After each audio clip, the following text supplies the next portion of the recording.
Kenny Ortega, last transitioning from black to dark blue to brilliant azure. 2 minutes and 42 seconds after liftoff, the first stage separated, its fuel exhausted. The sudden change from brutal acceleration to relative weightlessness made Anderson's stomach lurch, but he kept his focus on the instruments. The second stage ignited smoothly, pushing them higher and faster. 11 minutes after leaving Earth, they were in orbit. The official NASA tracking data for December 11th, 1973 shows only routine Skylab telemetry. There's no mention of a Saturn V launch, no tracking data for a translunar injection burn, no acknowledgement that 3 men had just begun a 250,000-mile journey. But NORAD knew. Their radar installations had tracked every second of the ascent. The data was immediately classified, rerouted to a Department of Defense server that would remain sealed for decades. At mission elapsed time 2 hours, 44 minutes and 16 seconds, while passing over the Pacific Ocean on their second orbit, Endeavour's service propulsion system engine ignited for the translunar injection burn. For 5 minutes and 48 seconds, the engine pushed them faster and faster until they'd exceeded Earth's escape velocity. They were committed now, the moon or nothing. The 3-day coast to lunar orbit was simultaneously routine and surreal. They performed the usual systems checks, verified course corrections, practiced lunar module procedures. But there was no television coverage, no interviews with Walter Cronkite, no excited updates from Mission Control played on every radio station in America. Just them, alone in the void, following a trajectory that officially didn't exist. Flight Director Glyn Lunny oversaw the mission from a specially secured control room at Johnson Space Center. Lunny was a veteran of every Apollo mission since Apollo 7, a brilliant, unflappable leader who'd guided Apollo 13 home when disaster struck. If anyone could be trusted with the most classified mission in NASA's history, it was Lunny. But even Lunny wasn't prepared for what came next. Apollo 18 entered lunar orbit on December the 9th, 1973, at 17:23 mission elapsed time. The lunar orbit insertion burn was perfect, placing them in a 60 by 170-mile elliptical orbit that would be circularized before the landing attempt. Through their windows, the moon's surface scrolled past in stark blacks and greys, utterly lifeless, utterly alien. All remained in Endeavour while Anderson and Kell transferred into Orpheus, the lunar module that would take them to the surface. The undocking went smoothly, and Orpheus began its descent toward Mare Moscoviense. Mare Moscoviense, the Sea of Moscow, is one of the moon's most distinctive farside features. Unlike the familiar Maria visible from Earth, this impact basin is relatively small, only 270 miles across. But it contains unusual magnetic anomalies that had puzzled scientists for years. The mission planners had chosen it precisely because those anomalies might mask the electronic signatures of the surveillance equipment. What they didn't know was that the anomalies had a different source entirely. Orpheus touched down at 23:41 mission elapsed time, landing near the basin's southern rim where magnetic readings were strongest. Anderson's voice was steady as he reported, "Houston, Orpheus. The Eagle has landed." A deliberate echo of Armstrong's famous words, a private acknowledgement of the legacy they carried. "Copy that, Orpheus," came Lunny's response, his voice encrypted and relayed through a satellite network that bore no official connection to NASA. "You're go for EVA in 6 hours. Get some rest." But Anderson was staring out the window at something that didn't make sense. The landing site briefings had shown a relatively smooth area of Mare basalt, perfect for deploying equipment. What he saw instead was irregular. The regolith, the dusty lunar soil, showed patterns. Not natural wind patterns, obviously, since the moon has no atmosphere, but linear features, geometric arrangements that looked almost like... "Houston, we have some unusual surface characteristics here," Anderson transmitted. "Request permission to move EVA-1 up to 0300 MET. A long pause, then... "Negative, Orpheus. Stick to the timeline. You need rest." Anderson exchanged a glance with Kell through their helmets. The geologist's eyes were wide behind his visor, fixed on the same patterns Anderson had noticed. "Copy that, Houston," Anderson said. But he knew neither of them would sleep. 4 hours later, they were suiting up anyway. The first EVAs officially began at 3:17 mission elapsed time. Anderson descended the ladder first, pausing on the bottom rung to deliver the words he'd rehearsed 100 times. I step onto this ancient surface in the spirit of discovery and in the service of my country. No poetry, no giant leap for mankind. This was a military operation, and his words reflected that. Kell followed, immediately setting up the camera that would document their activities. Unlike previous Apollo missions, this footage would never be broadcast, but it needed to exist for post-mission analysis. They worked efficiently, deploying the seismic equipment packages with the practiced precision of countless simulations. The equipment looked identical to the ALS-EP science packages from earlier missions, but these units contained classified sensors designed to detect specific frequencies associated with nuclear detonations. It was while planting the third sensor array that Kell's voice cut across the radio, sharp with surprise. "Commander, you need to see this." Anderson bounded over in the lunar gravity's lazy arc. Kell was kneeling, or as close to kneeling as the suit allowed, next to an outcrop of rock that protruded from the regolith at an odd angle. "What am I looking at?" Anderson asked. Kell reached out with a gloved hand, brushing dust away from the rock's surface. Except it wasn't rock. The surface was metallic, not meteoritic iron, which Anderson had seen in photographs from previous missions.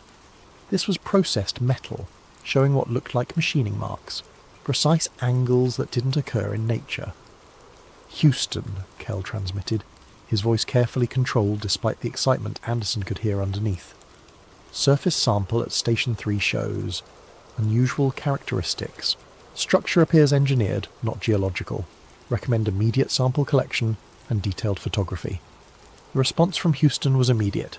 "Say again, Orpheus. Did you say engineered?" "Affirmative, Houston. The sample shows evidence of the transmission cut out, not static, not interference, just silence." Anderson checked his radio. All lights green. He could hear Kell's breathing on the short-range suit-to-suit frequency. But Houston was gone. Then Kell's hand shot out, gripping Anderson's arm hard enough that he felt it through the suit's layers. "Commander," Kell whispered, even though there was no one to overhear in the moon's vacuum. "It's warm." That was impossible. The lunar surface temperature in sunlight reaches 260 degrees Fahrenheit. Hot enough to cook you in an unprotected suit. In shadow, it plunges to minus 280. But objects don't generate their own heat, not naturally. Anderson placed his own glove against the metal surface. Through the suit's insulation, he shouldn't have felt anything. But Kell was right. There was heat. Not scorching, but present. Unmistakable. Active. "We need to document this," Anderson said, forcing his voice to remain calm. "Full photography, spectroscopy if we can get readings. Then we collect samples and—" Kell wasn't listening. He'd moved around the outcrop, brushing away more regolith, revealing more of the structure beneath. It was massive. What they'd seen was just the tip, the exposed edge of something that extended down into the lunar surface. And now that Anderson's eyes had adjusted, he could see that the patterns in the regolith weren't random. They radiated out from this central point, like ripples in a pond, or like something had disturbed the dust when it powered up. Anderson's training took over. Document. Analyze. Report. He began photographing the structure from multiple angles, while Kell used the portable X-ray fluorescence spectrometer to analyze the metal's composition. The readings made no sense. The XRF showed titanium, but not any titanium alloy in their reference database. The crystalline structure was too regular, too perfect. Whatever this was, it hadn't been formed by natural processes. "Orpheus, this is Houston. Do you copy?" The transmission crackled back to life and Anderson nearly jumped. "Houston, Orpheus, we copy. We experienced a 14-minute communication dropout." "Negative, Orpheus. We show continuous telemetry. Your biomedical readouts went offline for 14 minutes, but voice communication remained nominal from our end." Anderson and Kell exchanged another look. They'd been shouting at Houston for 14 minutes with no response. Houston claimed they'd maintained contact the whole time. Someone was lying, or something had interfered with the transmission in a way that affected both ends differently. "Houston, we have a situation here. We've uncovered what appears to be an artificial structure, possibly Soviet in origin, showing, "Orpheus, cease that work immediately." A new voice, not Lunny, harder, military. "You are to collect the minimum required samples, photograph the area, and return to the LM immediately. Do you understand?" Anderson felt something cold settle in his chest. "Houston, we need more time to properly document." "Orpheus, that is a direct order. Return to the lunar module. Now." The voice left no room for argument. They collected samples. 6 core tubes, each carefully sealed and labelled. Kel wanted to take more, to excavate deeper, to really understand what they'd found. Anderson had to physically pull him away. The climb back up the ladder felt wrong. They were leaving something behind, something that rewrote everything humanity thought it knew about the moon, and they were just walking away. Inside Orpheus, they pressurized the cabin and removed their helmets. Kel's face was flushed, his eyes bright with excitement and frustration. "We found something," he said. "Something that proves we're not alone. And they're ordering us to follow orders," Anderson interrupted. "We're military personnel on a classified mission. We document, we report, we let the analysts make the calls. But nothing. We've got the samples, we've got photographs, we've done our job." Anderson began the post-EVA system check, his hands moving through the familiar routine while his mind raced. What had they found? Soviet equipment was the obvious answer, but the heat signature didn't fit.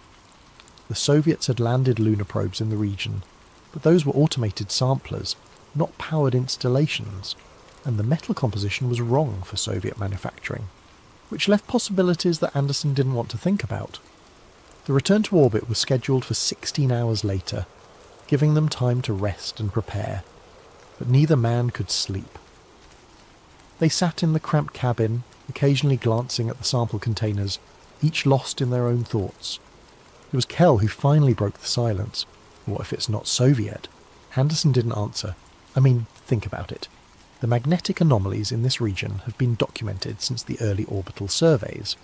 That's decades before either us or the Soviets had the capability to land anything here. What if those anomalies weren't natural? What if they were marking something? "Marking what?" Kel met his eyes. "I don't know, but whatever that structure is, it's old. Really old. The regolith accumulation around it suggests it's been here for millennia, maybe longer. Nothing human built that." The words hung in the cabin like a physical presence. Before Anderson could respond, the radio crackled. "Orpheus, Houston. We're showing an anomalous reading from your cabin environmental system. Confirm pressure holding steady." Anderson checked the gauges. Everything nominal. "Houston, we show all systems green. Pressure is..."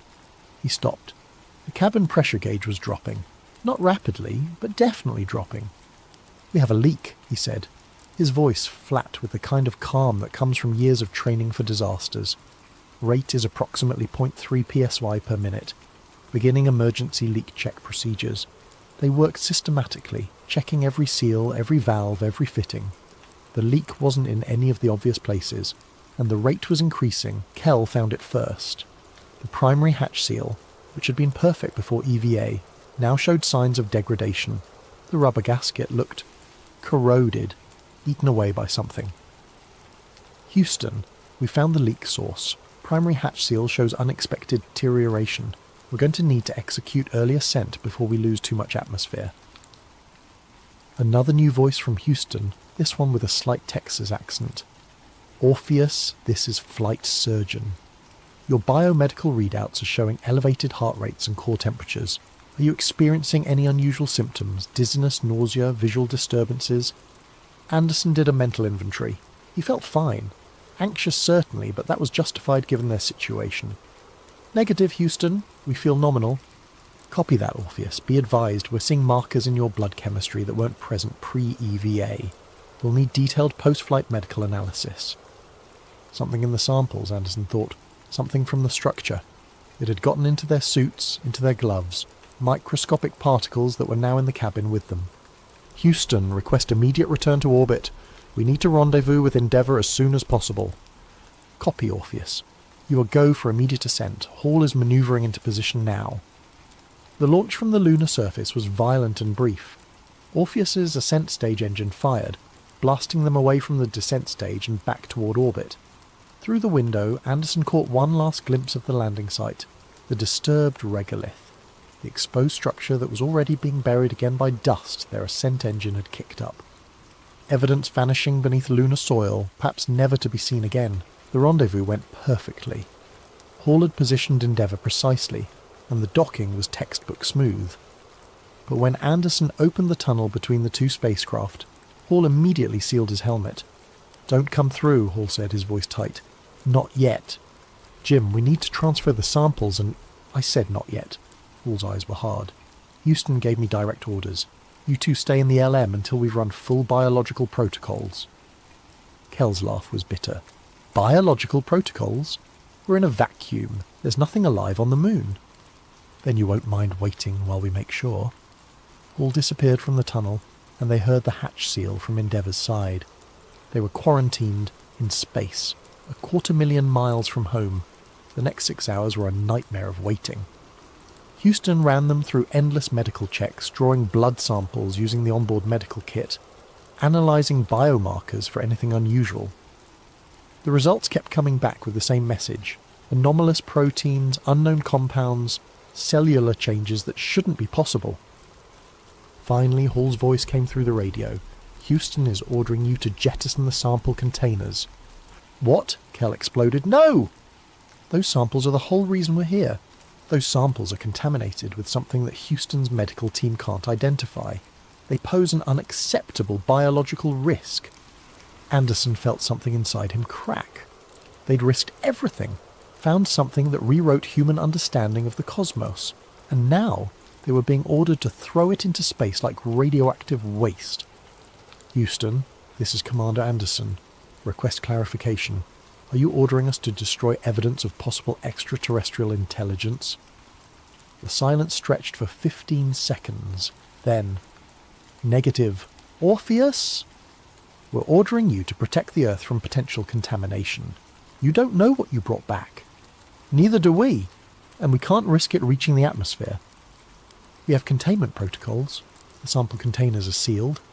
The containers were sealed. Past tense. We're reading chemical changes in the seals similar to what happened to your hatch. Whatever degraded your gaskets is degrading the sample containers. You have maybe 12 hours before those seals fail completely. Kell was staring at the sample containers like they were his children being sentenced to death. "There has to be another way. We could transfer them to Endeavour's storage, use the—" "Negative. All samples are to be jettisoned immediately. That's a direct order from the highest levels of command." Anderson understood then. This wasn't about protecting Earth.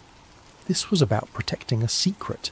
Whatever they'd found, someone had decided it was too dangerous, too destabilizing, too world-changing to ever reach the public. "Commander," Kell said quietly, don't do this." Anderson met his eyes. "I'm sorry." He began opening the sample containers one by one, using the LM's waste disposal chute to vent them into space. Core samples that might have contained proof of ancient intelligence, photographs, spectroscopic data, all of it fed into the void, all except one. While Kell's attention was on the gauges, Anderson palmed one of the smaller containers, a sample of the metallic structure itself. He tucked it into a maintenance access panel, a space meant for tools that would never be inspected during post-flight analysis. If they were going to bury this, at least one piece of evidence would survive. The transfer to Endeavour finally happened 18 hours after docking. By then, both Anderson and Kell were exhausted, their suits contaminated, their bodies showing increasingly unusual biomarker readings that Houston's doctors couldn't explain. Hall had set up a makeshift containment barrier using plastic sheeting and duct tape, separating the cabin into clean and contaminated zones. It was absurd, primitive, and probably ineffective. But it was all they had. The trans-Earth injection burn was scheduled for 36 hours after landing, giving them time to rest and prepare for the journey home. But Anderson couldn't rest. Every time he closed his eyes he saw that structure, that impossible architecture buried beneath lunar dust. And he heard the sound. It had been so faint during EVA that he'd dismissed it as radio interference. But now, in the quiet of the command module, he realized what it was. A vibration, subsonic, barely on the edge of perception. It came from the direction of Mare Muscoviense, cycling at regular intervals. A heartbeat. Something on the moon had a heartbeat. "Houston," he transmitted. "Request permission to conduct extended orbital survey of the landing site region before TEI burn." "Negative, Orpheus. You're to execute TEI on schedule and return to Earth immediately." "Houston, we're detecting unusual." "Orpheus." The voice was hard, final. "This conversation is over. Execute TEI on schedule, or we will be forced to conclude that you are medically unfit for command. Do you understand?" It was a threat. Refuse, and they'd declare him incompetent, remove him from command, potentially send Hall back alone, while Anderson and Kell were left in orbit to die. "Copy, Houston. We'll execute TEI on schedule." The burn went perfectly. Endeavour's service propulsion system fired for exactly 2 minutes and 33 seconds, accelerating them out of lunar orbit and onto a trajectory that would bring them home in 3 days. As the moon shrank in their rear window, Anderson saw Hall staring back at it with an expression he couldn't quite read. Regret? Fear? Wonder? "We should have stayed," Hall said quietly. "We should have refused the order and stayed to figure out what that thing was." "We'd be dead in a week," Anderson replied. "No resupply, no rescue mission. NASA would just say we never launched." "Maybe." Hall turned away from the window. "Or maybe we'd have learned something worth dying for." The re-entry was routine until it wasn't. They'd separated the service module and positioned the command module heat shield forward, exactly as planned. The entry corridor was perfect, 32 degrees off vertical, threading the needle between burning up from too steep an angle and bouncing off the atmosphere from too shallow. Anderson felt the first hints of deceleration, the gentlest push against his restraints as they kissed the upper atmosphere. Then, stronger. The G-forces built from 1 to 4 to 6, pressing them into their couches. Outside the windows, plasma began to form, a sheath of ionized air that glowed orange, then white, then an eye-searing blue-white that turned the cabin into a furnace. This was the moment when communication cut out, a normal blackout caused by the plasma sheath. It usually lasted about 4 minutes. It lasted 9. When the radio finally crackled back to life, the voice that came through wasn't mission control in Houston. It was a different frequency, a different operator. "Endeavour, this is USS New Orleans. Do you copy?" The New Orleans. Anderson knew that ship. It had recovered Apollo 14 in 1971, back when recovery operations were public events, covered by every news outlet in the country. "New Orleans, Endeavour, we copy. What's our position?" "You're approximately 600 miles east of projected landing zone. We're vectoring to your position now. ETA 90 minutes. 600 miles off course." That was impossible. Their navigation had been perfect, their trajectory dead on. Unless someone had changed the trajectory while they were in blackout. The capsule splashed down hard, slamming into the Pacific swells with enough force to rattle Anderson's teeth. The cabin tilted, rolled, then settled into the stable flotation position, with the heat shield down and the hatch pointing toward the sky. Through the window, Anderson could see a grey Pacific morning, overcast skies, and in the distance the angular silhouette of a Navy recovery ship, approaching at flank speed. But there was something wrong with the ship's profile. It was carrying more than the usual complement of boats and helicopters, and the deck configuration didn't match a standard Apollo recovery setup. "Endeavour, remain in the capsule. Do not, repeat, do not open the hatch. Recovery swimmers are approaching with biological containment protocols." Hall's voice was tight. Biological containment. What the hell is going on? Anderson already knew. Someone had decided they were contaminated. Not just their suits, not just the samples. Them. The swimmers arrived wearing full hazmat suits, not the normal wetsuits of recovery teams. They attached a flotation collar to the capsule, then spent 30 minutes rigging what looked like a flexible containment tunnel from the hatch to a boat alongside. "Gentlemen," came a new voice, calm and clinical. "I'm Colonel Matthews, biomedical officer for this recovery operation. You're going to open the hatch, proceed through the containment tunnel, and board the boat. Do not remove your flight suits. Do not touch any of the recovery personnel. Is that understood? Understood, Anderson replied, because there was no point in arguing.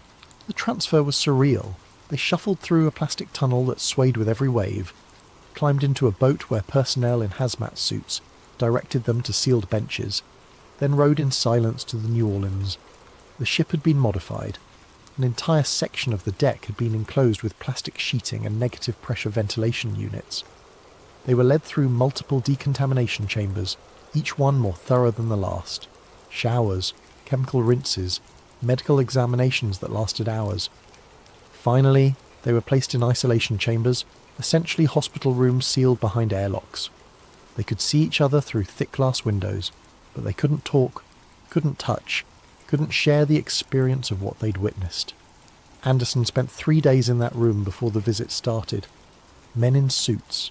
No names, no badges, just folders full of documents that needed signatures. Non-disclosure agreements, medical waivers, legal instruments that essentially erased Apollo 18 from history. "Your families have been notified of a training accident," one of the suits explained. His voice was flat, bureaucratic. "You'll be listed as killed in a helicopter crash at Ellington Field. There will be closed casket funerals. Your wives will receive full benefits and pensions." "We're not dead," Anderson said. "Officially you are. Unofficially you'll be relocated, given new identities, and placed under permanent monitoring. What you found on the moon remains classified under national security protocols that supersede any oath you've ever taken." Kell, in the next chamber, was pounding on the glass. Anderson could see his mouth moving, forming words that were probably profane. Hall just sat on his bed, staring at nothing. "What about the samples?" Anderson asked. "What did your analysis show?" The suit's expression didn't change. There were no samples. The mission never happened. You were never on the moon. But Anderson had hidden one sample. He knew they'd find it eventually. They'd tear apart every inch of the command module during the accident investigation. But maybe it would buy enough time for someone to study it, to understand what they'd found. He was wrong. 2 weeks later, the isolation ended. Not because they were cleared, but because the decision had been made. Anderson was taken to a debriefing room where a 3-star general he didn't recognize sat across a metal table. "The capsule burned during recovery," the general said. "Onboard fire, very tragic. All physical evidence was destroyed. The descent stage on the moon will be listed in records as Apollo 17 hardware. Any lunar reconnaissance that spots it will be explained as a mapping error. You can't erase what we saw. We can. We have. And we will." The general slid a folder across the table. "These are your new lives. Study them. Become them. Because if you ever speak about Apollo 18 to anyone, your families, your friends, a priest, a journalist, anyone, you'll disappear. Not into isolation, not into prison. You'll just disappear. Are we clear?" They were clear. Richard Anderson became Robert Andrews, a civil engineering consultant in Seattle. He never remarried. He spent his evenings in a small apartment overlooking Puget Sound, watching the moon rise over the water and remembering what it felt like to stand on that ancient surface. James Hall became John Henderson, a flight instructor in Arizona. He taught teenagers to fly Cessnas and tried not to think about the spacecraft he'd piloted through the void. Marcus Kell became Martin Cole, a high school science teacher in Maine. He taught geology to bored sophomores and died a little inside every time they asked if anyone had ever found evidence of life beyond Earth. They never saw each other again. The agencies made sure of that. But they weren't the only ones who knew. In 1981, a NASA technician named Eldon Nichols was diagnosed with terminal pancreatic cancer. He was 82 years old, a veteran of the Mercury, Gemini, and Apollo programs, and he'd been present at Hickam Air Force Base in Hawaii when the Apollo 18 crew was brought ashore. Before he died, Nichols gave an interview to a freelance journalist named Patricia Morrison. The interview was never published. Morrison's editor killed the story, her notes mysteriously disappeared from her apartment, and she received a visit from 2 men who strongly suggested she find a different career. But Morrison remembered what Nichols had told her. He'd seen biological containment canisters being loaded onto a C-141 Starlifter, military personnel in full hazmat suits, and one canister marked with stenciled letters, "Lunar Origin." Viable. Something living. Something they'd brought back from the moon. Morrison spent the next decade trying to verify Nichols' story. She filed Freedom of Information Act requests that were denied. She tracked down other technicians who'd been at Hickam, but they all claimed ignorance or refused to talk. She even tried to locate the crew of Apollo 18, but their records had been scrubbed so thoroughly it was as if they'd never existed. She died in 1994 in a car accident that police ruled mechanical failure. Her research materials were never found. In 2009, NASA's Lunar Reconnaissance Orbiter began mapping the moon's surface in unprecedented detail. The images were released to the public, allowing anyone with an internet connection to explore humanity's ancient footsteps on another world. A graduate student at MIT named David Chen was studying images of Mare Moscoviense when he noticed something unusual: debris patterns that didn't match any documented landing site, geometric arrangements in the regolith that suggested a descent stage, but in a location where no Apollo mission had officially landed. Chen published his findings in a small astronomy journal. The article got 17 views before the journal's website crashed. When it came back online 3 days later, the article was gone. Chen's faculty advisor suggested he focus on different research for his dissertation, but Chen had made copies. He shared them on forums, sent them to other researchers, uploaded them to file-sharing sites. The images kept disappearing, accounts got suspended, websites went offline, someone was watching, someone was listening. Robert Andrews died in 2019, at the age of 87. Heart failure, the death certificate said. Peaceful, in his sleep. His apartment was cleaned out by a professional service hired by the government. Most of his possessions were unremarkable. Books, furniture, the accumulated debris of a quiet life. But in a drawer hidden behind a false panel in his desk, they found a journal. The journal was confiscated immediately, classified, and locked away in a facility that doesn't appear on any map. But Andrews had been careful. He'd made a copy, sealed it in a waterproof container, and buried it in a public park in Seattle, with coordinates encoded in a letter he'd sent to his estranged daughter years before. She found it in 2023 after finally deciphering her father's cryptic final message. She read about Apollo 18, about the structure on the moon, about the cover-up that had stolen her father's identity and his life. She tried to go public. The story was picked up by a few conspiracy websites, dismissed as elaborate fiction, and quickly forgotten in the endless churn of internet content. But someone else was paying attention. In October 2024, a private lunar communications satellite detected an anomalous signal emanating from Mare Moscoviense. The signal was faint, barely distinguishable from background radiation, but it was there, and it was repeating. The satellite's operators ran the signal through enhancement algorithms, filtering out noise, amplifying the coherent patterns. What emerged made them contact NASA immediately. It was a voice, human, male, transmitted on the S-band frequency that Apollo missions had used for communication. NASA's official response was immediate denial, equipment malfunction, atmospheric reflection of old transmissions, radio hobbyists with too much time. But the recording leaked anyway. It always does. The transmission lasted exactly 18 seconds. The voice was calm, almost resigned, distorted by decades of degradation and the interference of space. This is Commander Richard Anderson, Apollo 18. If anyone receives this, know that we were never alone up here. The structure at Mare Moscoviense is not Soviet, it's not human. It's old, older than our species, older than our civilization, and it's still active. We thought we were explorers, but we were trespassers. Whatever we awakened, it's still watching. It's always been watching. To anyone planning to return to the moon, be careful what you wake up. Anderson out. The recording has been analysed by audio forensics experts. Some claim it's authentic, a genuine transmission from 1973 that somehow got stored in the moon's magnetic field and released decades later. Others insist it's a hoax, an elaborate fake created by conspiracy theorists with access to vintage NASA equipment. NASA refuses to comment beyond their initial denial, but in the sealed archives, in the folders marked Eyes Only, there's a 1974 memo from the National Reconnaissance Office to the President of the United States. The memo is brief, just 3 paragraphs, but the final line reads, recommend permanent cessation of crewed lunar exploration. Object designated Artifact 1 remains active and demonstrates awareness of human presence. Further contact inadvisable until we better understand its nature and intentions. The memo is stamped approved. That's why we haven't been back to the moon in over 50 years. Not because of budget constraints or shifting priorities or lack of public interest. We haven't gone back because something is waiting there. Something ancient and patient and utterly incomprehensible. And somewhere in the classified depths of government servers, monitoring systems watch Mayor Moscovienzi 24 hours a day, waiting for the structure to wake up again.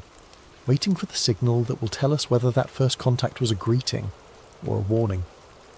In a nursing home in Tucson, Arizona, an 89-year-old flight instructor named John Henderson sits by a window, watching the moon rise over the desert. He hasn't spoken in 3 years. Stroke, the doctors say. But his eyes are clear, and sometimes the nurses catch him staring at the moon with an expression they can't quite identify. Fear, longing, recognition. On clear nights when the moon is full, Henderson's heart rate increases. The monitors beep faster, and sometimes, if you're very quiet, you can hear him whispering the same thing over and over. It's still warm, it's still warm, it's still warm.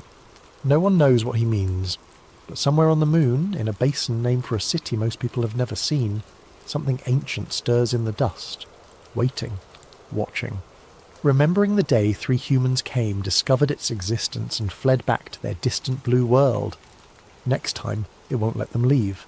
What if I told you that the greatest unsolved mystery in American aviation history was never meant to be solved? That the man who vanished into the night sky over Washington state in 1971 wasn't a criminal at all, but a ghost created by the very government that spent decades pretending to hunt him. The story you're about to hear will make you question everything you thought you knew about Daniel Cooper, and about who's really watching from the shadows. Act 1. The Vanishing Man. The rain hammered against the windows of the FBI Seattle field office on November the 24th, 1971, as Special Agent Wallace Grant stared at the preliminary report on his desk. His coffee had gone cold hours ago, but he barely noticed. The words on the page seemed impossible, yet dozens of witnesses confirmed the same thing. A man calling himself Dan Cooper had just hijacked Northwest Orient Flight 305, extorted $200,000 in cash, demanded 4 parachutes, and jumped into the night somewhere over southwestern Washington. Polite, Grant muttered, reading the passenger descriptions. Calm. Methodical. He tapped his pen against the margin notes. Who the hell are you? The telex machine in the corner chattered to life, and Grant crossed the room to tear off the incoming message. His eyes narrowed as he scanned the text. From FA Western Region to FB Seattle Field Office. Cruel Flight 305 incident. Military radar blackout window confirmed 2010 to 2047 PST. No visual confirmation of parachute deployment. Search parameters expanded to 200-mile radius. Grant frowned. A radar blackout? That was the first he'd heard of it. He picked up the phone to call the FAA when his supervisor, Bill Rackham, appeared in the doorway. "Put it down, Wallace," Rackham said quietly. "Sir, this telex mentions a radar blackout I wasn't briefed on." "I said put it down." Rackham's voice carried an edge Grant had never heard before. "The case is being transferred to Division 5. You're to compile your notes and hand everything over by 0800 tomorrow. Division 5. Grant felt something cold settle in his chest. Division 5 was domestic counterintelligence. They handled Soviet infiltration, sedition cases, threats to national security. What did they want with a simple skyjacking? "Bill, what's going on?" Rackham moved closer, lowering his voice. "Nothing you need to worry about. This one's above both our pay grades. Just do as you're told and forget about Dan Cooper." But Grant couldn't forget. None of them could. And 54 years later, in a climate-controlled archive room 3,000 miles away, someone was about to discover why. Act 2. The Black File. Eleanor Reed had spent 37 years with the FBI, most of them in the Records Management Division, a job that sounded boring to everyone who asked, and was exactly as boring as it sounded. She'd filed reports, digitised old case files, and watched younger agents climb the ladder while she remained comfortably anonymous in the basement archives. Now, at 62 and 6 months into retirement, she'd been called back for a special project, digitising the remaining Norjack files, the Bureau's code name for the Dan Cooper investigation. It was simple work, scanning old documents and cross-referencing them in the database, but Eleanor didn't mind. The extra money helped, and there was something oddly satisfying about handling pieces of history. She was 3 weeks into the project when she found it. The file had been misfiled in a box labelled Hijacking Incidents 1968 to 1970, placed between reports on 2 forgotten cases.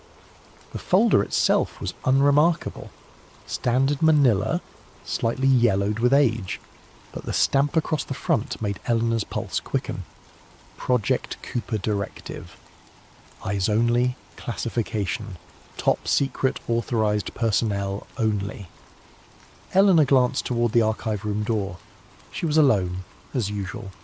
The senior archivist wouldn't be back from lunch for another 20 minutes. Her hand hesitated over the folder before curiosity won out. Inside were approximately 40 pages of documents, memos, and handwritten notes. The first page was a summary brief dated November 15th, 1971, 9 days before the hijacking. Memorandum for Division 5, Assistant Director, from Special Projects Liaison, Office of Technical Service. Subject: Operation Cooper Directive, Phase 1, Authorization. This is to confirm joint operation authorization between Bureau Division 5 and Central Intelligence Agency Office of Technical Service for the execution of controlled hijack simulation exercise, codenamed Cooper Directive. Objective: Measure public response parameters to civilian aviation threat scenario. Assess media amplification patterns, law enforcement coordination efficiency, and population anxiety metrics over extended timeline. Operational window: November 20th to 30th, 1971. Asset designation. Subject: D. Cooper. Civilian contract, non-disclosure binding. Scenario: simulated ransom hijacking. Northwest Orient Airlines. Seattle-Tacoma route controlled variables. Pre-positioned parachutes, inert test models. Marked currency. Sequential serials, CIA Counterfeit Division. Predetermined egress coordinates. Eleanor read the words 3 times, certain she must be misunderstanding. A controlled simulation. But Dan Cooper was real. Witnesses saw him. The airline confirmed the hijacking. The FBI had searched for months. She turned to the next page. An operational timeline with minute-by-minute checkpoints. Most had neat check marks beside them, but at 2039 PST someone had written in red ink, subject deviated from protocol, deployed personal chute, no radio contact. And below that, in different handwriting, shakier, subject did not deploy test chute, took cash and documents, possible defection, contain, documents. Eleanor flipped through more pages, finding a manifest of items supposedly aboard Flight 305. Most were expected. The money bag, parachutes, fuel calculations. But near the bottom, someone had added a handwritten note. Courier package confirmed sewn into currency bundles. Contents: microfilm archives, Operation Chaos subject files, preliminary Watergate documentation, priority recovery. Eleanor sat back in her chair, her mind racing. Operation Chaos was the CIA's illegal domestic surveillance program, exposed years later during the Church Committee hearings. Watergate documentation, before the break-in was even public knowledge. She photographed every page with her phone, her hands trembling slightly. This wasn't just a cold case file. This was evidence of something far larger, something that powerful people had worked very hard to bury. As she replaced the folder exactly where she'd found it, Eleanor noticed one final detail that made her stomach drop. The last page was a distribution list of everyone who'd received copies of the directive. 14 names. Beside 11 of them, someone had drawn a small red X. And at the bottom, in fresh ink that couldn't be more than a few years old, monitoring ongoing containment protocol active. Eleanor locked the archive room behind her and walked to her car on legs that felt disconnected from her body. She didn't notice the grey sedan that pulled out 3 cars behind her, maintaining a careful distance all the way to her apartment in Silver Spring. Act 3. The Surviving Asset.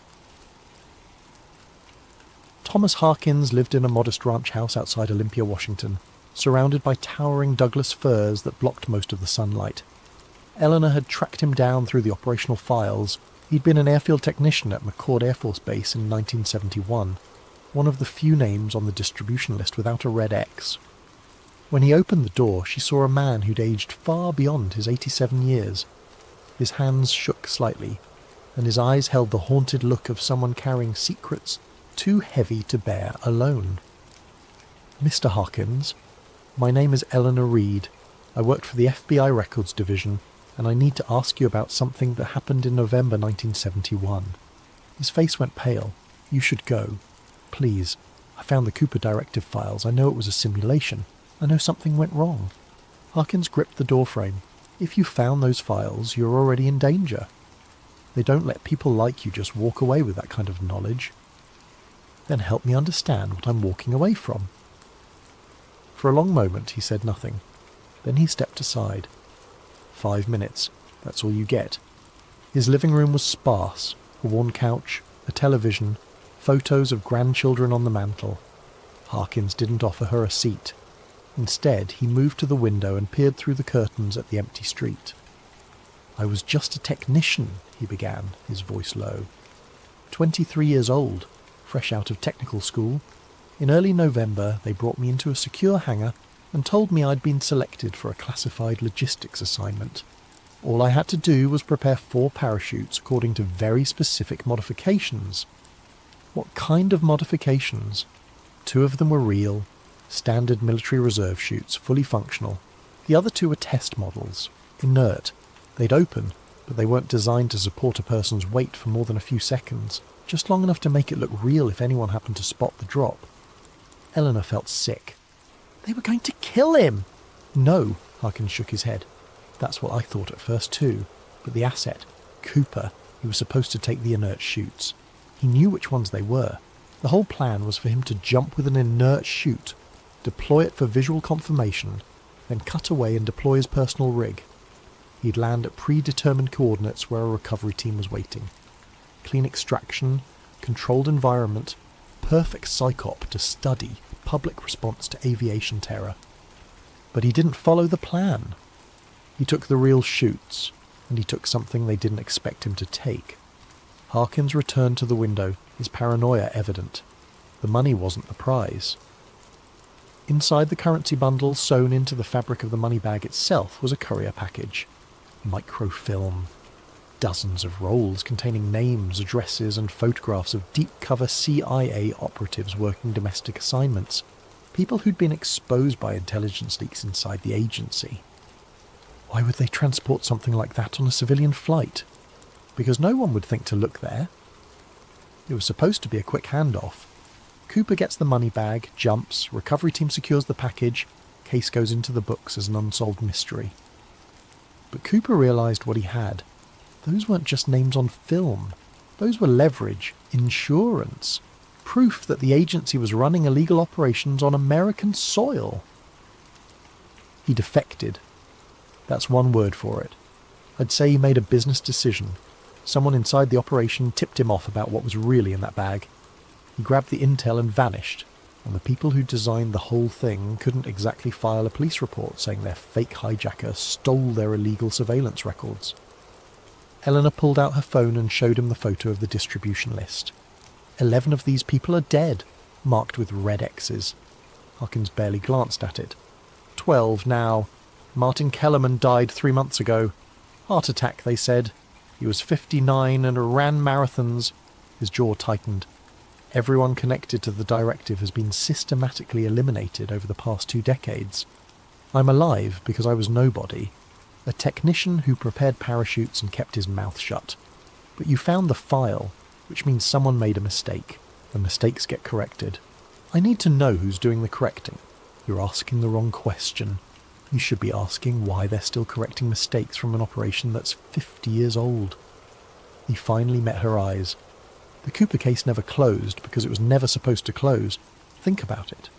How many unsolved mysteries stay in the public consciousness for half a century? How many trigger thousands of amateur investigations, documentaries, books, conspiracy theories? You're saying the mystery itself is intentional?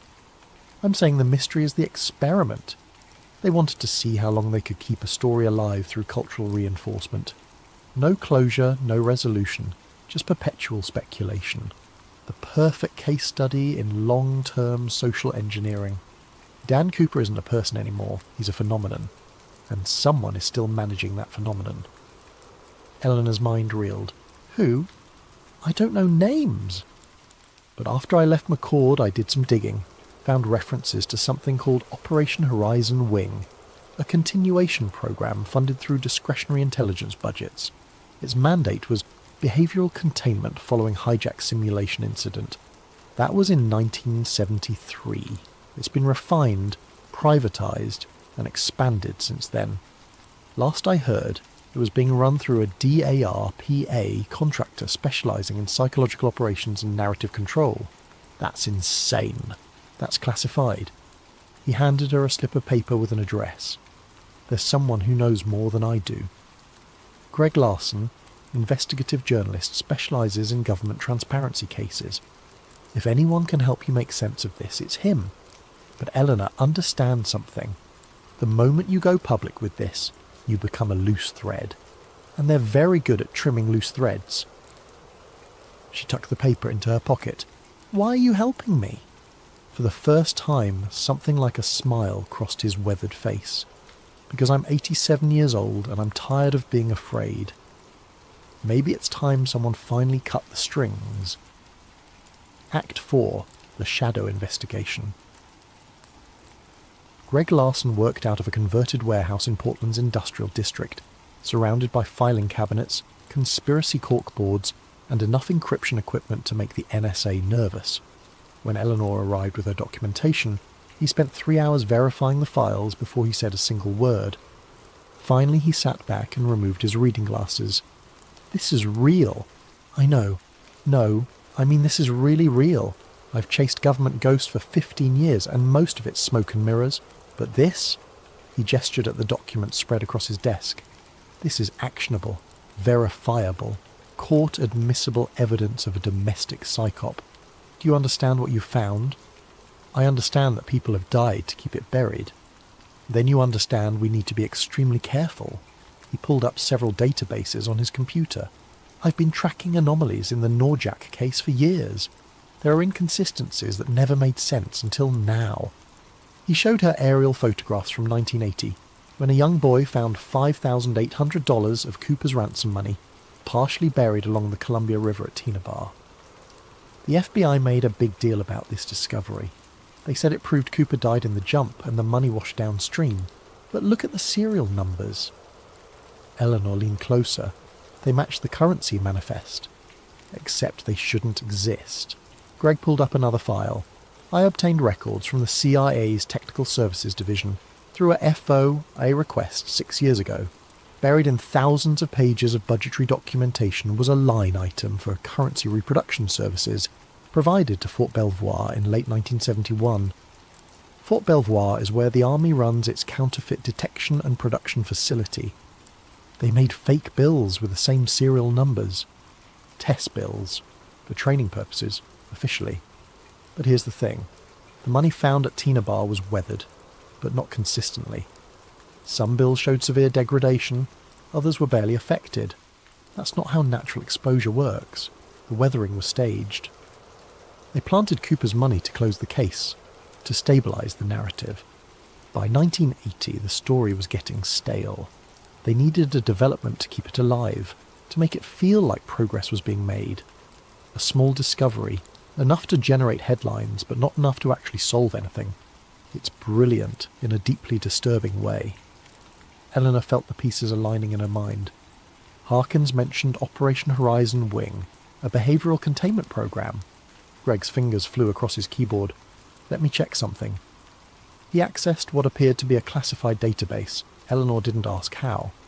Here. Internal CIA memorandum dated April 1973 from Richard Helms to the Director of the Office of Technical Service. The scanned document appeared on screen. R.E. Operation Horizon Wing. Quarterly assessment. Public myth successfully stabilised following subject's unplanned extraction. Media amplification parameters within acceptable ranges. Civilian investigation efforts show predicted patterns of obsessive focus without resolution demand. Recommendation. Continue monitoring cultural reinforcement mechanisms. Maintain periodic evidence discoveries to sustain engagement without closure. Current timeline projects sustained public interest for minimum 25-year cycle. Budget allocation. Approved under discretionary domestic analysis programs. Transition to private contractor oversight recommended by 1985 to minimise institutional liability. 25 years minimum, Eleanor whispered. It's been 54. Because it worked better than they ever imagined. The Cooper legend became self-sustaining. People didn't need the government to keep it alive. They did it themselves. But someone still needs to manage it, to make sure it doesn't drift too far from the useful narrative. Who's managing it now? Greg pulled up a corporate registry. The program was privatised in 1987, transferred to a company called Horizon Analytics, which was later absorbed by Sentinel Cognitive Systems in 2003. Sentinel holds multiple contracts with DARPA's Behavioural Sciences Division. Their specialty is narrative architecture and long-term social pattern analysis. That sounds like Orwellian nightmare fuel. It gets better. Sentinel's CEO is a woman named Patricia Koenig. Want to guess where she worked before going private? CIA, Division 5 of the FBI. She was 17 years old when the Cooper hijacking happened, but by 1983 she was running psychological operations for Bureau Counterintelligence. She has the institutional knowledge, the clearances, and the resources to keep this thing alive indefinitely. Eleanor stood and paced the warehouse floor. So what do? We can't exactly file a police report. We leak it. Not to mainstream media. They're too compromised, too afraid of losing access. We go to independent platforms, multiple sources simultaneously. We flood the zone with documentation before they can contain it. And then we see if the truth can survive contact with the people who've been lying about it for 5 decades. Greg began organising the files. I'll need 48 hours to verify secondary sources and set up dead man switches. If anything happens to either of us, the documentation auto-releases to 24 outlets. You think they'd really kill us over this? He met her eyes with an expression that was almost pitying. Eleanor, they've already killed 11 people. We're just 2 more loose threads. Act 5. The truth buried in plain sight. They worked through the night, building an unassailable case. Greg had contacts in cryptography who verified the document's authenticity. Eleanor cross-referenced names and dates with public records, building timelines that proved the government's narrative had been manufactured from the beginning. By dawn, they had everything ready for release. That's when Greg's phone rang. He checked the screen and frowned. "Unknown number," he answered on speaker. "Larson." The voice that came through was distorted, digitally masked. "Mr. Larson, Miss Reed, you've both been very busy." Eleanor felt ice flood her veins. "You have information that doesn't belong to you," the voice continued. "Information that could cause significant disruption to ongoing research initiatives. We're prepared to offer you a choice. Walk away now, destroy everything you've compiled, and return to your lives with no consequences.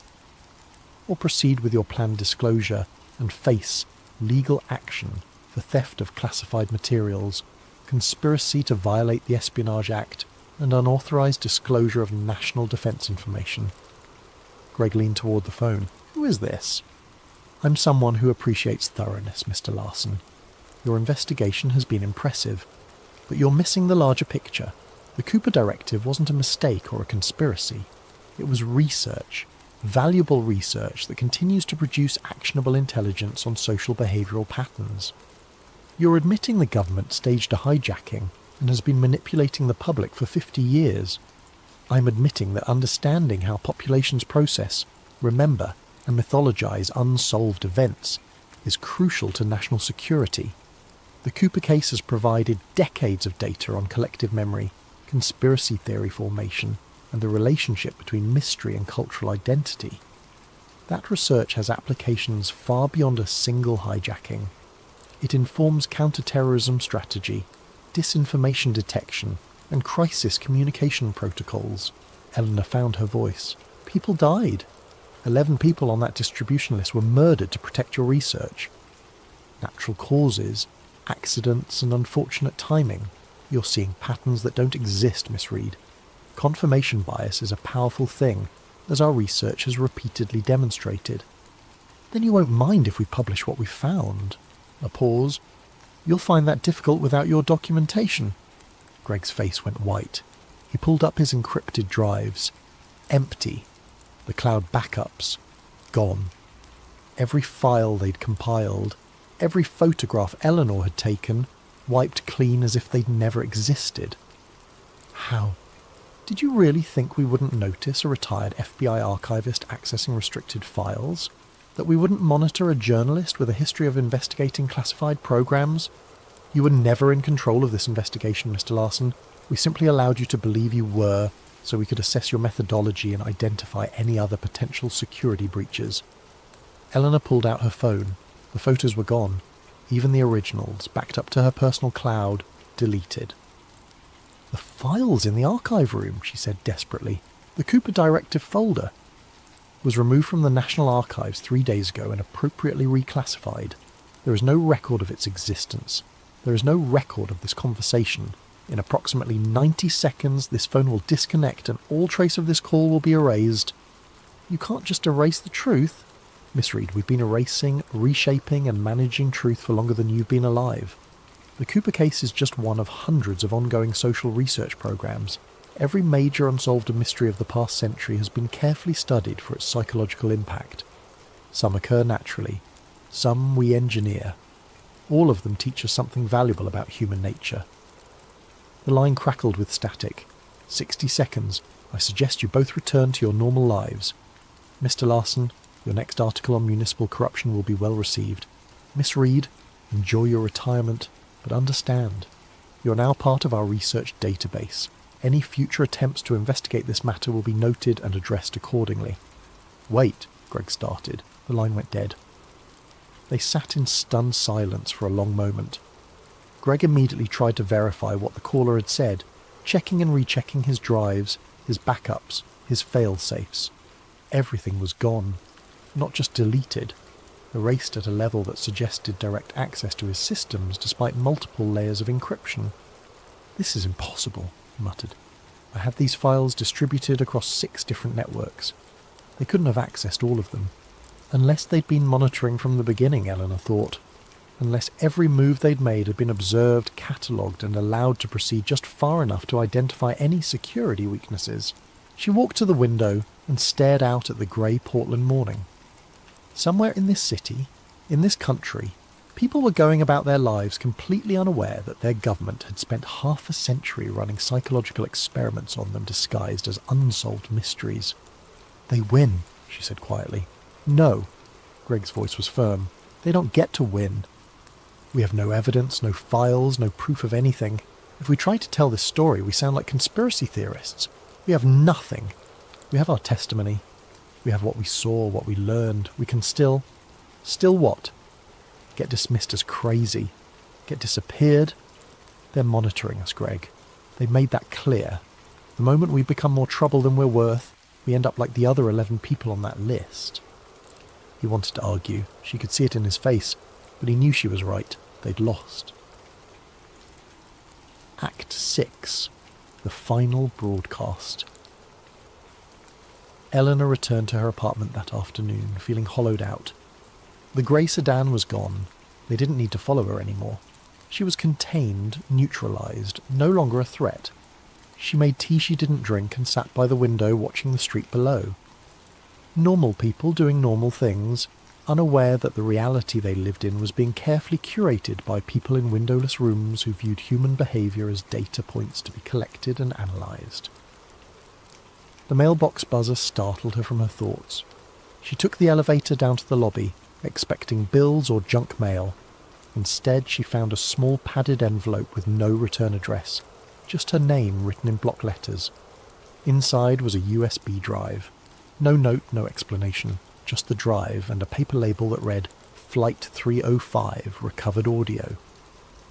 Eleanor's hand shook as she carried it back upstairs. This was a trap, it had to be. They were testing her, seeing if she'd learned her lesson.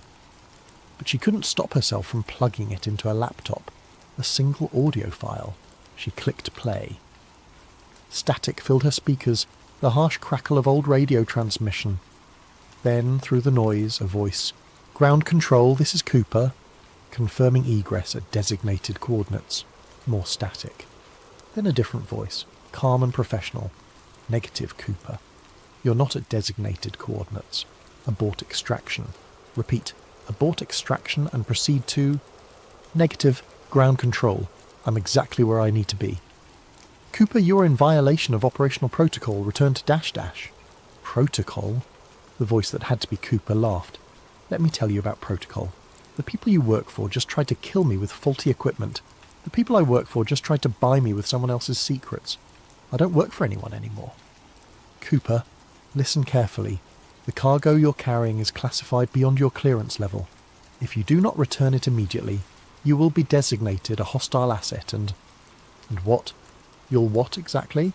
File an official report saying your fake hijacker stole your illegal surveillance files? Tell the FBI that your psychological operation went rogue? I don't think so. A long pause filled with static. Then a third voice. Older. Authoritative. Mr. Cooper, my name is Richard Helms. I believe we should discuss terms. The recording cut out. Eleanor replayed it 3 times, trying to process what she was hearing. But it was the background sound that finally made her pause. Beneath the voices, beneath the static, there was a steady rhythmic hum. Mechanical. Precise. She isolated the background frequencies using audio software and felt her skin crawl. The hum matched the signature of VLF transmissions, very low-frequency radio waves used for communicating with submarines. The technology existed in 1971, but these particular modulation patterns, this specific encryption scheme, weren't developed until the late 1990s. Someone had faked this recording. Recently. But why send it to her? Why now, after they'd wiped all her evidence and warned her to stay silent? Unless this was the next phase of their research. They'd contained the immediate threat, deleted the hard evidence, but now they wanted to see what she'd do with ambiguous information. Would she investigate further? Would she try to verify the audio? Would she learn from her mistakes, or would she keep pulling at threads they'd deliberately left loose? She was still part of their experiment. She'd always been part of it. Eleanor closed her laptop and sat in the gathering darkness of her apartment. Somewhere, analysts were noting her behavioural response, updating their models of how retired FBI archivists process suppressed information. The research never ended. The observation never stopped. She thought about Thomas Harkins living in fear for 50 years, about Greg Larson, whose career investigating government secrets had probably been monitored and guided more than he'd ever know, about Dan Cooper himself, whoever he really was, jumping into the night with secrets that powerful people desperately wanted back. The smart thing to do was delete the audio and forget everything. Return to retirement, pretend none of this had happened. But Eleanor had never been particularly smart about knowing when to quit. She copied the audio file to 3 different cloud services using 3 different encryption methods. She sent anonymous copies to 5 journalists she'd never contacted before. She uploaded it to 4 different conspiracy forums using a VPN and burner email addresses. If they wanted her to be part of their research, she'd show them what uncontrolled variables looked like. Within 2 hours, the audio was spreading across the internet. Within 6 hours, major news outlets were reporting on newly surfaced Cooper hijacking audio. Within 12 hours, the FBI had issued a statement calling it a hoax. Eleanor waited for the knock on her door, for the consequences she knew were coming. Instead, she received a text from an unknown number. Interesting choice. Data collection continuing. Thank you for your participation. She stared at the message until her screen went dark. They'd won after all, because even her rebellion was useful to them. Epilogue. The loop. present day, Federal Bureau of Investigation, Digital Archives, Case File, NORJAC, DB Cooper investigation. At 3:47 a.m. Eastern Time, the case status updated automatically. Status: ongoing evaluation. Last modified. Current date modified by DCOPER71. The change triggered no alarms. The system had been making similar updates every few months for years, each time from the same user account that technically didn't exist in any official database. In Seattle, a cybersecurity researcher noticed the update while doing routine archive scraping for a documentary project. She screenshotted the metadata, intending to write a blog post about government database quirks. Her computer crashed before she could save the file. In Portland, Greg Larson received an email from a source claiming to have new information about the Cooper case. The attached files were encrypted with a key he'd never seen before. When he tried to decrypt them, his entire server farm went offline for 6 hours. When the systems came back up, the email was gone. In Silver Spring, Eleanor Reed woke from a dream she couldn't quite remember. Something about parachutes and static and a voice saying they were never passengers, they were observers. She made coffee and checked the news. The Cooper audio she'd leaked had been thoroughly debunked by experts who had determined it was a digital fabrication created using modern software. The story had already faded from the news cycle, replaced by newer mysteries, fresher conspiracies. She opened her laptop to check her email and found a notification that her FBI pension had been increased by 3%. No explanation, just an automated message thanking her for her years of service. She closed the laptop. Through her window she watched morning commuters rushing to catch buses and trains. Normal people living normal lives. But somewhere in that crowd, she knew there were observers, analysts, people who studied the patterns of daily life and measured how populations responded to the stories they were told. The Cooper case would never be solved because it was never meant to be solved. It was a perpetual experiment in controlled mystery, and she had just proven that even people who knew they were being manipulated couldn't escape the manipulation. Her phone buzzed with a news alert. Newly discovered evidence in Zodiac killer case sparks renewed investigation. Eleanor almost laughed. The cycle never ended. The research continued. And somewhere in a secure facility that didn't appear on any map, analysts were already measuring public response to the latest chapter in another carefully managed unsolved mystery. At SeaTac International Airport, security cameras captured thousands of faces every hour. Most were logged and deleted after 72 hours, lost in the endless stream of travellers moving through the terminal. But at 2:23 p.m. on a Tuesday afternoon in the present day, a facial recognition algorithm flagged something unusual. A man, tall, approximately 6 feet, dark suit, narrow tie, carrying a vintage briefcase that dated to the early 1970s. The system attempted age regression analysis based on known photographs from the Cooper case, but the man's face was angled away from the camera at precisely the moment that would have provided the clearest image. The only clear shot captured him at the TSA checkpoint, placing his briefcase on the conveyor belt. Just before the metal detector, he turned toward the camera and smiled. The image was flagged for review, assigned a reference number and forwarded to a database that, officially, didn't exist. By the time a human analyst viewed the footage 6 hours later, the man was gone, vanished into the crowds like a ghost who'd never been real to begin with. The analyst made a note in the file, closed the window and returned to monitoring the next unsolved mystery. Somewhere a clock was ticking. Somewhere an experiment was still running. And somewhere a man who might or might not have been Daniel Cooper was smiling at the cameras, knowing that the greatest trick he'd ever pulled was making them think he'd disappeared in the first place. The game wasn't over. It had never really begun.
Before we begin, a massive thank you to Chris 8301 and so many others who suggested this story idea. Your enthusiasm for uncovering hidden truths inspires everything we do here. If you have ideas for future videos, drop them in the comments below. We read every single one. The photograph shouldn't exist. Elena Markovich stared at the image on her computer screen, her fingers hovering over the keyboard in her dimly lit cubicle. It was 11:47 p.m. on a Thursday in March, and she was alone on the third floor of the National Archives building in College Park, Maryland. The fluorescent lights hummed overhead, casting harsh shadows across rows of filing cabinets that held the secrets of a nation. The photo showed 5 men in dark suits standing in what appeared to be a Pentagon hallway. 4 of them she recognised from her years cataloguing Cold War documents. Secretary of Defence Neil McElroy, Vice President Richard Nixon, Admiral Arthur Radford, and a younger man she believed was one of Eisenhower's science advisors. But it was the 5th man who made her breath catch. He was tall, perhaps 6'3" or more, with sandy hair swept back in a style common to the late 1950s. His suit was impeccable, perfectly tailored, but there was something about his posture, the way he held himself, that seemed subtly wrong, too straight, too still, like a statue pretending to be human. The file stamped across the bottom of the photograph read, "Project Victor 1, do not release, eyes only." Eleanor had stumbled upon it by accident 3 hours earlier while processing box 4782 from the newly declassified records of the Office of Defence Mobilisation. Most of the box contained mundane correspondence about civil defence procedures and fallout shelter construction. But wedged between 2 reports on industrial production capacity was a manila folder with no proper classification markings, just a handwritten label that said VT Pentagon Residence 1957 to 1960. Inside were 12 documents, most of them heavily redacted, but what remained was enough to keep her rooted to her chair as the cleaning crew came and went, as her colleagues packed up and headed home to their families, as the building settled into its nighttime silence. A memo dated March 16, 1957, from the Office of the Secretary of Defence. Subject accommodation request, dignitary V. Thor. Reference is made to verbal authorization from highest authority regarding extended residence privileges for foreign dignitary Valiant Thor. Subject will require quarters within Pentagon Secure Zone, Level B2, for estimated duration 36 months. Security detail unnecessary per subject's explicit request. All inquiries regarding subject's nation of origin are to be redirected to this office, no exceptions. Foreign dignitary. But which nation? The memo gave no indication. Another document, this one from the Department of State, dated June 3, 1957. Renuclear Disarmament Proposal Thor Initiative. This office has reviewed the technical specifications submitted by V. Thor regarding proposed energy alternatives to current nuclear weapons programs. While scientifically intriguing, the source of this intelligence remains unverified. Furthermore, implementation would require complete restructuring of strategic deterrence policy. Recommend classification Cosmic Top Secret and indefinite postponement of further consideration. Operation Refusal remains in effect. No external treaties or agreements without full Joint Chiefs consensus. Eleanor leaned back in her chair, rubbing her tired eyes. Operation Refusal. She'd never heard of it, and she'd catalogued thousands of Cold War documents. She opened a new search window and cross-referenced the term against everything in the archive's database. Nothing. She tried Valiant Thor next. The only results were from UFO conspiracy websites, breathless accounts of an alien ambassador who supposedly lived at the Pentagon during the Eisenhower administration, offering advanced technology and warnings about nuclear war. The stories were always the same. Thor was from Venus, he had a crew of fellow Venusians, he met with the president, and the government rejected his help because accepting it would mean admitting they weren't in control. Ridiculous. Venus was a hellscape of sulfuric acid clouds and surface temperatures hot enough to melt lead. No one lived there. But then why were these documents here?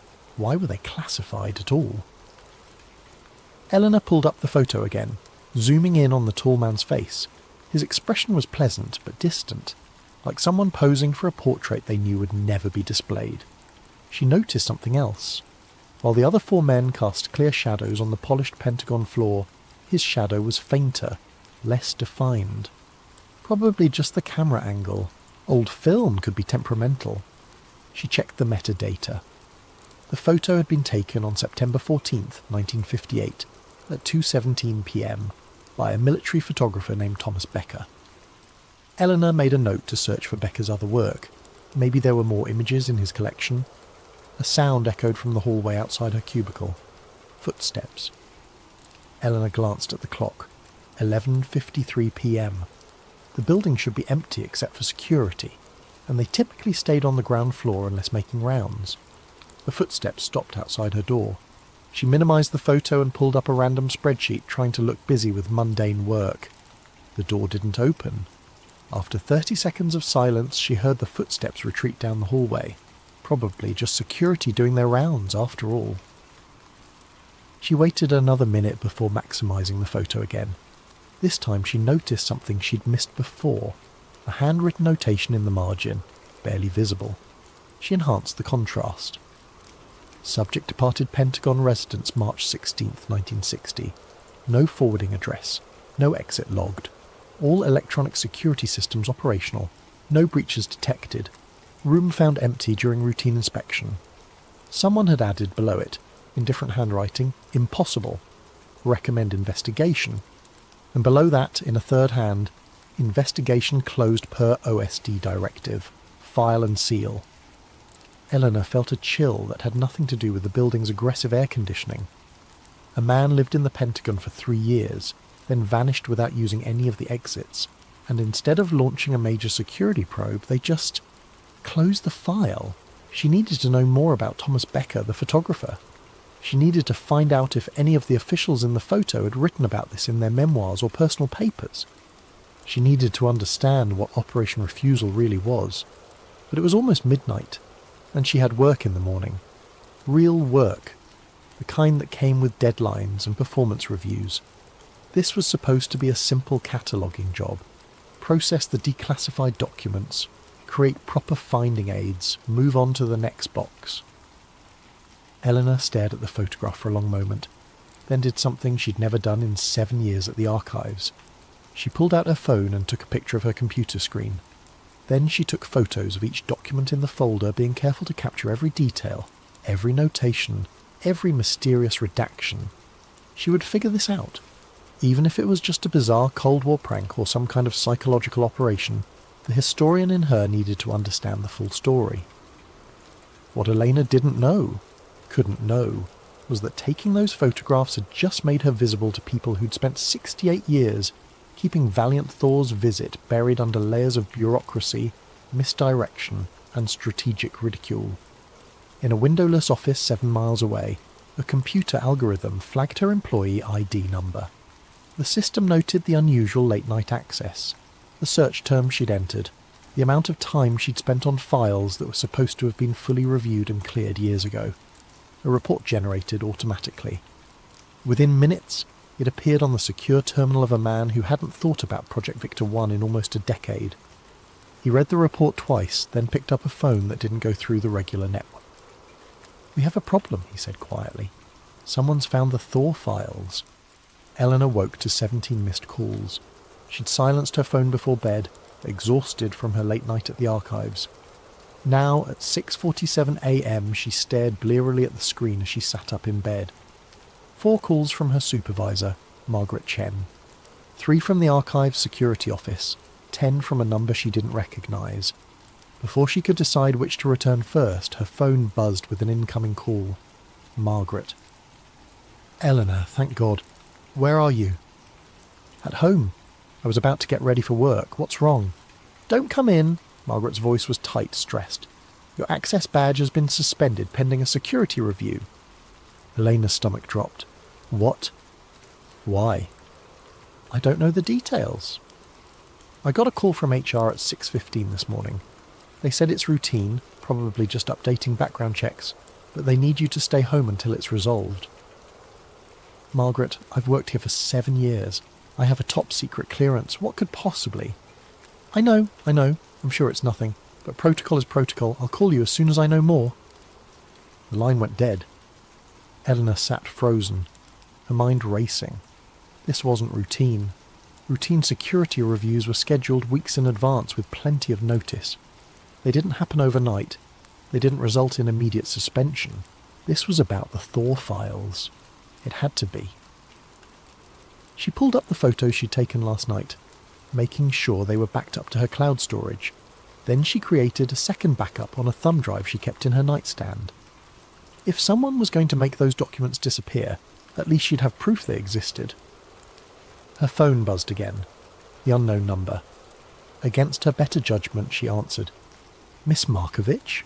The man's voice, smooth and professional. "My name is Robert Garrison. I'm with the Office of Personnel Management. I apologise for the early call, but we need to schedule a time for you to come in and complete some paperwork regarding your security clearance update. I was told to stay home today. Yes, just a precaution while we process the renewal. Nothing to worry about. We've been doing this with all employees who have access to recently declassified materials. You understand? We need to make sure everyone's properly vetted for the new protocols." The explanation was smooth, almost too smooth, but something about it rang false. The Office of Personnel Management handled federal employee records, but archive security clearances went through a completely different channel. "When do you need me to come in?" Elena asked, keeping her voice neutral. "Would today work?" "Say 10 o'clock. We have an office in Bethesda." "Can I come to the main OPM building instead? I'd prefer to handle this at the official location." Brief pause. "The Bethesda office is where we process these particular renewals. It would really be best if—" "I'll need to check my schedule and call you back," Elena interrupted. "What was your employee number?" Another pause, longer this time. "I'll have my assistant send you an email with all the details. We'll be in touch, Miss Markovich." He hung up before she could respond. Elena's hands were shaking now. That wasn't a government official. Government officials didn't give up that easily when you questioned them. They pulled rank, they cited regulations, they transferred you to supervisors. They didn't just politely hang up. Someone was trying to get her into an unofficial office to... What? Question her? Intimidate her? Make her forget what she'd found? She needed help. Someone who understood how these systems worked, who could tell her if she was being paranoid, or if this was really as wrong as it felt. Eleanor opened her laptop and pulled up the employee directory for the archives. She scrolled through names until she found the person she wanted. Marcus Webb, Senior Archivist in the Modern Military Records Division. Marcus had been at the archives for 23 years. He'd worked on some of the most sensitive declassification projects in the institution's history. If anyone would know what to do, it would be him. She called his desk phone. No answer. She tried his cell. Marcus Webb. "Marcus, it's Elena Markovich from Cataloguing. Do you have a minute?" "Eleanor? Hey. Sure. What's up?" "I need to talk to you about something I found yesterday. Something weird, but not over the phone. Can we meet somewhere? Coffee?" Silence on the other end. When Marcus spoke again, his voice had changed. Quieter, more guarded. "What kind of something?" "Pentagon files from the late 50s. A visitor who doesn't appear in any official records. Papers that shouldn't be declassified if they're real, and shouldn't exist if they're fake." "Jesus, Elena," Marcus exhaled slowly. "Where are you right now?" "Home. My badge access was suspended this morning." Okay. Don't go anywhere until I call you back. 20 minutes. And Eleanor, don't talk to anyone else about this. Don't send any emails. Don't post anything online. Just wait for my call." He hung up. Eleanor set the phone down and wrapped her arms around herself. The apartment suddenly felt too quiet, too exposed. She went to her living room window and looked down at the street 3 stories below. A black sedan was parked across the street, its engine running. She could see the silhouette of someone in the driver's seat. How long had that car been there? She backed away from the window, her heart pounding. Maybe she was being paranoid. Maybe it was just someone waiting for a friend. But after the fake OPM call and the sudden badge suspension, paranoia felt like common sense. Her phone rang. Marcus. "Coffee shop on Wilson Boulevard, the one near the post office. 30 minutes. Come alone, make sure no one follows you." "Marcus, what's going on?" 30 minutes, Eleanor. We'll talk then." She grabbed her keys and the thumb drive, shoved them in her jacket pocket and headed for the door. In the hallway, she paused. If someone was watching the front entrance, they'd see her leave.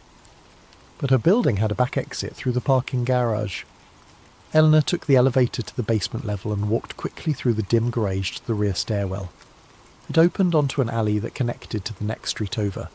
She emerged into pale morning sunlight and started walking, resisting the urge to look over her shoulder. The coffee shop was a 20-minute walk, but she took a deliberately complicated route, doubling back twice and cutting through a grocery store to make sure she wasn't being followed. By the time she arrived, Marcus was already there, sitting at a corner table with 2 cups of coffee. He looked older than she remembered, grey at the temples, deep lines around his eyes. He gestured for her to sit. "Tell me everything," he said quietly. "Start from the beginning." Eleanor told him about box 4782, the Thor files, the photograph, the strange documents. She pulled out her phone and showed him the pictures she'd taken. Marcus studied them in silence, his expression growing darker with each image. When he finished, he looked up at her with something that might have been pity. "You need to forget about this," he said. "What? Delete these photos? Destroy any copies? Go back to work when they reinstate your access? Process your boxes and never mention Valiant Thor again?" "Marcus, these are legitimate historical documents. If they're real, they're real." His voice was flat. "And that's exactly why you need to walk away." Elena stared at him. "You've seen this before." "Not this specifically, but I've been doing this job long enough to recognise certain patterns. Every few years, someone stumbles across something they shouldn't. Usually it's about UFOs, sometimes it's about weapons programs or intelligence operations. The common thread is that the documents are always genuine, always declassified through proper channels, and always impossible to verify through any official source. That doesn't make sense. If they're declassified because someone wanted them declassified. Not for transparency, but as insurance. If the information ever becomes a problem, they can point to the fact that it's been publicly available for years and no one took it seriously. It's hiding in plain sight." "So you're saying Valiant Thor was real? An actual alien living in the Pentagon?" Marcus shrugged. "I'm saying the documents are real. What they describe, that's above my pay grade. What I know is that people who dig too deep into this stuff tend to have sudden career problems.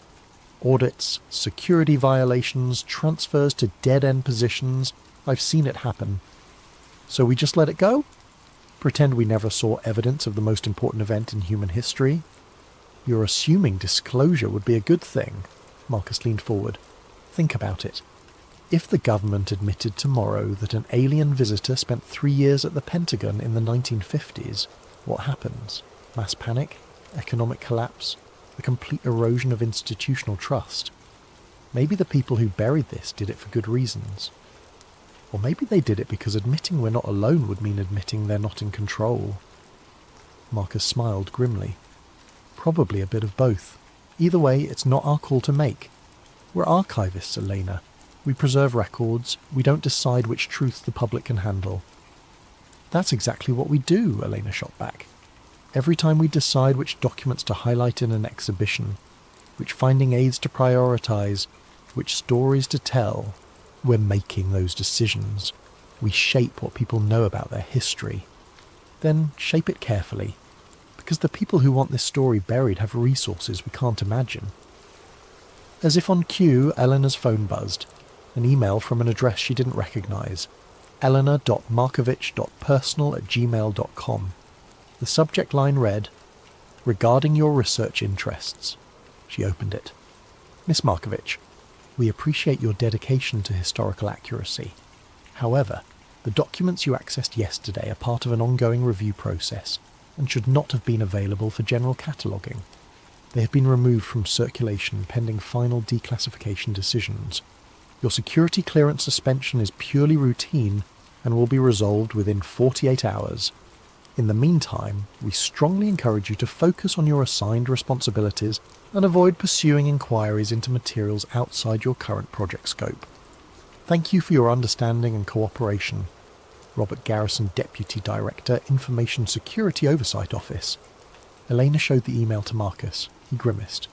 "See? They're being polite about it now. That's the first warning. If you keep digging, the next contact won't be so friendly. How do they get my personal email? They're the government. They have everything. Eleanor's mind was racing.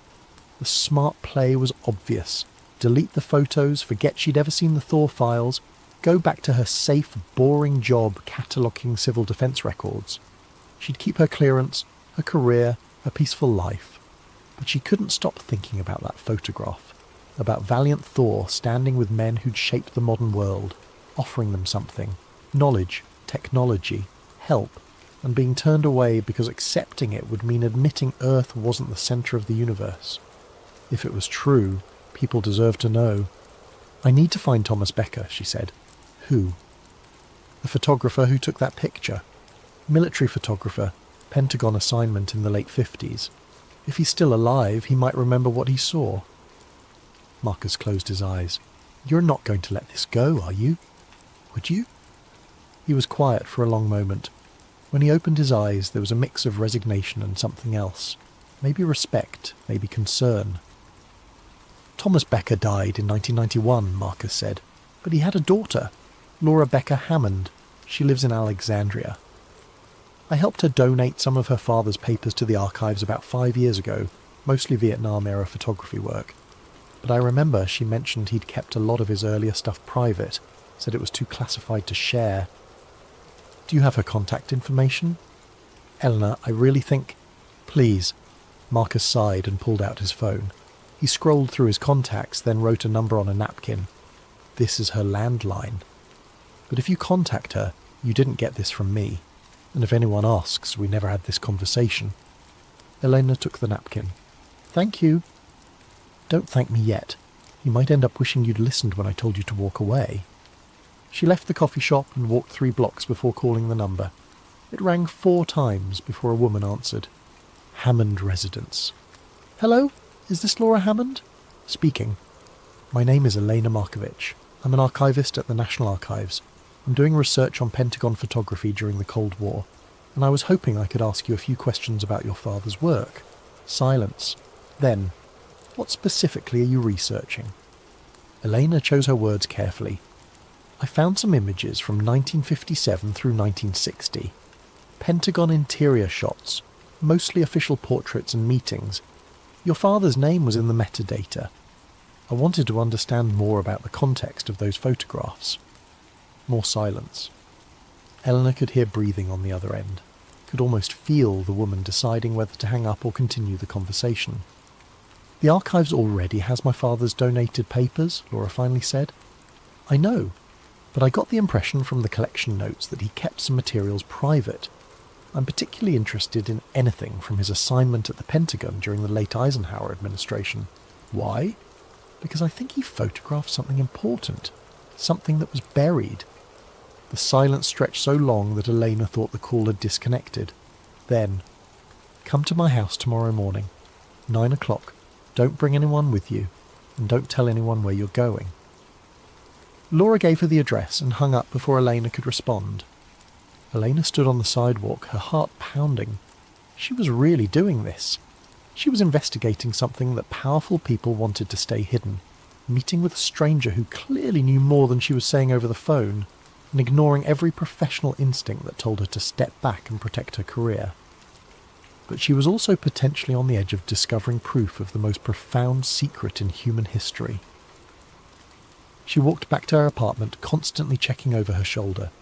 The black sedan was gone from its parking spot. That should have been reassuring, but somehow it made her more nervous. That night she barely slept. Every sound in the building made her jump. Footsteps in the hallway, the elevator chiming, the rumble of the HVAC system. She kept her laptop open, constantly refreshing her email and news feeds, half expecting some kind of digital attack or official notice that would make her investigation impossible. Nothing came. The silence was almost worse than a direct confrontation. At 8:30 the next morning, Elena called an Uber instead of driving her own car. Another precaution, probably unnecessary, but she was learning to trust her paranoia. The driver was a college student who spent the entire ride talking about his engineering classes and didn't seem to notice or care where they were going. Laura Hammond's house was a small brick colonial on a quiet street lined with oak trees. Elena paid the driver and walked up the front path. Before she could knock, the door opened. Laura was in her early 60s with short silver hair and sharp blue eyes that studied Elena with obvious suspicion. She wore jeans and a cardigan, sensible shoes, the uniform of someone who'd stopped caring what strangers thought about her appearance. "You came alone?" Laura asked. "Yes, sir. Phone off, please." Elena hesitated, then powered down her phone and showed Laura the blank screen. Laura nodded and stepped aside to let her enter. The house was neat, modestly furnished, filled with photographs, family shots, landscapes, a few that looked like professional military portraits. Laura led Elena to a small dining room, where a cardboard box sat on the table. "My father took over 40,000 photographs during his military career," Laura said, without preamble.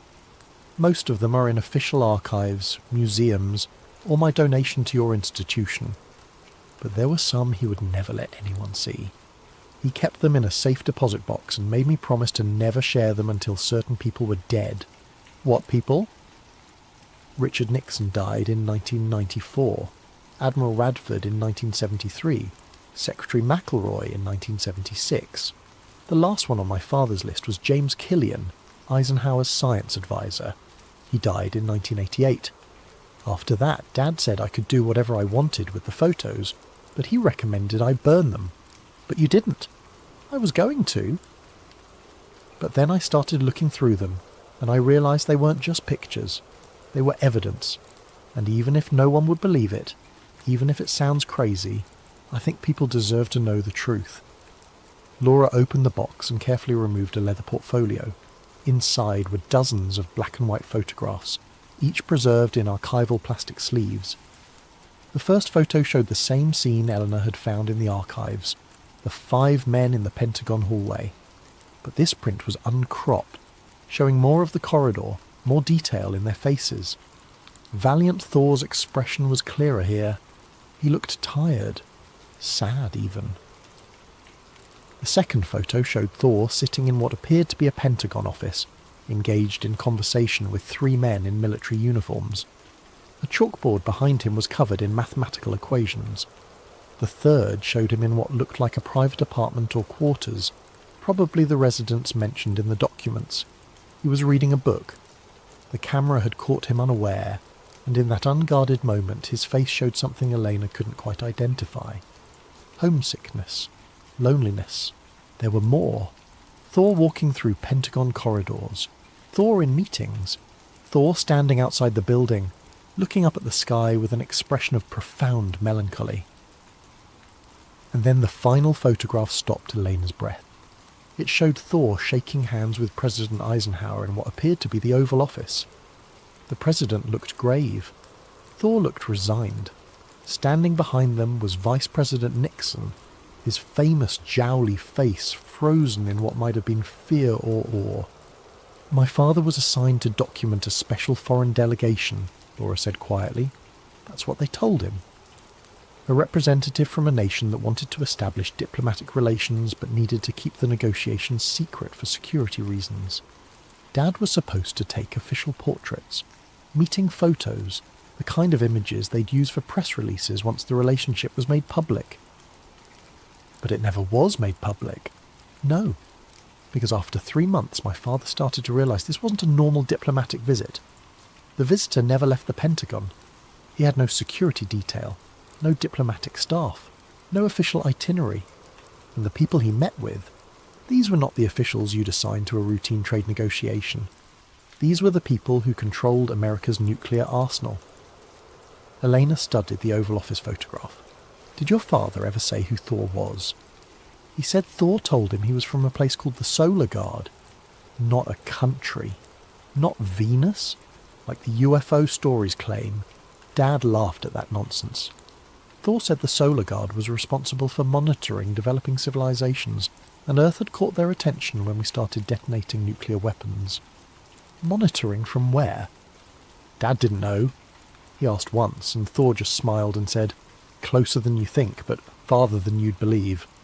Whatever that means. Laura pulled out one more item from the box, a small leather journal with worn edges. This was Dad's personal log from that assignment. He wrote down everything Thor told him during their conversations. The official photos were his job, but the journal was his insurance policy. He wanted a record in case anyone ever tried to make him forget or deny what he'd seen. She handed it to Eleanor. The journal was filled with precise military-style entries, dates, times, brief descriptions of photographs taken, but interspersed throughout were longer passages, conversations recorded in surprising detail. Elena read, March 23rd, 1957. VT asked me today why we photograph everything. I told him it's how we preserve history. He said his people don't need photographs because they don't forget. I asked if that was a blessing or a curse. He said both. We talked for nearly an hour about memory and loss. He told me his visit here would eventually be forgotten, or worse, turned into legend and mockery.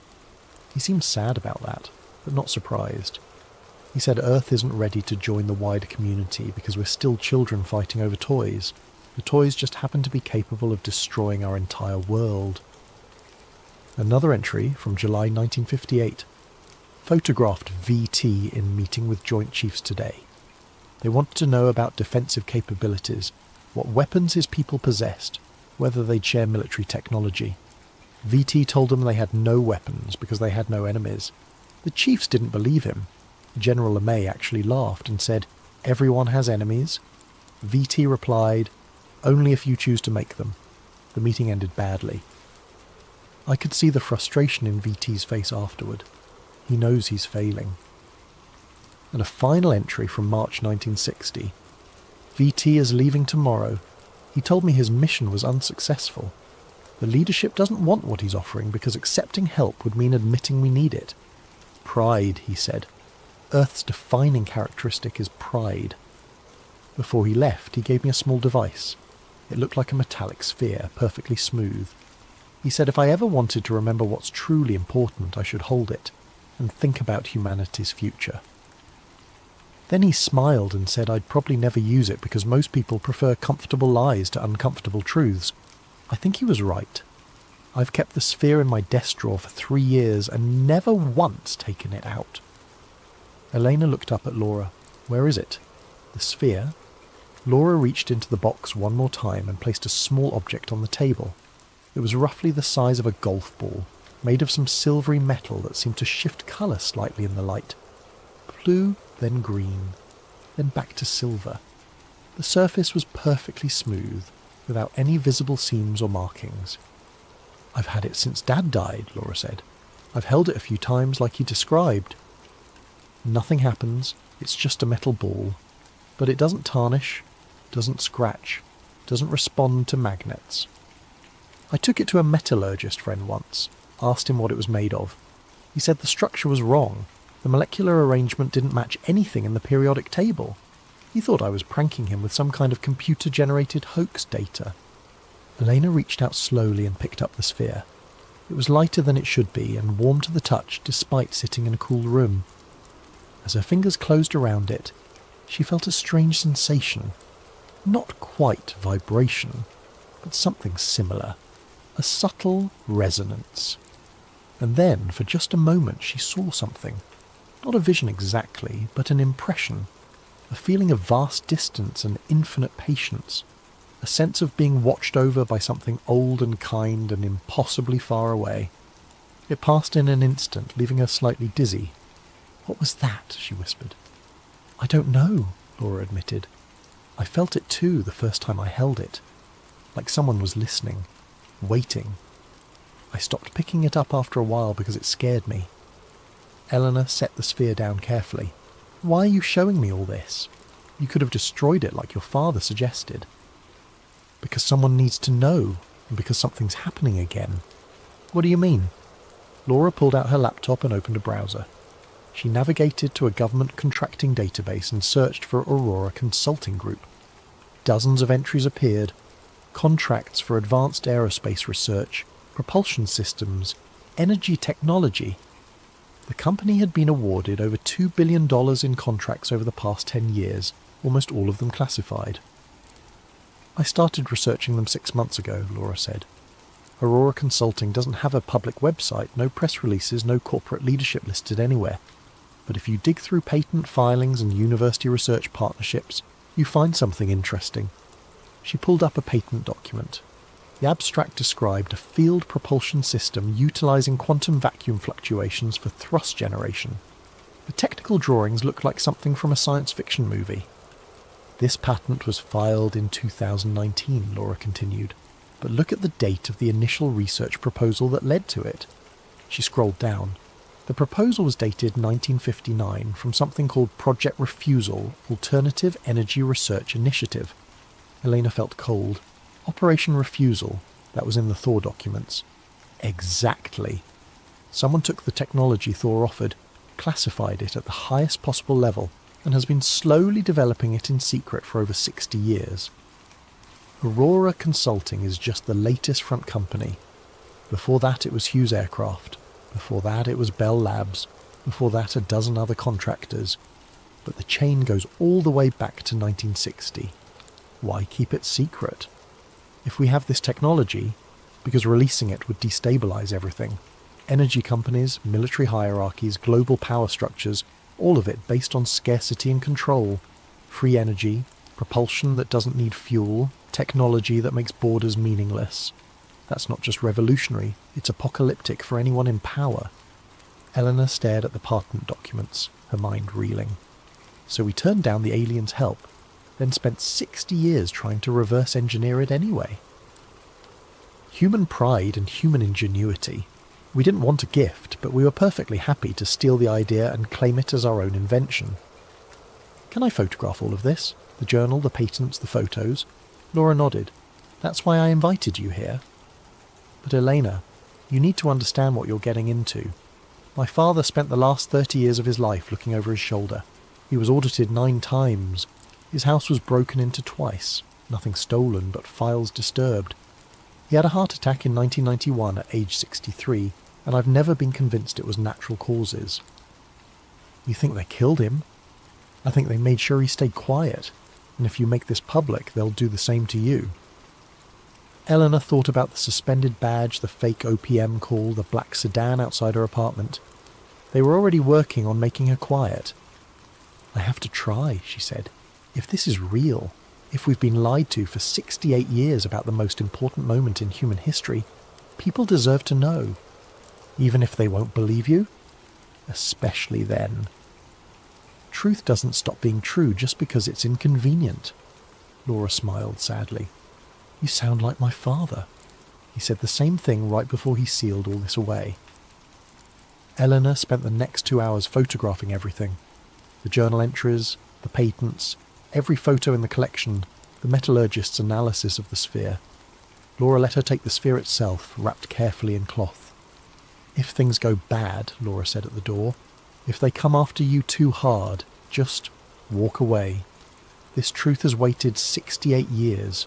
It can wait longer. But Elena knew she couldn't walk away. Not now. She took another Uber home, the sphere heavy in her jacket pocket despite its impossible lightness. Back in her apartment, she uploaded everything to 3 separate cloud services under fake accounts, then encrypted copies on 2 more thumb drives. She mailed one drive to her sister in Portland with instructions to open it only if something happened to her. Then she did what any millennial archivist would do.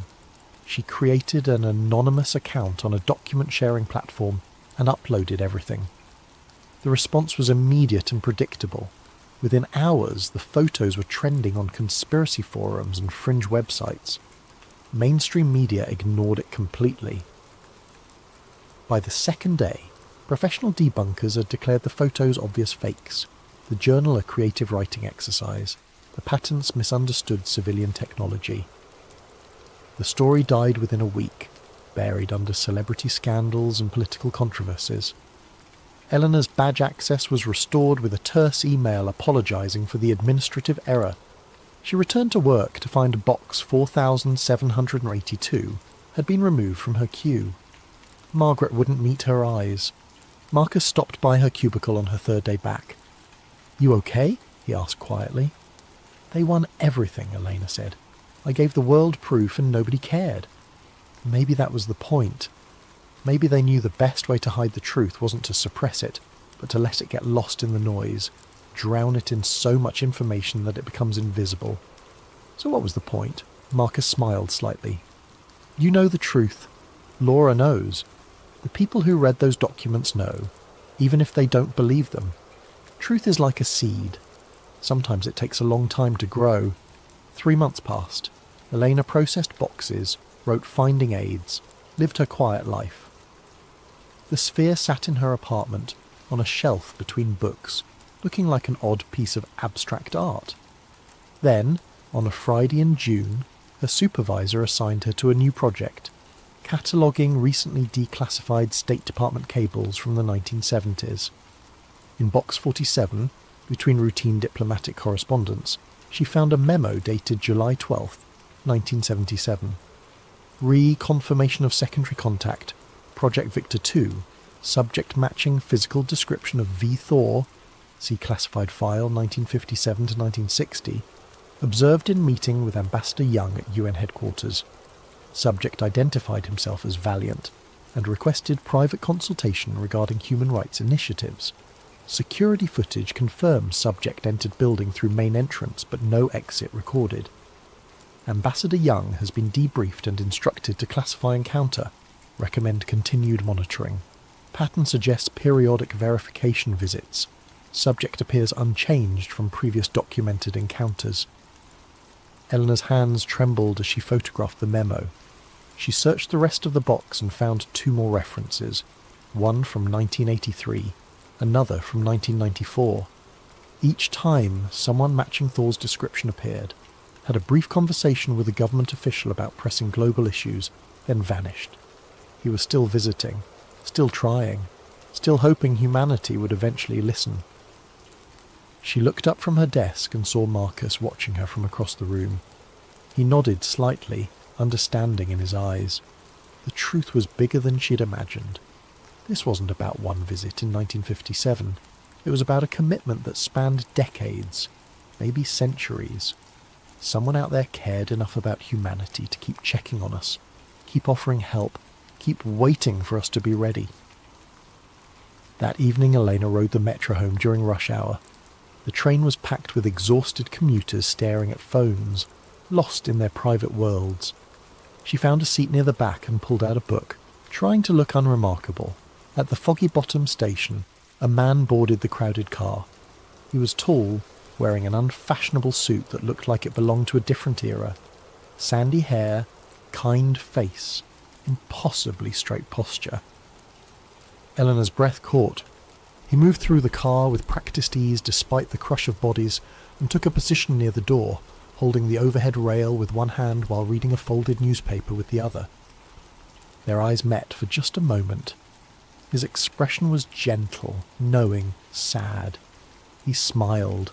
The same sad smile from her father's photographs. The smile of someone who knew he was witnessing something important that no one else could see.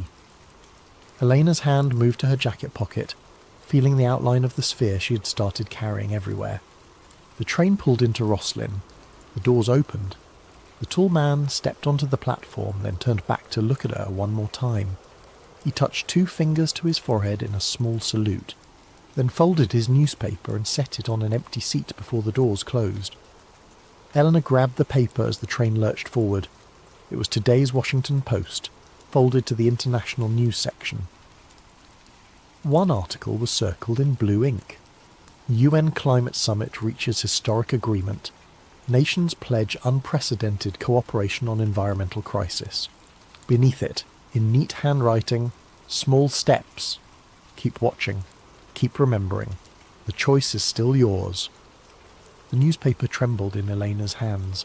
She looked up, pressing her face to the window, as the train emerged from the tunnel into evening light. On the platform behind them, the tall man stood perfectly still, watching the train depart, a solitary figure growing smaller and smaller until he disappeared entirely. Eleanor pulled out her phone and started typing. Not an article, not a press release, but a simple email to Laura Hammond. He's still here, still trying. I saw him. The response came 3 minutes later. I know. Dad saw him too in 1989, 2 years before he died, at a bookstore in Georgetown, reading about the fall of the Berlin Wall. He said Thor looked pleased, like he'd been waiting for humanity to tear down a wall and we'd finally done it. Keep the sphere safe, keep your eyes open, keep believing that truth matters, even when no one's listening. Especially when no one's listening, that's when it matters most. Eleanor closed her eyes, feeling the subtle warmth of the sphere in her pocket, the gentle pulse that might have been her imagination, or might have been something far stranger and more wonderful. Somewhere in the vastness of space, or perhaps somewhere much closer than anyone suspected, someone was watching over humanity with infinite patience, waiting for the day when we'd be ready to accept help without letting pride get in the way. That day hadn't come yet, but maybe, Elena thought, maybe people like her and Laura and Thomas Becker were the seeds Marcus talked about, small truths taking root in dark places, waiting for the right moment to grow. She opened her laptop when she got home and started writing. Not for publication, not for proof, but for the record. A true account of what she'd found, what she'd learned, what she'd seen on the metro train. She would add it to the collection of evidence slowly gathering across decades, breadcrumbs left by archivists and photographers, and ordinary people who'd glimpsed something extraordinary and refused to forget it. And someday, when humanity was finally ready, when enough seeds had taken root, maybe someone would piece it all together and understand. We were never alone. We were never abandoned. We were just a young species learning to grow up while patient guardians watched from the shadows. The truth was out there, hiding in plain sight, waiting in archived files and classified memos, and the memories of people brave enough to believe in uncomfortable truths. Eleanor saved her document, encrypted it, backed it up in 5 different locations. Then she picked up the sphere, held it in both hands, and thought about humanity's future. For just a moment, maybe imagination, maybe something more, she felt a response. Warmth, approval, hope.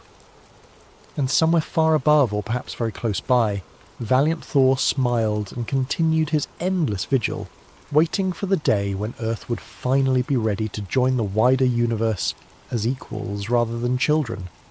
That day would come, it had to. Truth always finds a way. Welcome back to Sleep Theories, where we explore the mysteries that lurk in the shadows of our world.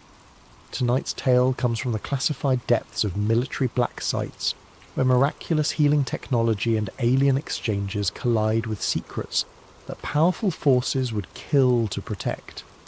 But before we dive into this chilling account of hidden cures and impossible machines, remember to leave your own mysterious video ideas in the comments below. Your suggestions fuel these midnight journeys into the unknown. Special thanks to DXD232 for inspiring tonight's story. And if these tales of suppressed miracles and government conspiracies send the right kind of shivers down your spine, hit that like button and subscribe to Sleep Theories for more stories that blur the line between fact and nightmare. The morphine drip made a soft clicking sound every few seconds, marking time in the sterile hospital room like a metronome of mortality. Daniel Ross sat beside his father's bed, watching the old man's chest rise and fall in shallow breaths. Outside, Baltimore rain streaked the windows, turning the city lights into blurred watercolours. "Danny," his father whispered, eyes suddenly wide and lucid despite the heavy medication.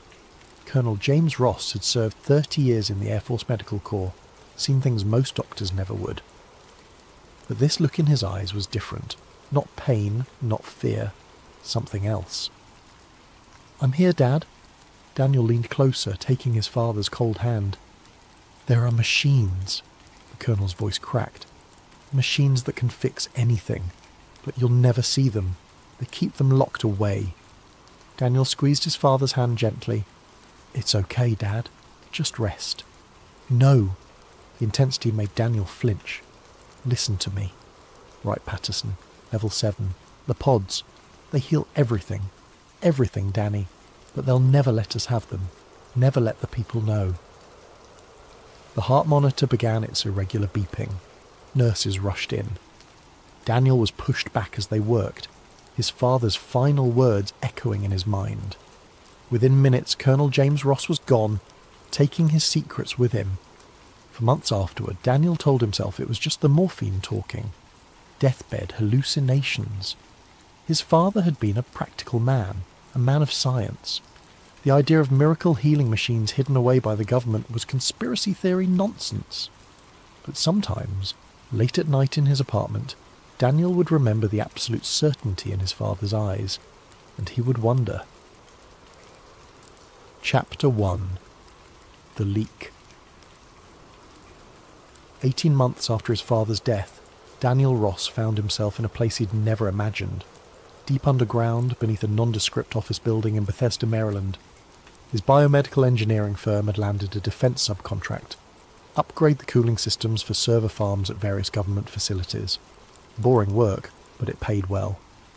The facility manager, a nervous man named Peterson, led him through endless beige corridors. "Everything down here is classified," Peterson said for the third time. "You see nothing. You say nothing." "Just here for the HVAC systems," Daniel replied, hefting his diagnostic equipment. They reached server room 7, and Peterson unlocked 3 separate security doors. "You've got 2 hours. I'll be right outside." The room hummed with the white noise of 1,000 cooling fans. Daniel got to work, checking temperature readings and airflow patterns. It was while crawling behind a server rack that he first saw them, fibre optic cables running into a panel marked with warnings in 3 languages. But it wasn't the warnings that caught his eye, it was the label, HMP-PODV, 3.1 Network Interface. Daniel's hands stilled. Pod. His father's word echoed across 18 months of grief. He should have left it alone, should have finished his work and walked away. But his father's voice whispered in his memory, and before he could stop himself, Daniel was tracing the cables to their source, a secured server cabinet with a lock that took him less than a minute to bypass. His government contracts had required certain skills. Inside, stacks of drives blinked with activity. A terminal screen showed active file transfers. Daniel plugged in his diagnostic tablet, telling himself he was just checking for cooling efficiency. The lie tasted bitter even as he thought it. Files cascaded across his screen. Most were encrypted, but the headers were visible. Cellular Reatomization Protocols version 7.3. Holographic Medical Pod Deployment Guidelines. Patient Recovery Metrics. Q3 2024. Technology Exchange Program HLT clearance only. His hands shook as he initiated a download to his tablet's hidden partition. Gigabytes of data flowed across the connection. Schematics, video files, documents stamped with classifications he'd never seen before. One document caught his eye.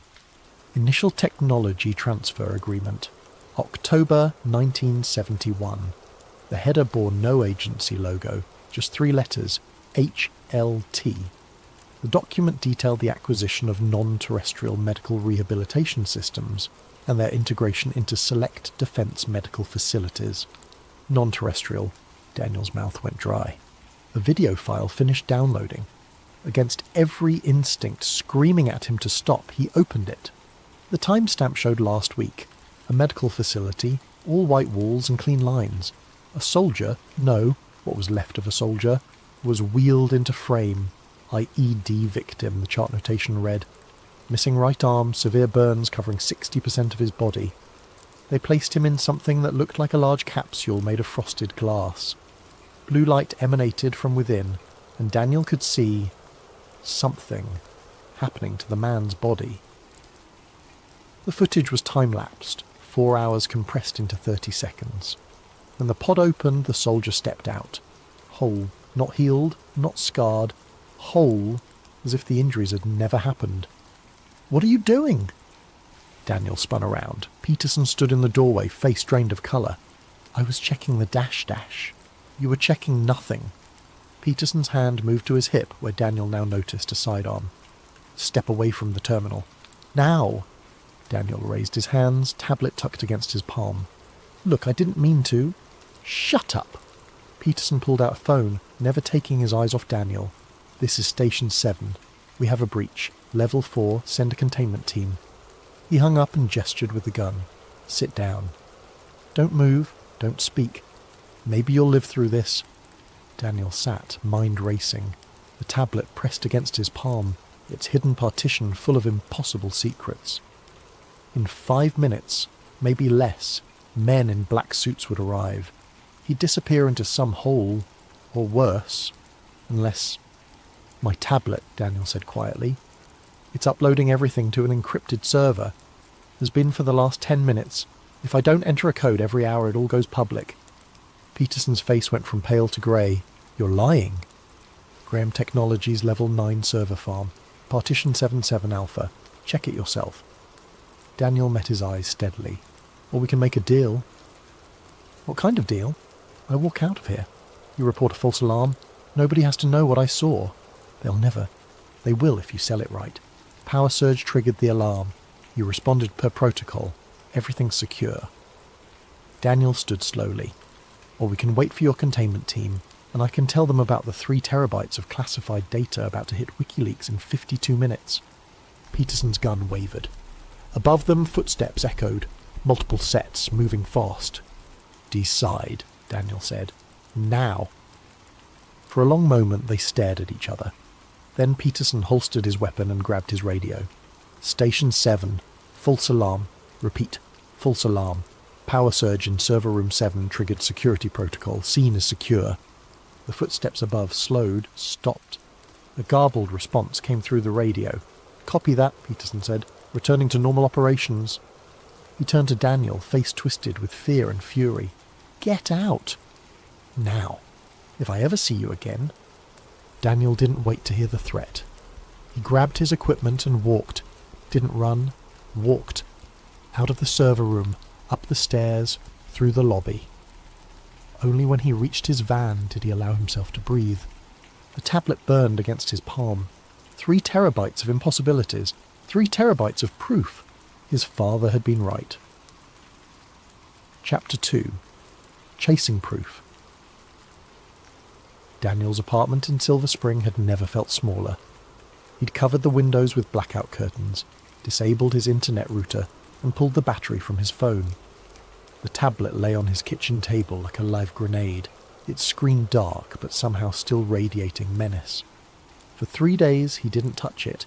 He called in sick to work, ignored the increasingly urgent voicemails from his boss. He barely slept, starting at every car door slam, every footstep in the hallway. They would come for him. Peterson's deal had bought time, nothing more.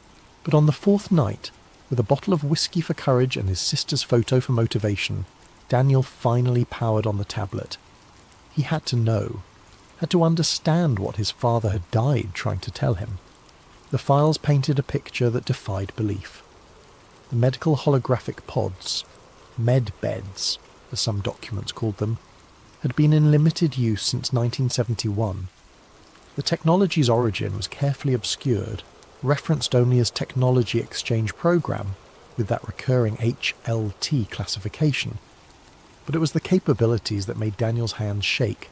Complete cellular regeneration, real-time DNA repair and optimization, reversal of aging at the cellular level, regeneration of lost limbs and organs, elimination of all known pathogens and cancers, restoration of neural pathways in brain injury patients. The video files were even more staggering.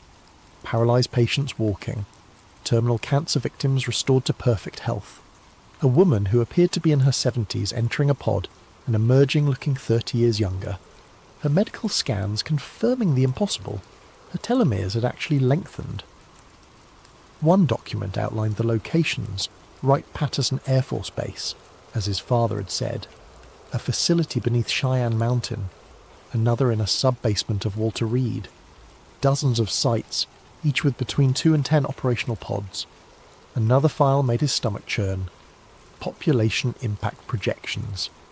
If the technology was released publicly, the document warned, the results would be catastrophic. Healthcare industry collapse, pension system failure as lifespans extended indefinitely, overpopulation, resource depletion, social chaos. Controlled deployment only, the summary concluded. Tier 1 personnel and critical assets only. Public disclosure remains Level 9 prohibited.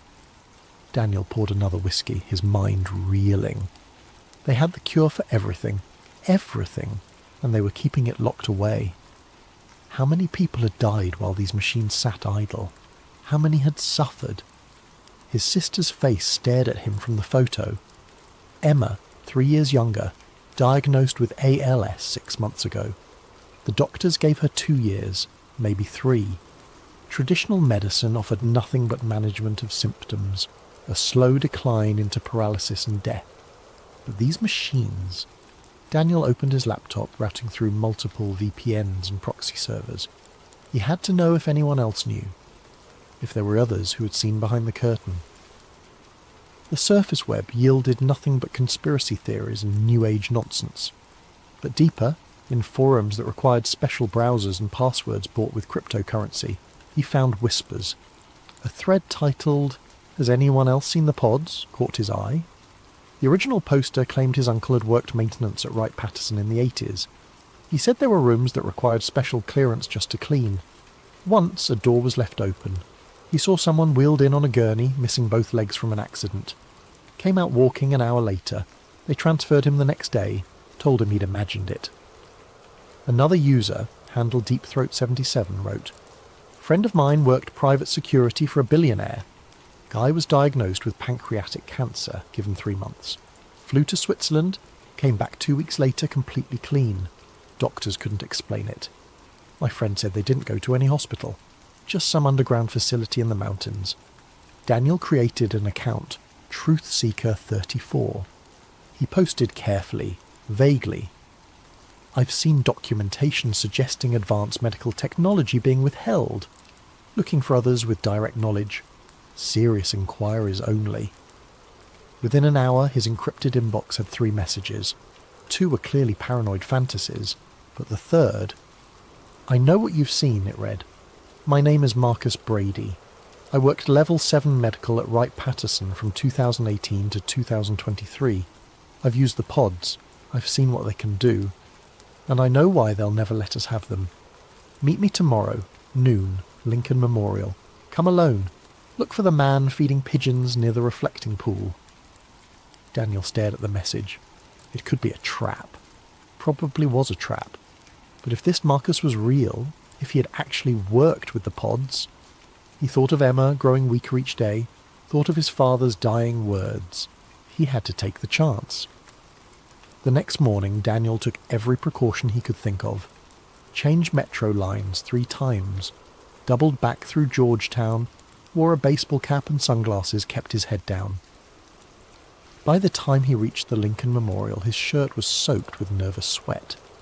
The reflecting pool stretched before him, tourists wandering its length despite the October chill. And there, on a bench near the middle, sat a middle-aged Asian man tossing breadcrumbs to a cluster of pigeons. Daniel approached slowly, hands visible. The man didn't look up. "Beautiful day," Daniel said, the agreed-upon phrase. "For feeding birds," Marcus Brady replied. He patted the bench. "Sit. Don't look at me directly. We have maybe 10 minutes before their facial recognition picks us up." Daniel sat, pulling out his own bag of breadcrumbs. The price of admission to any Washington Park bench. "You've really used them? The pods? 17 times. Different patients, different conditions. I've seen them regrow a man's liver, cure stage 4 brain cancer, reverse paralysis from a severed spinal cord." Marcus's voice was steady, matter-of-fact. "And each time I had to watch them wheel the patient away afterward, tell their families they died on the table, create false death certificates, because the technology doesn't exist." "Why? Why hide it?" Marcus laughed bitterly. "You've seen the projection documents, haven't you? About societal collapse. Yeah, but it's not about society. It's about control, power, money." Marcus threw more crumbs, watching the pigeons fight over them.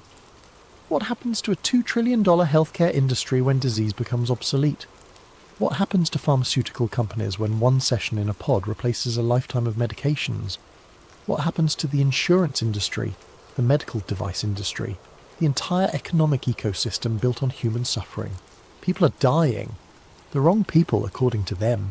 Marcus's voice hardened. The pods aren't idle. They run every day. For the elite, for key government personnel, for people who can pay 8 or 9 figures for a session. There's a facility in Switzerland completely off the books. Saudi princes, tech billionaires, heads of state. They all know. They all use them. They stay young, healthy, immortal, while the rest of us age and die on schedule. Daniel felt sick. There has to be a way to expose this, to force their hand. You think you're the first to try? Marcus turned slightly and Daniel glimpsed a face marked by exhaustion and fear. I had a colleague, Patricia Martinez, brilliant woman. She tried to document everything, gathered evidence for 2 years. Know where she is now? Daniel shook his head. Neither do I. She disappeared 3 months ago. Official story is she had a mental breakdown, committed suicide. But I saw the security footage from that night. Black SUVs, a team in tactical gear. They scrubbed her entire existence, apartment, digital footprint, everything. Even her family thinks she's dead. Then why are you talking to me? Marcus was quiet for a long moment. Because I'm dying. Lung cancer, ironically enough. And they won't let me use the pods. I know too much, but not enough to be valuable. So I'm dead anyway. He stood, scattering the remaining crumbs. My advice: forget what you've seen. Delete those files. Go back to your life. Because if you pursue this, you'll end up like Patricia. Or like me. He started to walk away, then paused. Unless, Daniel stood. Unless what? Unless you're smarter than us. Unless you find a way to use the system against itself. Marcus pulled out a business card, dropped it on the bench. That's a cleaner service. Call them, ask for a deep clean special. They'll give you an address. What you do with it is up to you. Then he was gone, disappearing into the crowd of tourists. Daniel picked up the card, just a phone number, nothing else. He looked around, suddenly aware of every security camera, every passing jogger who might be something more.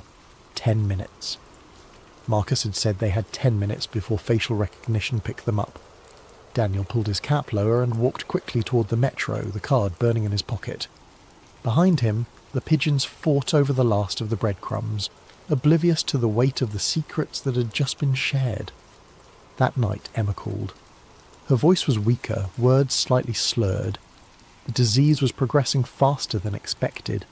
The doctors wanted to start experimental trials, 1,000-to-1 shots that might buy her months at best.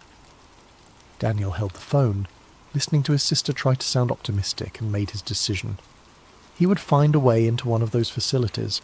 He would save Emma, or die trying. Chapter 3. Into the facility. The cleaner service turned out to be a laundromat in Anacostia, the kind of place where questions weren't asked and cash was king. Daniel walked in at exactly 3 p.m. as instructed, and asked for the deep clean special. The woman behind the counter, hair in curlers and chewing gum like her life depended on it, didn't even look up. Dryer 7.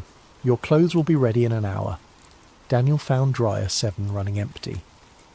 Taped inside was an envelope containing a single sheet of paper, GPS coordinates, a date 2 weeks away, and instructions that made his blood run cold. Decommissioned medical facility, Nevada test site. Maintenance window 0200 to 0600 hours. Pod 7 operational status unknown. Building 447, sub-level 3. Guard rotation changes at 0247 and 0423, no second chances. 2 weeks. Daniel spent them in fevered preparation. He liquidated his retirement accounts, maxed out credit cards, assembled equipment he'd need. Night vision goggles, electronic lockpicks, a signal jammer he bought from a Russian on the dark web, and most importantly, credentials. His years working defence contracts had taught him the bureaucracy's weakness. Paperwork. The right forms, the right badges, the right confidence, and you could walk into almost anywhere. He crafted an identity. Daniel Morrison, biomedical contractor with Theoretical Systems Inc., a shell company that existed only in Delaware filing documents, and a website he built in 3 hours. The drive to Nevada took 2 days. He stopped only for gas, sleeping in his van at rest stops, paranoid that every state trooper was looking for him. By the time he reached the coordinates, 60 miles northwest of Las Vegas in the middle of nowhere, Exhaustion and adrenaline had him running on pure determination. The facility looked abandoned. Chain-link fence topped with old razor wire, warning signs faded by decades of desert sun. But Daniel's night vision showed what casual observers would miss. Fresh tyre tracks, security cameras painted to look rusted, and a guard shack that was definitely not empty. He waited until 2300, then drove to the gate with confidence he didn't feel. The guard, half asleep and clearly not expecting visitors, barely glanced at the work orders Daniel had forged. "Theoretical systems," Daniel said, handing over his credentials. "Emergency maintenance on the cooling systems. Should have been here yesterday but got held up in Vegas." The guard squinted at the paperwork, then at his computer screen. For a heart-stopping moment, Daniel thought it was over. Then the guard shrugged. "Building 447's that way. Park around back. You know the drill. No photos, no phone calls, no wandering around, in and out." "Copy that." Daniel drove through, hands steady despite the sweat running down his back. Building 447 looked like every other military structure from the 1960s. Concrete block, small windows, designed to survive nuclear war. But the keypad lock was modern, as were the cameras covering every angle. Daniel parked where the building itself blocked the van from view and got to work. The lockpicks got him through the first door. The signal jammer killed the cameras for a precious 90 seconds, long enough to reach the stairwell. Down he went, following memorized floor plans, until he reached sub-level 3. The difference was immediate. Gone were the crumbling concrete walls and flickering fluorescence. This level was modern, clean, medical. The air smelled of ozone and something else, something that made his skin prickle with static electricity. Daniel followed the corridor, each door labelled with alphanumeric codes that meant nothing to him. Then he saw it. Pod Bay 7. Authorised personnel only. The door was reinforced steel with a biometric scanner. Daniel's picks were useless here, but fortune favours the desperate, or the observant. A medical cart sat nearby, and tucked beneath supplies was an access card on a retractable lanyard. Some technician's oversight would be Daniel's salvation. The card worked. The door hissed open, and Daniel stepped into impossibility. The room was vast, easily 60 feet across. In the centre sat 7 pods arranged in a circle like techno-Stonehenge. 6 were covered with protective sheeting powered down, but the 7th... It glowed with soft blue light, humming with energy that seemed to vibrate in Daniel's bones. The pod itself was beautiful in an alien way. Smooth curves of some material that looked like pearl mixed with chrome, no visible seams or joints. A control panel nearby showed readouts in symbols that hurt to look at directly, though English translations scrolled beneath. Daniel approached slowly, pulled out his phone to record. This was it. Proof the world needed to see. Then he heard voices in the corridor. Told them Pod 7 was acting up again. Frequency alignment's off by 0.3%. At this hour? Christ. Let me guess. Priority patient tomorrow? Senator something or other. Pancreatic cancer. The usual last-minute emergency when they realise money can't buy immortality through traditional channels. Daniel's mind raced. The guards would change rotation in, he checked his watch, 6 minutes. But these technicians were here now. He looked around frantically, spotted an observation booth elevated above the pod bay. He sprinted for the ladder, hauling himself up just as the main door opened. 2 men in white coats entered, arguing about frequency modulation and dimensional phase shifting, terms that meant nothing to Daniel but which they discussed like garage mechanics, talking about engine timing.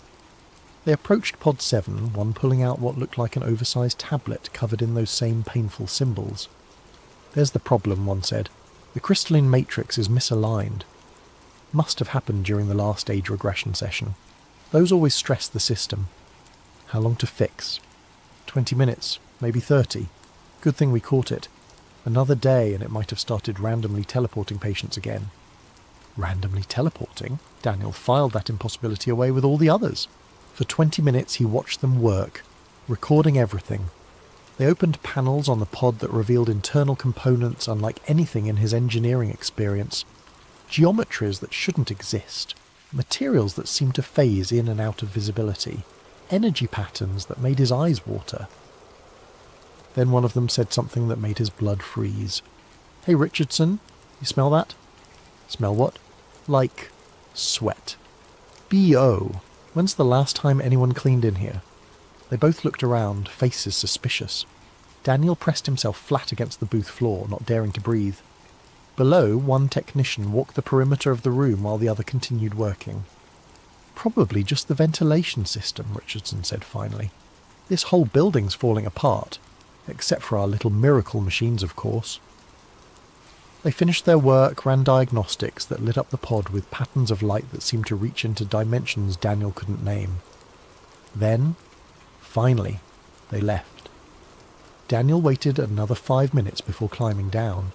His legs shook, but he forced himself to approach the pod, to touch its surface. It was warm, almost alive, pulsing gently like a slow heartbeat. On impulse, he pressed his hand to what looked like a reader panel. The pod responded immediately, symbols cascading across its surface.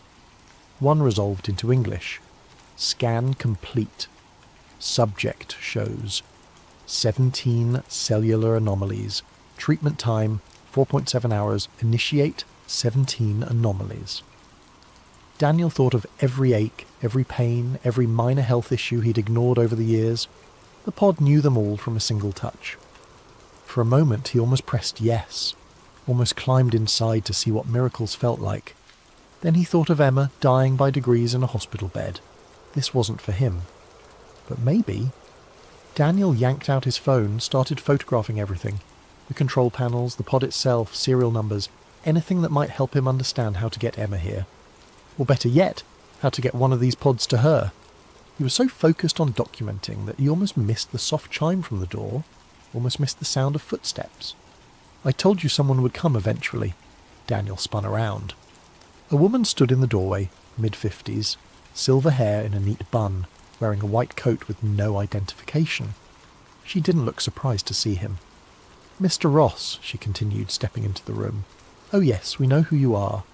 We've known since you downloaded those files in Bethesda. Did you really think Mr. Peterson's deal would hold?" Daniel backed toward the pod, mind racing for exits that didn't exist. "Who are you?"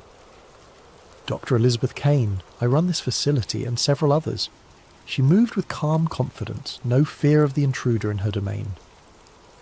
"I must say, you've shown remarkable resourcefulness.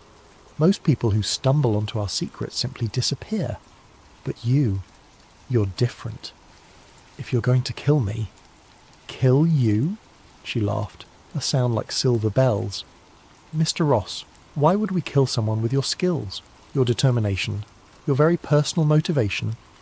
She gestured to the pod. "We want to save your sister.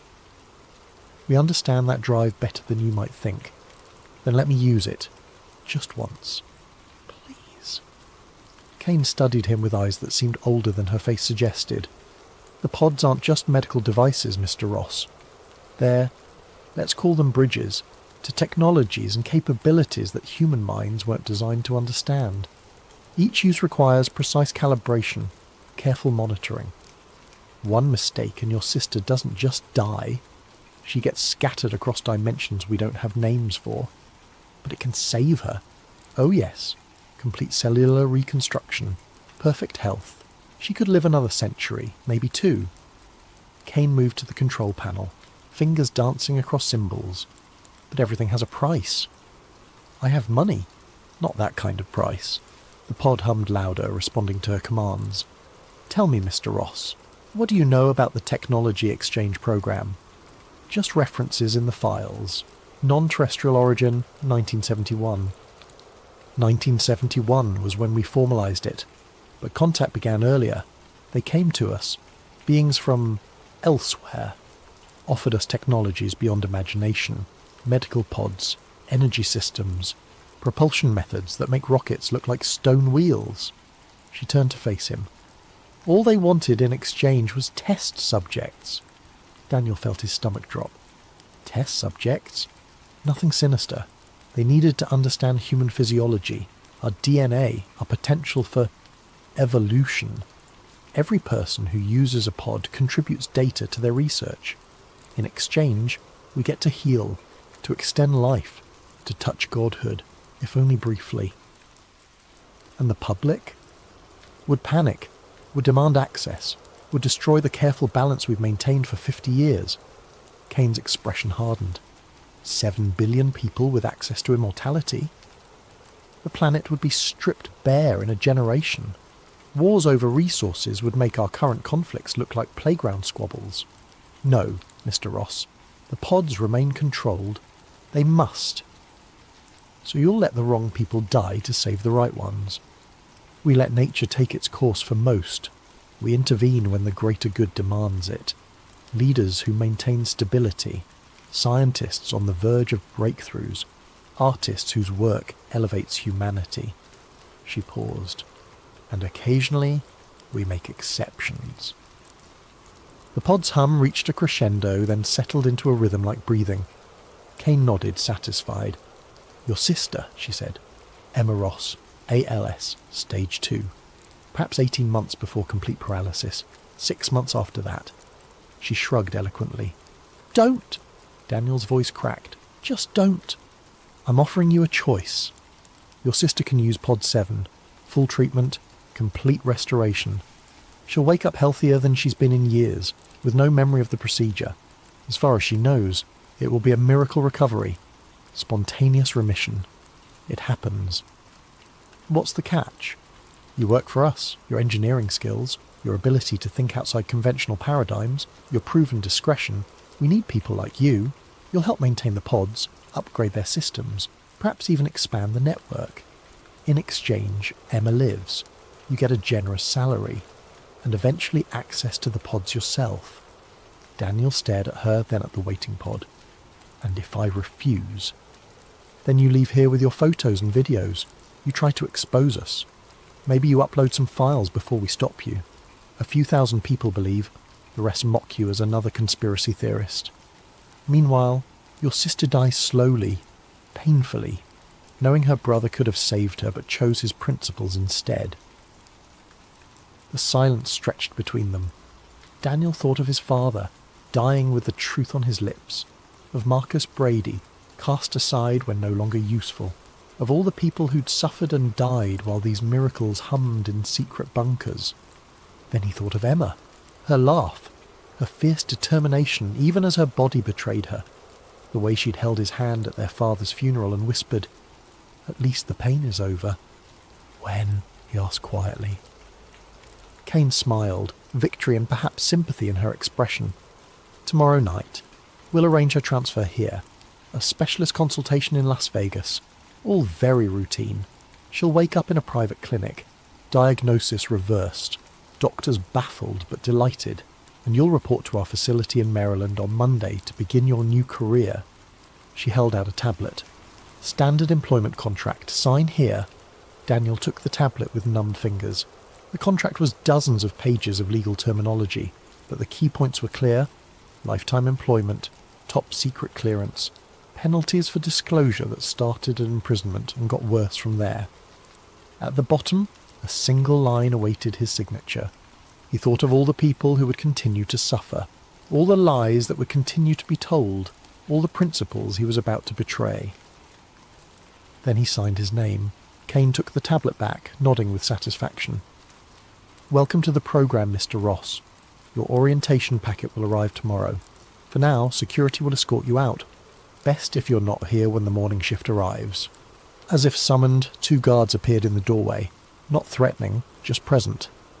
Daniel took one last look at Pod 7, glowing with its impossible promise, then followed them out. The drive back to Las Vegas was a blur.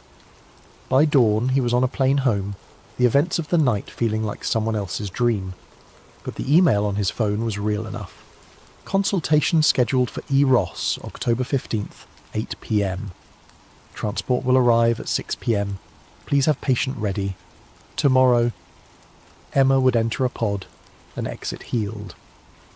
The price was Daniel's soul, sold to the very system he'd meant to expose. But as he looked out the plane window at the sunrise painting the clouds gold, Daniel found he could live with that. Some prices were worth paying. Chapter 4. The Cover-Up. Daniel had been home less than 4 hours when they came for him.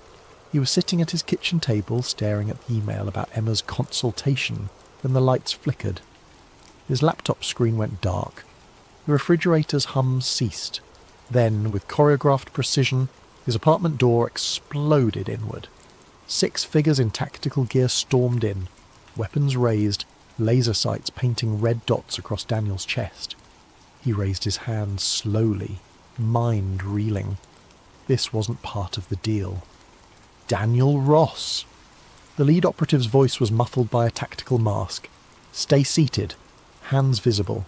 You know why we're here. There's been a mistake, Daniel said carefully. I signed the contract. Dr. Kane doesn't run everything, Mr. Ross. A new voice from the doorway. A man in a charcoal suit stepped through the ruined door frame, picking his way around wood splinters with obvious distaste. Agent Thorne, National Security Agency. We need to have a conversation. Thorne was everything a government spook should be. Forgettable face, neutral expression, eyes that missed nothing. He pulled out Daniel's kitchen chair and sat across from him, while the tactical team secured the apartment. Laptop, Thorne said. One of the operatives placed Daniel's computer on the table. Tablet, that too appeared. External drives, 3 of them. Cloud storage accounts, 7. Quite the digital hoard you've assembled. I signed a contract with a subdivision of a project that may or may not officially exist depending on which oversight committee you ask. Thorne opened the laptop, typed commands with practiced efficiency. Dr. Kane operates under certain assumptions about her authority. We're here to correct those assumptions. Daniel watched his files being deleted. Every photo, every video, every downloaded document disappearing into digital oblivion. You're destroying the evidence. Evidence of what? Thorne asked mildly. You broke into a decommissioned medical facility and found some abandoned equipment. Your photos show empty rooms and obsolete machinery. Your videos capture nothing but shadows and speculation. The laptop screen flickered. Where Daniel's pod footage had been, new files appeared. The same locations, but empty. Dust-covered floors, rusted equipment, abandoned rooms that hadn't seen use in decades. Deepfake technology has gotten remarkably good, Thorne continued. Amazing what we can do in post-production. Your originals never existed. You photographed exactly what we're showing you. Nothing. My sister, Daniel said desperately. The consultation cancelled. Thorne closed the laptop with a soft click. Your sister will receive excellent care at Johns Hopkins. Experimental treatments, the best doctors, every conventional therapy available. She might even experience significant improvement. Medicine advances every day, after all. But she'll die. We all die, Mr. Ross. Some sooner than others. That's the natural order. Thorne stood, straightening his tie. You have 2 choices. Accept reality as we've defined it, and your sister gets the best care money can buy. Continue to chase fantasies and she gets nothing. You get nothing except a padded room where you can tell your stories to people who specialise in delusions. The tactical team was already withdrawing, taking every piece of evidence with them. Daniel's apartment looked like a hurricane had passed through, but he barely noticed. His mind raced, searching for leverage that didn't exist. Dr. Kane promised. Dr. Kane exceeded her authority. She's being reassigned. The Nevada facility is being decommissioned as we speak. Too many security breaches lately. Too many curious engineers thinking they can save the world. Thorne moved toward the door, then paused. A word of advice. Take the gift we're offering. Your sister gets time, possibly years. You get to keep your freedom, your sanity, your life. That's more than most who dig this deep receive. And the pods? Thorne smiled, a thin, humourless expression. What pods, Mr. Ross? There are no pods. There never were any pods. You had a stressful experience, perhaps a minor breakdown after your father's death. It happens. But you're better now, aren't you? Ready to return to your normal life? The threat was clear in every word. Daniel nodded slowly, hating himself for the gesture. Excellent. Someone will be in touch about repairing your door. Oh, and Mr. Ross? We'll be watching. Every email, every search, every conversation. One mention of your delusions and our generosity evaporates. Understood? Daniel understood. He understood he'd lost, that Emma would suffer and die while miracle cures existed miles beneath the desert, that his father's truth would remain buried with him. Thorne left without another word. Daniel sat in his ruined apartment, surrounded by the debris of his naive hopes, and wondered how many others had sat in similar ruins, silenced by the weight of impossible truths. His phone buzzed. Emma texting him. Weird news. Got a call from Johns Hopkins. They want me in some cutting-edge trial. Fully funded. Maybe things are looking up. Daniel typed back with numb fingers. That's wonderful. I'll drive you there myself. He put the phone down and stared at his hands. Somewhere in bunkers and hidden facilities the pods hummed with their alien songs. The elite entered broken and emerged whole. The powerful grasped at immortality while the masses withered on schedule, and Daniel Ross would say nothing, do nothing, be nothing but another silent witness to humanity's greatest secret. The price of his sister's time had just gone up. Chapter 5. The Personal Test. 6 months passed in a haze of careful normalcy. Daniel returned to work, upgrading cooling systems in buildings that definitely didn't house miracle technology. He drove Emma to Hopkins twice a week, watching experimental drugs slow her decline but never stop it. He answered his emails, paid his bills, and gave no sign of the knowledge that burned in his chest like swallowed acid. Agent Thorne had been right about the surveillance. Daniel's electronics were compromised, his apartment bugged, his movements tracked. Twice unmarked cars followed him to work. Once a technician showed up to check his internet connection, spending an hour installing God knew what. Daniel smiled, offered coffee, played the part of a man who'd learned his lesson. But traumatic knowledge once gained cannot be forgotten, and Daniel Ross had always been good at solving problems.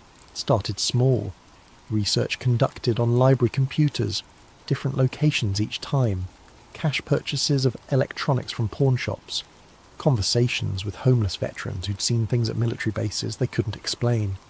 Piece by piece, thread by thread, Daniel wove a new web of information.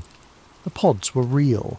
He'd touched one, felt its alien warmth, and where there was one, there were others. The question was, how to reach them without triggering another visit from Thorne's team. The answer came from an unexpected source. Marcus Brady, the dying man from the Lincoln Memorial, reached out through an intermediary, a flower delivery to Daniel's office with a card reading only, "The cherry blossoms are beautiful this year." The same phrase Chen had mentioned in their brief meeting. Daniel found him in a hospice facility in Arlington, a shadow of the man from 6 months ago. The cancer had progressed brutally, reducing him to skin and determination. "Knew you'd come eventually," Marcus wheezed. "They all do. Can't unsee what we've seen." "They destroyed everything," Daniel said quietly.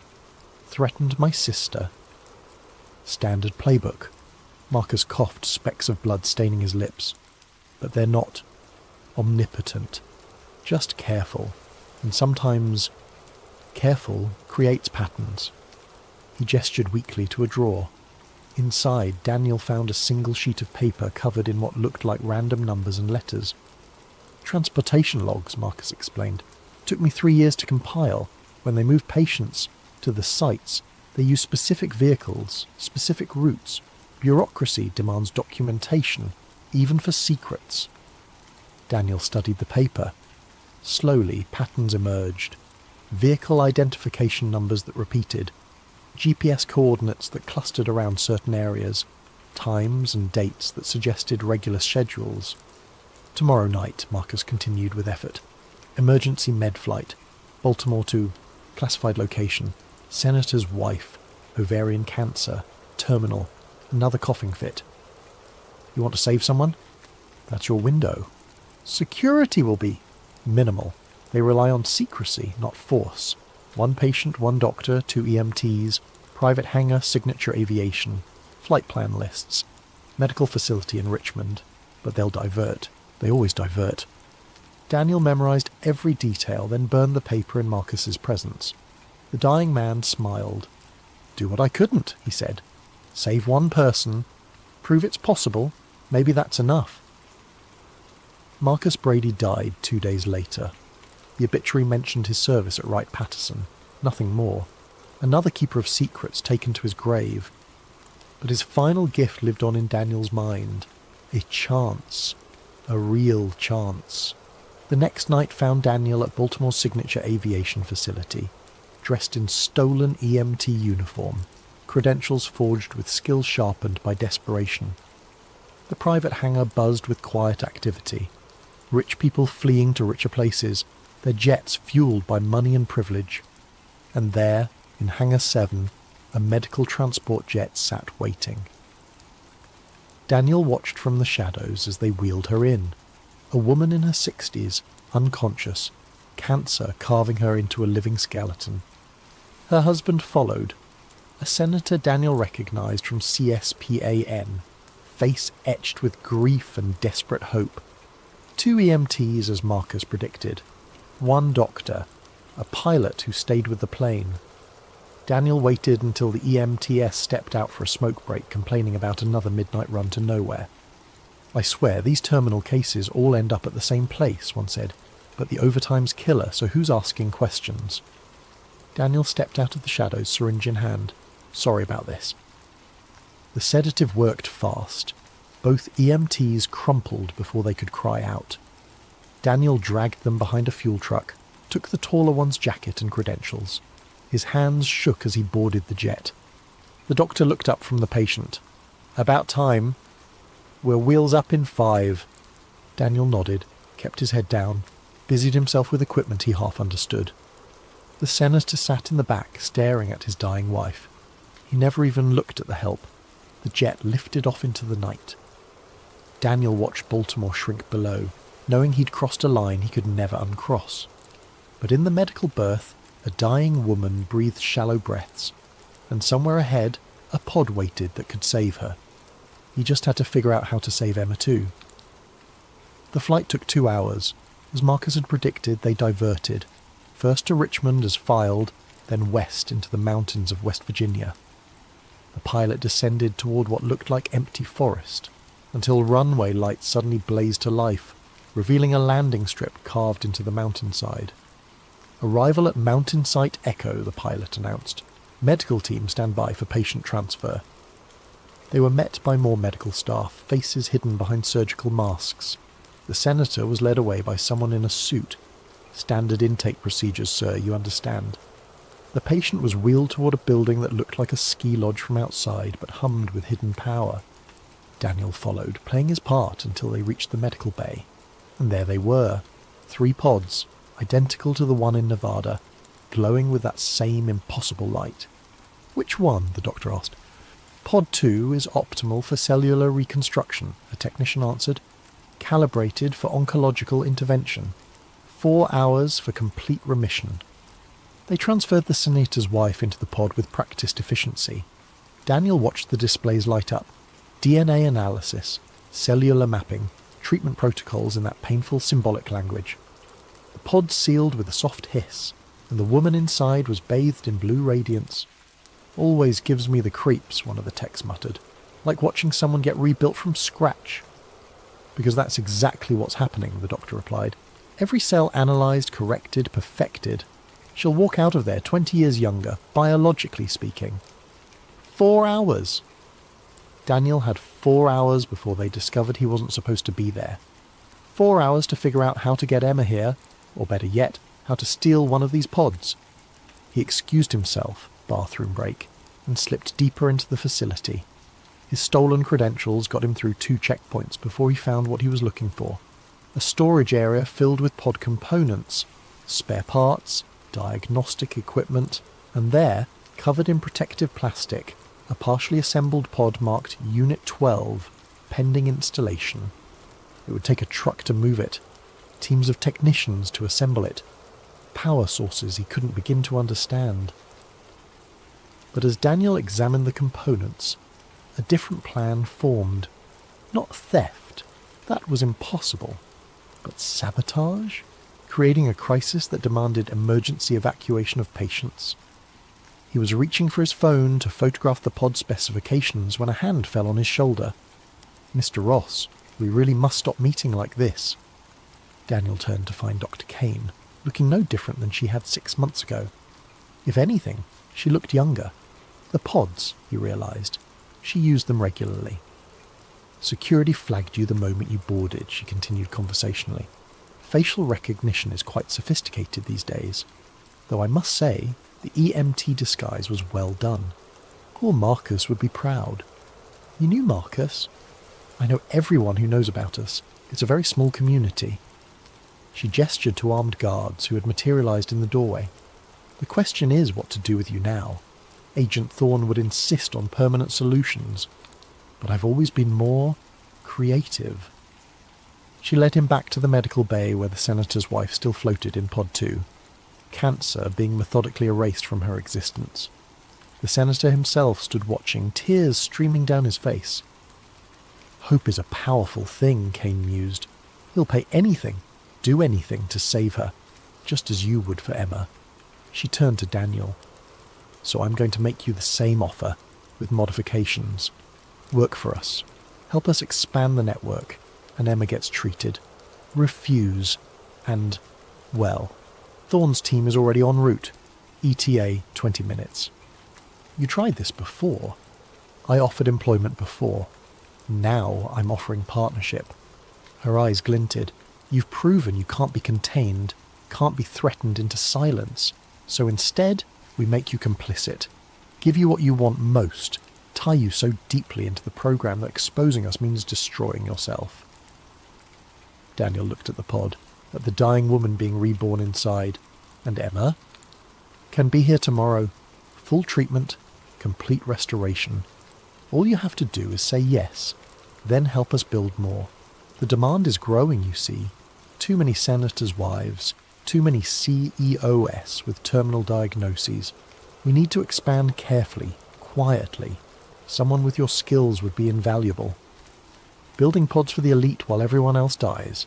Building bridges to a future where perhaps, eventually, everyone has access. Baby steps, Mr. Ross. Rome wasn't built in a day, and paradise can't be distributed overnight." She checked her watch. 15 minutes until Thorne arrives. He won't offer deals. Choose. Daniel thought of his father dying with truth on his lips. Thought of Marcus compiling transportation logs with his last strength. Thought of all the people who'd fought this system and lost. Then he thought of Emma and made the only choice he could. "I'll need a team," he said quietly, "and access to the original specifications." Kane smiled like a cat with cream. "Done. Welcome to the future, Mr. Ross, however compromised it might be." Chapter 6. The Payoff. The call came at 3 a.m. 2 years later. Daniel sat up in his Arlington penthouse, instantly awake. The encrypted phone, the one only 3 people had the number for, buzzed insistently on his nightstand. Yes. It's time. Kane's voice tense with something he'd never heard before, fear. "Thorne knows. About everything. About you. About Emma. About the expansions. Extraction team incoming. You have maybe 10 minutes. Daniel was already moving, grabbing the go-bag he'd kept packed since day one. How? Congressional oversight finally grew teeth. Audit of black budget programs. Someone talked. A pause. "I'm sorry, Daniel. We're shutting it all down. Scorched earth protocols. Everyone involved. Disposed of." The line went dead. Daniel allowed himself 5 seconds of despair, then shifted into the exit strategy he'd rehearsed 100 times. Down the service elevator, through the parking garage, into a car registered to someone who didn't exist. As he drove through empty streets, he thought about the last 2 years. Emma walking out of a pod with tears of joy, her body whole and strong. The dozen facilities he'd helped build, hidden in plain sight across the country. The hundreds of patients, always wealthy, always connected, who'd been quietly cured of everything from cancer to spinal injuries. And the data he'd secretly compiled. Every patient, every transaction, every pod specification. Terabytes of proof stored in ways even the NSA couldn't trace. His insurance policy, gathering dust while he played the good soldier. Time to cash it in. Daniel ditched the car at Reagan National, caught the first flight to Miami under one of his prepared identities. from there to Mexico City, paying cash, staying off the grid. By the time Thorne's teams kicked in his penthouse door, he was sipping coffee in a Oaxaca cafe, uploading years of evidence to servers scattered across the globe, but not to WikiLeaks, not to journalists. Daniel had learned the hard way that raw truth was too dangerous, too easy to dismiss or suppress. Instead, he did something smarter. He sold it. The Chinese wanted pod specifications. The Russians wanted patient lists. European pharma companies wanted the cellular regeneration data. Everyone wanted a piece of the miracle, and Daniel parcelled it out like a digital drug dealer, always holding back just enough to keep them hungry. Within 6 months, knockoff pods appeared in Shanghai hospitals, crude, limited but functional. Moscow announced breakthrough cancer treatments that sounded suspiciously familiar. Switzerland opened discreet clinics offering revolutionary longevity therapies to those who could afford 9-figure fees. The genie was slipping out of the bottle, one expensive wish at a time. Daniel watched it all from a beach in Costa Rica, his own body periodically renewed by a personal pod hidden in a shipping container. Emma visited monthly, her health perfect, her questions carefully deflected. She thought he'd made a fortune in medical consulting, close enough to the truth. Then one evening, as tropical sunset painted the sky, a familiar figure sat down beside him at the beach bar. "Hello, Daniel." Agent Thorne looked older, greyer, like a man watching his life's work crumble. "Enjoying retirement?" "Arrest me or buy me a drink," Daniel replied. "I'm too tired for threats." Thorne signalled the bartender. 2 whiskies appeared. They drank in silence while waves crashed against the shore. 50 years, Thorne said finally. 50 years we kept it contained. Controlled. And you unravelled it all for what? Money? For Emma. For everyone's Emmas. Daniel took another sip. "You were right about the chaos, though. Moscow's fighting Beijing over patent rights to alien technology. 3 pharma CEOs assassinated this year alone. The Saudis are building a pod facility the size of a football stadium. And the original source? Still hidden. Still trading their toys for our data." Daniel smiled bitterly. "Turns out they don't care who uses the pods as long as they get their genetic samples. We were never containing anything, Thorne. We were just middle management." Thorne finished his whiskey and stood. "There's a kill order on you. International scope. 7 figures to whoever brings your head back." "I know. I'm supposed to execute it myself, clean up my own mess." Daniel tensed, but Thorne just dropped money on the bar. "But I'm retiring too. Forced out by the new oversight committee. They want younger blood, people who understand the new reality." He paused. "The reality you created. So what now?" "Now?" Thorne looked out at the ocean. "Now the human race gets to see if it can handle its own potential. God help us all." He walked away, leaving Daniel alone with the sunset and the weight of what he'd done. Somewhere, in hospitals and secret clinics, pods hummed their alien songs. The rich got richer in years as well as dollars. The poor waited for the technology to trickle down, as it always did, eventually. And Daniel Ross, who'd wanted only to save his sister, sat on his tropical beach and wondered if he'd saved the world or doomed it. His phone buzzed.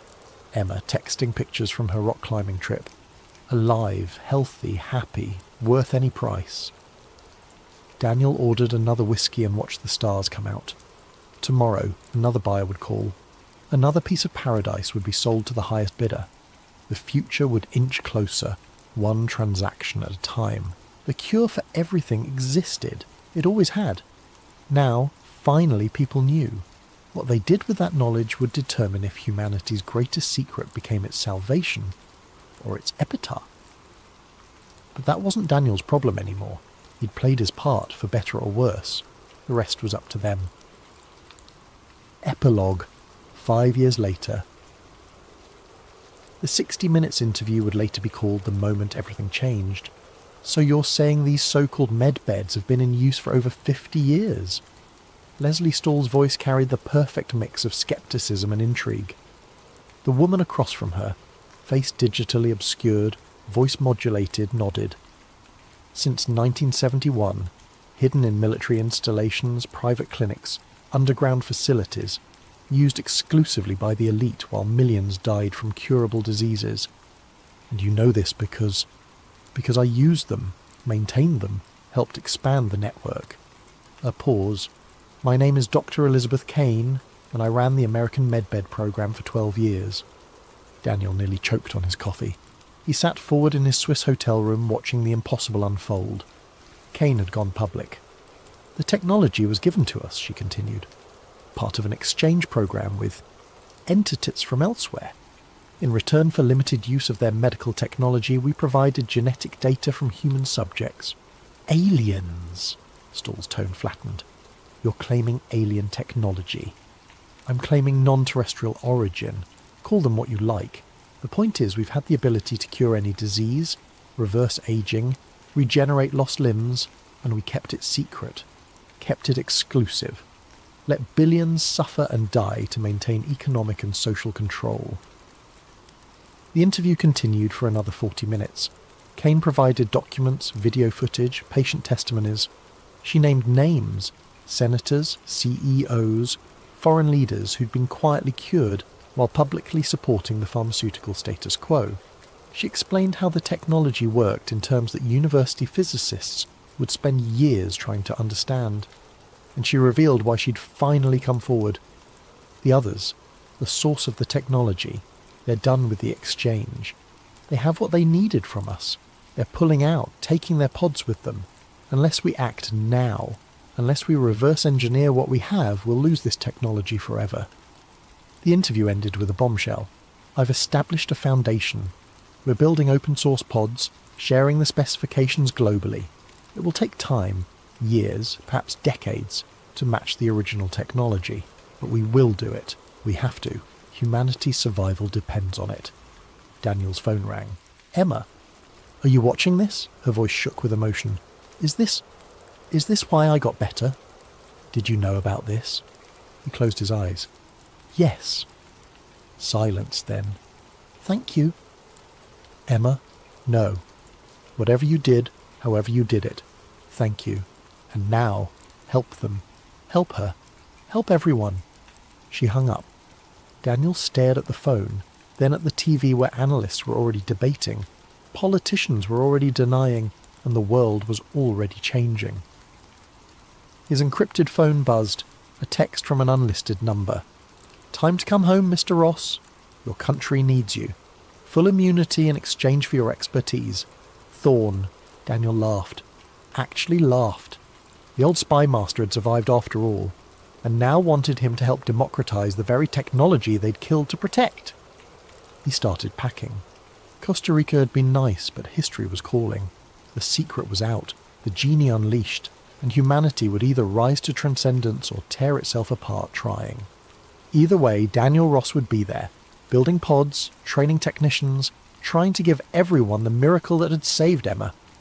It wouldn't be easy. The old guard would fight. The technology was barely understood. The social upheaval would be massive. But for the first time in 5 years, Daniel felt something he'd almost forgotten. Hope. The cure for everything existed, and finally it would belong to everyone. Welcome back to Sleep Theories, where we explore the mysteries that lurk in the shadows of our world. Tonight's tale comes from the depths of the Arctic, where billion-dollar inheritances and cutting-edge technology collide with secrets that powerful forces would kill to keep buried. But before we dive into this chilling account, remember to leave your own mysterious video ideas in the comments below. Your suggestions fuel these midnight journeys into the unknown. Special thanks to Metal Patel 9283 and Unanimous 369 for inspiring tonight's story. And if these tales send the right kind of shivers down your spine, hit that like button and subscribe to Sleep Theories for more stories that blur the line between fact and nightmare. The money hit my account on a Tuesday morning in March, exactly 72 hours after they lowered my father into frozen Vermont soil. $240 million, liquid assets, plus controlling shares in Grant Capital family office. Most sons might have celebrated. I stared at the bank transfer notification and felt nothing but the familiar weight of unfinished business. The sealed envelope arrived with the estate papers, heavy stock paper, my father's careful handwriting. Fund something only you would. Inside, a second note. The anomalies were real, Evan. You know which ones. I did know. For 15 years, since I was 17 and still believed my MIT robotics P8D would change the world, Dad and I had tracked them together. Gravitational lows that shouldn't exist. Magnetic field excursions with no geological explanation. Infrasound microbaroms detected by monitoring stations, their sources plotting along high-latitude crustal boundaries in patterns too regular for coincidence. We called it our weekend hobby. Dad would pull up classified geological surveys from his government contacts, and I'd run signal processing algorithms looking for correlations. Most of the data pointed to the same region. The Greenland-Gackel Ridge microseismic corridor where routine icequakes masked deeper signals. Signals that seemed almost intentional. The scientific community had explanations, of course. Mantle convection, post-glacial rebound, thermal expansion in deep ice. All perfectly reasonable theories that fell apart when you looked at the frequency signatures and phase relationships. Dad knew it. I knew it. But proving it would require the kind of expedition money that made most researchers laugh. Now I had that money. I spent the first week after the funeral in my workshop in Burlington, converting grief into engineering problems. The plan had been taking shape in my head for years, waiting for funding that would never come through traditional channels. Now, with Dad's inheritance, I could make it happen. The key was piggybacking on existing infrastructure. Arctic research required massive logistical support, but if you could tag along with established operations, costs dropped to manageable levels. A Norwegian telecommunications company was running fibre optic cable repairs along the Greenland Sea shipping routes. Perfect cover for dropping distributed acoustic sensing nodes in the target area. I incorporated a shell company, Polar Dynamics LLC, and put in a bid for a seafloor sensing contract. The Norwegians didn't ask too many questions as long as the check cleared. By April, I had a slot on their cable repair vessel and permission to deploy geological monitoring equipment along their route. Next came personnel. I needed people good enough to handle Arctic conditions, but desperate enough to take money from a PhD dropout with crazy theories. Ria Patel answered my encrypted message within 6 hours. Former Lamont Doherty Earth Observatory geophysicist, blacklisted after publishing papers that questioned established models of polar volcanism.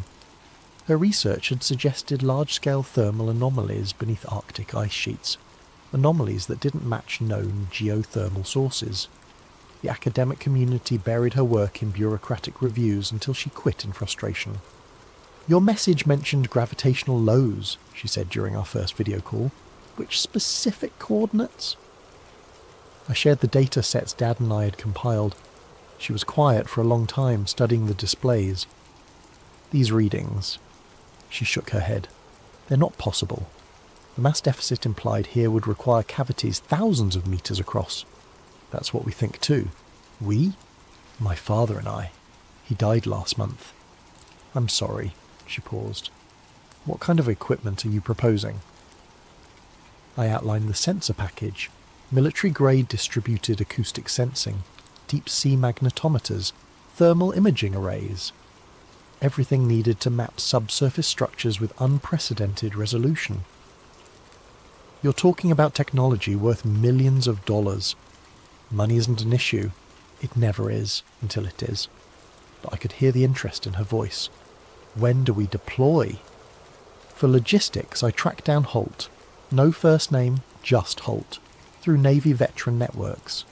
Retired ice operations specialist, 30 years of Arctic experience, including classified submarine missions he wouldn't discuss. He agreed to handle expedition planning and icebreaker charter for a flat fee that would have bought a luxury car. Our first meeting was at a diner in Portsmouth. Holt looked exactly like Central Casting would order for a grizzled Navy veteran. Weathered face, grey beard, eyes that had seen too much. He listened to my pitch without expression, occasionally asking technical questions that proved he understood the equipment better than most researchers. "You're hunting something specific," he said finally, "not just mapping thermal anomalies. We think there might be large-scale cavities beneath the ice sheet. Natural formations, but much larger than current models predict. Cavities. He stirred his coffee thoughtfully. What kind of evidence?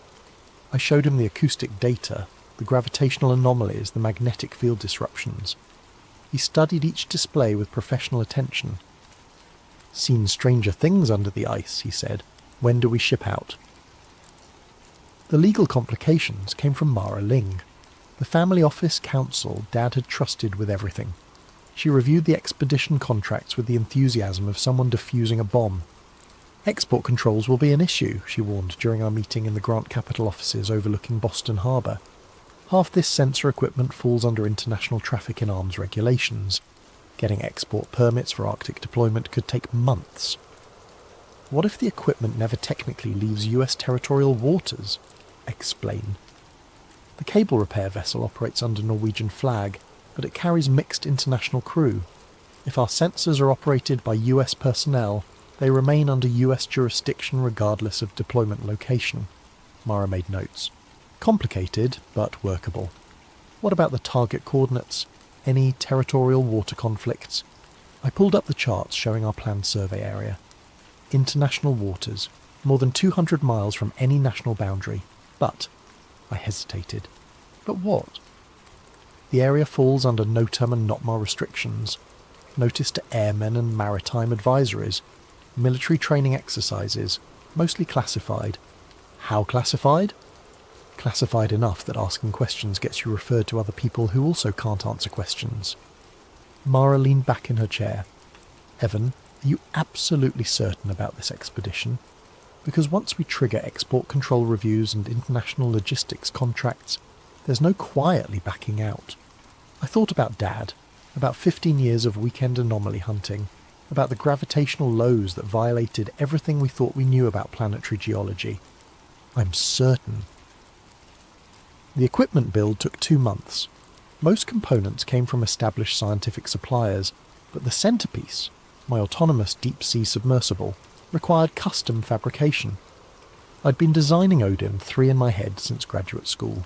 A neutrally buoyant micro-AUV rated to 6,000 meters depth, equipped with LiDAR mapping, thermal flux sensors, and enough onboard processing power to operate independently for weeks. The propulsion system used biomimetic undulation, artificial muscle fibres that moved like a sea snake rather than traditional propellers. Quieter, more efficient and less likely to trigger acoustic sensors that might be monitoring the deployment area. Battery technology was the limiting factor. Even with cutting-edge lithium-sulfur cells, Odin 3 could operate for maybe 72 hours before needing to surface for recharging. That meant every minute of dive time had to count. I tested the prototype in Lake Champlain during late spring ice-out.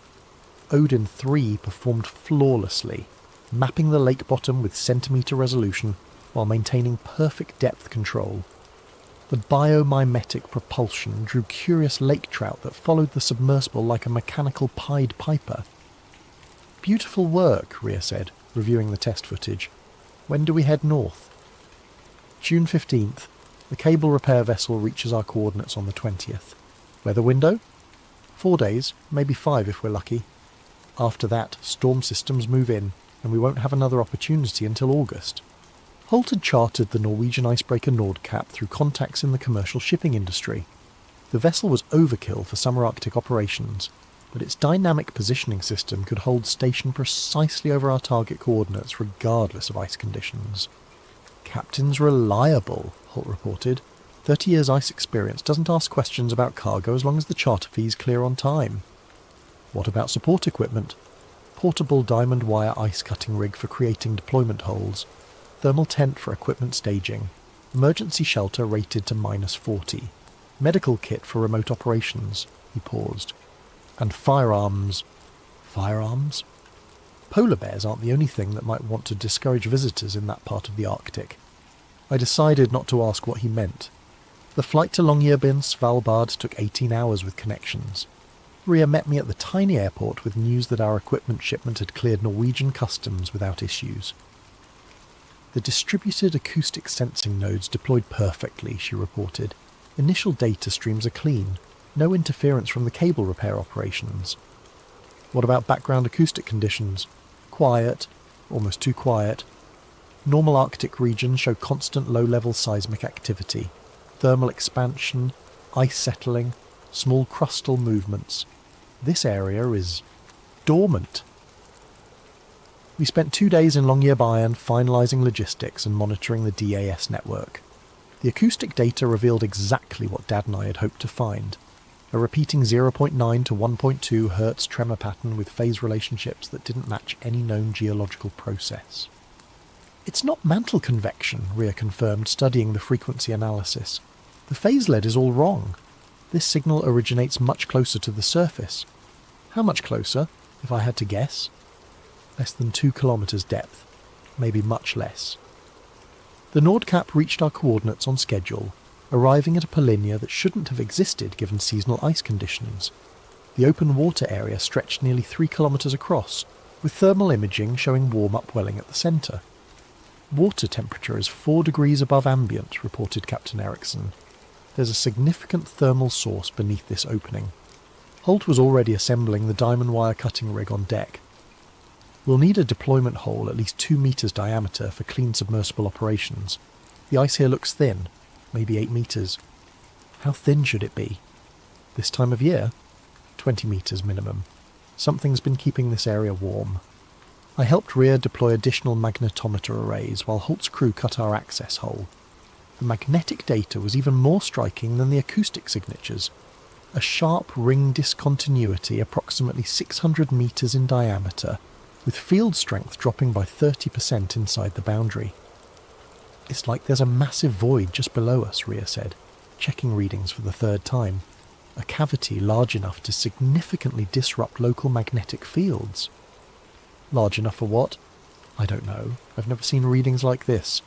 The deployment hole was ready by evening, perfectly circular, with the diamond wire leaving glass-smooth ice walls that reflected our work lights in prismatic colours. At the bottom, black water disappeared into depths that seemed to swallow light itself. Odin 3 is ready, I announced, running final system checks on the submersible. All sensors showed green, battery charge at 100%. The biomimetic propulsion system cycled smoothly through test sequences. Deployment at first light, Holt decided. Weather forecast shows possible storm activity moving in from the west. We'll have maybe 36 hours before conditions deteriorate. I spent the night monitoring background sensor readings and trying not to think about what we might find below. The DAS network continued detecting those regular 0.9 Hz pulses, now strong enough that I could feel them as subtle vibrations through the ship's hull. At 0600 hours, with Arctic sunrise painting the ice sheet in shades of gold and pink, we lowered Odin 3 into the deployment hole. Depth 10 metres, I announced, monitoring telemetry from the control station. All systems nominal. The submersible descended through clear Arctic water, its cameras revealing ice walls that seemed to glow with internal light. At 50 metres depth, the water temperature began rising noticeably. Thermal gradient is increasing, Rhea reported. We're definitely over a major heat source. At 100 metres, Odin 3 encountered the first surprise, a distinct thermocline boundary where Arctic surface water met much warmer deep currents. The temperature differential was so sharp that it created visible distortion on the camera feed. Water chemistry is changing too, I noted, watching sensor readouts. Salinity increasing, dissolved gas content showing methane and hydrogen signatures. At 400 metres depth, we hit the warm brine layer proper. Water temperature had climbed to nearly 4 degrees Celsius, tropical by Arctic standards. Odin 3's sonar began detecting large-scale structure ahead. Sonar contact, I announced. Large object bearing 030, range approximately 800 metres. Natural formation? Unknown. The return signature is unusual. At 600 metres depth, Odin 3's forward cameras finally illuminated our target. What we saw made no sense according to any geological model I knew. A curved wall of dark stone stretched beyond the camera's range, its surface polished smooth, as if carved by intelligent design. The wall followed a perfect arc, suggesting a circular or cylindrical structure of enormous proportions. "That's not natural," Rhea whispered, staring at the video feed. "The surface is too regular, too smooth. It looks almost manufactured." At 800 metres, Odin 3 reached what appeared to be an opening in the structure. The submersible's sonar painted a three-dimensional map of empty space beyond, a vast cavity extending hundreds of metres in all directions. "I'm seeing void boundary returns," I reported, trying to keep excitement out of my voice. "The LiDAR is mapping a cavern system at least 600 metres wide." "How deep?" "Unknown. The laser rangefinder isn't hitting a bottom boundary." I guided Odin 3 through the opening into the cavity beyond. What we found there changed everything we thought we knew about Arctic geology. The cavern was enormous, a perfect hemisphere carved from living rock, its walls covered in mineral formations that created geometric patterns too regular for natural processes. Thermal imaging showed active water circulation throughout the space, creating currents and eddies like atmospheric weather systems. "The water is moving," Rhea observed, watching thermal patterns shift across the cavity. "There's active circulation down there, powered by heat sources we can't see." "Look at the biological readings." Odin 3's sensors were detecting life signs throughout the cavern, not the sparse microorganism communities typical of deep Arctic environments, but complex biological structures that seem to thrive in the warm, mineral-rich water. "Those are bacterial mats," Rhea said, studying the imagery. "But the metabolic signatures are unlike anything in the literature. They're processing hydrogen and methane at rates that should be impossible." "Processing them into what?" "Unknown organic compounds. The spectral analysis suggests completely novel biochemistry." As Odin 3 descended deeper into the cavern, its cameras revealed increasingly strange formations. Hexagonal mineral growths clustered around thermal vents, crystalline structures that seemed to channel water flow in specific patterns, and everywhere those bacterial mats forming complex filamentary networks that pulsed with bioluminescent activity. "This isn't just a geological anomaly," I said, watching the alien landscape scroll past on our monitors. "This is an entire ecosystem that shouldn't exist." At 1100 metres depth, Odin 3's sonar detected something that stopped our conversation entirely. Deep in the cavern, moving objects were generating acoustic signatures that looked almost like sonar beacons. "Are you seeing this?" Rhea asked, pointing at the display. The acoustic signatures were too regular for natural phenomena. Short pulses at precise intervals, frequency modulated in patterns that suggested artificial generation. Someone, or something, was actively using sonar down there. "Could be equipment from previous expeditions," Holt suggested, but his voice carried no conviction. "What previous expeditions?" I replied. "This location isn't on any charts. We're the first people to map this cavity." The sonar beacon signals were growing stronger as Odin 3 descended. At 1200 metres, the submersible's passive acoustic sensors began detecting other sounds. Mechanical noises that might have been machinery, structural creaking that suggested large mobile objects. "There's something else down there," I said, making the decision that would change everything. "Something active." I programmed Odin 3 to approach the strongest sonar source while maintaining maximum stealth profile. The submersible's biomimetic propulsion was nearly silent, and its dark hull should be invisible to most detection systems. At 1300 metres, Odin 3's cameras finally revealed the source of the sonar beacons. Mechanical devices, clearly artificial, clearly functional, were distributed throughout the deepest part of the cavern. They looked like nothing in any engineering textbook I'd studied, but their purpose was unmistakable. They were monitoring equipment, sophisticated sensors that had been operating in this hidden space for an unknown length of time. "Those aren't human-built," Rhea said quietly. I was about to agree when Odin 3's communication system erupted with alarms. High-frequency radio interference was jamming our telemetry link, while powerful sonar pulses began hammering the submersible from multiple directions. "We're being painted," Holt announced, recognizing military terminology. "Something's actively scanning us." On the surface, Captain Ericsson's voice came over the ship's intercom. "Unknown contacts approaching from the northwest. 2 vessels, high-speed intercept course." Through Odin 3's cameras, I watched the mysterious monitoring equipment come alive with activity. Lights began flashing in complex patterns, while mechanical arms extended from hidden recesses to point directly at our submersible. "Recall Odin 3, Holt ordered. Now." But the telemetry link was completely jammed. Odin 3 was on its own, 1,300 metres down in an impossible cavern, surrounded by technology that shouldn't exist. "Captain," Holt called to the bridge, "what's the status on those approaching vessels? Military configuration. They're transmitting on emergency frequencies, ordering us to cease operations and prepare for boarding." I stared at the video feed from Odin 3, watching alien machinery track our submersible with obvious intelligence. Whatever we'd found down there, someone, or something, had been expecting visitors. "How long until those ships reach us?" 20 minutes. 20 minutes to extract Odin 3 from the most important discovery in human history. 20 minutes before we lost everything. I activated the submersible's emergency ascent protocol, hoping the automated systems could navigate back to our deployment hole without remote guidance. On the monitors, Odin 3's cameras showed the mysterious monitoring equipment following its movement with mechanical precision. Then the feed went completely black. "Telemetry link is dead," I announced. "We've lost all contact with Odin 3. "Could be jamming," Rhea suggested. "If those devices are using electromagnetic interference." "Or it could be destroyed," Holt finished grimly. Captain Ericsson's voice crackled over the intercom again. "The approaching vessels are identifying themselves as Norwegian Coast Guard, but their radar signatures don't match any known vessel types.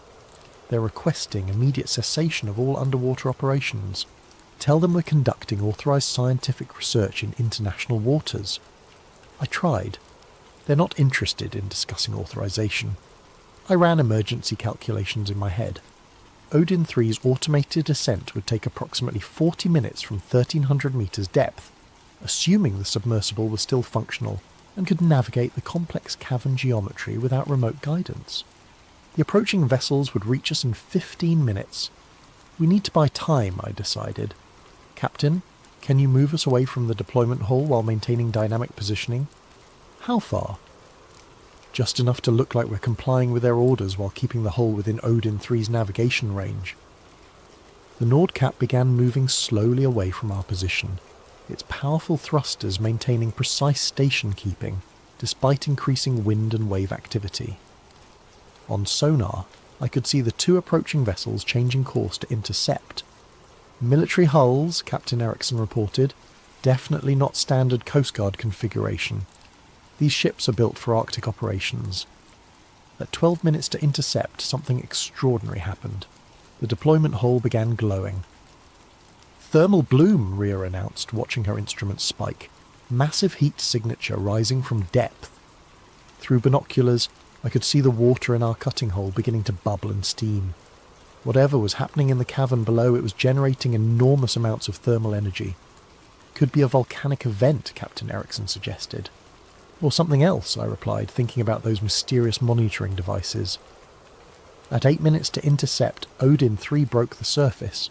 The submersible emerged from the deployment hole like a breaching whale, its dark hull gleaming with condensation from the superheated water below. But something was wrong with its movement. Instead of the smooth, controlled ascent I'd programmed, Odin 3 was rising too fast, as if being pushed upward by some tremendous force. "Emergency recovery!" Holt shouted, activating the deck crane. "That thing's coming up whether we're ready or not." The crane's magnetic grappler locked onto Odin 3's recovery point just as the submersible cleared the water completely. What I saw then made me question everything I thought I understood about physics. Odin 3's hull was covered in a thin layer of mineral deposits that glowed with internal phosphorescence. The deposits formed geometric patterns across the submersible's surface, hexagonal crystals that pulsed with rhythmic light like a technological heartbeat. "Those formations weren't there during deployment," Rhea observed. "No, something down there changed Odin 3's hull chemistry." As the crane swung the submersible onto deck, I could see that its sensor array had been modified. Additional components had somehow been integrated into the original equipment, crystalline structures that seemed to grow from the electronic systems themselves. "Is the data core intact?" I asked, running to the submersible's access panels. External storage shows full capacity, Holt reported, checking system readouts. But there's something else. Odin 3's internal clock shows it was submerged for 6 hours. That's impossible. We deployed 2 hours ago. Check the timestamp yourself. The numbers were undeniable. According to Odin 3's internal systems, the submersible had spent 6 hours in the underwater cavern, despite our surface chronometers showing only 2 hours had elapsed since deployment. Time differential, Rhea suggested. Strong gravitational fields can create temporal distortion effects. Or the systems were tampered with, Holt countered. At 3 minutes to intercept, I made the decision that would haunt me for years afterward. Instead of immediately downloading Odin 3's data storage, I activated the submersible's emergency beacon protocol, a hidden transmission system I'd built for exactly this situation. The beacon broadcast a compressed data burst on multiple frequencies simultaneously, uploading Odin 3's most important sensor readings to a network of internet-connected receivers around the Arctic. Whatever happened next, some record of our discovery would survive. The first military vessel reached us just as the data transmission completed. Norwegian Coast Guard cutter Barentsburg requesting permission to board, came the radio call. But the ship approaching our starboard side looked nothing like any Coast Guard vessel I'd ever seen. Its hull was too angular, its superstructure too advanced, its sensor arrays too sophisticated for civilian maritime enforcement. "Permission denied," Captain Erickson replied. "We are conducting legal scientific research in international waters." "Mr. Grant," a new voice cut in on the radio, speaking directly to me. "This is Commander North, liaison from Northern Command. We need to discuss your research activities immediately." "I'm not required to discuss anything with you, Commander. Our expedition is fully authorized under international maritime law." "Your expedition is interfering with classified military operations in this area. For your own safety, I'm ordering immediate cessation of all underwater activities and escort to the nearest port facility." Through binoculars, I could see armed personnel on the deck of the approaching vessel. This wasn't a regulatory discussion, it was a seizure operation. "Captain," I said quietly, how fast can we move?" "In these conditions? Maybe 12 knots. They can do 30. Then we negotiate." Commander North's voice came over the radio again. "Mr. Grant, are you prepared to comply with our lawful orders? I'm prepared to discuss this situation like reasonable adults. What specific military operations are we allegedly interfering with?" "That information is classified. You'll be briefed during debriefing procedures at the appropriate facility." "What facility?" "That information is also classified." I looked at Holt, who was already making preparations for what he obviously expected to be a hostile boarding operation. Rhea was frantically copying data files from our expedition computers to encrypted portable drives. "Commander North," I said into the radio, "I'm a United States citizen conducting legal scientific research." "Under what authority are you detaining us?" "Maritime security protocols implemented under NATO Article 5 emergency provisions." "What emergency?" "The emergency you created by deploying unauthorized sensing equipment in restricted waters." "These aren't restricted waters. I checked all maritime notices before planning this expedition." "The restriction was classified until your activities triggered it." I began to understand. We hadn't stumbled into a restricted area. Our presence had caused the area to become restricted. Someone had been monitoring our expedition from the beginning, waiting to see what we would find. The question was, who had been watching, and what did they already know about the cavern below? "Mr. Grant," Commander North continued, "you have 2 minutes to prepare for boarding operations. Any resistance will be considered an act of maritime piracy." I made a decision that surprised everyone, including myself. "Permission granted for boarding, Commander, but I want written documentation of the legal basis for this operation, and I want communication with the United States Embassy in Oslo." "That can be arranged during debriefing." The military vessel pulled alongside the Nordkapp with professional precision. Armed personnel in Arctic gear rappelled to our deck, while others maintained overwatch positions from their ship's rails. They moved with the efficiency of a unit that had performed this operation many times before. Commander North was exactly what I'd expected. Mid-40s, weathered face, eyes that revealed nothing. He wore no visible rank insignia. but his bearing suggested senior military authority. "Mr. Grant," he said, approaching our equipment setup, "I understand you've been conducting deep-sea sensing operations in this area. Oceanographic research, fully documented and legally authorized. What did you find? Thermal anomalies consistent with underwater volcanic activity. Some unusual mineral formations. Nothing outside the range of normal Arctic geology." Commander North studied me carefully. "Your submersible spent considerable time at depth. What exactly did it record?" "Standard oceanographic data. Temperature profiles, salinity measurements, geological mapping. I'd like to review that data. I'd like to see a warrant." "This is a national security matter, Mr. Grant. Warrants don't apply." "Whose national security? Norwegian? American? Because I'm not sure which jurisdiction applies in international waters."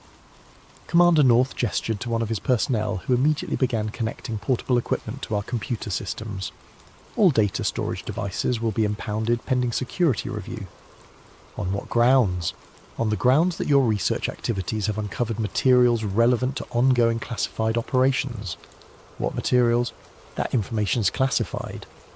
I watched them download our expedition records with a mixture of frustration and fascination. These people had been prepared for exactly this scenario.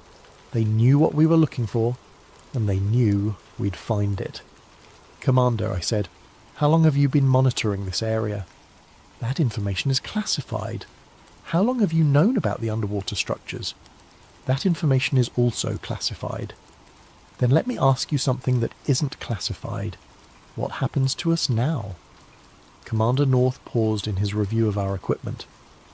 "That depends on your willingness to cooperate with ongoing security requirements." "Meaning?"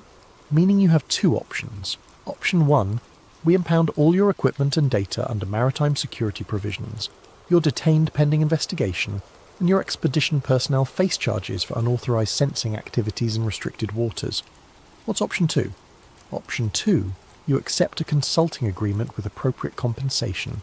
Your expedition is reclassified as contractor support for authorized research, and everyone goes home with enhanced security clearances and non-disclosure obligations." I looked at Rhea and Holt, both of whom were carefully not expressing opinions about deals with mysterious military commanders. "What kind of compensation?" "Full reimbursement of expedition costs, plus a research consulting fee that should more than cover any financial inconvenience." "How much more?" Commander North smiled for the first time since boarding. "Let's say your inheritance just doubled, Mr. Grant." "And the non-disclosure obligations?"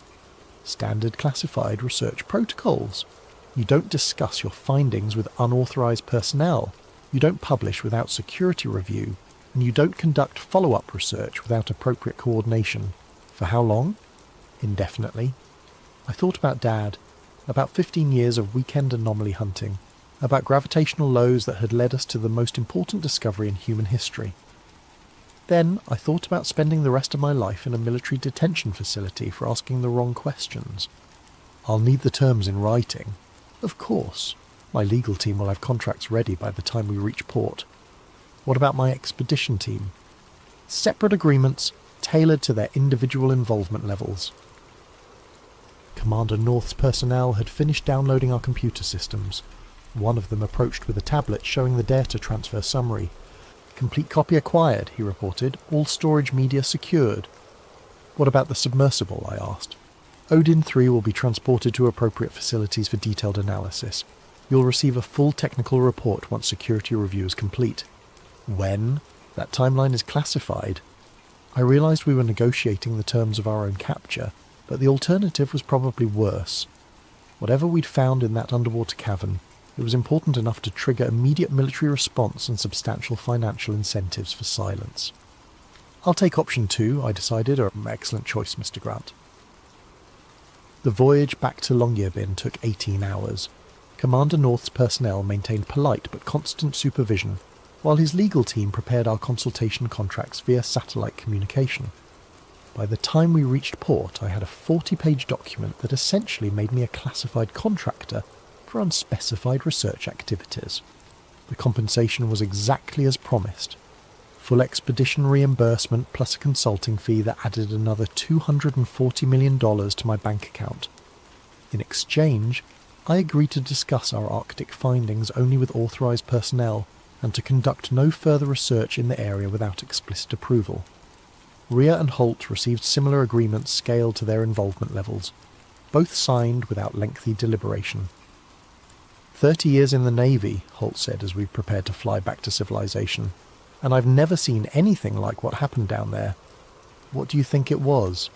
I think some questions are worth more money than answers, son. Ria was more conflicted about the non-disclosure agreement, but ultimately pragmatic about the alternatives. I wanted to publish, she admitted. This discovery could revolutionise our understanding of Arctic geology. Maybe it still will eventually. Or maybe it gets buried in classified files forever. 3 months after returning from the Arctic, I received an unexpected package at my Burlington workshop. No return address, but the contents were immediately familiar. A complete technical analysis of Odin-3 sensor data, along with high-resolution images that hadn't been in our original downloads. The images showed details we'd missed during the expedition. The underwater cavern was even larger than we'd mapped, with multiple chambers extending kilometres in all directions. The monitoring equipment we'd encountered was part of a vast network that seemed to cover the entire cavity system. Most significantly, the analysis included acoustic data that Odin-3 had recorded but hadn't transmitted during the expedition.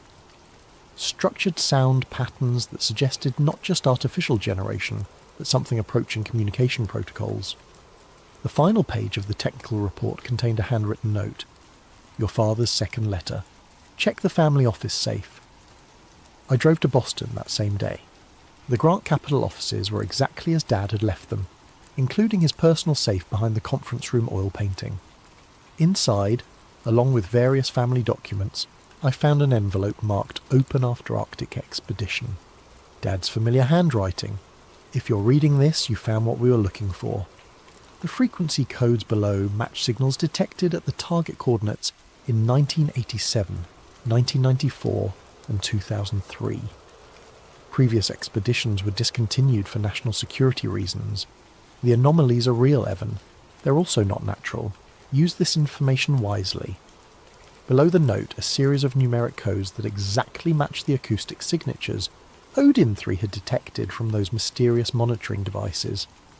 Dad had known. Somehow he'd known exactly what we would find in that underwater cavern, and he'd planned for me to discover it using his inheritance money. The question was, what did he expect me to do with the knowledge? I spent weeks researching the frequency codes, eventually tracing them through declassified military communications protocols to a series of classified Arctic expeditions dating back to the 1960s. Each expedition had apparently discovered similar acoustic anomalies at various high-latitude locations, and each had been terminated under national security provisions. The pattern was clear. Someone had been systematically investigating these underwater anomalies for decades, and someone else had been systematically suppressing the results. 6 months after our expedition, I received a visitor at my workshop, a woman in her 50s, professional appearance, credentials identifying her as Patricia Wells from the Congressional Budget Office. Mr. Grant, I'm investigating irregularities in classified research funding over the past 30 years. Your Arctic expedition has come to our attention. My expedition was conducted under full legal authority in international waters. I'm not questioning the legality. I'm questioning the aftermath. Specifically, the consulting payments you received from Northern Command. She showed me financial records that shouldn't have existed.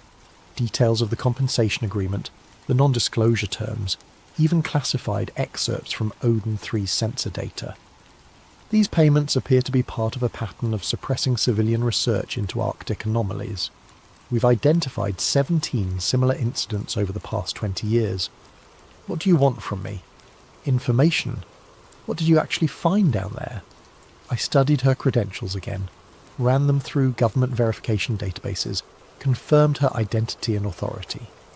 Patricia Wells was legitimate congressional oversight, which meant she had access to classified materials and protection from standard security restrictions. I found proof that we're not alone, I said finally. Explain. I told her everything.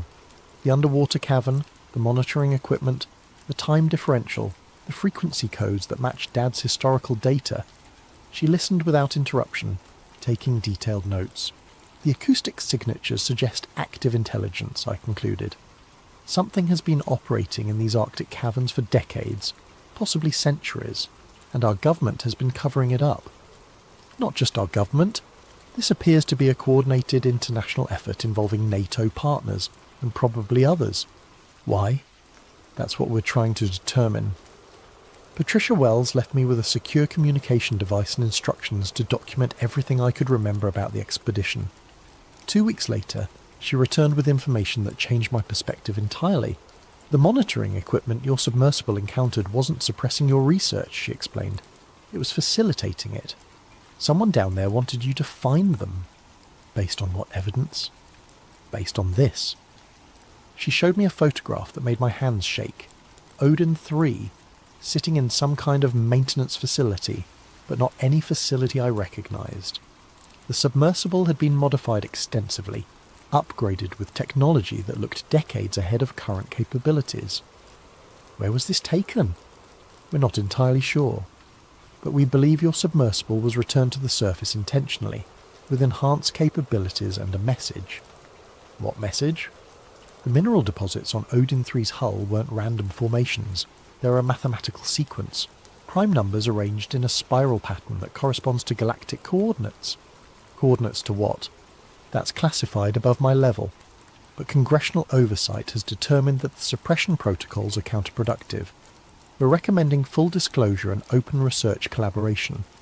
With who? With whoever's been waiting down there for us to figure out how to communicate properly.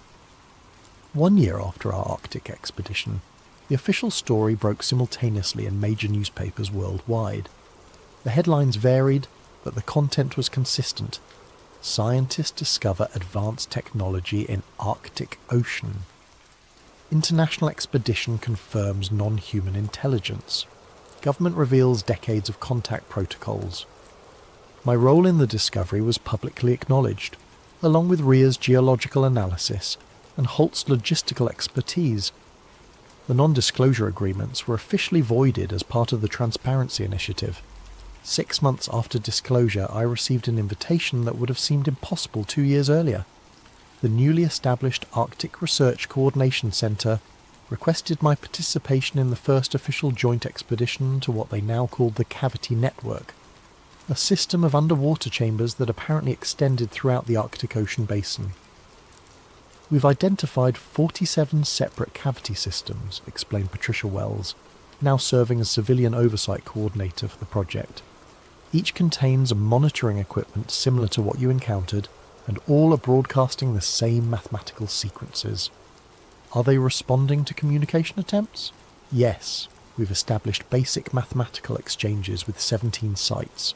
The responses suggest distributed intelligence, multiple entities coordinating their communications across vast distances. What do they want? Near as we can tell, they want us to develop interstellar navigation capabilities.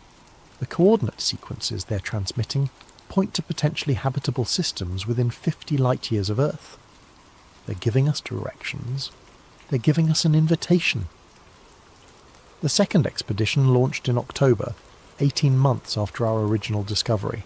This time, instead of a single modified submersible, we deployed a fleet of communication platforms equipped with quantum entanglement transmitters and artificial intelligence translation protocols. I watched from the surface as our equipment descended into the Cavity Network, carrying humanity's first formal message to a non-human intelligence. The message was simple: we are ready to learn.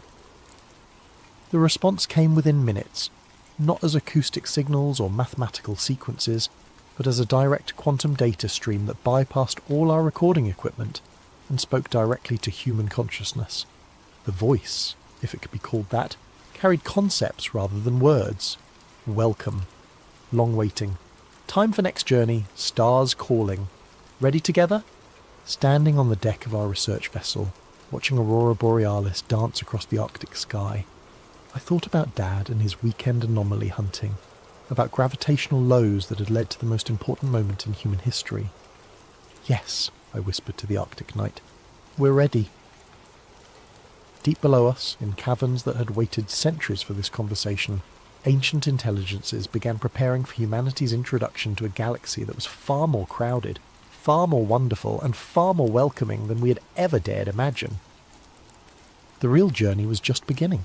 The asset that couldn't be allowed to leave a story, suggested by Frohl. They say you can feel it when something terrible is about to happen. A shift in the air, a weight pressing down on your chest, the sensation that the world is holding its breath, waiting for the inevitable. On the evening of June 24th, 2009, in a rehearsal space deep inside the Staples Center in downtown Los Angeles, nobody felt that weight. The king of pop, Michael Jackson, danced across the stage with an energy that shocked everyone who had worried about his health. His movements were sharp. His voice was powerful. He was, by all accounts, back. 24 hours later, he would be dead. The official story is simple. Cardiac arrest caused by an overdose of propofol, a powerful surgical anaesthetic, administered by his personal physician Conrad Murray. An accident, a tragedy, the result of a desperate man seeking sleep in all the wrong places. But what if it wasn't an accident at all? What if Michael Jackson didn't die because he was fragile, addicted, or reckless?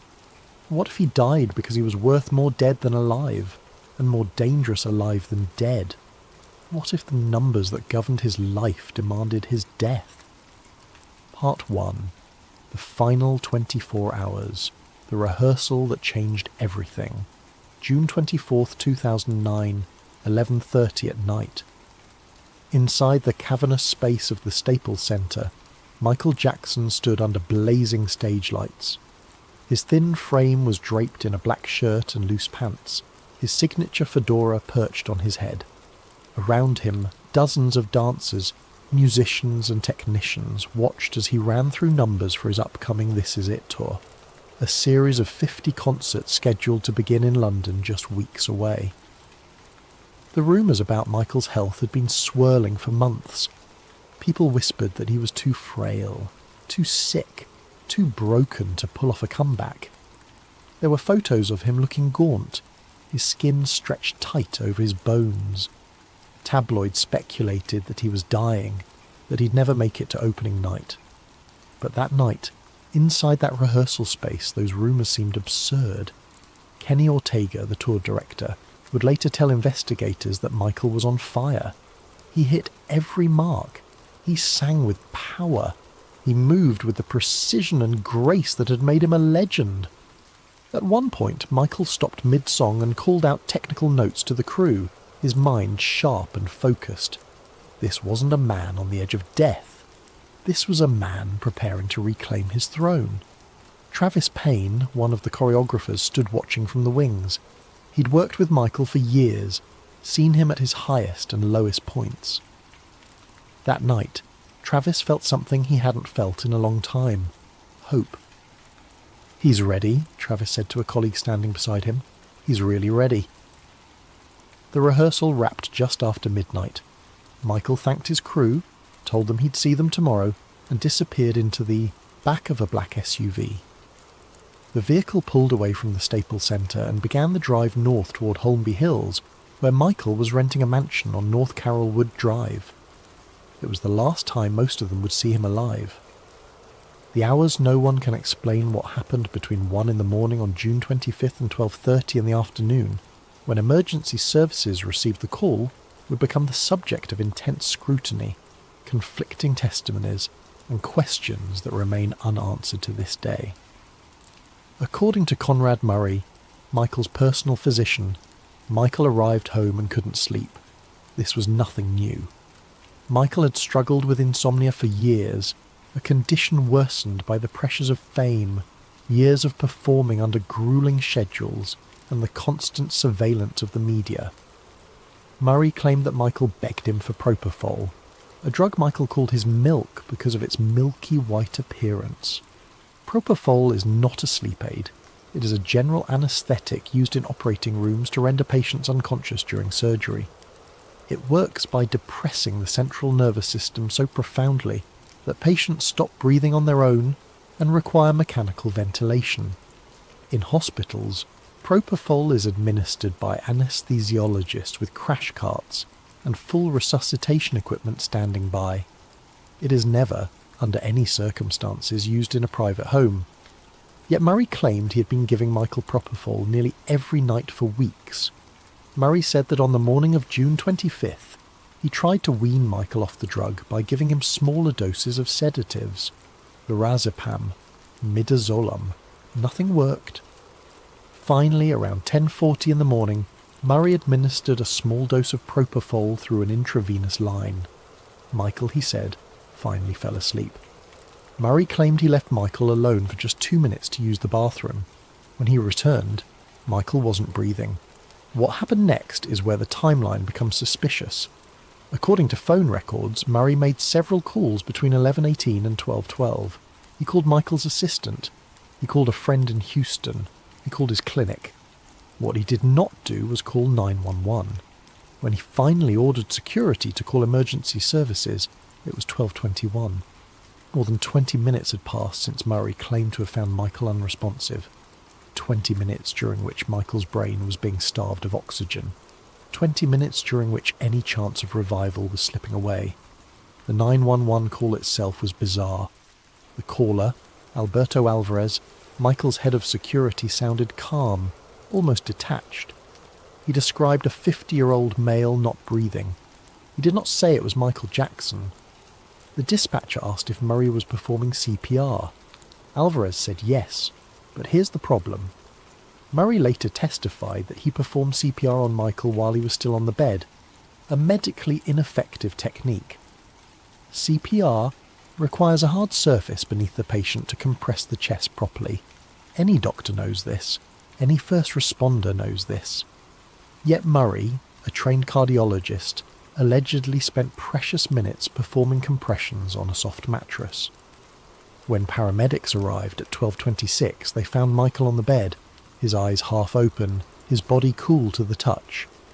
He had no pulse, no respiration, no signs of life. The lead paramedic would later testify that Michael appeared to have been dead for at least 20 minutes, possibly longer. Paramedics wanted to pronounce Michael dead at the scene. Murray refused.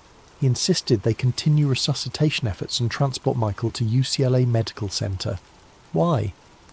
Some speculate Murray was desperate to avoid blame. Others suggest he was buying time. Time for what? At 1:13 in the afternoon, Michael Jackson was pronounced dead at UCLA Medical Center. The official cause of death, acute propofol intoxication. The official conclusion, homicide. Conrad Murray would eventually be convicted of involuntary manslaughter. He served less than 2 years in prison. For killing the most famous entertainer on the planet, he served less time than someone convicted of stealing a car. Part 2, the catalogue worth more than a life. The deal that made Michael a target. To understand why Michael Jackson might have been killed, you have to understand what he owned. Not his homes, not his cars, not even his music. You have to understand the Sony ATV Music Publishing catalogue, one of the most valuable collections of intellectual property in the entertainment industry. In 1985, Michael made one of the smartest business decisions of his career. Acting on the advice of Paul McCartney, who had once mentioned the value of music publishing in a casual conversation, Michael purchased ATV Music for $47.5 million. ATV controlled the rights to more than 4,000 songs, including the crown jewel, the Northern Songs catalogue, which contained 251 songs written by John Lennon and Paul McCartney. Michael Jackson, a black man from Gary, Indiana, now owned the Beatles. It was a move that shocked the music industry. Paul McCartney himself was furious, having tried to reclaim the catalogue years earlier only to be outbid.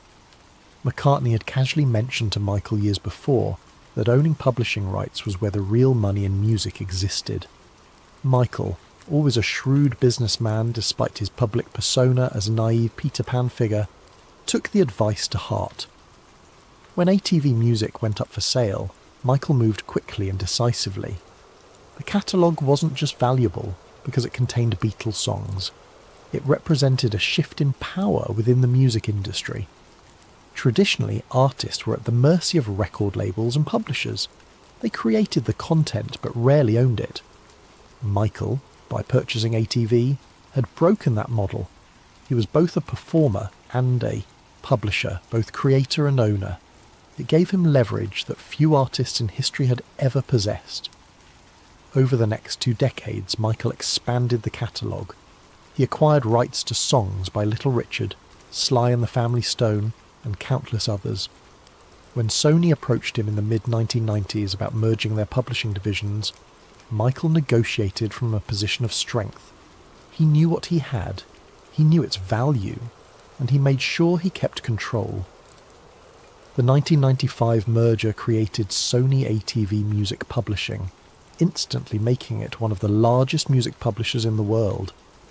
Michael retained his 50% ownership stake, ensuring he had veto power over major decisions. For Sony, this was both an opportunity and a frustration. They had access to an incredible catalogue, but they couldn't fully control it. Michael Jackson, the eccentric pop star who lived in a place called Neverland and kept exotic animals as pets, held all the cards. For years this arrangement worked. Michael made money, Sony made money. But as Michael's financial situation deteriorated in the 2000s, the balance of power began to shift. His spending was legendary. He maintained Neverland Ranch at enormous expense. He travelled with an entourage. He faced costly legal battles, including the devastating child molestation accusations that, while he was acquitted, destroyed his reputation and earning potential. By 2005, Michael was in serious financial trouble. He owed hundreds of millions of dollars to various creditors. His album sales had plummeted. He was no longer the unstoppable commercial force he'd been in the 1980s and 90s. He needed cash, and fast. The solution was to borrow against his most valuable asset, the Sony ATV catalogue. In 2006, Michael refinanced a massive loan, using his 50% stake as collateral. The loan gave him the cash he needed to survive, but it came with strings attached. If he defaulted, Sony could potentially claim his share of the catalogue. He had, in effect, bet everything on his ability to make a comeback. The purchase infuriated Paul McCartney, who had tried and failed to buy back the catalogue years earlier. It also made Michael one of the most powerful figures in the music industry. Every time a Beatles song was played on the radio, used in a commercial, or covered by another artist, Michael got paid. Every time someone wanted to license Yesterday or Let It Be, they had to go through him. By the mid-1990s, Michael's catalogue had grown even more valuable. In 1995, he merged ATV with Sony's music publishing division, creating Sony ATV.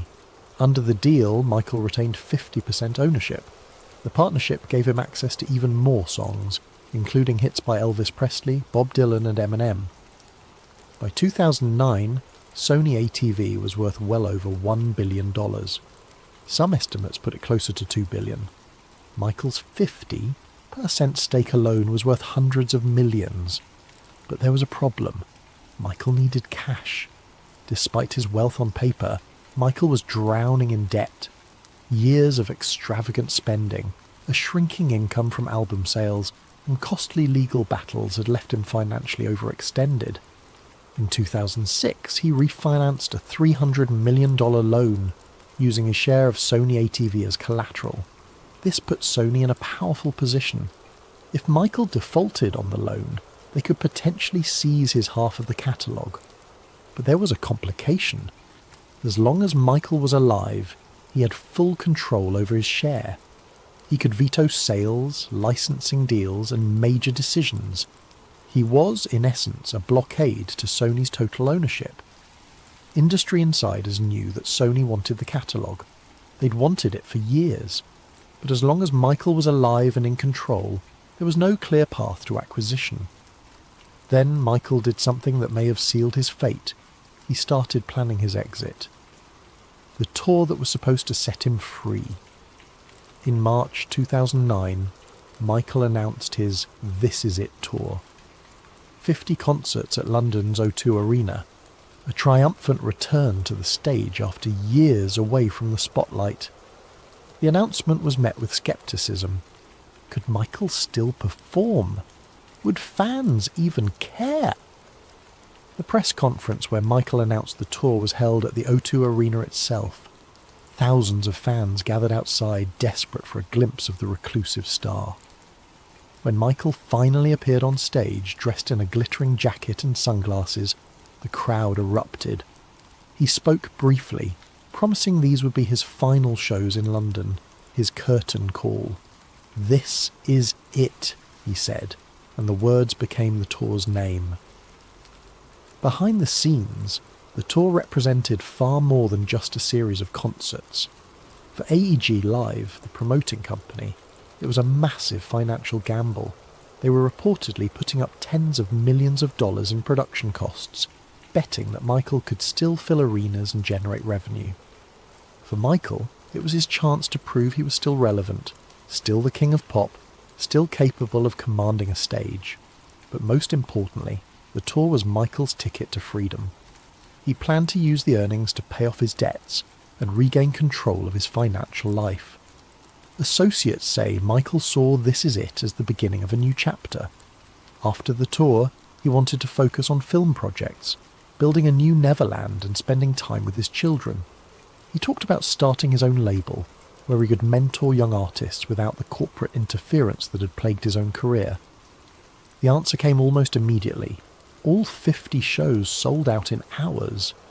Demand was so overwhelming that promoters considered adding more dates. The tour was projected to gross over $400 million, making it one of the highest-earning concert tours of all time. Within hours of tickets going on sale, AEG's servers crashed from the overwhelming demand. People who had written Michael off as a has-been, a tabloid punchline, were suddenly clamouring to see him perform. Over 1 million people registered for tickets. Some fans paid thousands of dollars on secondary markets for seats. The numbers told a story the media had missed. Michael Jackson might have been out of the spotlight, but his fans had never left. Rehearsals began in April at a studio in Los Angeles before moving to the Staples Center in June. The show Michael envisioned was ambitious, incorporating elaborate sets, cutting-edge special effects, and a set list spanning his entire career. He wanted to give fans not just a concert, but an experience. The production budget ballooned into the tens of millions. Every detail had to be perfect. But there were concerns. Kenny Ortega, the director, would later testify that Michael missed several rehearsals in the weeks leading up to his death. When he did attend, he sometimes seemed distracted or unwell. There were reports of weight loss, of Michael being cold even under hot stage lights, of moments where his energy seemed to flag.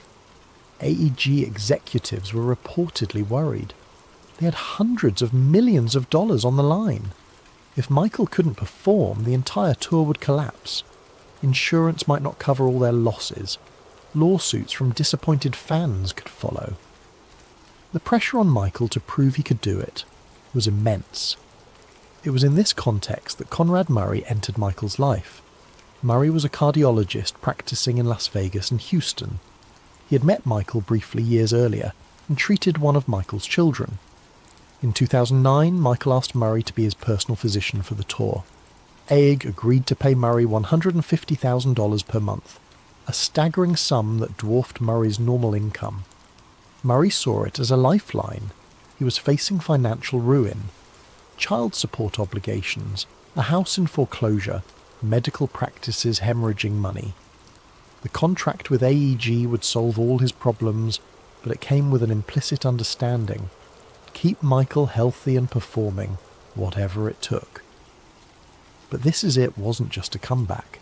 For Michael, it was an escape plan. People close to Michael said he viewed the tour as a way to pay off his debts and regain financial independence. Once the tour was over, he planned to leave the traditional music industry behind. He wanted to start his own label, produce his own films, and control his own destiny. He'd spent decades being controlled by managers, labels, and corporations. This is it. was supposed to be his declaration of independence. But independence meant something else. Full control over the Sony ATV catalogue. If Michael paid off his debts, Sony would lose their leverage. They'd have no claim to his share of the publishing empire. Michael would be free to make deals, license songs, or even sell his stake to the highest bidder. For Sony, this was unacceptable. Some people close to Michael claim he was paranoid in the months leading up to his death. He told friends that people were trying to steal his catalogue.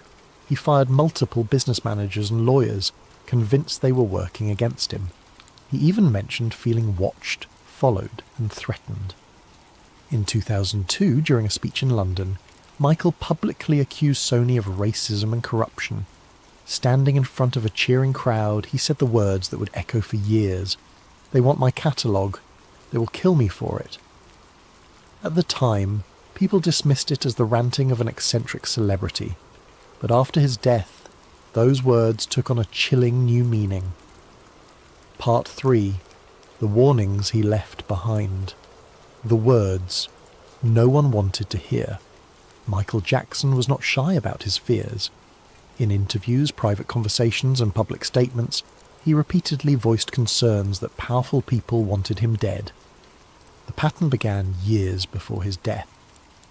In the late 1990s, after his first major conflict with Sony over album promotion, Michael started expressing concerns to people in his inner circle. He felt the label wasn't supporting his work the way they should. He felt they were deliberately sabotaging his career, and he believed they were doing it because they wanted to weaken his position in the Sony ATV partnership. These concerns intensified after the release of Invincible in 2001. Despite being a commercial success by most standards, selling millions of copies worldwide, Sony declared the album a disappointment. They pulled promotional support. They refused to release more singles. Michael was furious. He organised protests outside Sony headquarters in New York, holding signs that read "Sony kills music" and accusing the company of racism. It was during this period that Michael made his most explosive public accusation. In July 2002, he appeared at a rally in London, organised by Reverend Al Sharpton. The event was meant to highlight racial issues in the music industry. Michael took the stage and, to the shock of many observers, directly attacked Sony and its chairman, Tommy Mottola. He called Mottola a racist and devilish. He accused Sony of systematically undermining black artists.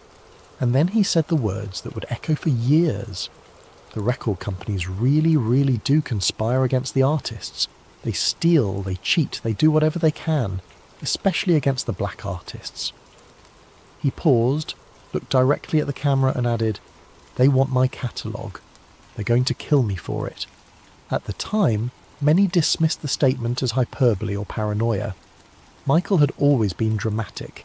He lived in a fantasy world, surrounded by yes men who reinforced his delusions. Surely he couldn't really believe a major corporation would kill him over a music catalogue. But Michael repeated the claim privately, over and over, to people he trusted. He told his spiritual advisor, Deepak Chopra, that he felt threatened. He told his former publicist that people were plotting against him. He told friends that when his time came it wouldn't be natural. "They'll make it look like an accident," he said, "or an overdose, but you'll know the truth." In a recorded phone call from 2003, Michael told a friend that people in the industry were conspiring against him. "They're trying to destroy me," he said. "They want everything I own. They'll make it look like an accident. They'll say I was sick, that I did it to myself, but I'm telling you, they're going to kill me." His family heard similar statements. Latoya Jackson, Michael's sister, would later tell reporters that Michael repeatedly said they're going to kill me for my catalogue. She said he feared being poisoned or injected with something that would stop his heart. In 2009, just months before his death, Michael had a conversation with his longtime friend and spiritual advisor Deepak Chopra. According to Chopra, Michael seemed afraid. He talked about feeling threatened and mentioned that people around him couldn't be trusted. Chopra later said he believed Michael knew he was in danger but felt powerless to stop it. Then there's the video. A grainy recording made by Michael's longtime friend and collaborator Dieter Wiesner captured Michael's voice in what appears to be a moment of raw vulnerability. In the recording, Michael says, "I'm scared. I don't trust anyone around me. They're planning something. They're going to make it look like I overdosed. But I'm not on drugs. I'm clean. You have to promise me you'll tell the truth if something happens." Wiesner released the recording after Michael's death. Critics claim it's fake or taken out of context, but to those who believe Michael was murdered, it's a smoking gun. The pattern of isolation. In the months leading up to his death, Michael systematically cut ties with people who had been in his life for years.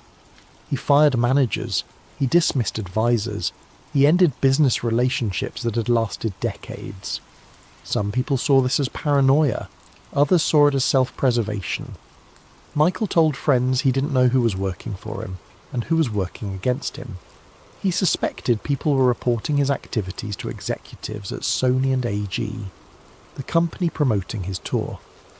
But in isolating himself, Michael may have made himself more vulnerable.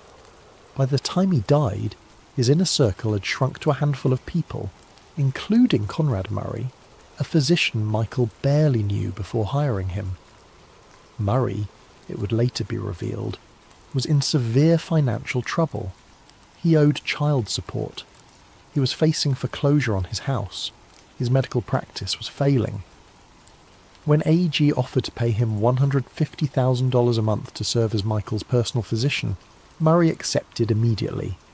Critics of the conspiracy theory argue that Murray was simply an incompetent doctor who made fatal mistakes, but believers point to the financial incentive.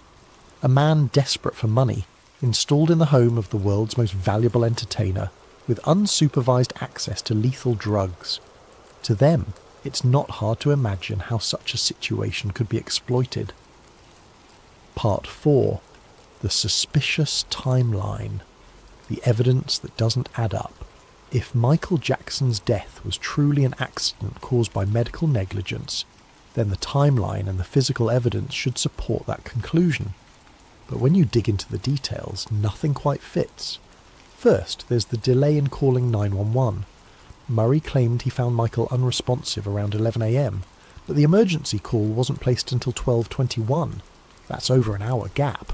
Even if you accept Murray's revised timeline, where he claimed he found Michael closer to noon, there's still a 20-minute delay. Why? Murray said he was trying to revive Michael, but phone records show he was making calls during that critical window.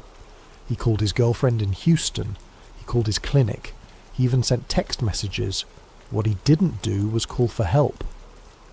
Then there's the question of what happened before paramedics arrived. Multiple people in the house that day, including security staff, said they saw Conrad Murray and others moving items around. Some witnesses reported seeing bags and medical equipment being taken out of Michael's bedroom. Alberto Alvarez, Michael's head of security, testified during Murray's trial that Murray instructed him to gather vials of medicine and put them in a bag before calling 911. This is tampering with evidence at a death scene. Why would Murray risk further incrimination unless he was desperately trying to hide something? Most disturbing is what was missing: surveillance footage. The mansion on North Carolwood Drive was equipped with security cameras, standard practice for any high-profile residents. Yet no footage from inside the house on June 25th was ever made public, or reportedly even reviewed by investigators. When asked about the footage, officials claimed the cameras weren't working or weren't recording that day. Critics find this convenient.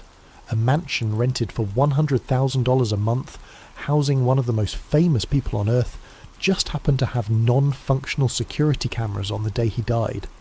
The drug that raises questions. Propofol is not a drug you use casually. It's not something you take because you can't sleep. It is a general anaesthetic used exclusively in surgical settings. It shuts down your respiratory system. Within seconds of administration, you stop breathing on your own. In a hospital, this is managed with ventilators and constant monitoring. Outside a hospital, it's lethal. Murray claimed Michael demanded propofol and that he had been giving it to Michael for weeks. But here's the problem. There's no evidence Michael had ever used propofol before Murray entered his life. friends, family and former employees all said they'd never heard Michael mention the drug. The first anyone knew of it was after Michael's death. So where did the idea come from? Did Michael really ask for a surgical anaesthetic by name, or did someone suggest it to him? Did Murray introduce Michael to propofol, or was it the other way around? The toxicology report showed lethal levels of propofol in Michael's system, along with traces of lorazepam and midazolam. This combination is known as a drug cocktail, a mix that can cause respiratory failure almost instantly. Any doctor knows this. Any anaesthesiologist would recognise the danger immediately.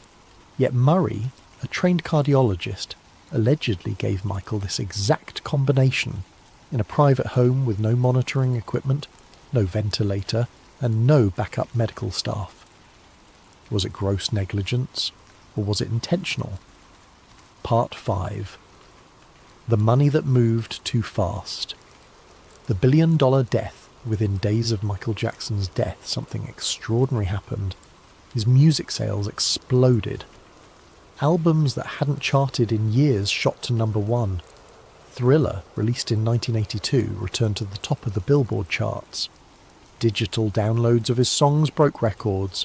Streaming numbers reached unprecedented levels. The numbers were staggering.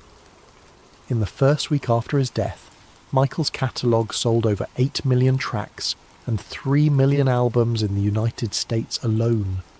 Worldwide, the figures were even more dramatic. Thriller alone sold over 100,000 copies in that first week, 27 years after its original release. It was a level of commercial success that living artists could only dream of achieving. Music wasn't the only revenue stream. Within days, merchandising deals were being negotiated. T-shirts, posters, memorabilia, all bearing Michael's image, flooded the market. Online retailers reported selling out of Michael Jackson products within hours. Auction houses prepared to sell items connected to Michael, knowing they would fetch premium prices from grieving fans desperate to own a piece of his legacy. Then there was the tribute industry. Plans for memorial concerts were announced almost immediately. Television specials were commissioned. Networks paid millions for exclusive footage. The memorial service itself, held at the Staples Center on July 7th, was broadcast to an estimated global audience of over 1 billion people. It was one of the most watched events in television history, generating enormous advertising revenue for the networks that carried it. In the first week alone, Michael's estate generated over $20 million in revenue. By the end of the first year, that number had climbed to over $1 billion. $1 billion. More money than Michael had earned in the entire previous decade. The speed of these business deals raised his eyebrows among those who suspected foul play. Normally, when a major artist dies, there's a period of mourning before the business machine kicks into gear. Estates need time to organise, contracts need to be reviewed, legal issues need to be resolved. But in Michael's case, everything moved with startling efficiency. Part of this efficiency came from the fact that Michael's estate had executors already in place. John Branca, Michael's longtime entertainment lawyer, and John McClane, a music executive and family friend, had been named co-executors in Michael's will. When Michael died, they immediately took control of his business affairs. They had the authority to make deals, sign contracts, and manage the estate's assets. Interestingly, Michael had fired Branca just weeks before his death. Some family members claimed Michael didn't trust Branca and wanted him removed from any role in his affairs. But the will that named Branca as executor was dated 2002, and under California law it remained valid. When Michael died, Branca was back in control, whether Michael wanted him there or not. The Michael Jackson estate became one of the highest earning estates in entertainment history, rivaling Elvis Presley and outdoing almost every living artist. And the profits kept rolling in. Album sales, licensing deals, merchandising, tribute concerts, documentaries. Sony moved with remarkable speed. Within weeks of Michael's death, they announced a deal to release This Is It, a documentary film cobbled together from rehearsal footage. The film premiered in October 2009, just 4 months after Michael died. It grossed over $260 million worldwide, becoming the highest-earning concert documentary of all time. Sony didn't stop there. They released posthumous albums. They licensed Michael's music for commercials, video games, and Cirque du Soleil shows. They sold rights to projects Michael would have never approved while alive, and every deal generated millions. Critics of the conspiracy theory argue this is just business. A dead icon always generates renewed interest. But believers point to the speed and efficiency of the operation. Deals that normally take years to negotiate were completed in weeks. Projects that would have required Michael's approval were greenlit immediately. It was as if Sony had been waiting, prepared, ready to move the moment Michael was gone. The catalogue that finally changed hands. For years, Sony had wanted full control of the Sony ATV catalogue. For years, Michael Jackson stood in the way. But after his death, the obstacles began to crumble. In 2016, 7 years after Michael's death, Sony finally acquired the Michael Jackson estate's 50% stake in Sony ATV. The deal was valued at $750 million. Sony now owned the entire catalogue, every song, every licensing right, every dollar of future revenue. The estate's executors framed the sale as a smart business decision. They said the money would benefit Michael's children and secure their financial future. But critics point out that the sale happened far sooner than it would have if Michael had been alive. A living Michael Jackson had veto power over any major decision regarding the catalogue. He could block sales, renegotiate terms, or hold out for a better offer. He had time. He had leverage. But a dead Michael Jackson had none of those things. His estate, run by executors appointed before his death, operated under different rules. They had a fiduciary duty to maximise profits, even if it meant selling the very assets Michael had spent his life protecting. To believers in the conspiracy, this is the end game. Michael's death didn't just remove an obstacle, it accelerated a transfer of wealth and power that Michael had resisted for decades. Sony got exactly what they wanted, and all it cost was the life of the man who stood in their way. Part 6. The trial that answered nothing. The scapegoat. In November 2011, Conrad Murray stood trial for involuntary manslaughter. The prosecution argued that Murray's reckless administration of propofol caused Michael Jackson's death. The defence argued that Michael, desperate for sleep and addicted to prescription drugs, secretly self-administered a lethal dose while Murray was out of the room. The trial lasted 6 weeks. Prosecutors presented a mountain of evidence showing Murray's incompetence, his failure to call 911 immediately, his lack of proper equipment, his decision to leave Michael alone after administering a dangerous drug. Expert witnesses testified that Murray's actions fell far below the standard of care expected of any physician. The defence tried to paint Michael as the villain of his own story. They claimed he was an addict who manipulated doctors into giving him drugs. They suggested he was so desperate for sleep that he would do anything, including injecting himself with propofol when Murray wasn't looking. The jury didn't buy it. On November 7, 2011, Conrad Murray was found guilty of involuntary manslaughter. He was sentenced to 4 years in prison, but served less than 2 due to overcrowding and good behaviour. 2 years for killing Michael Jackson. But here's what the trial didn't answer. Who hired Conrad Murray? Why was he allowed unsupervised access to lethal drugs? Why were there no safeguards in place to prevent exactly what happened? And most importantly, who benefited from Michael's death? The Jackson family filed a wrongful death lawsuit against AEG Live, the company promoting the This Is It tour. They argued that AEG negligently hired and supervised Murray, creating the conditions that led to Michael's death. The case went to trial in 2013. The trial revealed troubling details. Internal emails showed AEG executives pressuring Michael to rehearse despite concerns about his health. One email referred to Michael as the freak, showing the disdain some executives felt toward him. Another email discussed the need to remind Murray who was paying his salary, suggesting Eeg wanted Murray to prioritise their interest over Michael's well-being. But in October 2013, the jury found Eeg not liable. They concluded that while Eeg hired Murray, they weren't responsible for his actions because they didn't know he was using propofol. The Jackson family walked away with nothing. AEG walked away unscathed. And Conrad Murray, the only person held legally responsible, had already served his time and been released. Justice, for many who followed the case, had not been served. Epilogue: the unconfirmable truth. So what really happened to Michael Jackson? The official answer is clear.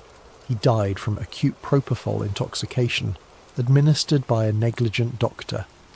Conrad Murray made catastrophic mistakes, failed to follow basic medical protocols, and Michael paid with his life.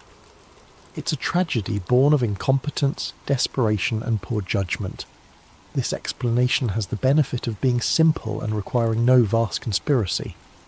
Murray was a doctor in debt, desperate for money, who found himself in over his head. Michael was an insomniac who had become dependent on increasingly dangerous medications. Together they created a lethal combination. Murray's incompetence killed Michael, and he paid the price with a criminal conviction. But this explanation leaves questions unanswered. Why did Murray wait so long to call for help? Why was evidence removed from the scene? Where is the security footage? Why did Sony move so quickly to monetize Michael's death?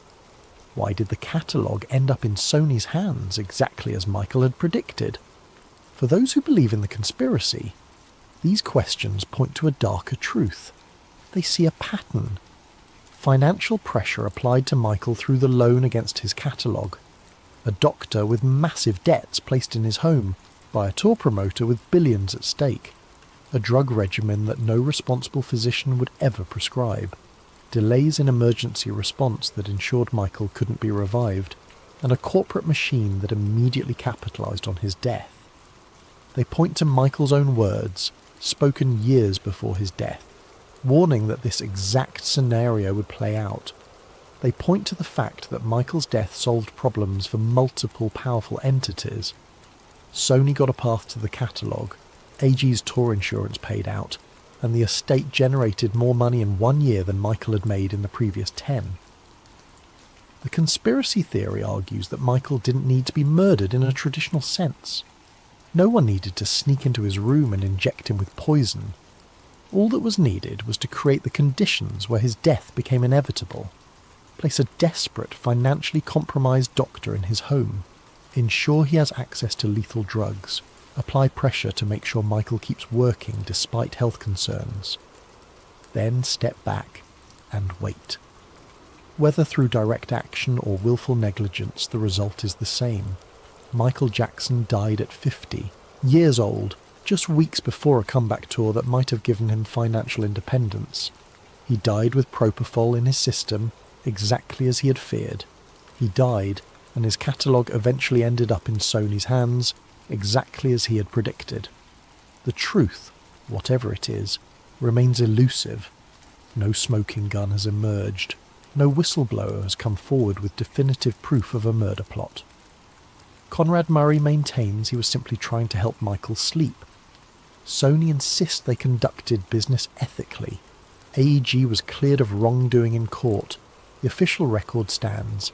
Michael Jackson died from an accidental overdose caused by medical negligence. But the questions remain, and for millions of fans around the world, the official story doesn't add up. They remember Michael's warnings. They see the financial incentives. They note the suspicious circumstances, and they refuse to believe that the death of the King of Pop was just a tragic accident. But for those who believe in the conspiracy, that explanation is too simple. It ignores the financial stakes, the warnings Michael left behind, the suspicious timeline, and the fact that Michael's death accelerated a transfer of wealth that he had resisted for decades. They point to the speed at which deals were made after his death. They question why security footage disappeared. They note the delay in calling 911 and the evidence of tampering at the scene. They remember Michael's own words. They're going to kill me for my catalogue. And most importantly, they ask the question that no one has been able to answer. Who benefited? Not Michael's children, who lost their father. Not Michael's fans, who lost an artist in the middle of what could have been the greatest comeback in music history. Not Conrad Murray, who destroyed his career and spent time in prison. The only winners were the corporations who now own Michael's music, his image, and his legacy. Sony got the catalogue. AEG avoided liability. The estate, run by executors with financial interests tied to ongoing deals, has made over $2 billion since Michael's death. Michael Jackson alive was a problem. He was unpredictable. He was in debt but still had veto power. He was planning a comeback that might give him financial independence. He was, in the eyes of some, an obstacle. Michael Jackson dead was an asset. A profitable, controllable, endlessly marketable asset. Did someone orchestrate his death? Was Conrad Murray more than just an incompetent doctor? Were there people pulling strings behind the scenes, ensuring that Michael's final hours played out exactly as they needed to? We'll probably never know for certain. The truth, if it exists, is buried under layers of legal protections, corporate interests, and the convenient narrative of a troubled star who pushed his body too far. But one thing is undeniable. Michael Jackson warned us. He told anyone who would listen that they were coming for him. He said they would make it. Look like an accident. Like an overdose. He said they wanted his catalogue. And in the end, that's exactly what happened. The aftermath of Michael's death created ripples that extended far beyond the music industry. His children, Prince, Paris and Blanket, lost their father at young ages. They grew up in the spotlight, their grief and growth documented by tabloids and social media. Paris, in particular, struggled publicly with the loss, later speaking about depression and suicide attempts. The children inherited their father's paranoia, with Paris stating in interviews that she believed her father was murdered. The Jackson family fractured over disputes about the estate. Michael's mother, Catherine, challenged the will, arguing it should be invalid. She claimed the signatures were forged and that Michael had been in New York, not Los Angeles, on the date the will was supposedly signed. Her challenges were ultimately unsuccessful, but they revealed deep rifts within the family about who should control Michael's legacy. Some family members accused the estate executors of profiting excessively from their positions. Branco and McLean received percentages of the estate's earnings, meaning that as the estate generated billions, they became wealthy men themselves. Critics argued this created a perverse incentive. The executors benefited more from Michael's death than they ever would have from his life. They had every reason to maximise commercial exploitation of Michael's image and music, even if it meant approving projects Michael might have rejected.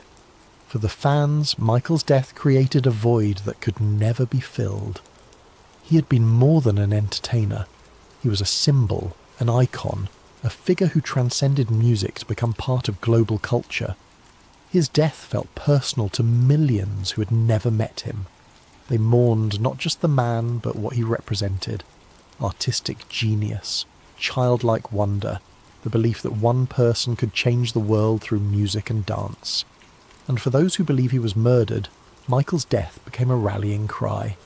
They organised online, sharing theories and evidence. They pointed to inconsistencies in official accounts. They questioned motives and followed the money. Some became obsessed, seeing conspiracies everywhere. Others remained sceptical but troubled, unable to shake the feeling that something about Michael's death didn't add up. On June 25th, 2009, the world lost the king of pop. But maybe, just maybe, Michael Jackson didn't die. Maybe he was removed, not by emotion, not by accident, but by cold, calculated financial architecture. Because in the end, Michael Jackson had become more valuable dead than alive, and more dangerous alive than dead, and someone, somewhere, made sure the numbers added up.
Good evening, and welcome to Sleep Theories. Before we dive into tonight's story, I'm curious about you, our listeners. How has your day been treating you? Are you winding down after a long day? Or perhaps you're on the other side of the world, just beginning your morning routine. What time is it where you are right now? And what corner of our vast planet are you calling home tonight? Whether you're listening from a bustling city apartment, a quiet countryside home, or somewhere in between, you're part of our global community of truth seekers and story lovers. If you're new to Sleep Theories, welcome aboard. And if you're a returning listener, thank you for coming back. Don't forget to subscribe if you haven't already. We have so many more mysteries to uncover together, and your subscription helps us bring these stories to light.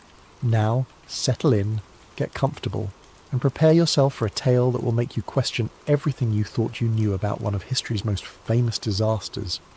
Tonight, we're going beneath the surface of the North Atlantic, not just to explore the wreckage of a legendary ship, but to uncover a conspiracy so massive, so carefully orchestrated, that it may have shaped the course of world history.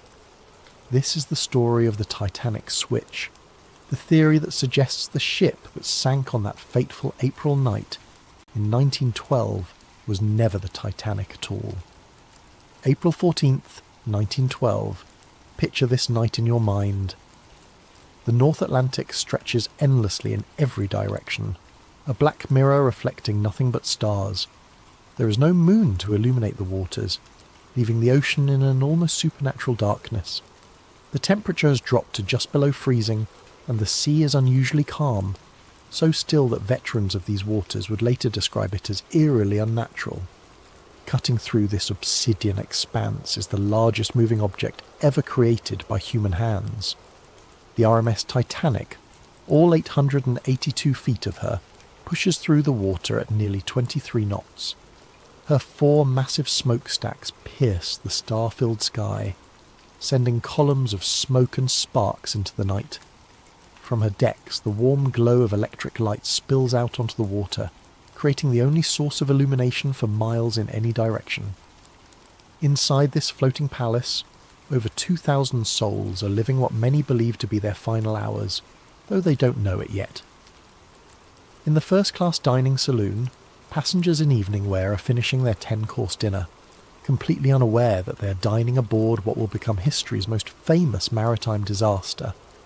The ship's orchestra plays ragtime melodies that drift through the corridors, mixing with the sound of laughter, conversation, and the ever-present thrumming of the engines deep below. Captain Edward Smith stands on the bridge, a veteran of the seas with 40 years of experience behind him. This is meant to be his final voyage before retirement, a triumphant capstone to a distinguished career. He has commanded ships for the White Star Line for decades, earning the nickname Millionaire's Captain for his skill in handling the luxury vessels that carry the world's elite across the Atlantic. Tonight he commands not just any ship, but the crown jewel of the White Star Line fleet, the unsinkable Titanic. But at 11:39 p.m. ship's time, everything changes in an instant. Frederick Fleet, the lookout stationed in the crow's nest, spots something emerging from the darkness ahead. Without the aid of binoculars, which, mysteriously, are locked away and unavailable to the lookouts that night, he strains his eyes against the blackness. What he sees sends ice through his veins. A massive iceberg, dark and silent, looms directly in the ship's path. "Iceberg right ahead," Fleet shouts into the telephone that connects him to the bridge. First Officer William Murdoch receives the warning and immediately orders hard a starboard and full astern. The helmsman spins the wheel, and the engine room receives the telegraph signal to reverse engines. For 37 seconds, the fate of over 2,000 people hangs in the balance as the massive ship begins to turn. But it's too late. The Titanic's starboard side scrapes along the iceberg with what survivors would later describe as a sound like thunder, though to many passengers it felt like nothing more than a slight shudder. Some passengers on the lower decks report chunks of ice falling onto the deck, and a few even gather pieces as souvenirs, joking about their close call with the ice. They have no idea that their ship is already doomed. Below the waterline, the iceberg has opened up the first 5 compartments of the ship's hull. The Titanic was designed to survive flooding in up to 4 compartments, but 5 is too many. Thomas Andrews, the ship's designer who is aboard for this maiden voyage, quickly calculates the mathematics of disaster. With 5 compartments flooding, the ship will inevitably sink by the bow, pulling the rest of the vessel down with her. "How long do we have?" Captain Smith asks Andrews. "An hour, 2 at most." And so begins one of the most studied, documented and debated disasters in human history. Over the next 2 hours and 40 minutes, the unsinkable ship will break apart and slip beneath the waves, taking with her over 1,500 souls. The survivors will tell stories of heroism and cowardice, of the band playing hymns as the ship tilted toward her grave, of the insufficient lifeboats and the icy water that killed most victims within minutes. This is the story we all know. This is the official narrative that has been told and retold for over a century. But what if everything we think we know about that night is wrong? What if the ship that struck the iceberg and sank in the North Atlantic was never the Titanic at all?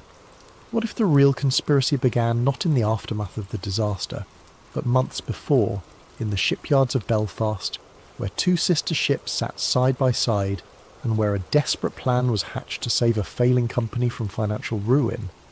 What if the disaster that shocked the world was not an accident, but the culmination of the most audacious insurance fraud ever attempted? Tonight, we're going to explore a theory that suggests the Titanic disaster was not just a tragedy, but a carefully orchestrated conspiracy involving some of the most powerful men in the world. We're going to examine evidence that points to a massive cover-up, one that may have claimed the lives of over 1,500 innocent people in service of greed, power, and political manipulation. This is the story of the Titanic switch, and by the end of our journey together, you may never look at this famous disaster the same way again. To understand the theory of the Titanic switch, we must first travel back to the shipyards of Belfast, Ireland, where 2 virtually identical ships were taking shape side by side. The story begins not with disaster, but with dreams of maritime supremacy and the fierce competition between the great shipping lines of the early 20th century. Harland and Wolff shipyard in Belfast was, at the time, one of the premier shipbuilding facilities in the world. The massive facility sprawled along the banks of the River Lagan, its enormous gantry cranes towering over the landscape like steel monuments to industrial ambition. It was here, in this cathedral of steel and rivets, that the White Star Line had commissioned 3 ships that would change ocean travel forever. The Olympic-class ships, as they would be known, were conceived as the ultimate expression of luxury and engineering prowess. These were to be the largest, most opulent vessels ever built, designed to dominate the lucrative North Atlantic passenger route and crush the competition from rival shipping companies like Cunard Line. The first of these sister ships was the RMS Olympic, launched on October the 20th, 1910. She was a marvel of engineering, stretching 882 feet from bow to stern and weighing over 46,000 tons. Her 9 decks could accommodate over 2,000 passengers in unprecedented luxury, with amenities that included a swimming pool, a gymnasium, a Turkish bath, and dining rooms that rivaled the finest restaurants in London or New York. The Olympic was not just a ship. She was a floating city, a testament to British engineering and a symbol of the White Star Line's dominance of the seas. When she departed Southampton on her maiden voyage in June 1911, she carried with her the hopes and reputation of her builders. But less than 4 months after her maiden voyage, disaster struck. On September the 20th, 1911, the Olympic was departing Southampton when she collided with HMS Hawke, a Royal Navy cruiser. The impact was devastating. The Hawke's reinforced bow, designed to ram enemy vessels, punched a massive hole in the Olympic's starboard side, flooding 2 of her compartments and severely damaging her propeller shaft. The Olympic limped back to port, her maiden voyage season cut dramatically short. But the damage was far more extensive than initially apparent. When she was dry docked for inspection, the full extent of the catastrophe became clear. The collision had not only opened up her hull and damaged her propeller, but it had also twisted her keel, the backbone of the ship, potentially compromising her structural integrity for the remainder of her operational life. For the White Star Line, this was nothing short of a financial disaster. The Olympic had cost over $7.5 million to build, an astronomical sum in 1911.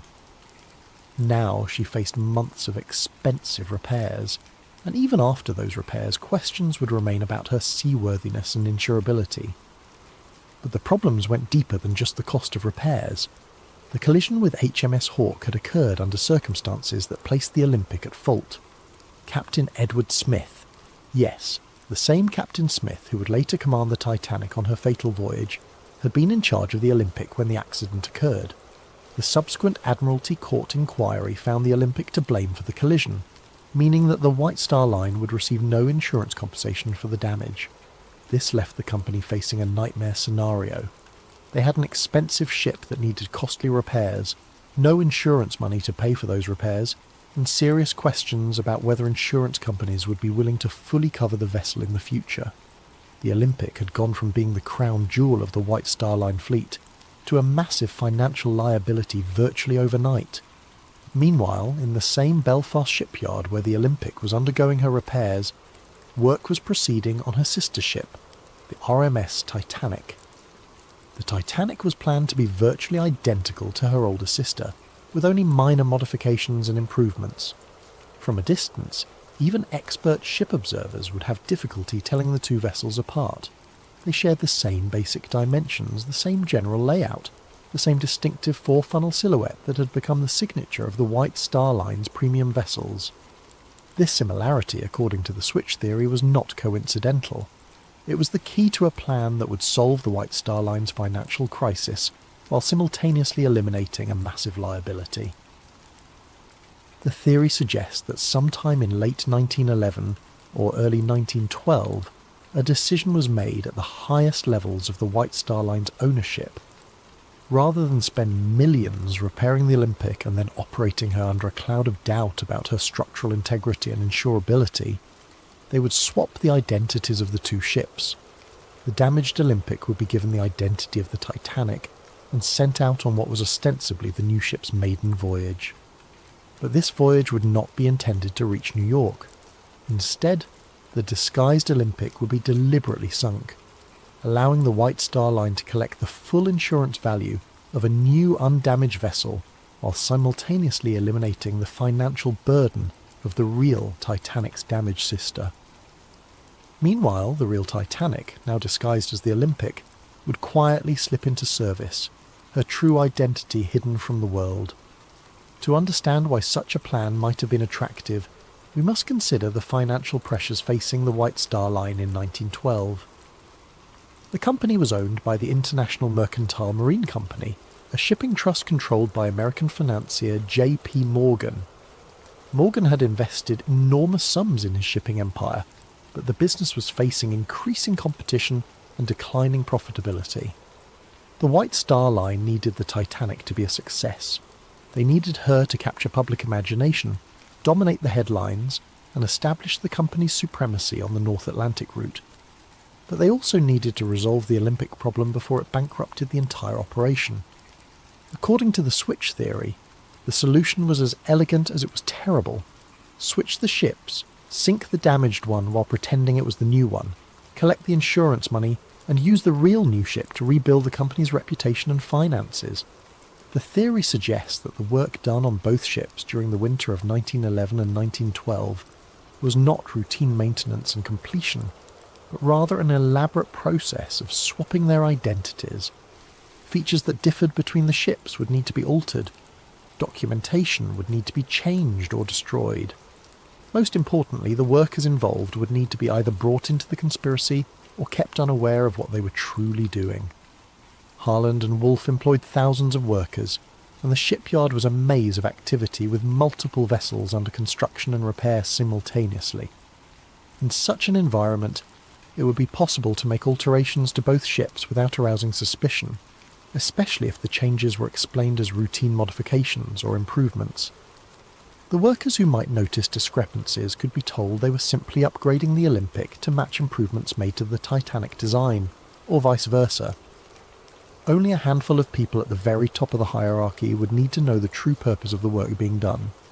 But for such a plan to succeed, it would require more than just physical alterations to the ships. It would require careful planning of the disaster itself, ensuring that the right people were aboard and the right people were not, and that the sinking would occur in circumstances that would prevent too close an examination of the evidence. The switch theory suggests that every detail of the Titanic's maiden voyage was planned not to showcase a magnificent new ship, but to destroy an old damaged one while making it appear to be an accident. The passenger list, the route, the timing, even the crew assignments, all of these, according to the theory, were carefully orchestrated to serve the conspiracy. As we'll see, the evidence for this incredible claim goes far beyond simple speculation. There are photographs that seem to show differences between the ship that left Belfast and the ship that left Southampton.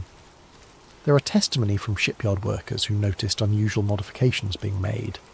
There are suspicious cancellations by wealthy passengers who had every reason to want to be aboard the maiden voyage of the most famous ship ever built.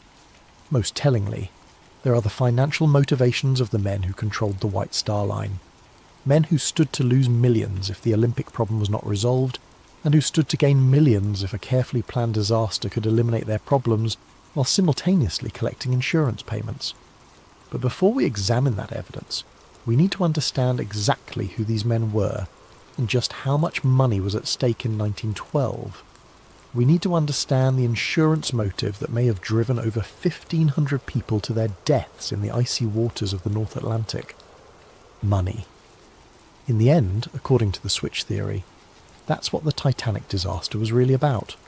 Not the romance of the sea, not the hubris of calling a ship unsinkable, not even the class divisions that the disaster seemed to highlight. It was about money, enormous amounts of money that stood to be lost or gained depending on the fate of two ships and the decisions of a few powerful men. To understand the financial pressures that may have driven the conspiracy, we need to understand the business empire of one man, John Pierpont Morgan, the American financier who controlled more wealth and power than perhaps any individual in the history of capitalism. J.P. Morgan was not just wealthy, he was a force of nature in the world of early 20th century finance. His banking house, J.P. Morgan and Company, had financed railroads, steel companies, and industrial empires. He had personally intervened to prevent financial panics, earning him the nickname America's Bank. When the federal government needed money, they came to J.P. Morgan. When major corporations needed capital, they came to J.P. Morgan. By 1912, he controlled assets worth billions in today's currency. But Morgan's empire was not limited to American shores. In 1902, he had founded the International Mercantile Marine Company, a shipping trust designed to dominate transatlantic passenger and cargo traffic. The IM acquired control of numerous shipping lines, including the prestigious White Star Line, Morgan's crown jewel in maritime transportation. The White Star Line was the perfect fit for Morgan's vision. Founded in 1845, it had built its reputation on providing luxury service to affluent passengers crossing between Europe and America. The company's ships were known for their elegance, comfort and safety record. When Morgan acquired control, he saw an opportunity to create the ultimate expression of luxury travel while generating enormous profits. This vision led directly to the commissioning of the Olympic-class ships. Morgan intended these vessels to be more than just transportation. They would be floating advertisements for the supremacy of his shipping empire. The Olympic, Titanic and the planned third sister ship Britannic would capture the public imagination and establish IMM as the unquestioned leader in North Atlantic travel. The financial investment was staggering. Each ship cost approximately $7.5 million to build, roughly $200 million in today's currency. The Olympic alone represented an investment larger than the annual budget of many small nations. For the three ships combined, Morgan was risking an amount of money that could have funded a small war. But the potential profits were equally enormous. The North Atlantic passenger route was one of the most lucrative transportation businesses in the world. Wealthy Americans travelling to Europe for business or pleasure were willing to pay premium prices for luxury accommodations. European aristocrats and businessmen crossing to America represented another steady stream of high-paying customers. Immigrants seeking new lives in America provided volume traffic that, while individually less profitable, generated substantial revenue in aggregate.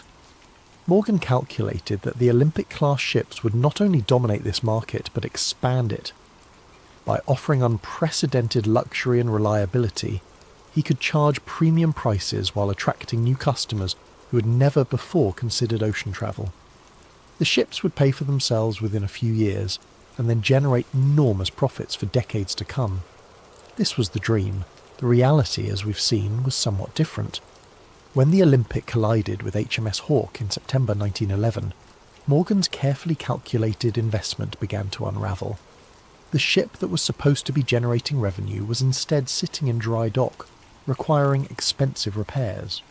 Worse, the legal finding that the Olympic was at fault for the collision meant that insurance would not cover the costs of those repairs. But the problems went beyond just the immediate cost of fixing the damage. The Olympic's accident raised serious questions about the ship's design and safety.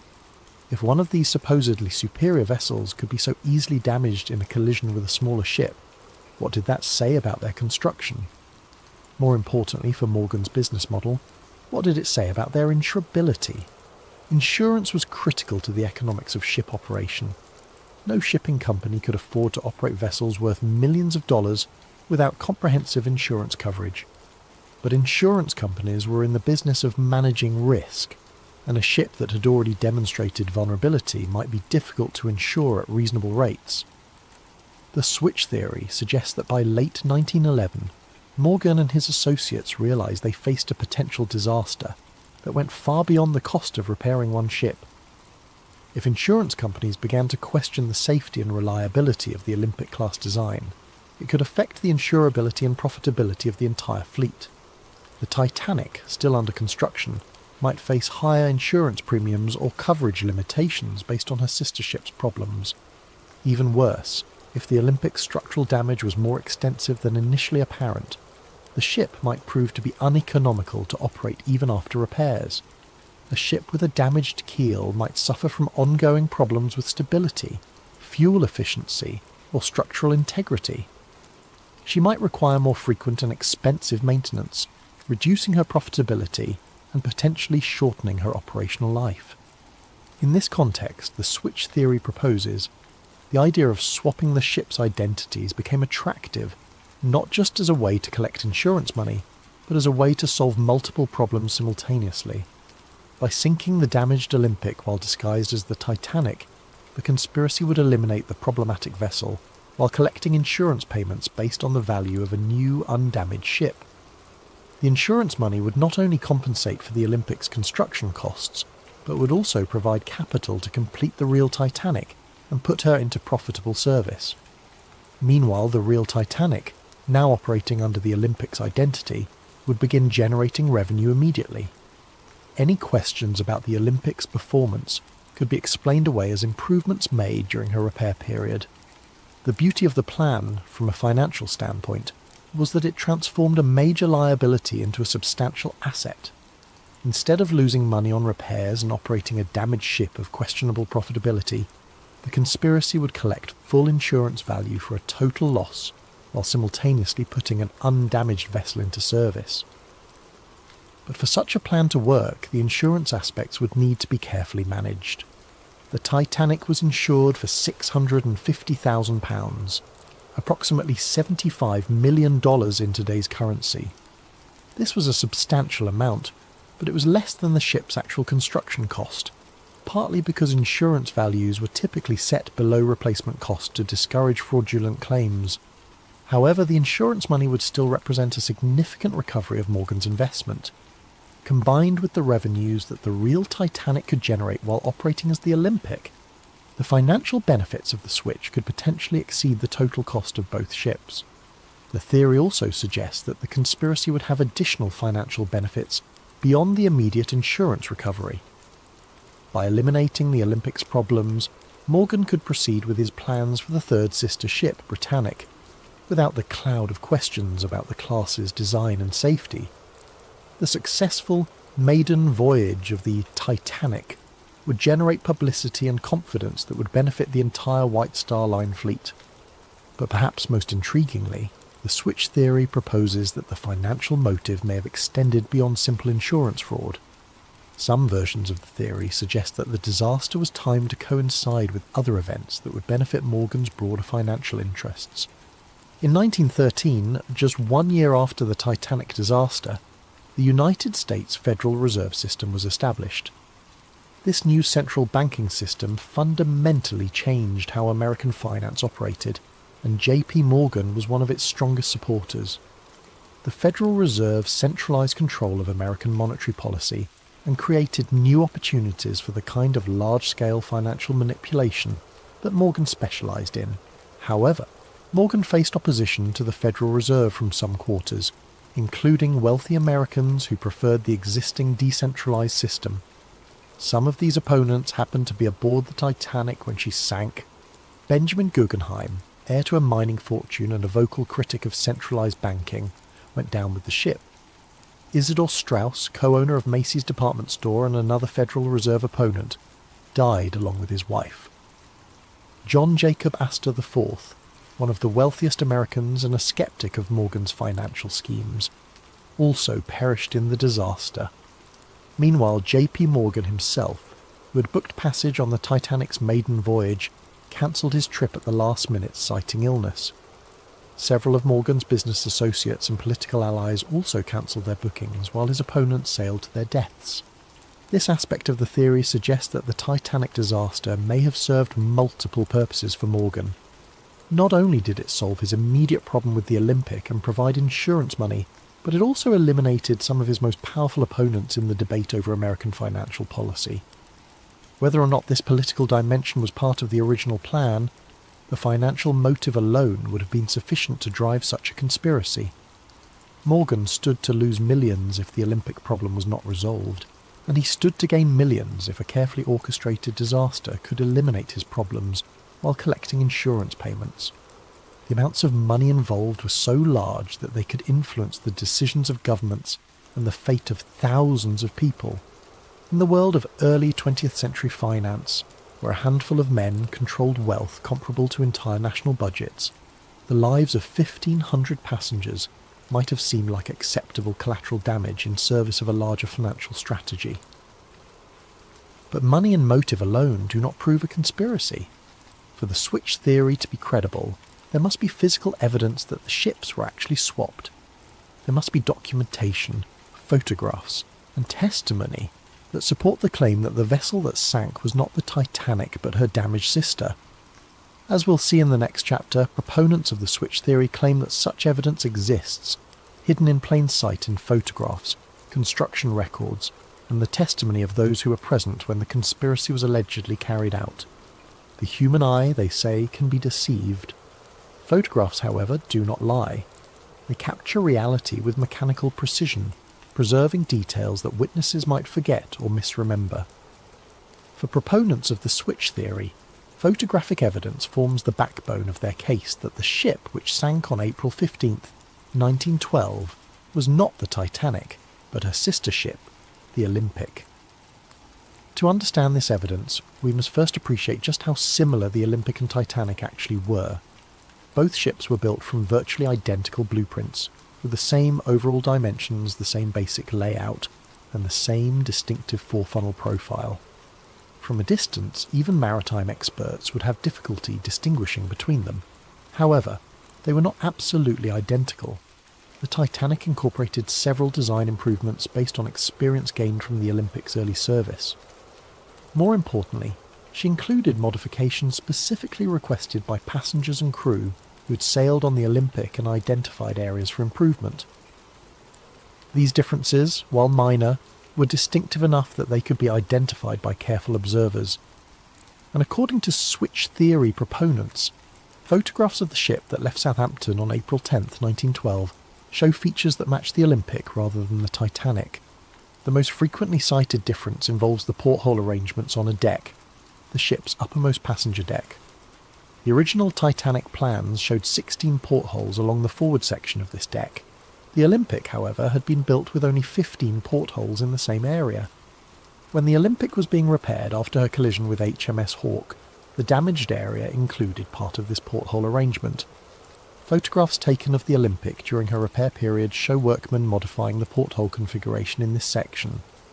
Switch theory proponents claim that these modifications were made to match the Titanic's 16 porthole design, as part of the process of disguising the Olympic as her sister ship. However, photographs of the ship that departed Southampton on the Titanic's supposed maiden voyage show only 15 portholes in the critical area, matching the Olympic's original configuration, rather than the Titanic's planned design. This discrepancy might seem minor, but it's precisely the kind of detail that would be difficult to alter quickly and completely. Changing porthole arrangements required cutting through the ship's steel hull and then reinforcing and refinishing the area. It was exactly the sort of modification that might be overlooked in a hasty effort to swap the ship's identities. Another frequently cited difference involves the arrangement of the ship's lifeboats.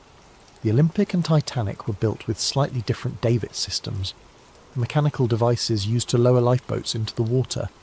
The Titanic was designed with a newer, more efficient davit arrangement that allowed for quicker deployment of the boats. Photographs of the ship at Southampton show what appear to be the older style davits consistent with the Olympic's original configuration. Switch theory proponents argue that the newer davits planned for the Titanic were never installed because the ship that sailed was actually the disguised Olympic. This detail takes on additional significance when considered alongside survivor testimony about the difficulty experienced in launching lifeboats during the disaster.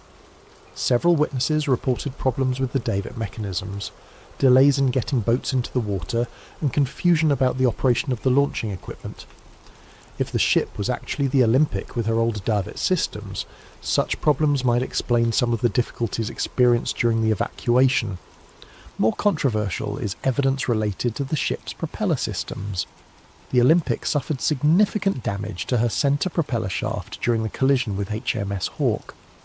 Repairs to this system were complex and expensive, requiring removal and replacement of major components.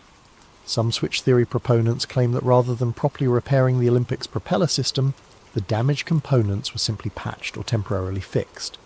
They argue that the ship that sailed from Southampton had a compromised propulsion system that would have affected her handling and manoeuvrability. This claim is supported, they suggest, by testimony from passengers who noted that the ship seemed to vibrate unusually during the voyage, and by reports that the ship was not achieving her expected speed. If the Titanic was actually the Olympic with a damaged propeller system, these performance issues would be explained. Perhaps more significant than these technical details are the human testimonies from those who worked on the ships. Several workers at Harland and Wolff reported unusual activity during the winter months when both ships were in the shipyard together. James Fenton, a painter who worked on both vessels, later claimed that he noticed significant work being done to modify the Olympic during what was supposedly a routine repair period. According to Fenton, workers were making changes that seemed to go far beyond fixing collision damage. They were altering features of the ship that had nothing to do with the areas damaged in the Hawke incident. Fenton specifically mentioned work being done on the Olympic's passenger accommodations, including modifications to cabin layouts and public room configurations. He claimed that these changes seemed designed to make the Olympic more closely resemble the Titanic's interior arrangements. Even more intriguingly, Fenton reported that workers were instructed to swap various brass fittings and fixtures between the two ships. Nameplates, cabin numbers, and other identifying features were removed from both vessels and apparently switched. When Fenton asked supervisors about this work, he was told it was part of standardising equipment between the sister ships. Another shipyard worker, Robert Hichens, reported seeing unusual activity in the area where the ships' names were painted on their hulls. According to Hichens, the name plates and hull markings on both ships were removed and replaced during the repair period. He assumed this was routine maintenance, but later wondered whether something more significant was happening. Perhaps most compelling is testimony from John Halpin, a shipfitter who worked on both vessels. Halpin claimed that he was specifically assigned to work on swapping interior fittings between the Olympic and the ship under construction that was supposedly the Titanic. He was told that this was being done to upgrade the Olympic with improvements developed for her sister ship. However, Halpin noticed that the work seemed to go both ways. Features from the Olympic were also being installed on the other ship. When he questioned this, supervisors told him that they were standardising the designs to make maintenance and operation more efficient. Only years later, after the disaster, did Halpern begin to suspect that the work he'd been assigned might have been part of a larger deception. He realised that the extensive swapping of components between the ships could have been part of a process of switching their identities entirely. These worker testimonies are supported by documentary evidence from the shipyard. Harland and Wolff's work records from the winter of 1911 to 1912 show extensive modifications being made to both ships. While much of this work was clearly related to repairing the Olympic's collision damage, some entries describe tasks that seem unrelated to the repairs. For example, records show work being done on both ships' passenger cabin configurations, dining room layouts, and recreational facilities. This work is described in vague terms that make it difficult to determine exactly what was being done, but the volume of interior modification seems excessive for routine maintenance or repair work. More suspicious are gaps in the documentation. Several weeks' worth of work records are missing from the shipyard files, apparently lost or destroyed. The missing records cover precisely the period when the most extensive work was being done on both ships. Additionally, some surviving records contain unusual notations and corrections that suggest original entries were altered or replaced. Work orders that originally specified tasks for the Olympic appear to have been changed to specify the same work for the Titanic and vice versa. Switch theory proponents also point to photographic evidence from inside the ships. Comparison of interior photographs taken during construction with photographs taken aboard the ship that sailed from Southampton reveals several discrepancies. The most notable differences involve the first-class dining room and the grand staircase. The Olympic's dining room was originally designed with a specific pattern of decorative panels and light fixtures. The Titanic was planned to have an improved version of the same space, with subtle but distinctive differences in the decorative scheme. Photographs taken aboard the ship at Southampton show decorative features that match the Olympic's original design, rather than the improvements planned for the Titanic. Similarly, details of the grand staircase appear to match the Olympic's configuration, rather than the Titanic's planned modifications. These interior discrepancies are particularly significant because they would be difficult to fake or alter after the disaster. Unlike exterior features that might be changed by salvage operations or natural deterioration, interior photographs taken before the voyage provide a permanent record of the ship's actual configuration. However, the most dramatic physical evidence cited by switch theory proponents involves the ship's construction numbers. Every vessel built by Harland and Wolff was assigned a unique yard number that was stamped or engraved on various components throughout the ship. These numbers served as permanent identification that could not be easily altered or forged. The Olympic was assigned yard number 301. The Titanic was assigned yard number 3909. According to the theory, components with the Olympic's number should have been found on the wreck if it was actually the Titanic that sank. When the Titanic wreck was discovered in 1985, some of the recovered artefacts did indeed show construction numbers. However, examining these numbers has proven difficult due to the condition of the wreck and the limited access to recovered materials. Some switch theory proponents claim that construction numbers found on wreck components match the Olympic rather than the Titanic, but this claim is disputed by maritime historians and wreck researchers. The numbers are often partially obscured or damaged, making definitive identification difficult. More recently, some researchers have used advanced imaging techniques to examine construction details on the wreck itself. These studies have identified several features that appear to match the Olympic's configuration rather than the Titanic's planned design. For example, the propeller arrangement on the wreck appears to show evidence of the repair work done to the Olympic's damaged propulsion system. The centre propeller, which should have been a 3-blade design on the Titanic, appears to be a 4-blade configuration that matches repairs made to the Olympic. Similarly, hull plates in areas that should have been newly constructed for the Titanic show evidence of previous damage and repair that would be consistent with the Olympic's collision damage. However, these findings are highly technical and disputed by many experts. The condition of the wreck after more than a century on the ocean floor makes definitive identification of small details extremely difficult. Corrosion, collapse, and damage from the sinking itself have obscured many of the features that might provide conclusive evidence. The physical evidence for the switch theory remains controversial and disputed. While proponents point to numerous discrepancies between the ship that sailed and the ship that was supposed to sail, Skeptics argue that these differences can be explained by changes made during construction, errors in documentation, or misinterpretation of photographic evidence. What is not disputed is that significant work was done on both ships during the winter of 1911 to 1912, that modifications were made that went beyond simple repair work, and that there are photographic and documentary discrepancies that have never been fully explained. Whether these discrepancies prove a conspiracy or simply reflect the normal complexities of building and modifying massive ships remains a matter of debate. But for switch theory proponents, the physical evidence forms a compelling case that something was not right about the ship that sailed from Southampton on that April morning in 1912. However, physical evidence is only part of the story. To truly understand the scope of the alleged conspiracy, we must examine not just what was done to the ships, but who was aboard them. The passenger list of the Titanic's final voyage contains names that would reshape the world of finance and politics, and according to the theory, this was no coincidence. Sometimes the most revealing evidence is not what happened, but who was present when it happened. In the case of the Titanic disaster, the passenger manifest reads like a who's who of early 20th century power and influence. But according to the switch theory, this prestigious passenger list was not assembled by chance. Instead, it was carefully curated to serve the purposes of a conspiracy that extended far beyond simple insurance fraud. To understand the significance of the Titanic's passengers, we must first understand the broader context of American politics and finance in 1912. The United States was on the verge of fundamental changes in how its financial system operated. The country had experienced several financial panics in recent decades, and there was growing pressure to create a more stable and centralized banking system. J.P. Morgan and his allies favored the creation of a central bank that would be controlled by major financial institutions. This system, which would eventually become the Federal Reserve, would give unprecedented power to a small group of bankers and financiers.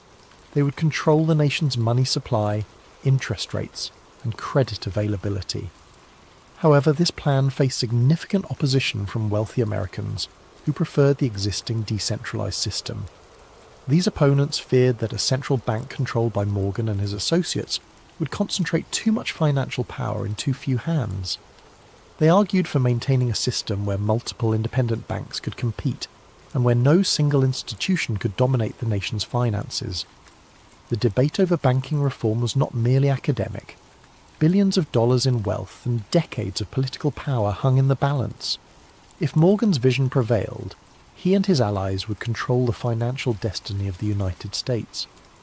If his opponents succeeded in blocking the plan, Morgan's influence would be significantly diminished. Into this high-stakes political battle sailed the Titanic, carrying some of the most influential participants in the banking debate. And remarkably, almost all of the Federal Reserve's most powerful opponents happened to be aboard, while Morgan and his supporters were conspicuously absent. The most prominent opponent aboard was Benjamin Guggenheim, heir to one of America's great mining fortunes.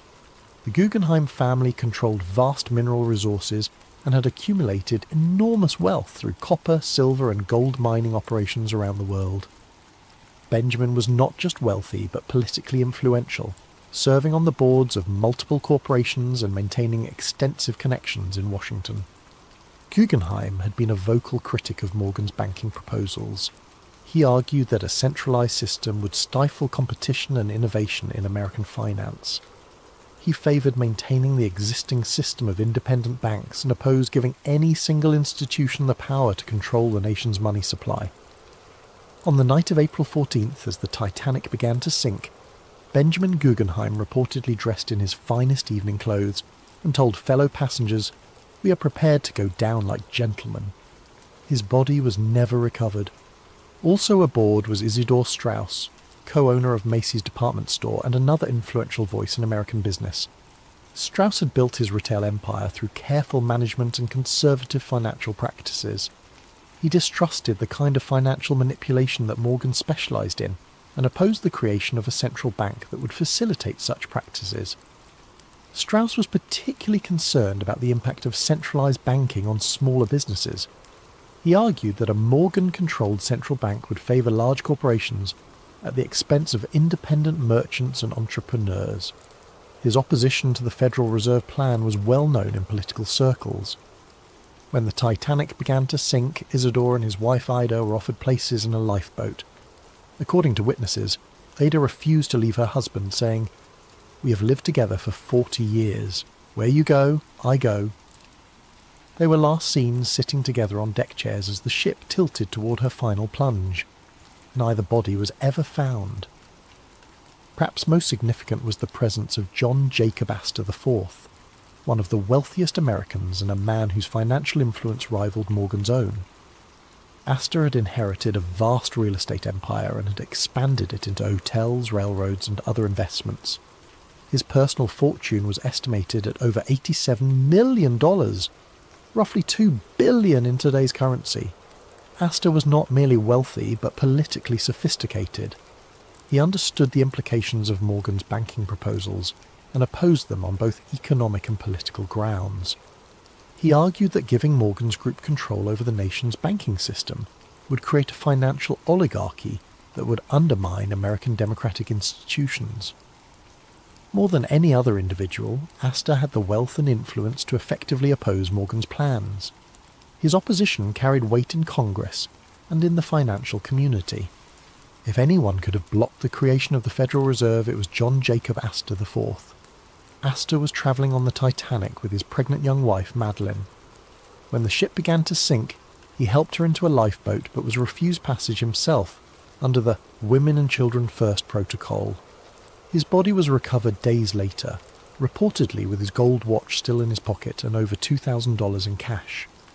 His death eliminated one of the most powerful obstacles to Morgan's banking ambitions. These three men, Guggenheim, Strauss and Astor, represented the core of wealthy American opposition to the Federal Reserve Plan. Their combined influence, both financial and political, posed a serious threat to Morgan's vision of centralized banking control. Their deaths removed major obstacles to the passage of Federal Reserve legislation. But the passenger list's significance extends beyond these three prominent figures. Several other Titanic passengers had connections to the banking debate or to Morgan's business interests. Some were allies who might have provided testimony or support that could have been problematic for the conspiracy. Others were neutral parties whose presence might have been seen as providing legitimacy to the voyage. The theory suggests that the passenger list was carefully managed to ensure that the right people were aboard and the wrong people were not. Key figures in the banking debate who opposed Morgan were encouraged or induced to sail, while those who might have interfered with the plan were kept away. This management allegedly extended to the crew assignments as well. Captain Edward Smith, who commanded the ship, was nearing retirement, and may have been chosen partly because his career was ending anyway. If he survived the disaster, he would soon be out of the shipping business and less likely to cause problems. If he didn't survive, his death would be seen as a heroic sacrifice rather than evidence of conspiracy. Other key crew members were reportedly chosen for their loyalty to the White Star Line or their lack of detailed knowledge about the ship's construction. Engineers and officers who might have been able to identify discrepancies between the Olympic and Titanic were either not assigned to the voyage or were placed in positions where they would be unlikely to survive if something went wrong. Perhaps most tellingly, J.P. Morgan himself had originally booked passage on the Titanic's maiden voyage. As the owner of the shipping line and the man whose vision the voyage was meant to showcase, Morgan's presence would have been expected and appropriate. His cabin had been reserved, his passage confirmed, and his attendance at various social events planned. But at the last minute, Morgan cancelled his trip, citing illness. He claimed to be suffering from a minor ailment that prevented him from travelling, and he remained in France where he had been vacationing. Remarkably, several of Morgan's close business associates also cancelled their bookings at the last minute, citing various personal and business reasons. The pattern of cancellations was so notable that it attracted attention even at the time. Several newspapers commented on the unusual number of prominent businessmen who had changed their travel plans. Some observers wondered whether there might have been advance warning of problems with the ship or the voyage. Morgan's cancellation is particularly suspicious because he was photographed in apparently good health at a French resort just days after the disaster. He showed no signs of the illness that had supposedly prevented him from travelling, and he resumed his normal activities immediately after learning of the Titanic's fate. Even more suspicious were the cancellations by Morgan's business partners. Henry Clay Frick, the steel magnate and longtime Morgan ally, had booked passage but cancelled, citing his wife's health. George Washington Vanderbilt II, another Morgan associate, also cancelled his booking at the last minute. Milton Hershey, the chocolate manufacturer who had business relationships with Morgan's interests, similarly changed his travel plans. The pattern suggests that Morgan and his inner circle knew something that the general passengers did not. Whether they had advanced knowledge of the planned disaster or simply knew that the ship was not safe due to the identity switch, they took steps to avoid being aboard when the conspiracy was carried out. Meanwhile, Morgan's opponents in the banking debates sailed to their deaths, apparently unaware of the danger they faced. The convenient elimination of the Federal Reserve's most powerful critics cleared the way for the legislation that Morgan had been promoting. Indeed, the Federal Reserve Act was passed by Congress in December 1913, less than 2 years after the Titanic disaster. The legislation created the central banking system that Morgan had long advocated, giving him and his associates unprecedented control over American finance. The deaths of Astor, Guggenheim and Strauss had removed the most influential voices that might have prevented this outcome. Some versions of the switch theory go even further, suggesting that the passenger list was managed not just to eliminate political opponents, but also to provide witnesses who would support the official story of the disaster. Certain passengers and crew members who survived the sinking provided testimony that reinforced the narrative of an accidental collision with an iceberg.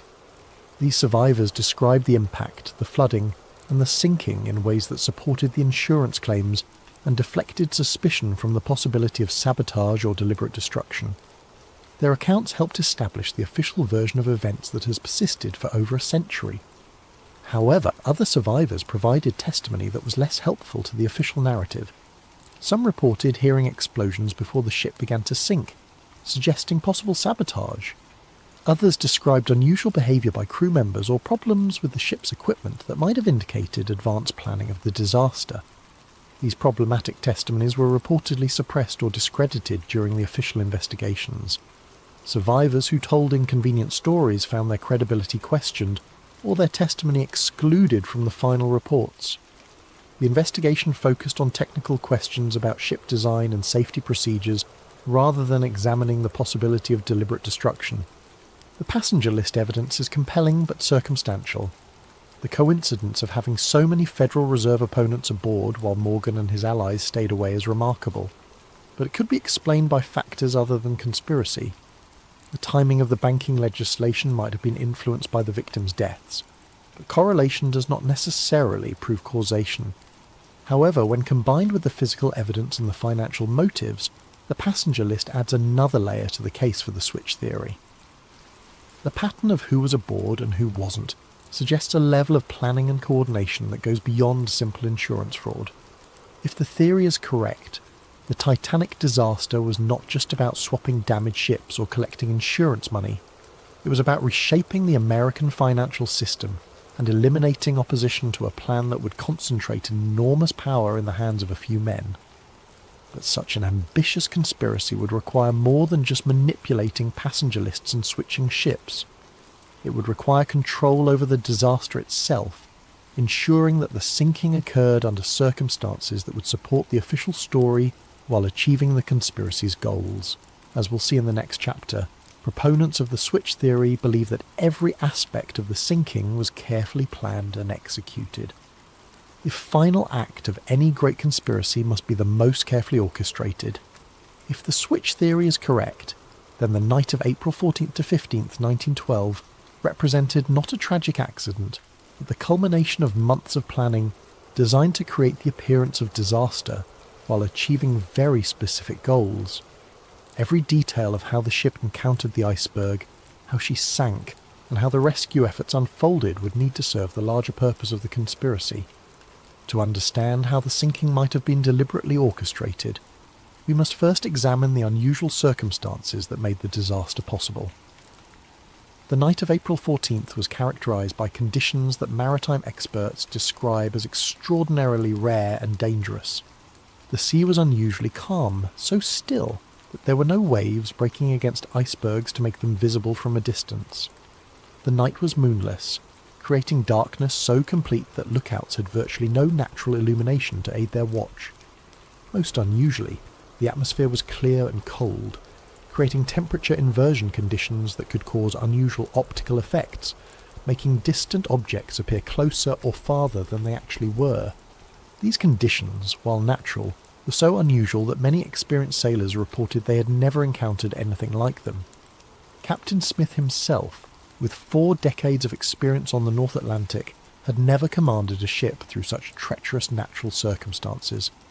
But according to the switch theory, these conditions were not just unfortunate coincidences, they were anticipated and exploited by conspirators who had carefully planned the ship's route and timing to take advantage of known dangerous conditions. The theory suggests that the ship's course was deliberately set to take her through areas where icebergs were known to be present. Radio warnings about ice had been received throughout the day, but many of these warnings were reportedly not passed to the bridge crew, or were ignored by officers who should have taken precautionary measures. The ship Californian, which belonged to the same parent company as the Titanic, had stopped for the night in the ice field, her captain declaring conditions too dangerous for navigation. Yet the Titanic continued at nearly full speed through the same waters, despite multiple warnings about the presence of ice. Switch theory proponents argue that this dangerous navigation was not the result of overconfidence or poor judgment, but rather deliberate policy designed to ensure that an accident would occur. The ship needed to encounter an iceberg in order to provide a plausible explanation for her sinking, and her officers were instructed to maintain course and speed despite the obvious dangers. The collision itself occurred under circumstances that some witnesses found suspicious. Frederick Fleet, the lookout who first spotted the iceberg, reported that the berg appeared suddenly out of the darkness, giving him only seconds to sound the alarm. However, other witnesses reported seeing the iceberg minutes before the collision, suggesting that it should have been visible to trained lookouts much earlier. Some survivors reported that the ship seemed to turn toward the iceberg rather than away from it in the final moments before impact.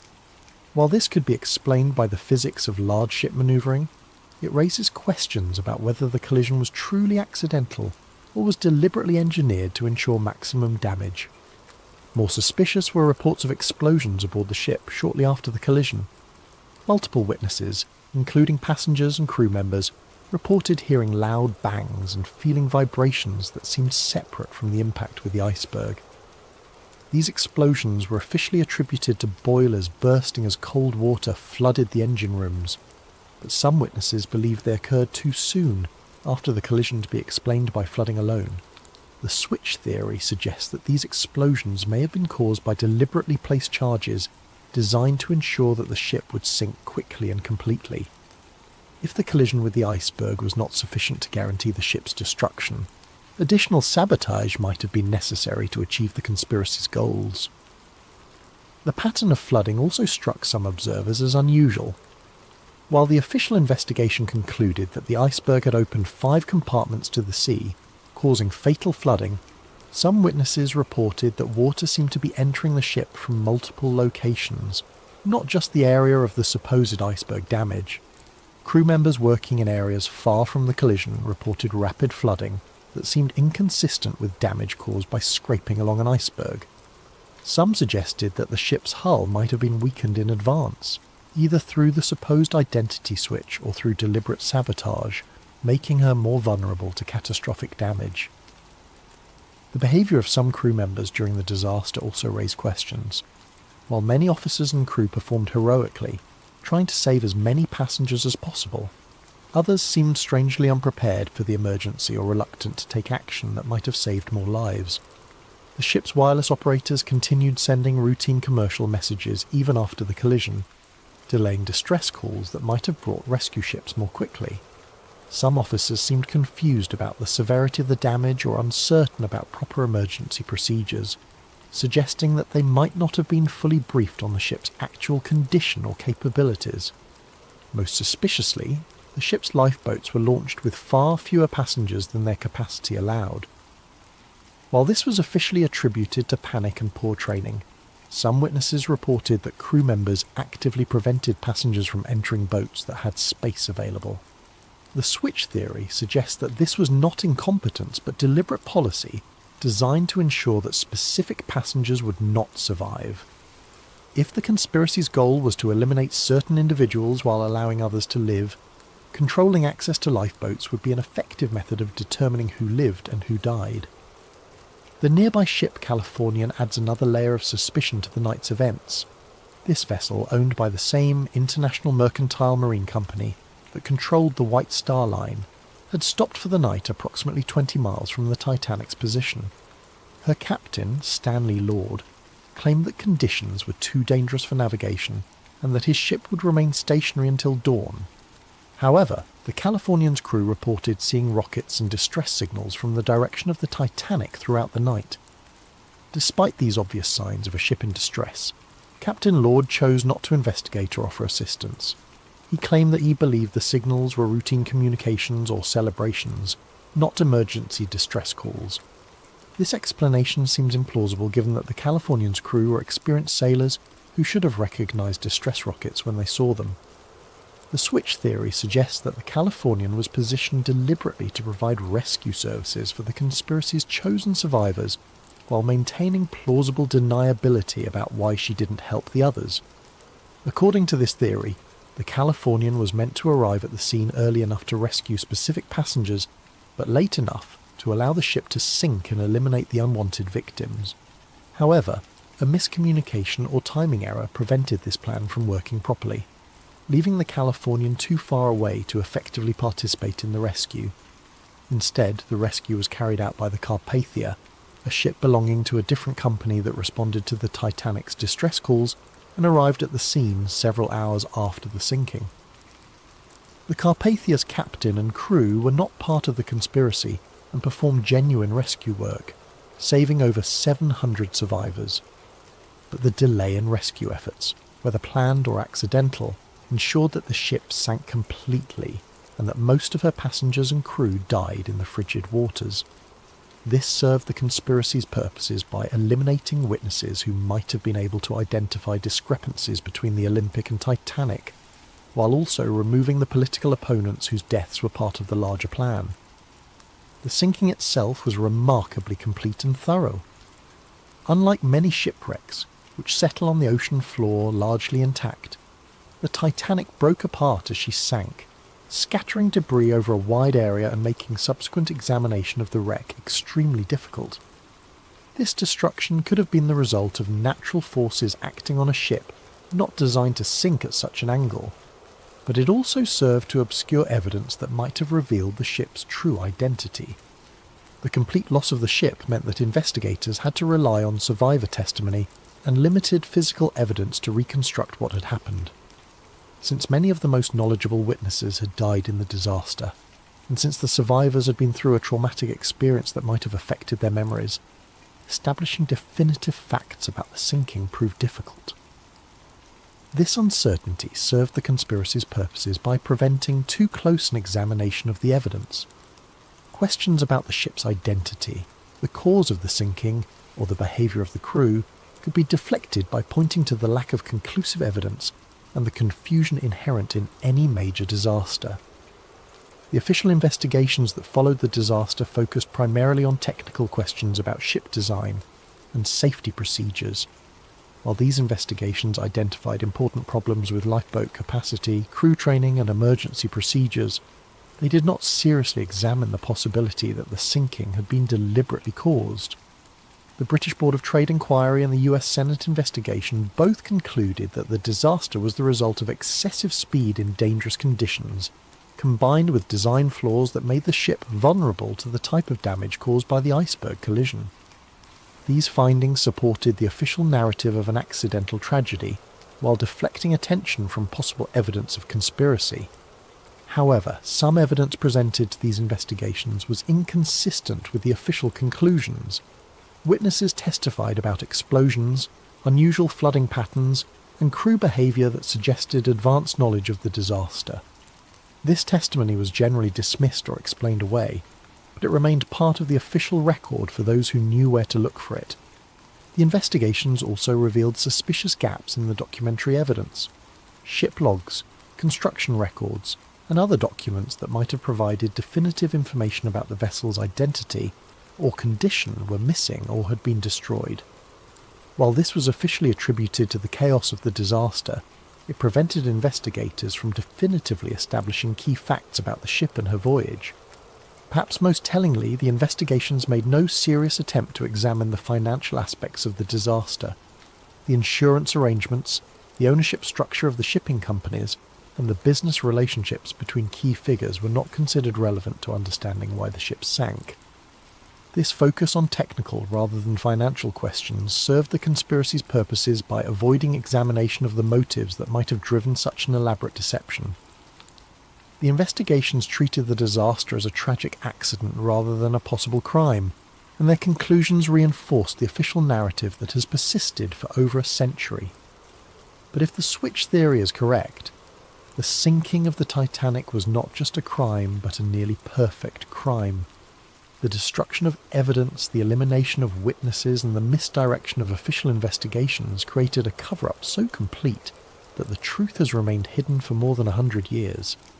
As we'll see in the next chapter, maintaining this cover-up required ongoing efforts by powerful interests to suppress evidence, discredit investigators, and control the historical narrative of the disaster.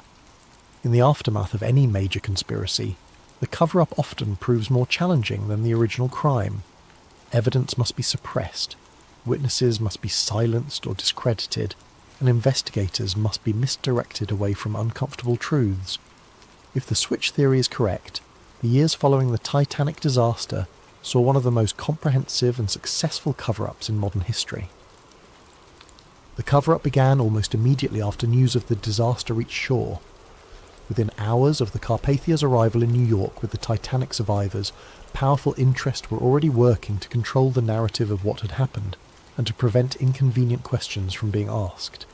J.P. Morgan's representatives were among the first to arrive at the dock, not to provide comfort to survivors, but to begin the process of managing information. Survivors were reportedly approached by company officials and lawyers who offered assistance with travel arrangements, medical care and financial support. However, this assistance came with subtle but clear expectations about what survivors should and should not say about their experiences. Some survivors later reported being advised to focus their testimony on the heroism of the crew and the tragedy of insufficient lifeboats, while avoiding speculation about the cause of the disaster or unusual circumstances they might have observed. Those who had noticed discrepancies between the ship they boarded and the ship they expected to board were encouraged to attribute these differences to their own confusion or lack of technical knowledge. More direct pressure was reportedly applied to survivors whose testimony might have been particularly damaging to the official narrative. Crew members who had worked on both the Olympic and Titanic and might have been able to identify which ship actually sank were offered generous severance packages and assistance finding new employment, with the understanding that their maritime careers would be over if they spoke publicly about their experiences. The most dangerous witnesses were those who had observed the supposed identity switch taking place in the Belfast shipyard. These workers faced more serious consequences if they chose to speak out. Some reported being visited by company representatives who made it clear that their employment, their safety, and the welfare of their families depended on their discretion. James Fenton, the painter who had noticed unusual modifications being made to the Olympic, later claimed that he was approached by men who warned him that discussing his observations would be considered a breach of his employment contract and potentially a criminal violation of trade secrets laws. He was told that speaking to journalists or investigators could result in prosecution and imprisonment. Other shipyard workers reported similar intimidation. Some were offered money to relocate to distant cities where they would be less likely to encounter investigators or journalists. Others were simply fired from their jobs and found that their names had been blacklisted throughout the shipbuilding industry, making it impossible for them to find similar work. The most comprehensive aspect of the cover-up involved the systematic destruction or alteration of documentary evidence. Harland and Wolff shipyard records that might have revealed the true extent of work done on both ships were reportedly destroyed in a series of accidental fires and floods that occurred in the months following the disaster. Work orders, progress reports, and material requisitions that could have definitively established which ship was which were among the documents lost in these convenient accidents. The missing records covered precisely the time period when the alleged identity switch would have taken place, eliminating the most direct evidence of the conspiracy. More subtly, surviving documents were reportedly altered to remove inconvenient details or to create confusion about the timeline of work done on both ships. Serial numbers were changed, dates were altered, and work descriptions were modified to obscure the true nature of the modifications that had been made. The British Board of Trade investigation, which was the primary official inquiry into the disaster, showed unusual patterns in how it gathered and evaluated evidence. The investigation focused almost exclusively on technical questions about ship design and safety procedures, while avoiding examination of financial motives or business relationships that might have suggested conspiracy. Key witnesses who might have provided inconvenient testimony were not called to testify, or their testimony was limited to narrow technical questions that avoided broader issues about the ship's identity or the circumstances of the voyage. The investigation's final report contained numerous conclusions that were not fully supported by the evidence presented, suggesting that the outcomes had been predetermined. Even more suspicious was the speed with which the investigation was concluded, and its findings accepted by government authorities. For a disaster of such magnitude and complexity, the investigation was remarkably brief and superficial. Important questions were left unanswered, and significant discrepancies in witness testimony were ignored or explained away without adequate investigation. The US Senate investigation, led by Senator William Alden Smith, initially appeared more thorough and independent. Senator Smith was known for his skepticism of large corporations and his willingness to challenge powerful interests. His investigation called numerous witnesses and examined many aspects of the disaster that the British inquiry had ignored. However, as the investigation proceeded, it became apparent that Senator Smith was facing pressure from influential sources to limit the scope of his inquiry. Key witnesses were suddenly unavailable or changed their testimony between preliminary interviews and formal hearings. Documentary evidence that had been promised to the investigation failed to materialize or was found to be incomplete. Most tellingly, the investigation avoided examining the financial aspects of the disaster. Despite the enormous insurance claims involved and the clear financial benefits that accrued to certain parties, the investigation treated these as irrelevant side issues rather than potential motives for conspiracy. The final report of the Senate investigation contained strong criticisms of White Star Line safety procedures and British maritime regulations, but it concluded that the disaster was fundamentally accidental. Like the British inquiry, it avoided any suggestion that the sinking might have been deliberately caused, or that there might have been financial motives behind the tragedy. In the years following the official investigations, efforts to independently examine the disaster faced systematic obstruction.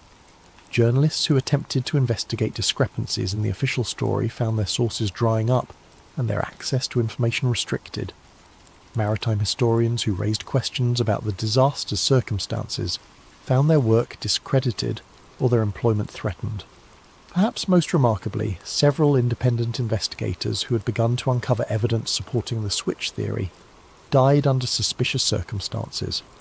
Some died in apparent accidents, others from sudden illnesses, and still others simply disappeared while pursuing their research. Robert Hitchens, the shipyard worker who had observed unusual activity around the ship's nameplates, died in a fall from scaffolding while working on another project less than a year after the disaster.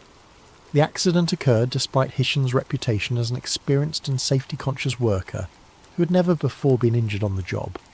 John Halpern, the ship fitter who had worked on swapping components between the Olympic and Titanic, died of a sudden heart attack despite being relatively young and having no history of heart problems. His death occurred just days before he was scheduled to be interviewed by an American journalist who was investigating discrepancies in the official story. Several other shipyard workers who had knowledge of the construction process died in various accidents or from sudden illnesses in the years immediately following the disaster.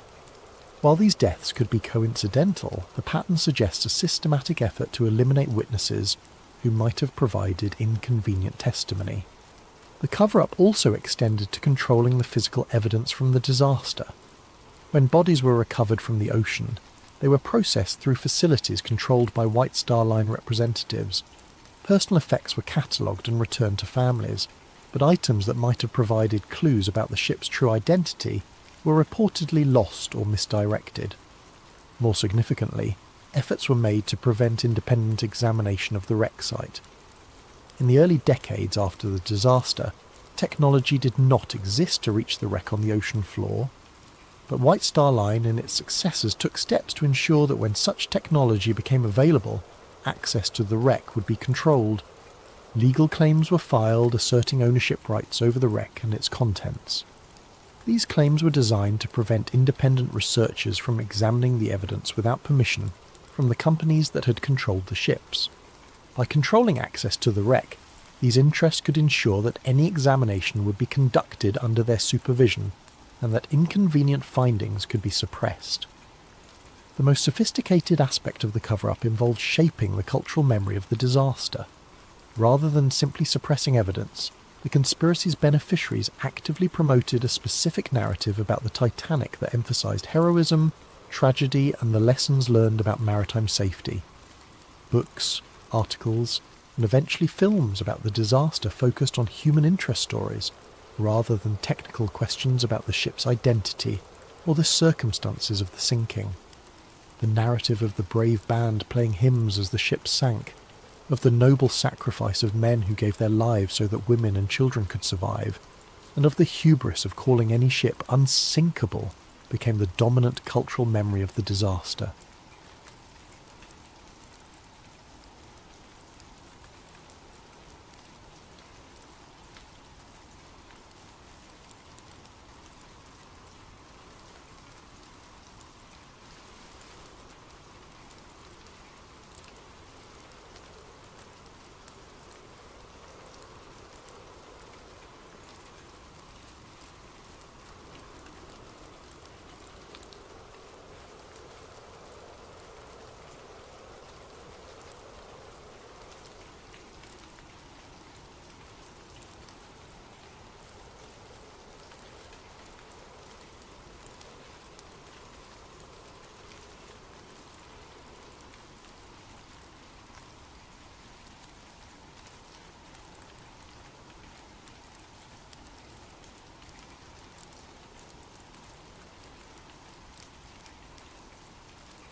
The coffee cup trembles in my weathered hands as I speak these words for the first time in 53 years. My name is Detective Raymond Kowalski, retired SFPD, and I'm dying. The doctors give me 3 months, maybe 4 if I'm lucky. But luck ran out for me the day I opened that damned Alcatraz file.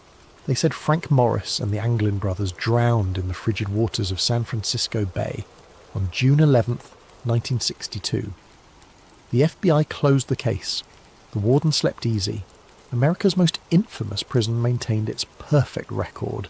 But I found things I was never meant to see, things that made me understand why some truths are buried deeper than bodies. This is my confession. Not of crimes I committed, but of the crime I witnessed. The systematic erasure of 3 men who may have pulled off the impossible, only to disappear into something far worse than death. If you're listening to this recording, it means I'm gone, and maybe, just maybe, the truth can finally surface from the depths where it's been drowning all these years. It was October 1968 when Lieutenant Carson dropped the manila folder on my desk like it was radioactive. 6 years had passed since the escape, and the case was supposedly closed, filed away with all the other solved mysteries that kept the bureaucrats sleeping soundly.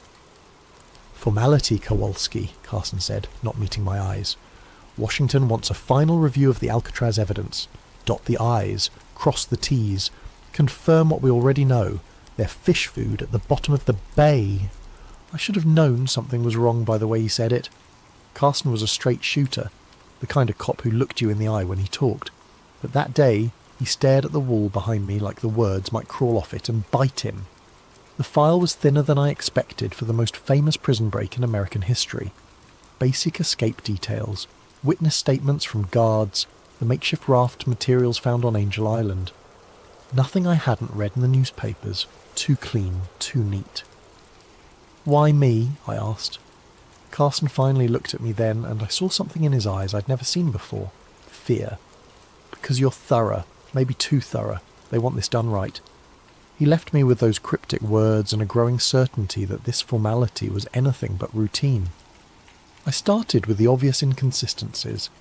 The first was a car theft report from Marina District, filed 3 days after the escape.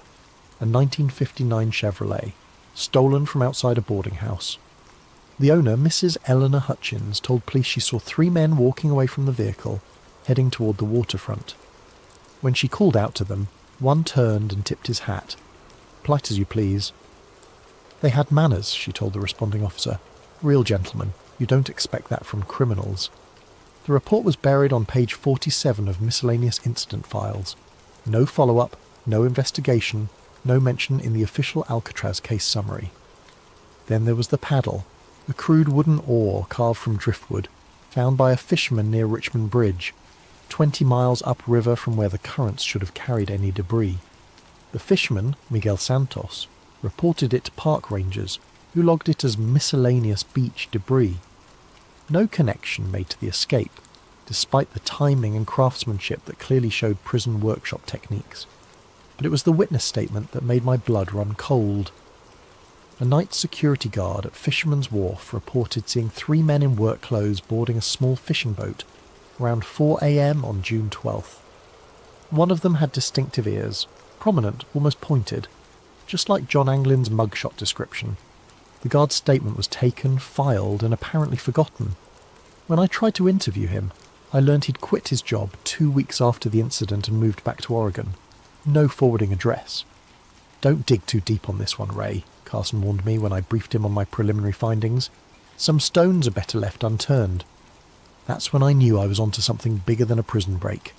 The Anglin family farm in Ruskin, Florida felt like stepping into a different century. Spanish moss hung from ancient oaks, and the humid air carried the scent of orange blossoms and old secrets.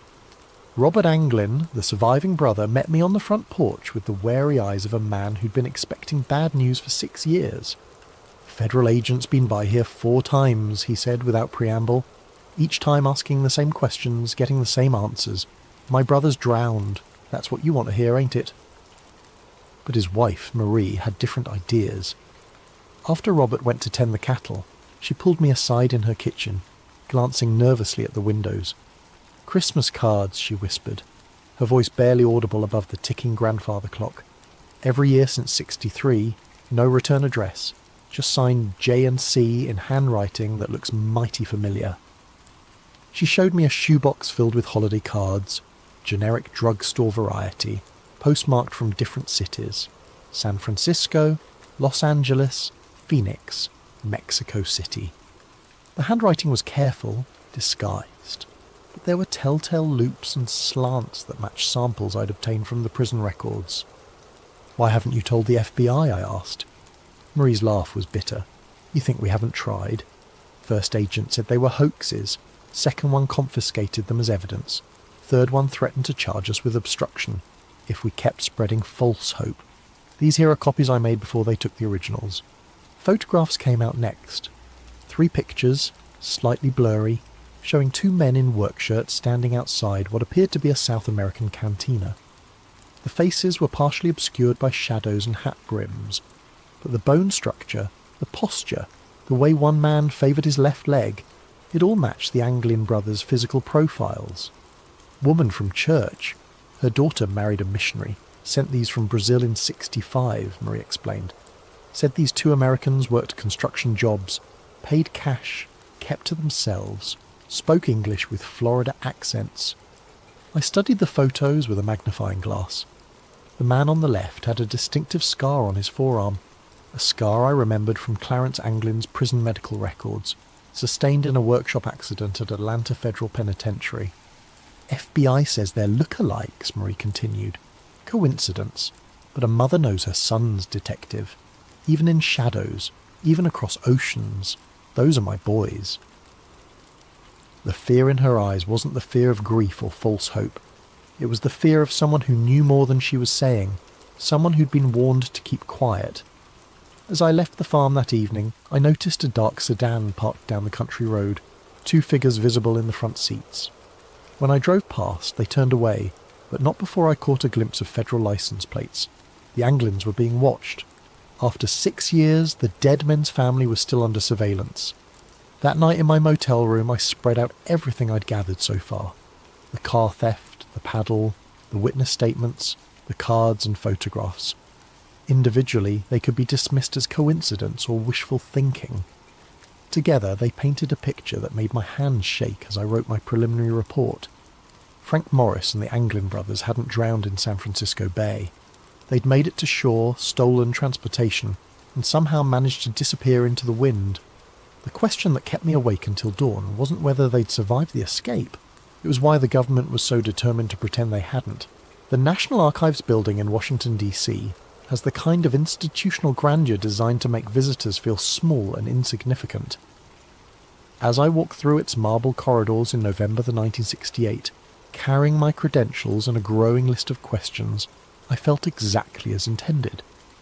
The records clerk, a thin man with wire-rimmed glasses and the pallor of someone who spent his days in basement filing rooms, greeted my request with practiced bureaucratic indifference. "Alcatraz escape files? Let me check the catalogue." He disappeared into the labyrinthine storage system, returning 20 minutes later with a puzzled frown. "That's odd. The primary files show as transferred to federal custody in 1964. No longer available for review." "Transferred where?" "Doesn't say. Just lists the authorization code. Project Paperclip Archive classified." Project Paperclip. Even a street cop from San Francisco knew that designation. The program that brought Nazi scientists to America after World War II. Why would an escape case be filed under intelligence classifications? What about the secondary files, witness statements, evidence logs? Another search, another apologetic shrug. Also transferred, same authorization. I spent 3 days in Washington, following leads that turned to smoke and asking questions that generated only nervous silence.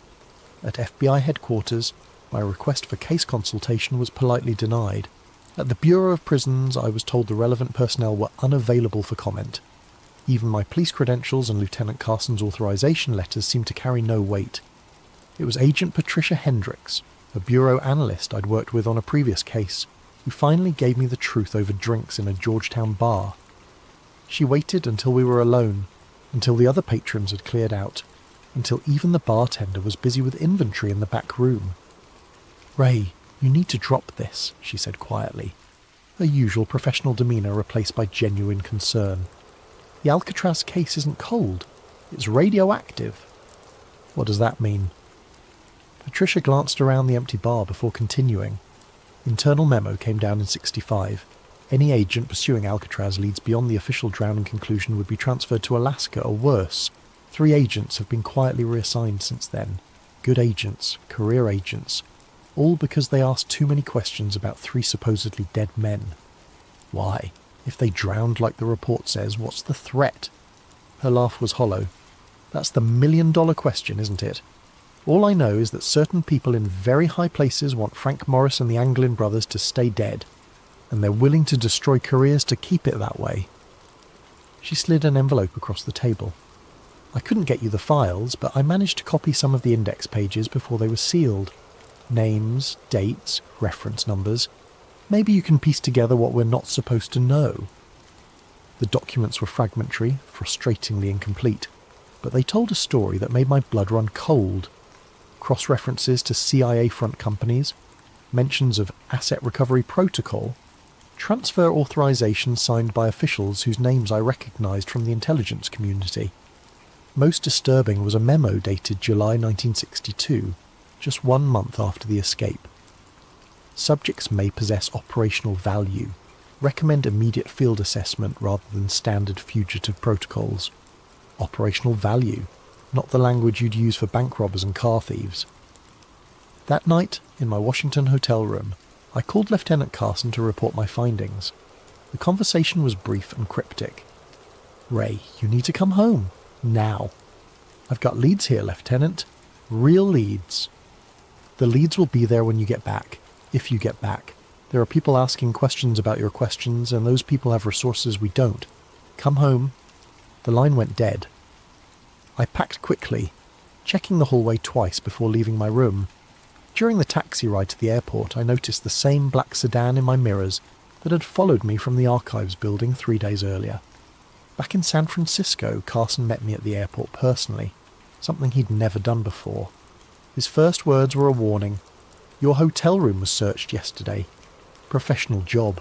Nothing taken, nothing damaged, but they wanted you to know they'd been there." As we drove through the city, he filled me in on developments from my end. Miguel Santos, the fisherman who found the paddle, died in a car accident outside Portland last week. Single vehicle collision on a straight road, clear weather, and Mrs. Hutchins, the lady who saw the car theft, moved to Phoenix, left no forwarding address. Her old neighbours say federal agents visited her the day before she left. The pattern was becoming clear. Anyone connected to evidence contradicting the official narrative was disappearing, voluntarily or otherwise. The Alcatraz case wasn't just closed, it was being actively suppressed by people with resources and authority I couldn't match. "What do I do, Lieutenant?" Carson pulled over and turned to face me. In 30 years of police work, I'd never seen him look so serious. "You write a report confirming the drowning theory. You file it properly. You forget everything you've learned, and you pray that's enough to keep you breathing." But I couldn't forget. The faces in those photographs. The fear in Mary Anglin's eyes. The systematic elimination of evidence and witnesses. Somewhere out there, the truth was buried so deep that powerful people were willing to destroy lives to keep it hidden. The question was whether I was brave enough, or stupid enough, to keep digging. Tony the Fish Marconi wasn't the kind of informant you'd find in a police procedural manual. A small-time smuggler with ties to both San Francisco's waterfront and various federal agencies that preferred not to be named, Tony survived by knowing when to talk and when to disappear. When he agreed to meet me at a dive bar in North Beach, I knew the information would be worth the risk. "You're playing with fire, detective," he said, stirring his whiskey with a nicotine-stained finger. "The Alcatraz thing? That ain't just a prison break, that's connected to some heavy government business." "What kind of business?"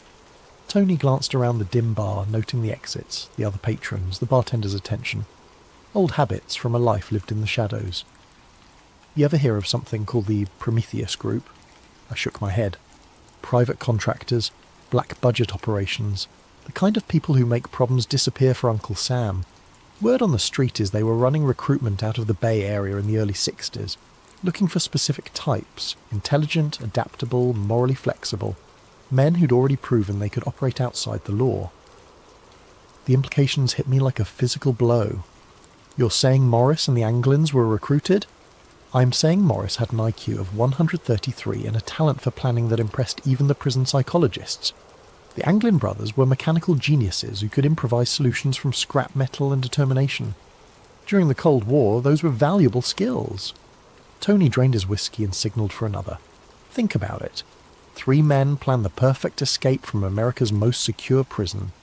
They disappear without a trace, despite the biggest manhunt in federal history. Either they're criminal masterminds beyond anything we've seen, or they had help. Professional help. What kind of help?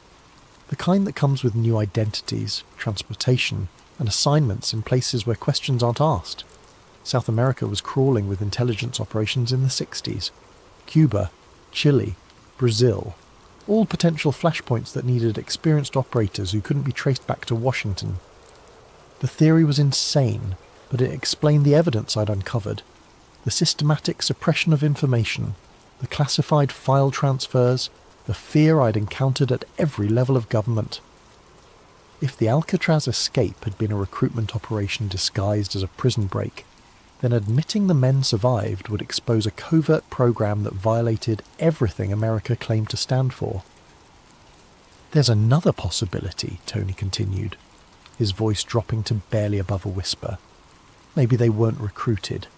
Maybe they stumbled onto something they weren't supposed to see. Such as... Alcatraz was more than a prison detective.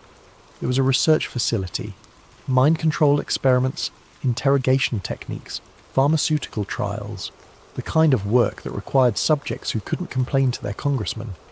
What if Morris and the Anglins saw something during their time there? What if their escape wasn't about freedom, it was about exposure? My mind reeled with the implications. If the escapees had witnessed classified experiments, their capture wouldn't result in a return to prison. It would result in permanent silence. I've heard whispers, Tony continued. Black sites in Nevada, facilities that don't appear on any government maps, places where inconvenient people go to be forgotten, the kind of places where 3 escaped prisoners might end up if they knew too much. He finished his second whiskey and stood to leave. One more thing, Detective. You know why they call it the Prometheus Group? I shook my head. Prometheus stole fire from the gods and gave it to humanity. The gods punished him by chaining him to a rock where eagles ate his liver for eternity. Some gifts come with a price that never stops being paid. After Tony left, I sat in that dim bar for another hour, trying to process what he'd told me. 3 theories, each more disturbing than the last. Theory 1. Cold War recruitment. The escape was facilitated by intelligence agencies looking for deniable assets. Morris and the Anglins were extracted, given new identities, and deployed to international hotspots where their criminal skills could serve national interests. Theory 2. Witness protection in reverse. The men had seen classified activities at Alcatraz and escaped to avoid being silenced. Their continued existence threatened to expose government programs that officially didn't exist. Theory 3. The darkest possibility. They were captured alive after the escape and disappeared into the black site system, spending the rest of their lives as test subjects or interrogation practice for intelligence agencies that viewed them as expendable assets. Each theory explained the evidence I'd gathered. Each theory justified the extreme measures taken to suppress the truth. And each theory meant that Frank Morris and the Anglin brothers faced something far worse than drowning in San Francisco Bay. They faced erasure from history itself. 6 months later, against direct orders from Lieutenant Carson and my own better judgment, I found myself on a flight to Rio de Janeiro. The lead had come through Tony Marconi's network, a bartender in Ipanema who claimed to remember 2 American men matching the Anglin's description, regulars at his establishment from 1971 to 1978. They paid cash, spoke little Portuguese, and never talked about their past, the bartender Carlos told me through a translator. But they were different from other expatriates, more careful, always watching the exits, never sitting with their backs to the door. The description matched surveillance training, the kind of operational security taught to intelligence assets. Carlos produced a photograph taken during a Christmas party in 1975, a grainy image showing 2 men at the edge of the celebration, their faces partially obscured but their body language unmistakably American. My hands trembled as I studied the picture. The man on the left had the same jawline, the same ears, the same way of holding his shoulders that I'd memorised from Clarence Anglin's prison files. The other figure showed signs of premature ageing, stress lines and grey hair that suggested a life lived under constant tension. "What happened to them?" I asked. Carlos's expression darkened. "They left suddenly, in the middle of the night. One day they were here. The next day their apartment was empty. The landlord said men in suits had come asking questions the week before. Americans, but not tourists. Government men. I spent another week in Rio following leads that grew colder with each passing day. The apartment building where the mystery Americans had lived was scheduled for demolition, its records mysteriously lost in a fire. The bank where they had allegedly maintained accounts had no record of American customers from that period. Every trail ended in convenient dead ends and missing documentation. On my final night in Brazil, I was approached by a man claiming to be a freelance journalist who'd been investigating the same story. We met at a beachside cafe in Copacabana, the sound of waves masking our conversation from potential surveillance. "You're the American detective asking about the Alcatraz escapees," he said without preamble. It wasn't a question. I neither confirmed nor denied, waiting for him to continue. "I've been working this story for 3 years," he said, "following reports of American fugitives throughout South America. The trail is real, detective, too real. These men lived here, worked here, built lives here.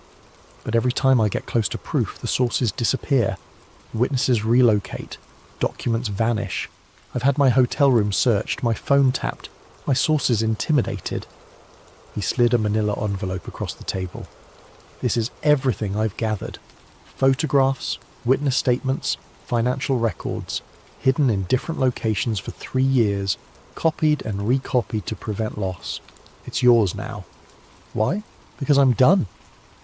Yesterday, I received a visit from 2 men with American accents and no identification. They politely suggested that my investigation was endangering people I cared about. They showed me photographs of my sister's children playing in a park in Sao Paulo. Very clear photographs. Very recent photographs. The envelope contained a treasure trove of evidence. Bank records showing regular deposits to accounts held by men with obviously false Brazilian identities. Employment records from construction companies that had hired American workers without proper documentation. Hotel registries with signatures that bore striking resemblances to handwriting samples I'd obtained from Alcatraz. Most compelling was a photograph dated 1976 showing 3 men at a construction site in the Amazon basin. 2 matched the Anglin brothers' physical descriptions. The third was older, lean, with the kind of penetrating stare I remembered from Frank Morris's mugshot. All 3 wore work clothes and hard hats, looking like ordinary labourers except for their distinctly American postures and expressions.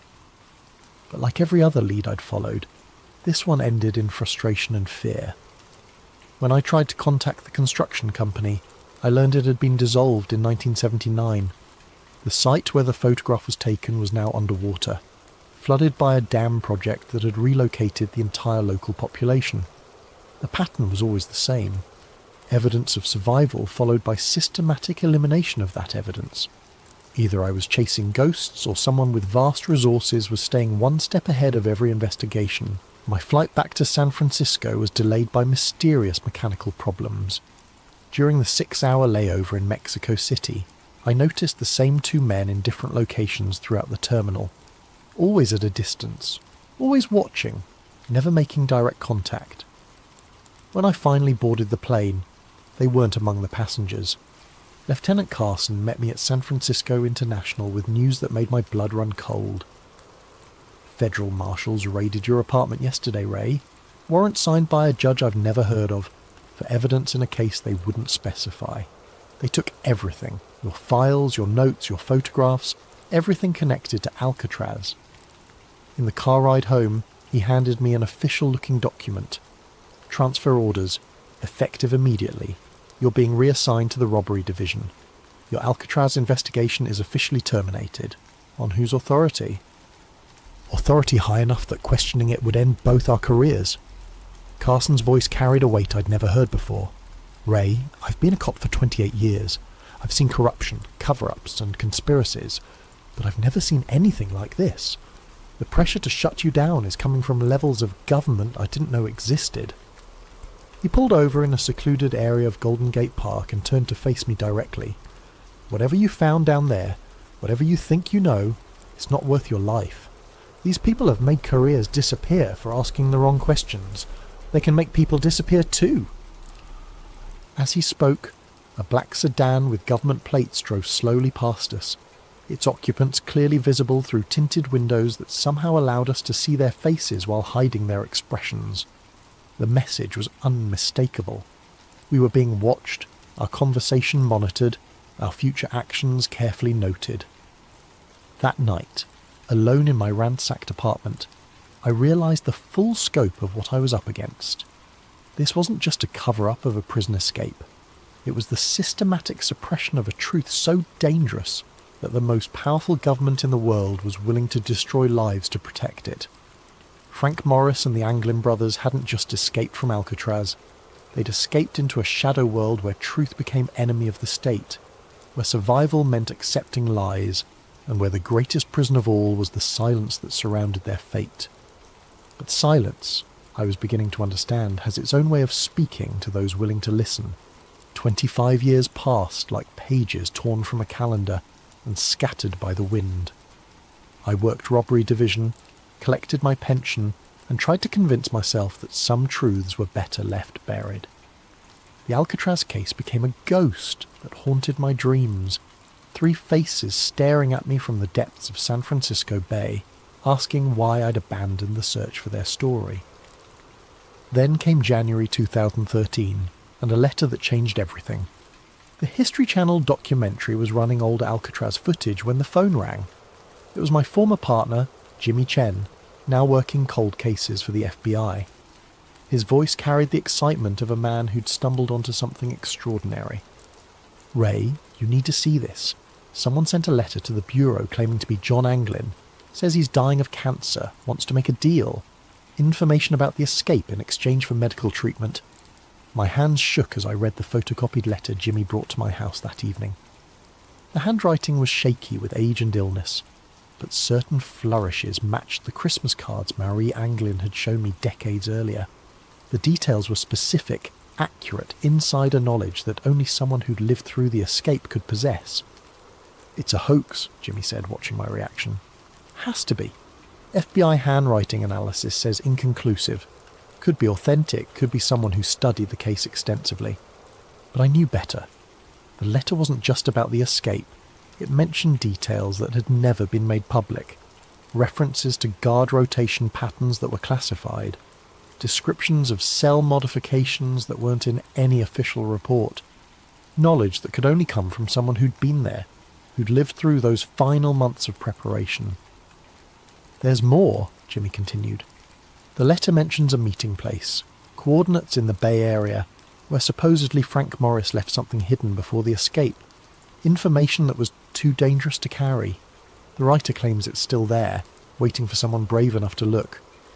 The coordinates led to a section of Angel Island State Park, near the spot where the makeshift raft materials had been found 51 years earlier.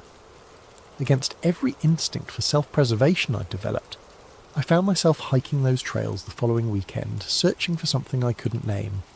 It was hidden in a cave that didn't appear on any park maps, sealed behind rocks that looked natural but showed tool marks when examined closely. A waterproof container, military surplus from the 1960s, containing documents that made my blood run cold. Guard schedules from Alcatraz, annotated with personal notes about corruption and smuggling operations. Photographs of prison officials meeting with men in expensive suits who didn't appear in any government directories. Financial records showing payments from offshore accounts to wardens and guards who lived far beyond their official salaries. Most damning was a handwritten journal in Frank Morris's distinctive script, documenting what he'd witnessed during his time at Alcatraz. The prison wasn't just housing criminals, it was housing witnesses to government activities that violated constitutional protections. Political prisoners who'd been disappeared from the mainland. Foreign nationals being held without diplomatic notification. test subjects for psychological experiments that would later be revealed as part of the MKUltra program. The final entry, dated 2 days before the escape, was prophetic in its certainty. We're not breaking out to be free, we're breaking out to stay alive. What we know, what we've seen, makes us more dangerous to them than any criminal they've ever housed. If we stay, we disappear quietly. If we escape and get caught, we disappear loudly. Our only chance is to vanish completely and hope the truth survives us. The documents explained everything. The official insistence on the drowning theory, the suppression of evidence, the systematic elimination of witnesses. The Alcatraz escape wasn't a crime to be solved. It was a national security incident to be contained. Morris and the Anglins hadn't just witnessed classified activities. They documented them, created a record of government crimes that could destroy careers and topple administrations. Their escape was both an act of desperation and a gamble that someday someone would be brave enough to tell their story. Reading those pages in the dim light of that hidden cave, I finally understood the true scope of the self-destruction paradox. The very actions taken to hide the truth had preserved it. The efforts to silence witnesses had created evidence. The attempts to erase history had documented it in detail. But understanding the truth and proving it were different challenges entirely. The men who'd orchestrated the cover-up were dead or retired, their crimes protected by classification systems and institutional amnesia. The witnesses were gone, scattered or silenced by 5 decades of systematic intimidation. Yet the letter kept haunting me. Someone claiming to be John Anglin, dying and desperate, reaching out across 50 years of silence to offer one final revelation. The FBI had dismissed it as a hoax, but their dismissal felt too quick, too certain, too reminiscent of the patterns I'd seen decades earlier. Late at night, when the pain in my chest reminded me of my own mortality, I wondered about the fates of 3 men who'd gambled everything on an impossible escape. Had they found freedom in the jungles of South America? Had they lived out their days under assumed names, carrying secrets too dangerous to share? Or had they been caught, disappeared into black sites where their knowledge died with them? The letter writer claimed John Anglin had survived into the 21st century, living with the weight of knowledge that could never be shared, watching as history branded him a criminal, while the real criminals wore badges and held office. If true, it was a torture more cruel than any prison cell, to know the truth and be unable to speak it, to carry justice in your heart while injustice wore your name. I kept the documents for 6 months before making my decision. They couldn't stay hidden. Too many people had died to protect these secrets, and too many others deserved to know the truth. But releasing them publicly would accomplish nothing except getting me killed and the evidence destroyed. Instead, I chose a different path. I copied everything, hid the copies in locations scattered across the country, and left instructions for their release upon my death. If the government wanted to suppress the truth, they'd have to do it posthumously, when I could no longer be intimidated or eliminated. The original documents I returned to their hiding place on Angel Island, along with my own written account of the investigation. Future generations might find them, might understand what they represented, might finally give Frank Morris and the Anglin brothers the justice they'd been denied for over half a century. But justice, I was learning, was a luxury the living could rarely afford. It was a gift we could only leave for the dead, a truth we could only speak when our own voices had been silenced. The morphine makes it difficult to focus, but I need to finish this recording while I still can. The doctors say hours now, maybe a day if I'm stubborn enough to fight the inevitable. I've been fighting for 78 years. What's one more battle against the darkness? I've spent 53 years carrying the weight of what I learned about Frank Morris and the Anglin brothers. 53 years of waking up in cold sweats, wondering if today would be the day federal agents knocked on my door with a permanent solution to my inconvenient knowledge. 53 years of looking over my shoulder, checking my rearview mirror, and jumping at unexpected phone calls. The truth is a heavy burden when you're carrying it alone. I don't know if Frank Morris and the Anglin brothers lived out their days in Brazilian freedom, sipping caipirinhas on Ipanema Beach and laughing at the federal agents who'd spent decades searching for their corpses. I don't know if they died namelessly in some government facility, their final words lost in soundproof rooms designed to swallow screams. But I do know this with absolute certainty. They didn't drown in San Francisco Bay on June 11th, 1962. The evidence was always there for anyone brave enough to look past the official narrative. The car theft, the witness statements, the photographs from South America, the Christmas cards signed with familiar initials, each piece individually dismissed as coincidence or hoax, but collectively forming a picture of survival that powerful people needed to deny. The government's insistence on the drowning theory wasn't about maintaining Alcatraz's reputation or protecting prison security. It was about hiding activities that violated every principle America claimed to represent. The research programs, the intelligence operations, the systematic elimination of witnesses, all of it justified by national security classifications that turned constitutional protections into classified waste paper. Morris and the Anglins weren't just criminals who pulled off the perfect escape. They were inconvenient witnesses to state-sanctioned crimes, men whose continued existence threatened to expose a shadow government that operated beyond law, beyond oversight, beyond accountability. Their escape became their crime, their knowledge became their death sentence, their survival became a national security threat that required decades of cover-ups, intimidation, and murder to contain.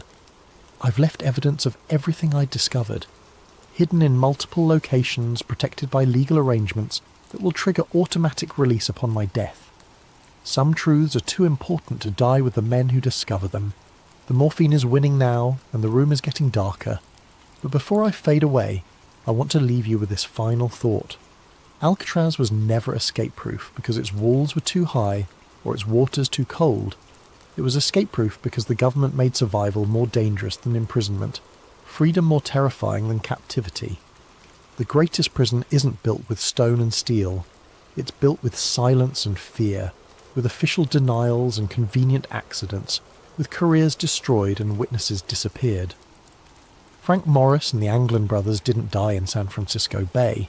The Bay didn't kill them. The silence did. And silence. Silence is the strongest prison of all. But even silence eventually comes to an end. Recording ends with the sound of steady breathing that gradually grows fainter, until only the mechanical hum of hospital equipment remains. Found among Detective Raymond Kowalski's personal effects, along with detailed instructions for the release of sealed documents and recordings. To whoever finds this recording and follows the trail I've left behind, my name was Detective Raymond Kowalski, badge number 2847, San Francisco Police Department. I died on December 20th, 2021, at 3:17 a.m, alone except for the ghosts of 3 men whose story I spent a lifetime trying to tell. If you're reading this, it means the legal mechanisms I put in place have been triggered. Safety deposit boxes in 7 different states will have been opened. Law offices in 4 different cities will have released sealed documents. Digital files stored in multiple secure locations will have been automatically transmitted to journalists, historians, and government oversight committees. I've spent 53 years preparing for this moment, the moment when my voice could finally break the silence that has protected one of the greatest cover-ups in American history. The documents you now have access to represent only a fraction of what was hidden. For every piece of evidence I managed to preserve, dozens more were destroyed by people who understood that truth was their greatest enemy. But what remains is enough. Enough to prove that Frank Morris and the Anglin brothers survived their escape from Alcatraz. Enough to demonstrate the systematic suppression of evidence by multiple government agencies. Enough to show that the official narrative was a carefully constructed lie designed to protect state secrets more valuable than human lives. I need you to understand something. The men who orchestrated this cover-up weren't comic book villains twirling their mustaches in shadowy rooms. They were patriots in their own minds. They believed that protecting classified operations was more important than acknowledging 3 escaped prisoners. They convinced themselves that national security justified any level of deception, any amount of witness intimidation, any degree of evidence suppression. They were wrong. In a democracy, truth cannot be classified indefinitely. Justice cannot be postponed forever. The families of Frank Morris and the Anglin brothers deserved to know their fates. The American people deserved to know what their government did in their name. History deserved an accurate record, not a convenient fiction. I've carried this burden alone because I was afraid of losing my pension, my reputation, my life, afraid of being dismissed as a conspiracy theorist or a disgruntled cop, afraid that speaking the truth would accomplish nothing except getting me killed. But fear, I've learned, is just another form of prison, and like Alcatraz itself, it's only escape-proof as long as you believe the walls are stronger than your determination to break free. To the families of Frank Morris and the Anglin brothers, your loved ones were not the criminals history has made them out to be. They were witnesses to government crimes who paid the ultimate price for their knowledge. Whether they found freedom in South America or died in government custody, they deserved better than 50 years of official denial and systematic character assassination. To the government officials who will undoubtedly attempt to discredit these revelations, your time is over. The men who created this cover-up are dead. The operations they were protecting have been declassified or exposed through other channels. The only thing your continued denials accomplish is further damage to public trust in institutions that have already lost too much credibility. To the historians and journalists who will investigate these claims, be careful, be thorough, be brave. The people who killed witnesses and destroyed evidence may be gone, but the systems they created to protect state secrets remain in place. Truth-telling is still a dangerous profession in America. To Frank Morris, John Anglin, and Clarence Anglin, wherever your final resting places may be, your story is finally being told. Your truth is finally being spoken. Your silence is finally being broken. You escaped from Alcatraz on June 11th, 1962. You survived the waters of San Francisco Bay. You lived beyond that night, whatever your ultimate fates may have been. History will remember you not as the criminals who failed to escape, but as the men who succeeded too well for the government's comfort.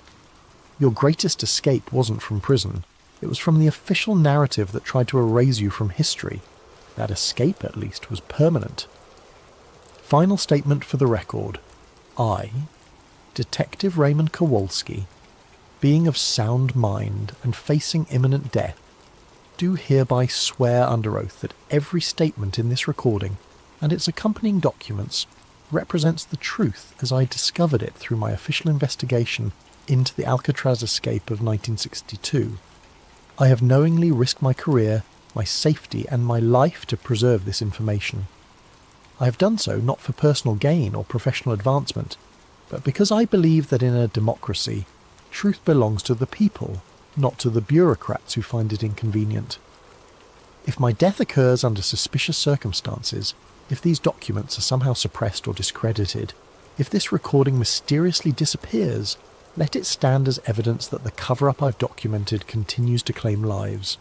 But if this message reaches you intact, if the truth I've preserved finally sees daylight, then maybe, just maybe, the strongest prison of all has finally been breached. The silence is broken, the truth is free, and Frank Morris and the Anglin brothers can finally rest in peace, knowing their story has been told. Badge 2847, signing off for the final time.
What if something has been watching us for thousands of years, silently cataloguing our progress, waiting for the right moment to report back? Tonight's story comes from the suggestion of Michael Elliott. Thank you for this chilling idea. If you have video ideas you'd like to see, drop them in the comments below. And if you're enjoying these stories, don't forget to like and subscribe to Sleep Theories for more mysterious tales that blur the line between science and the unknown. The coffee had gone cold hours ago, but I kept sipping it anyway. 3:15 a.m. in northern Canada, and the only sounds were the hum of servers and the occasional crackle of static through my headphones. I'd been working as a contract technician for the Whitehorse Satellite Relay Station for 8 months now, and the isolation had become as familiar as breathing. My job wasn't glamorous. Monitor uplinks, clean signal noise, make sure commercial feeds didn't drop during the night shift when most people were asleep, and wouldn't notice if their satellite TV went dark for a few minutes. The work was methodical, almost meditative in its repetition. Check frequencies, log anomalies, file reports, night after night the same routine. That's why what I found that October evening stood out so starkly against the backdrop of mundane technical maintenance. Buried deep in the static of Channel 47, a frequency we used for overflow data from weather satellites, was something that shouldn't have been there. At first, I thought it was interference from the Aurora Borealis. The northern lights could play havoc with our equipment, especially during solar storm seasons. But as I isolated the signal and ran it through our standard noise reduction protocols, a pattern emerged. There was a pulse, clean, digital, repeating with mechanical precision. The delay between each pulse was exactly 13 seconds. I checked our satellite logs, cross-referencing every known orbital object that could be transmitting on that frequency. Commercial satellites, military birds, weather stations, even old Soviet hardware still tumbling through space decades after their missions ended. Nothing matched. The signal was coming from something that, according to our database, didn't exist. I printed out the frequency analysis and spectrum charts, my hands trembling slightly as the papers emerged from the laser printer. In 8 months of night shifts, I'd logged dozens of anomalies. Solar interference, atmospheric distortion, equipment malfunctions. But this was different. This was structured, intentional. As I stared at the printout, one thought kept circling through my mind. If this signal wasn't coming from any known satellite, then what was transmitting it? And more importantly, why had it taken me this long to notice something that was apparently broadcasting with the reliability of an atomic clock? I followed protocol and logged the anomaly in our incident management system. Signal source unknown, frequency 1420.4057 MHz, pulse duration 0.3 seconds, interval 13.0 seconds. I classified it as atmospheric interference and scheduled it for review by the day shift supervisor. The system immediately flagged my entry with a red warning box. Unidentified orbital source. Automatic escalation initiated. I'd never seen that message before. Within minutes, my terminal was automatically cross-referencing the signal against NORAD's satellite catalogue, then expanding to include classified military databases I didn't know our system had access to. The search results were the same across all databases. No matching orbital object found. My shift was supposed to end at 6 a.m, but I found myself staying late, compulsively checking the frequency every few minutes. The pulse was still there, still perfectly timed, still broadcasting from nowhere. When James Morrison arrived for the day shift at 7:30, I was still hunched over my workstation, surrounded by printouts and empty coffee cups. James had been working satellite communications since before I was born, a grizzled veteran who'd seen everything from Cold War spy satellites to modern GPS constellations. "You look like hell, Martinez," he said, settling into his chair with a grunt. "What kept you here so long?" I handed him the frequency analysis. Found something weird on Channel 47. System flagged it as unidentified orbital source. James studied the printouts, his weathered face growing increasingly tense. After several minutes of silence, he looked up at me with an expression I couldn't quite read. "Tom," he said quietly, "I need you to listen to me very carefully. You're going to delete this log entry. You're going to classify this as equipment malfunction. and you're not going to mention it to anyone else. But the signal is clean, James. This isn't equipment malfunction. Something is actually broadcasting. I said delete it. His voice carried a finality that made my stomach drop. Trust me on this one, kid. Some anomalies are better left unreported. You log something like this, and you'll invite the wrong kind of attention, the kind that ends careers. That night, I couldn't sleep. I kept thinking about the signal, the mechanical precision of those 13-second intervals, and I kept thinking about James's reaction, the way his face had gone pale when he saw the orbital trajectory calculations. When I returned to the station for my next shift 2 nights later, I checked channel 47 immediately. The pulse was still there. Same frequency, same timing, same impossible source. But this time, I didn't log it. I couldn't let it go. During my off hours, I found myself researching historical satellite anomalies, digging through declassified government documents and academic papers about space debris. Most of what I found was routine. Failed Soviet missions, American spy satellites that had gone dark during the Cold War, chunks of rockets and spacecraft that had broken apart and scattered across various orbits. But buried in a 1960 Naval Intelligence report I found through a Freedom of Information Act database, I discovered something that made my blood run cold.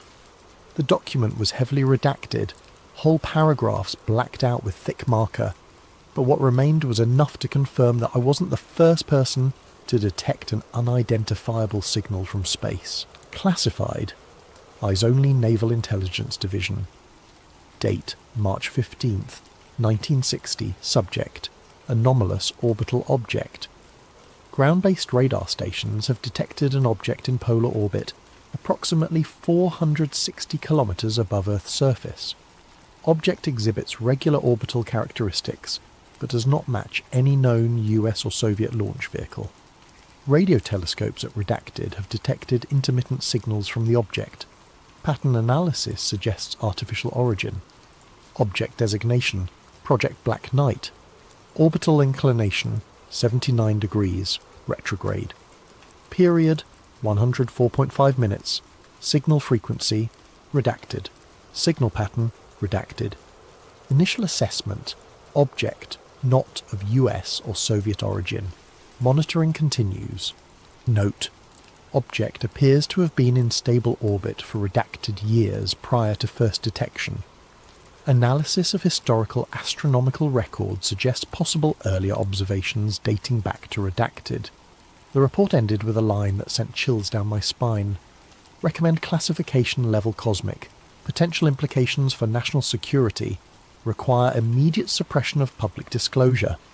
I cross-referenced the orbital parameters with the signal I'd been tracking. The math was complex, but after accounting for decades of orbital decay and gravitational perturbation, the numbers were close enough to be significant. Project Black Knight wasn't just a Cold War curiosity. If the Naval Intelligence report was accurate, something had been in polar orbit since before humans had the technology to put anything in space. And it was still there. My research led me down increasingly dark rabbit holes. I spent hours on conspiracy forums, amateur astronomy websites, and declassified document archives. Most of what I found was obvious nonsense. Blurry photos of weather balloons, misidentified aircraft, the usual collection of hoaxes and misunderstandings that populate the fringes of the internet. But occasionally I'd stumble across something that felt different, more credible, more disturbing. The breakthrough came from an unexpected source. My cousin Marcus, who worked as a data recovery specialist for NASA contractors. We'd grown up together in Ontario, and he was one of the few family members who knew about my work at the satellite station. During a family gathering in Toronto, I mentioned my research into historical space anomalies, carefully avoiding any specifics about what I'd been tracking. Marcus listened with growing interest, occasionally asking technical questions about orbital mechanics and signal analysis. "You know," he said as we walked along Lake Ontario after dinner, "I might have something that would interest you. Ever heard of the STS-88 mission?" I shook my head. Space Shuttle Endeavour, December 1998. First assembly mission for the International Space Station. NASA released hundreds of photos from that mission, including some shots of what they claimed was space debris, some kind of thermal blanket that had broken away from a previous mission. Marcus pulled out his phone and showed me one of the official NASA images. A dark, angular object tumbling slowly against the star field, clearly artificial but shapeless, like a piece of torn metal sheeting. Here's the thing, Marcus continued. I was doing data recovery on some corrupted drives from that era. NASA had a lot of storage problems in the late 90s, and I found additional images from STS-88 that never made it into the official archive. He swiped to another photo and my breath caught in my throat. Unlike the official images, this one showed the object in sharp detail. It wasn't tumbling, it wasn't shapeless, it was stationary relative to Earth, maintaining a fixed orientation with geometric precision. The object was clearly artificial, with angular surfaces and what appeared to be antenna arrays or sensor pods extending from its main body. But what made my hands start shaking was the object's orbit. Based on the Earth's curvature visible in the background and the angle of the sun, I could estimate the altitude and inclination. The numbers matched the 1960 Naval Intelligence Report exactly. Holy shit, I whispered. The file name is interesting too, Marcus said. All the official images were labelled with standard NASA mission codes, but this one had a custom name. He showed me the file properties. Instead of something like STS-088-34 2-012, the image was labelled SENTIN ELARCHIVE001. Marcus, I said slowly, I need you to send me everything you have on this. Everything. I can't, Tom. This stuff isn't supposed to exist. If NASA finds out I've been sharing recovered files, please. The desperation in my voice surprised even me.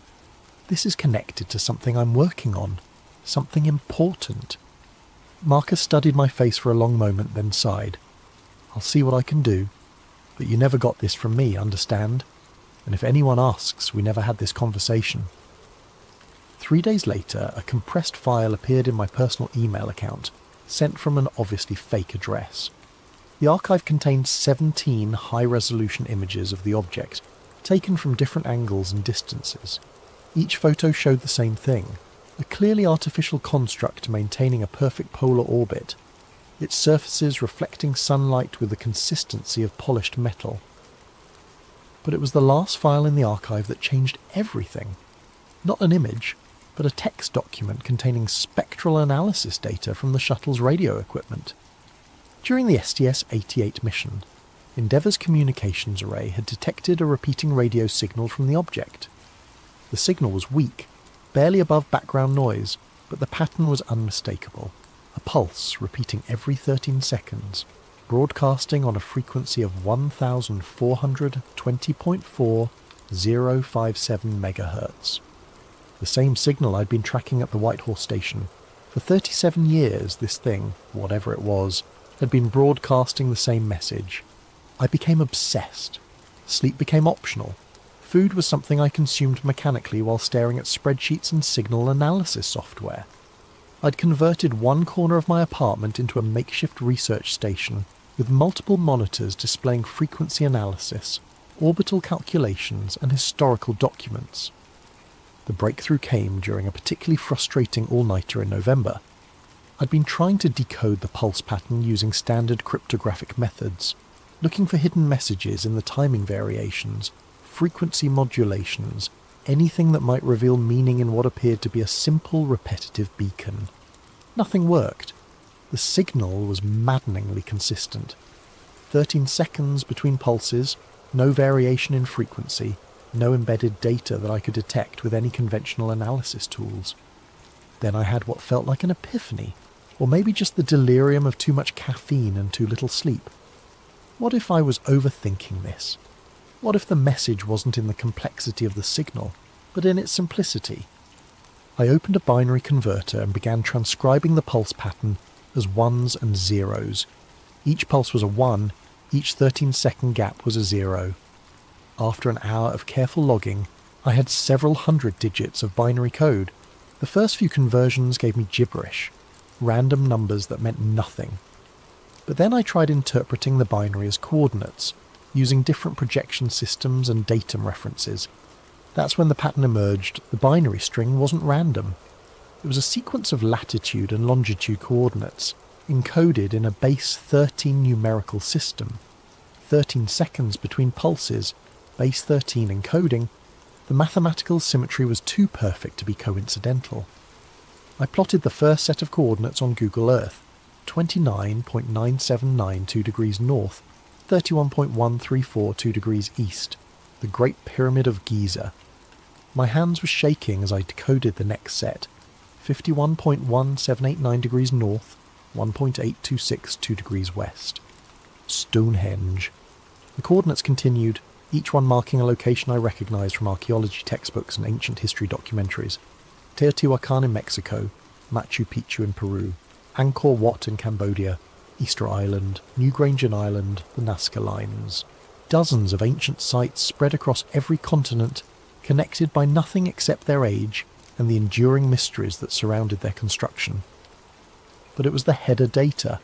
Embedded at the beginning of the coordinate sequence was a timestamp and cycle indicator. Cycle, 13,000. Status, monitoring next. Report pending, 13,000 years. The approximate time span since the end of the last ice age, when human civilization began its rapid development from hunter-gatherer societies to the complex cultures that built the pyramids, Stonehenge, and all the other sites marked in the signal. I sat back in my chair, staring at the decoded message on my screen. The implications were staggering. If this signal was authentic, and every piece of evidence suggested it was, then something had been watching Earth for millennia, cataloguing the development of human civilization, marking the locations where our ancestors built their greatest monuments. The Black Knight satellite wasn't space junk or a secret government project. It was a sentinel, observer, a reporter, and according to the timestamp embedded in its signal, it was almost time to file its next report. The realization that something had been monitoring Earth for 13,000 years should have terrified me. Instead, I felt a strange sense of clarity, as if puzzle pieces I didn't even know existed were finally clicking into place. I spent the following weeks cross-referencing the coordinates from the signal with archaeological databases, looking for patterns in construction dates, architectural similarities, anything that might explain why these particular sites had been selected for monitoring. What I found challenged everything I thought I knew about human history. The sites weren't just ancient. They were specifically ancient in ways that suggested coordination across vast distances and time periods. The construction techniques used at Pumapunku in Bolivia showed striking similarities to methods used at Baalbek in Lebanon, despite being built by cultures that supposedly had no contact with each other. The astronomical alignments at Giza matched those found at Angkor Wat, separated by thousands of miles and hundreds of years, but it was the mathematical relationships that truly unsettled me. When I plotted all the coordinate points on a global map and began measuring the distances between them, I discovered that many of the sites were positioned according to precise geometric relationships. The distances formed triangles, pentagons, and complex polygons, with measurements that were exact multiples of fundamental mathematical constants.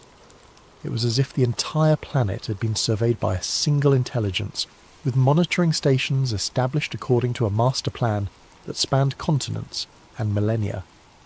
I began researching historical accounts of unexplained phenomena at these locations. What I found was a consistent pattern of reports across different cultures and time periods, describing strange lights in the sky, unusual atmospheric disturbances, and in some cases direct observations of metallic objects hovering above the ancient monuments.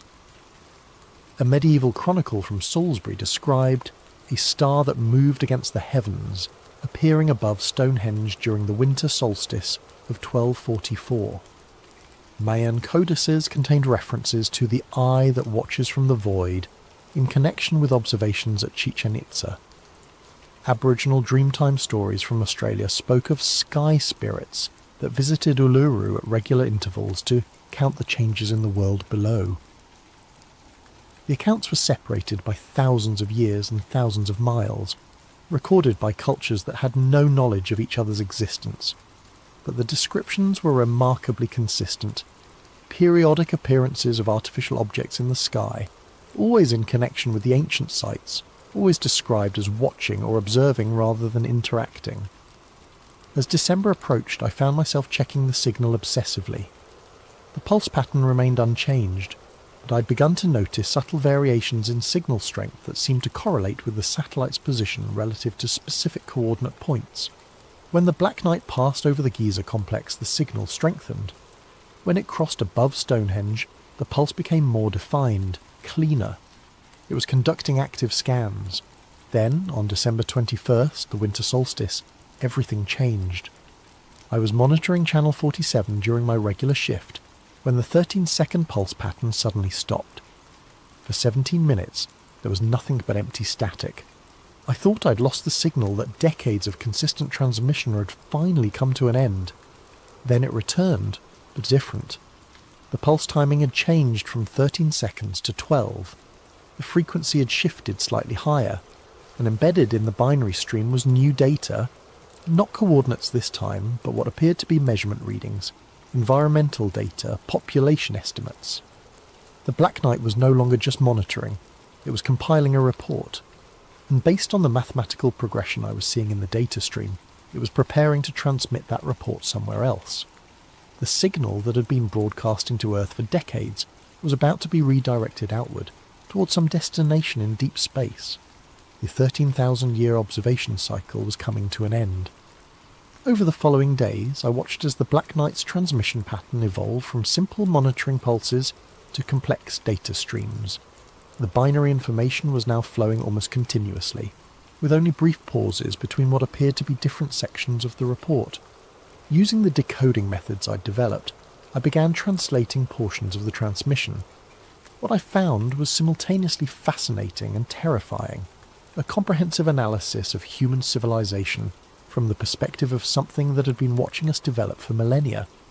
The report contained detailed measurements of atmospheric composition changes over the past century, tracking the increase in carbon dioxide, methane and other industrial pollutants. Population growth rates were documented with mathematical precision, along with urbanization patterns and resource consumption data. But it was the sociological analysis that truly unsettled me. The transmission included assessments of human technological development, political organisation, and social structures. The language was clinical, detached, like an anthropologist studying an isolated tribe.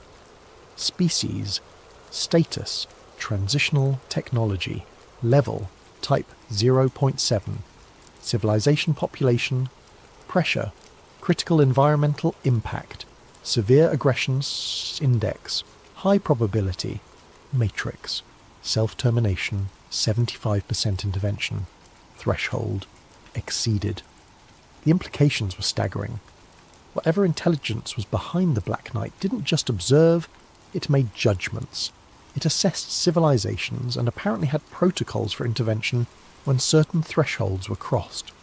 And according to its analysis, humanity had crossed those thresholds. I began researching historical accounts of civilizations that had disappeared suddenly, leaving behind only their monuments and mysteries. The Anasazi of the American Southwest, who abandoned their cliff cities overnight. The builders of Great Zimbabwe, whose advanced society vanished without explanation. The Easter Island civilization, which collapsed after reaching a population peak. In each case, the disappearances occurred shortly after periods of rapid population growth, environmental degradation, and social instability. The same conditions the Black Knight was now documenting for modern human civilization. The most chilling revelation came when I decoded a section of the transmission that contained historical data comparisons. The Black Knight had been observing Earth through multiple cycles, tracking the rise and fall of intelligent species across geological time periods. We weren't the first civilization it had monitored. We weren't even the first to reach our current level of technological development. According to the data stream, there had been at least 3 previous instances of intelligence emerging on Earth, each reaching roughly our current level of advancement before disappearing from the archaeological record. The gaps in the fossil record that paleontologists struggled to explain, the mysterious extinction events that punctuated Earth's history, they weren't random catastrophes, they were interventions. As I sat in my cramped apartment surrounded by printouts and glowing monitors, the full scope of what I'd discovered began to sink in. The Black Knight wasn't just observing human civilization, it was part of a system, a galactic management protocol for monitoring and controlling the development of intelligent species. And according to its assessment, humanity's time was up. On January 3rd, everything changed again. I arrived at the White Horse Station for my regular shift to find the facility buzzing with activity. Technicians I'd never seen before were installing new equipment, and several men in dark suits were conducting interviews with the day shift personnel. James Morrison pulled me aside as I signed in.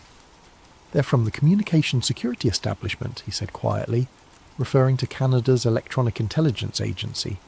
"Someone flagged unusual signal activity from our station. They're reviewing all our logs from the past 6 months." My stomach dropped.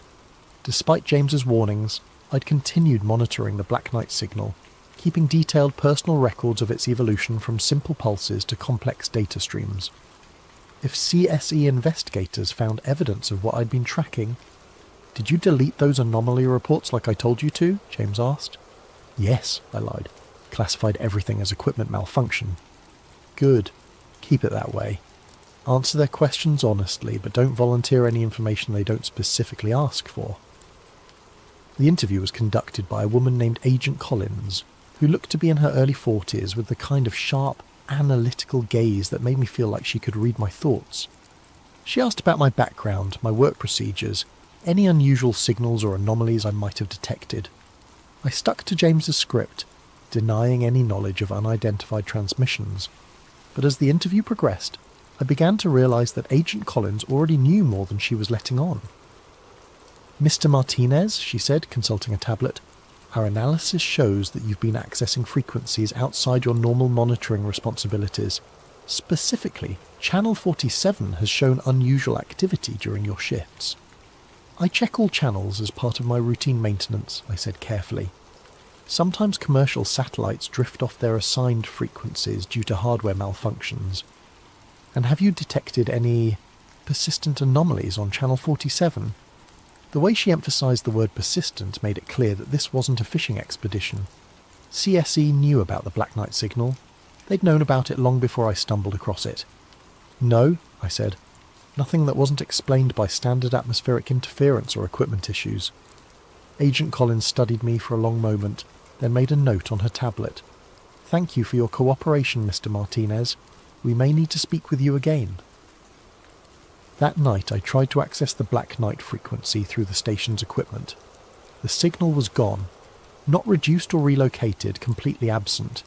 After broadcasting continuously for decades, the transmission had simply stopped. I went home and checked my personal recordings of the signal, the decoded messages, all the evidence I'd accumulated over months of research. My computer had been wiped clean. Every file, every analysis, every piece of documentation had been deleted.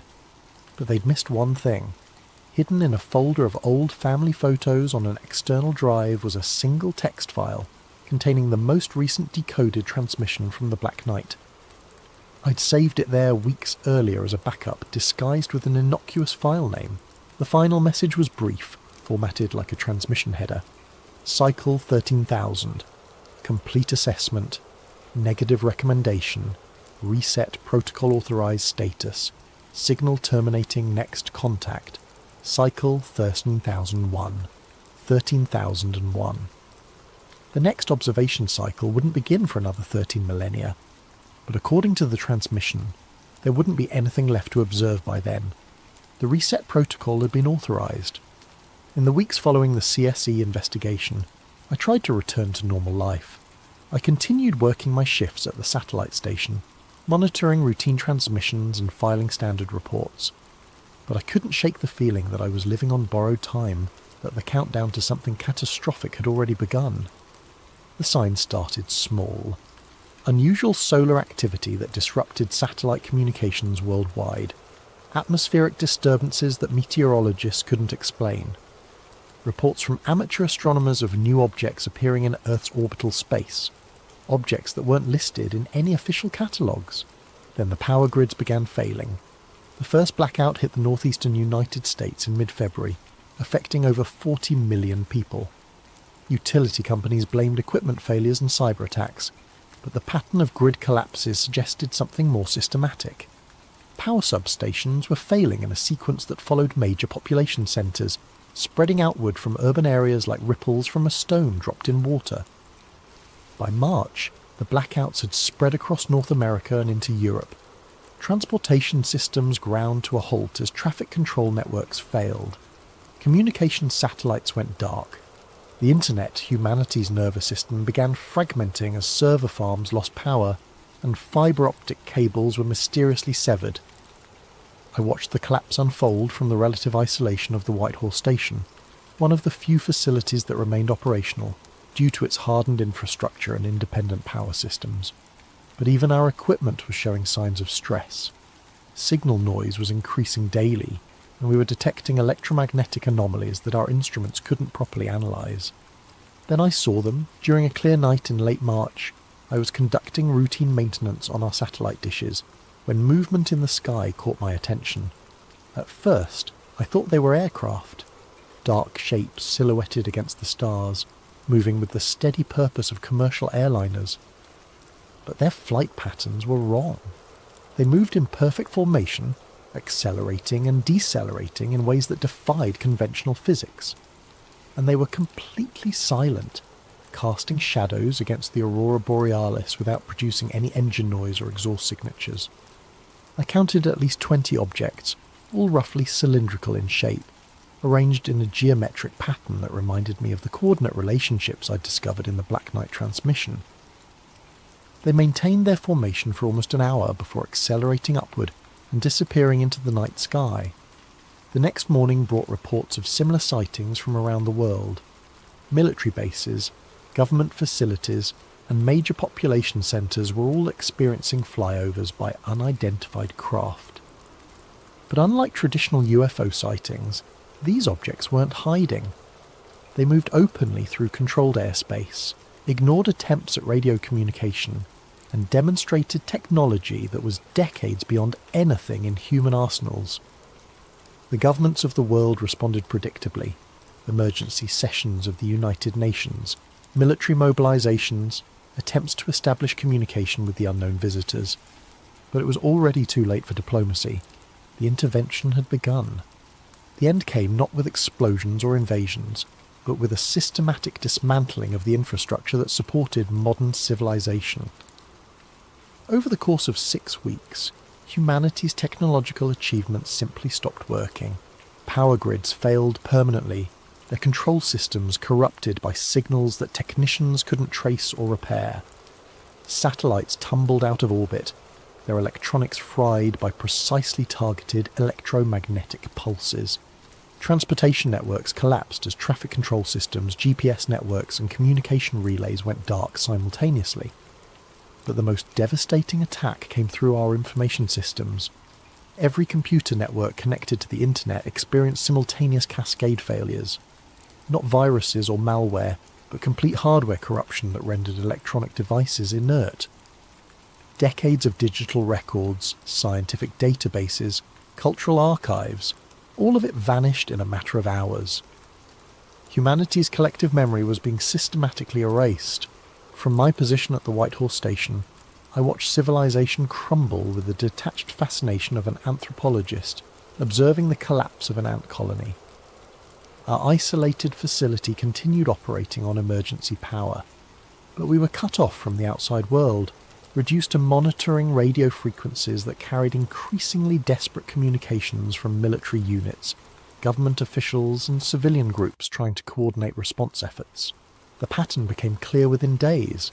This wasn't random destruction. It was selective elimination of human technological capability while leaving the natural environment intact. Cities were losing power and communications, but forests remained untouched. Industrial facilities were shutting down, but agricultural areas showed no signs of interference. It was a reset protocol, exactly as the Black Knight transmission had indicated. Human civilization was being systematically returned to a pre-technological state, wiped clean like a computer hard drive being prepared for a fresh installation. The cylindrical craft I'd observed became a common sight, appearing over major population centres and conducting what appeared to be systematic surveys. Occasionally they would deploy smaller objects that descended into urban areas before returning to the motherships. Witnesses described these smaller craft as conducting detailed scans of infrastructure, mapping systems, documenting the extent of human technology before methodically disabling it. No weapons were used, no violence was reported. The intervention was conducted with the clinical efficiency of pest control specialists eliminating an infestation. By April, the collapse was complete. Modern civilization had been reduced to scattered groups of survivors trying to maintain basic subsistence without electricity, motorized transportation, or electronic communication. The population centres that had housed billions of people were becoming uninhabitable as water treatment systems failed, food distribution networks collapsed, and medical facilities lost the ability to maintain life support equipment. The reset was working exactly as designed. I remained at the White Horse Station until the emergency generators finally ran out of fuel in mid-May. By then, most of my colleagues had left to find their families or join survivor communities that were forming in rural areas. The Canadian government had ceased to exist in any meaningful sense, and emergency services had collapsed along with the rest of the technological infrastructure. But I stayed, compulsively monitoring the radio frequencies for any sign that the Black Knight satellite was still active.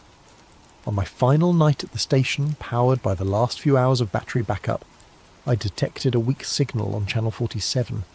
It wasn't the familiar 13-second pulse pattern. This was a new transmission, a brief status update broadcast once every hour.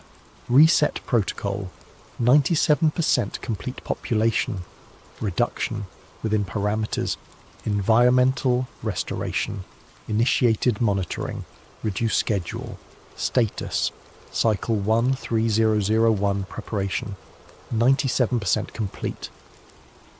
Humanity's technological civilization had been almost entirely eliminated, reduced to scattered pockets of survivors who would need generations to rebuild even basic industrial capability. The population that had numbered nearly 8 billion was rapidly declining as urban areas became uninhabitable and medical infrastructure ceased to function. But some would survive. The transmission indicated that complete extinction wasn't the goal, just reduction to sustainable levels and elimination of technological capability. The survivors would eventually rebuild, develop agriculture, establish new settlements. In a few thousand years they might even rediscover metallurgy and basic machines. And when they did, the Black Knight would be waiting, watching, counting down the years until the next assessment cycle. I left the station on foot, carrying only basic supplies and the handwritten notes I'd managed to preserve from my research. The roads were already becoming overgrown as nature began reclaiming the infrastructure humanity had abandoned. In the distance I could see one of the cylindrical craft conducting what appeared to be a final survey flight, documenting the results of the reset protocol. As I walked south toward what remained of civilization, I thought about the ancient monuments scattered across the world. The pyramids, Stonehenge, Machu Picchu, all the sites that had been marked in the Black Knight's coordinate database. They were the only human constructions that had survived previous reset cycles, monuments built by civilizations that had reached technological advancement and then been systematically returned to a pre-industrial state. The stones would remain long after our cities crumbled to dust. Future archaeologists, if humanity survived long enough to develop archaeology again, would study them as mysteries, wondering how primitive societies could have constructed such precise and massive monuments. They would never suspect that those ancient civilizations hadn't been primitive at all. They had been advanced, technological societies that had been reset just as we were being reset now. The monuments weren't primitive constructions, they were survivors, the only traces of lost civilizations that had been allowed to remain as markers for future observation cycles. In 13,000 years, when humanity had once again developed satellite technology and radio telescopes, someone would detect a familiar signal broadcasting from polar orbit. A pulse pattern repeating every 13 seconds, carrying coordinates that marked the locations of mysterious ancient ruins scattered across the planet. And the cycle would begin again. I'm writing this account 15 months after the reset protocol was completed. I've joined a small farming community in what used to be called Montana, where we're slowly learning to survive without the technological conveniences that once defined human civilization. The community is growing. We've established basic agriculture, learned to preserve food without refrigeration, developed communication networks using drums and signal fires. Children are being born who will grow up never knowing what electric lights looked like, or how it felt to communicate instantly with someone on the other side of the world. In many ways, it's a peaceful existence. The sky is clearer now without the electromagnetic pollution of radio signals and satellite transmissions. The stars are brighter. During winter nights, when the aurora borealis dances across the northern horizon, I sometimes think I can see the Black Knight satellite passing overhead, a tiny point of reflected sunlight maintaining its eternal vigil. But I know this piece is temporary. Humanity is resilient, adaptable, curious. We'll rebuild. We'll rediscover metallurgy and chemistry and electronics. We'll develop radio technology and eventually satellite communications. We'll once again reach for the stars with the arrogant confidence that we're alone in the universe, and when we do, something will be waiting for us. 3 nights ago, I was awakened by a sound.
A massive thank you to Vortex9119 for this incredible video suggestion.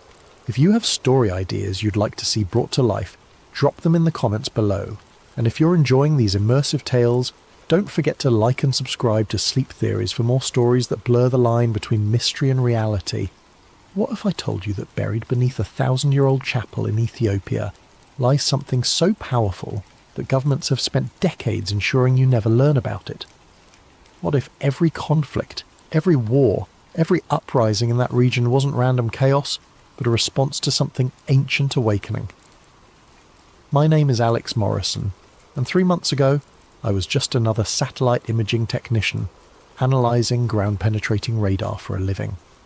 Now I'm hiding in a cabin in rural Montana, and I may be the only person alive who knows the truth about what's really buried in Axum. The coffee had gone cold hours ago, but I kept sipping it anyway. That's what you do when you're 3 weeks behind on satellite analysis reports, and your supervisor keeps sending those passive-aggressive emails with red exclamation points. I was a field technician for Orbital Dynamics, a mid-tier satellite imaging company that contracted with everyone from agricultural firms to mining corporations. My job was simple: analyse ground-penetrating radar scans, identify subsurface anomalies and file reports. Nothing glamorous, nothing dangerous, just data. The Horn of Africa cluster had been sitting on my desk for 2 days. Standard geological survey for a potential infrastructure project in Ethiopia.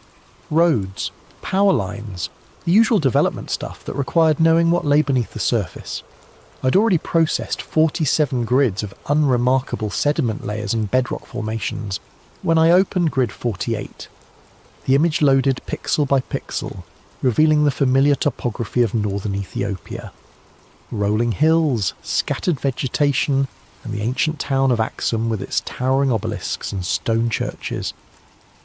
But there, beneath the church of Our Lady Mary of Zion, was something that made my breath catch in my throat. A perfect geometric void. Not a cave, not a natural formation. The radar signature showed clean, straight edges forming a rectangular shape, approximately 4 feet long, 2.5 feet wide, and 2.5 feet deep. The dimensions were so precise they could have been cut with industrial equipment, yet the surrounding rock layers indicated this void had existed for centuries, possibly millennia. I pulled up the analysis protocols on my second monitor. Standard procedure for unexplained anomalies was clear. Mark as geological inconsistency or data corruption, and move on.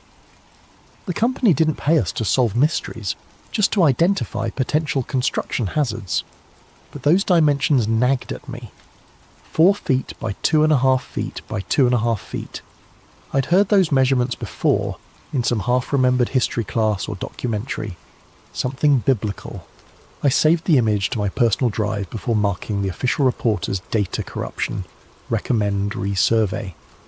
My supervisor would approve it without a second glance, and the client would order new scans of the area that would somehow never quite capture that same perfect void again.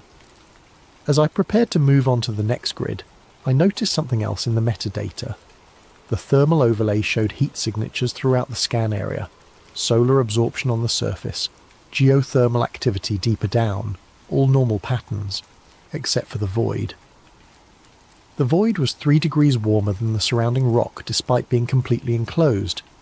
Dead objects don't generate heat. I stared at the screen until my eyes burned, but no amount of analysis could explain what I was looking at. Finally, I closed the file and went home, but the image followed me. Those perfect dimensions, that impossible heat signature, the way it sat directly beneath one of Christianity's most sacred sites. 4 feet by 2.5 feet by 2.5 feet. The traditional dimensions of the Ark of the Covenant. That night, I dreamed of golden cherubim with wings spread wide, and a voice that spoke from between them with the sound of rushing water. In the dream, I was standing in a stone chamber, lit by a light that cast no shadows, reaching toward a box that hummed with power. The moment my fingers touched the gold, I woke with a gasp, my heart hammering against my ribs. It was just a dream, I told myself.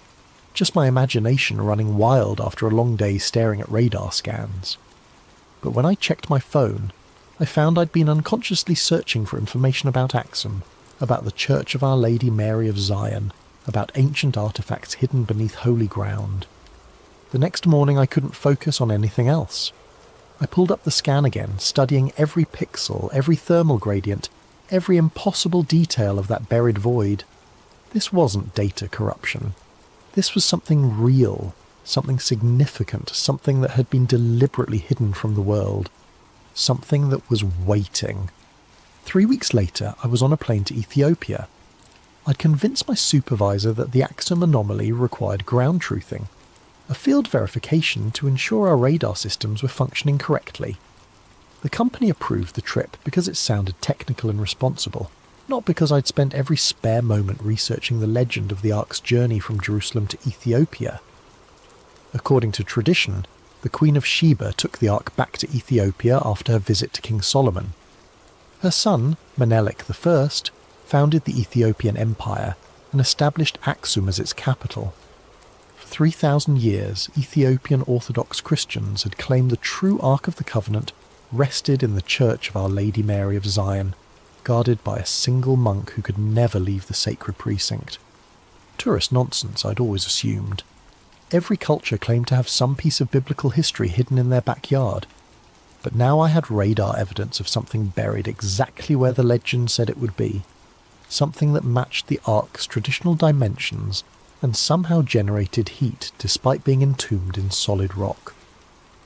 I landed in Addis Ababa on a Tuesday morning and caught a domestic flight to Axum the same day. The town was smaller than I'd expected, a collection of low buildings scattered around the famous obelisk park, and the twin churches that claim to house the world's greatest religious relic. Tourists wandered between the ancient stone monuments, taking selfies with 3,000-year-old carved pillars, while guides recited well-practiced speeches about Queen Sheba and King Solomon. I hired a local guide named Dawit, a middle-aged man with intelligent eyes and careful English who specialised in the historical sites. We spent the first day touring the obelisk park and the ruins of ancient palaces, but I was really just getting a feel for the area, trying to match the topography to my radar scans. "Tomorrow we visit the churches," Dawit said as we walked back to my hotel. "The old church and the new church. Very sacred places." "Can tourists go inside both churches?" I asked, trying to sound casual. "The new church, yes. Beautiful paintings, ancient books, many treasures. But the old church..." He paused, glancing around as if checking for eavesdroppers. "The old church is different. Only priests allowed inside, and the guardian." "The guardian? One monk, chosen for life. He watches over the..." Dawit lowered his voice. "Over what is kept there.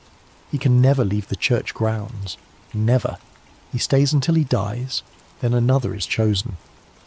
We'd reached my hotel, but I wasn't ready to end the conversation. "What exactly is he guarding?" Dawit looked uncomfortable. "Christians say it is the Tablet, the Ark of Moses. Others say it is just tradition, just stories. But I have lived in Axum all my life, and I tell you this, the Guardian is real. I have seen him walking in the church courtyard at night, always alone, always watching. What does he look like? Old, but not in years. Old in ... Dawit struggled for the word. Old in soul. Like a man who has seen too much, carries too much weight. His eyes..." He shuddered. "I do not like to look at his eyes." That night I lay in bed studying satellite photos of the church complex on my laptop. The Church of Our Lady Mary of Zion was actually two buildings. A newer church built in the 1960s where tourists and worshippers could visit, and a smaller, older chapel that supposedly housed the Ark. The older building sat directly above the void I detected in the radar scan. According to everything I'd read, no outsider had been permitted inside the chapel in centuries. The Ethiopian Orthodox Church maintained absolute secrecy about what was housed there, allowing only the guardian and select high-ranking clergy to enter. Even the country's government respected the restriction, treating the chapel as sovereign territory beyond their jurisdiction. But tomorrow, I'd at least be able to see the building from the outside, maybe get close enough to take some thermal readings with the handheld scanner I'd brought. It wasn't much, but it might help me understand what was generating that heat signature 12 feet below ground. The next morning, Dawit led me through Axum's narrow streets toward the church complex. We passed market stalls selling coffee and spices, elderly women spinning cotton on wooden wheels, children playing soccer with a ball made of rags. Normal life in a normal town that happened to claim possession of humanity's most powerful religious artifact. The Church of Our Lady Mary of Zion compound was surrounded by a high stone wall with an ornate gate. Beyond the entrance I could see the modern church with its painted dome and arched windows, and behind that, partially hidden by trees, the smaller chapel that supposedly housed the Ark. "We can tour the new church," Dawit explained as we approached the gate. "Beautiful interior, many ancient paintings and manuscripts, but the chapel behind it..." He pointed to the smaller building. "That is forbidden." We passed through the gate into a courtyard filled with pilgrims and tourists. The modern church was indeed impressive, with colourful frescoes covering every wall and elaborate religious artefacts displayed in glass cases. But I found myself constantly glancing toward the windows that faced the restricted chapel, trying to catch a glimpse of the building that sat above my mysterious void. After an hour of dutifully admiring religious art, I excused myself to use the restroom, then slipped outside into the courtyard. The restricted chapel was maybe 50 yards away, separated from the public area by a low fence and some carefully placed shrubs. I walked casually in that direction, pulling out my phone as if taking pictures of the church architecture. The chapel was older than the main building, constructed from rough stone blocks that had been weathered smooth by centuries of highland rain. Small, narrow windows pierced the walls at regular intervals, but they were too high and too dark to see inside. The building's footprint was roughly 30 feet by 40 feet, large enough to house a small congregation, or to contain something that required a significant amount of protective space. As I was trying to estimate the building's exact position relative to my radar scan, a figure appeared in one of the windows. The Guardian. Even from 50 yards away I could see that Dowett hadn't exaggerated. The man's face was gaunt to the point of being skeletal, his skin pale as parchment despite Ethiopia's intense sun. But it was his eyes that made my breath catch, dark, hollow, ancient in a way that had nothing to do with age, eyes that had seen something no human should see, carried some weight that was slowly crushing the life out of him. For a long moment we stared at each other across the courtyard. Then the Guardian raised one thin hand and made a clear gesture. Go away.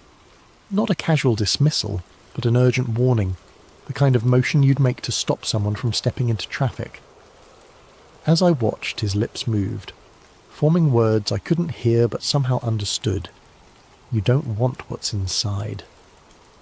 Then he disappeared from the window, leaving me standing in the courtyard with my heart hammering and my thermal scanner forgotten in my pocket. The Guardian hadn't just been warning me away from the chapel. He'd been warning me away from whatever was buried beneath it, whatever was generating that impossible heat signature 12 feet underground. Whatever had been slowly killing him with its proximity for however many years he'd been trapped in that building. I found Dowett waiting by the main church entrance, looking concerned. You saw him, he said. It wasn't a question. Yeah. Then you understand why I do not like to look at his eyes. Come, we should go. There are other sights to see, happier places. But as we left the church compound, I couldn't stop thinking about that desperate gesture, that silent warning. The Guardian knew something was down there, something that had been affecting him for years, possibly decades, something that pulsed with heat and waited in the darkness beneath ancient stone. That night I called my supervisor and extended my stay in Ethiopia by a week. Back in my hotel room, I spread out printed satellite photos across the bed and fired up my laptop. The thermal scanner I'd brought was designed for surface readings, useless for penetrating 12 feet of stone and earth, but I had access to something better. Orbital Dynamics' complete archive of satellite data for the region. If the object beneath the chapel was generating heat, that heat had to go somewhere. And if I was right about what was down there, the heat generation might not be constant. I started with our company's historical scans of Axum, going back 15 years to when we first began regular coverage of the Horn of Africa. The early images showed the same thermal patterns I'd seen in the recent scan. Solar absorption, geothermal activity, normal ground temperatures, but the void beneath the chapel was already 3 degrees warmer than its surroundings, even in the oldest images.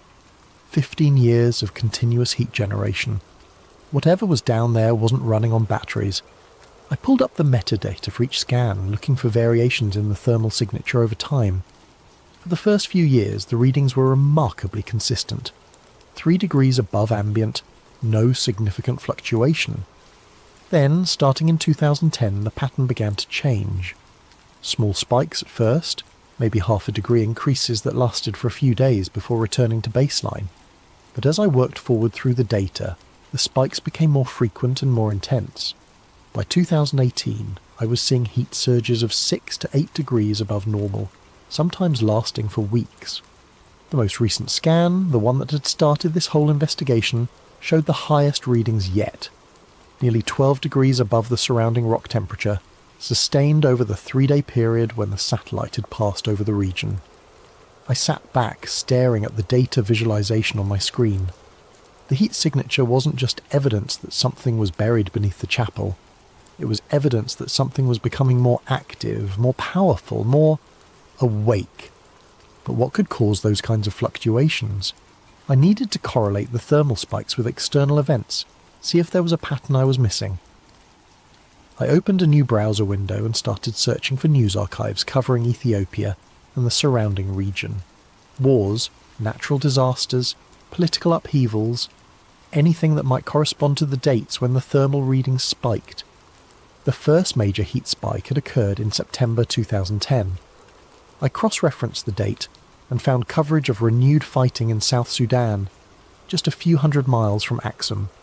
Border clashes, civilian casualties, the usual litany of African conflict. The heat signature had jumped to 6 degrees above normal and stayed there for 2 weeks. December 2014, another spike, this one lasting almost a month. I found reports of protests in Ethiopia's Oromia region that had turned violent, with government forces killing dozens of demonstrators. The thermal readings had peaked at 8 degrees above normal. March 2019, the biggest spike yet, nearly 10 degrees above ambient temperature. Major fighting had erupted between Ethiopia and Eritrea along their shared border, the worst violence in years between the two countries. Thousands of troops mobilised, artillery exchanges, threats of full-scale war. The pattern was undeniable. Every time conflict erupted in the region, the object beneath the chapel became more active. Not just reactive, but almost anticipatory. Some of the thermal spikes had begun days or even weeks before the first news reports of violence. I leaned back in the hotel room's uncomfortable chair, trying to process what the data was telling me. If the Ark of the Covenant was really buried beneath that chapel, and if it was somehow responding to regional conflicts, what did that mean? According to biblical accounts, the Ark had been a weapon, used by the Israelites to destroy their enemies and part the Jordan River. But those were just stories, weren't they? Ancient myths to explain natural phenomena or military victories. Except now I had 15 years of satellite data suggesting those stories might have been more literal than anyone imagined. I opened a new search window and typed in Ark of the Covenant Biblical Powers. The results were a mixture of scholarly articles, religious websites, and conspiracy theories, but certain themes appeared consistently. The Ark as a communication device between God and Moses. The Ark as a weapon capable of destroying armies. The Ark as a source of divine power that killed anyone who touched it improperly. One academic paper caught my attention. Electromagnetic Anomalies in Biblical Texts, a technical analysis of the Ark narrative. The author, a physicist from MIT, had attempted to explain the Ark's described effects in terms of advanced technology rather than divine intervention. According to his analysis, the biblical descriptions were consistent with some kind of high-energy, electromagnetic device, possibly using principles that modern science was only beginning to understand. The paper was 8 years old and had been largely ignored by mainstream academia, but its conclusions were fascinating. If the Ark contained technology rather than divine presence, technology based on electromagnetic manipulation of space-time, then its effects on local conflicts might be measurable, predictable, even controllable. I glanced at the clock. It was nearly midnight, but I wasn't tired. I had 15 years of data to analyse, patterns to uncover, connections to make. If I was right about what was happening, the implications went far beyond archaeological discovery. This was about a weapon that had been influencing regional conflicts for decades, maybe centuries, sitting 12 feet beneath a chapel in northern Ethiopia, a weapon that was becoming more active. I pulled up the most recent thermal readings again, studying the heat signature that had triggered this entire investigation. 12 degrees above ambient temperature, the highest reading yet. And according to the news feeds I'd been monitoring, tensions were rising again along the Ethiopia-Eritrea border. Troop movements, diplomatic protests, the same warning signs that had preceded every previous spike in the thermal data. If the pattern held, the heat signature beneath the chapel would spike again within days, and somewhere in the Horn of Africa, people would start dying. I saved all my analysis to an encrypted drive and uploaded backup copies to 3 different cloud storage services. Whatever was happening in Axum, I was probably the only person outside the Ethiopian Orthodox Church who understood the connection between the buried object and regional violence.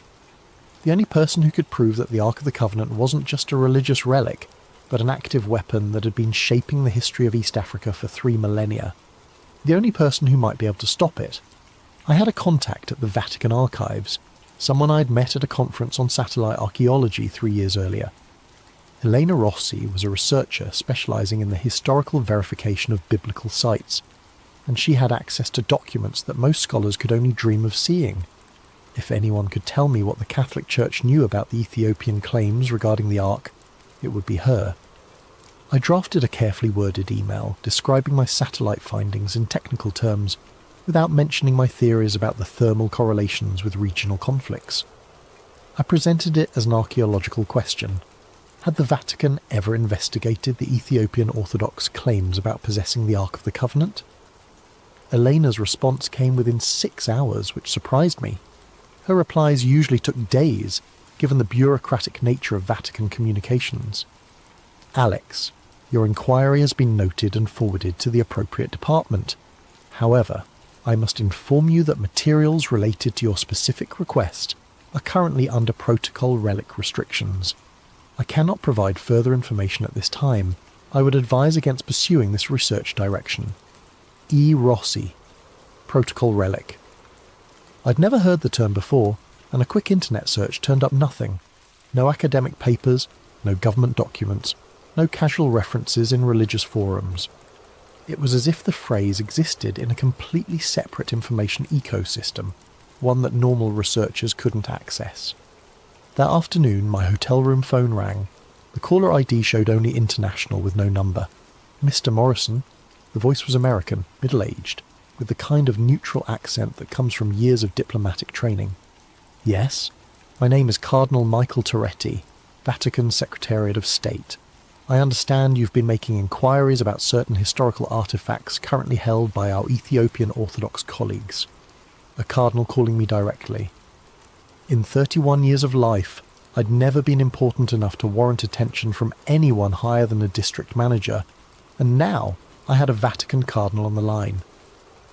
I'm a satellite imaging technician, I said carefully. I analyse ground-penetrating radar for geological surveys. Yes, we're aware of your professional background. We're also aware of your recent travel to Axum and your communication with Dr. Rossi. Mr. Morrison, I'm calling to advise you that you've stumbled into an area of inquiry that falls under Vatican security protocols. For your own safety, I strongly recommend that you discontinue this research and return to the United States immediately. My own safety? There are historical artifacts that were never meant to be disturbed, Mr. Morrison. Some knowledge carries a price that few are prepared to pay. The Ethiopian Orthodox Church has maintained certain guardianship responsibilities for nearly 3 millennia. That arrangement exists for the protection of all concerned parties. I could feel my heart racing, but I tried to keep my voice steady. What is Protocol Relic? There was a long pause. You're not cleared for that information, nor do you want to be. Take my advice, Mr. Morrison. Book the next flight home and forget whatever you think you've discovered in Axum. Some mysteries are better left unsolved. The line went dead. I sat in my hotel room for a long time after that call, staring at the phone and trying to process what had just happened. A cardinal in the Vatican Secretariat of State, essentially the Catholic Church's Secretary of State, had called me personally to warn me away from my research.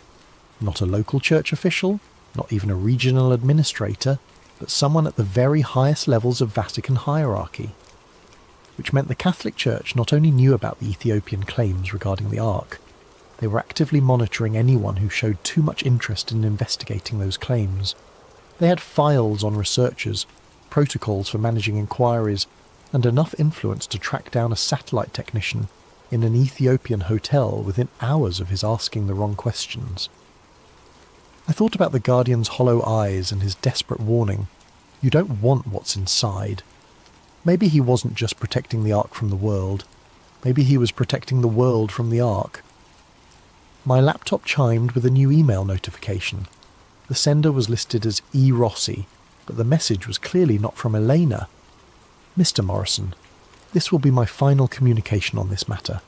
Protocol Relic is a Vatican security classification established in 1962 following certain discoveries made during the Second Vatican Council's review of sealed archives. Materials under this classification are restricted to a maximum of 12 individuals worldwide, all of whom hold positions equivalent to cardinal or higher within the Catholic hierarchy. The Ethiopian Orthodox Church has maintained custody of the artifact in question under a formal agreement dating to 1965.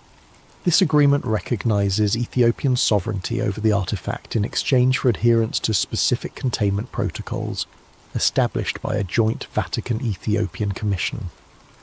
These protocols exist because the artefact exhibits properties that pose significant risks to regional stability when improperly handled or exposed.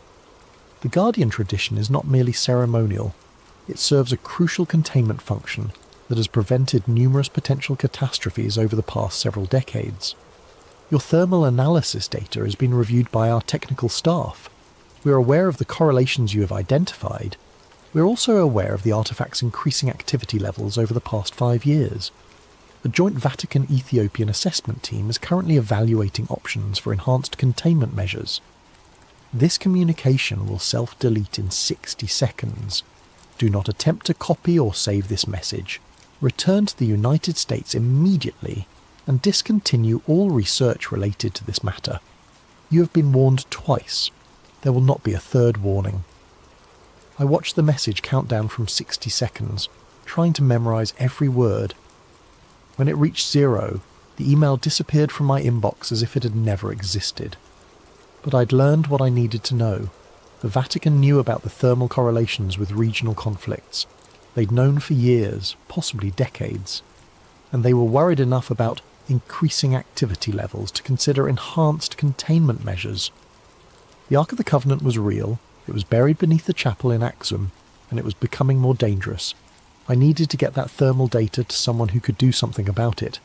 Someone outside the Vatican's sphere of influence. But first, I needed to understand exactly what I was dealing with. I opened my laptop and began typing up a detailed summary of everything I'd discovered. The satellite data, the thermal correlations with regional conflicts, the Vatican's security protocols, the Guardian's warning. If something happened to me, I wanted there to be a record of what I'd found. Outside my hotel window, the ancient obelisks of Axum stood silhouetted against the Ethiopian night sky.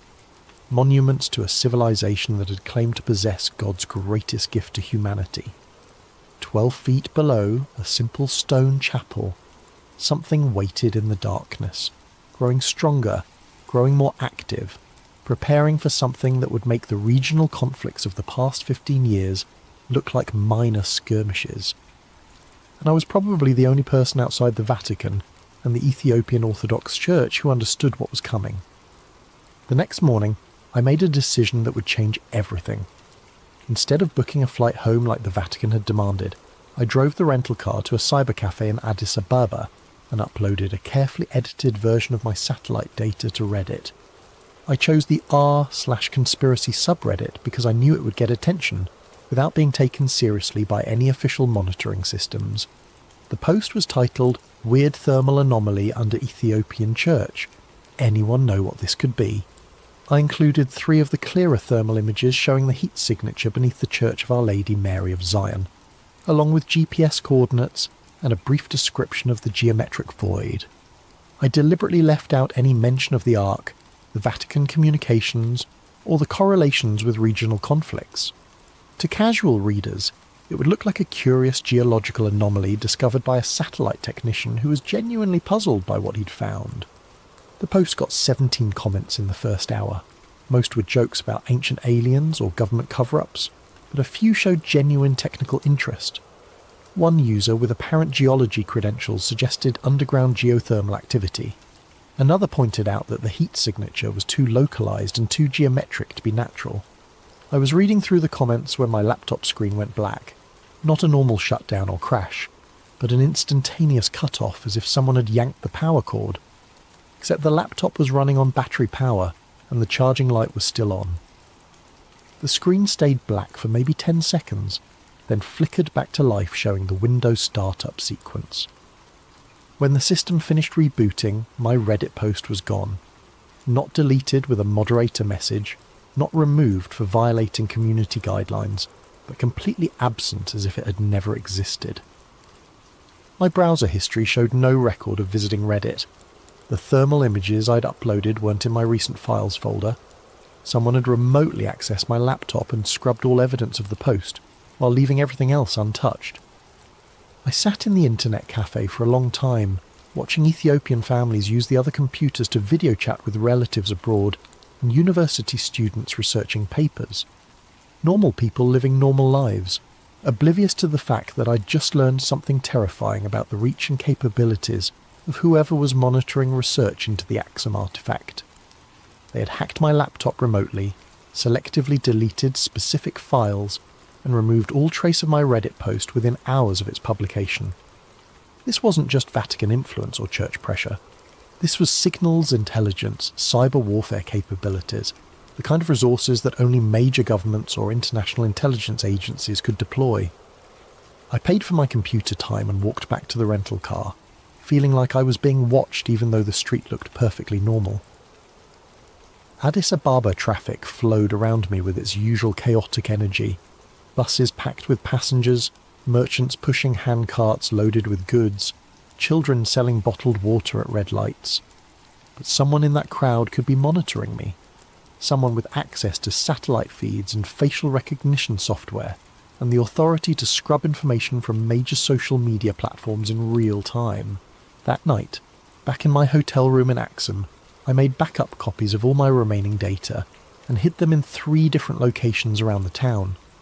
One encrypted drive taped under a restaurant table where I'd eaten dinner, another hidden in the base of an ancient obelisk in the archaeological park, the third buried in a plastic bag near a tree outside the Church of Our Lady Mary of Zion, as close to the chapel as I could get without being seen. If they could hack my devices remotely, I needed analog backups they couldn't access digitally. The next morning I woke to find my hotel room door unlocked. I always used the deadbolt and chain lock, habits from years of business travel. But both were disengaged, and there was no sign of forced entry. My luggage had been searched with professional thoroughness. Everything returned to almost exactly its original position, but with tiny variations that proved someone had been through my belongings. My laptop was still there, apparently untouched.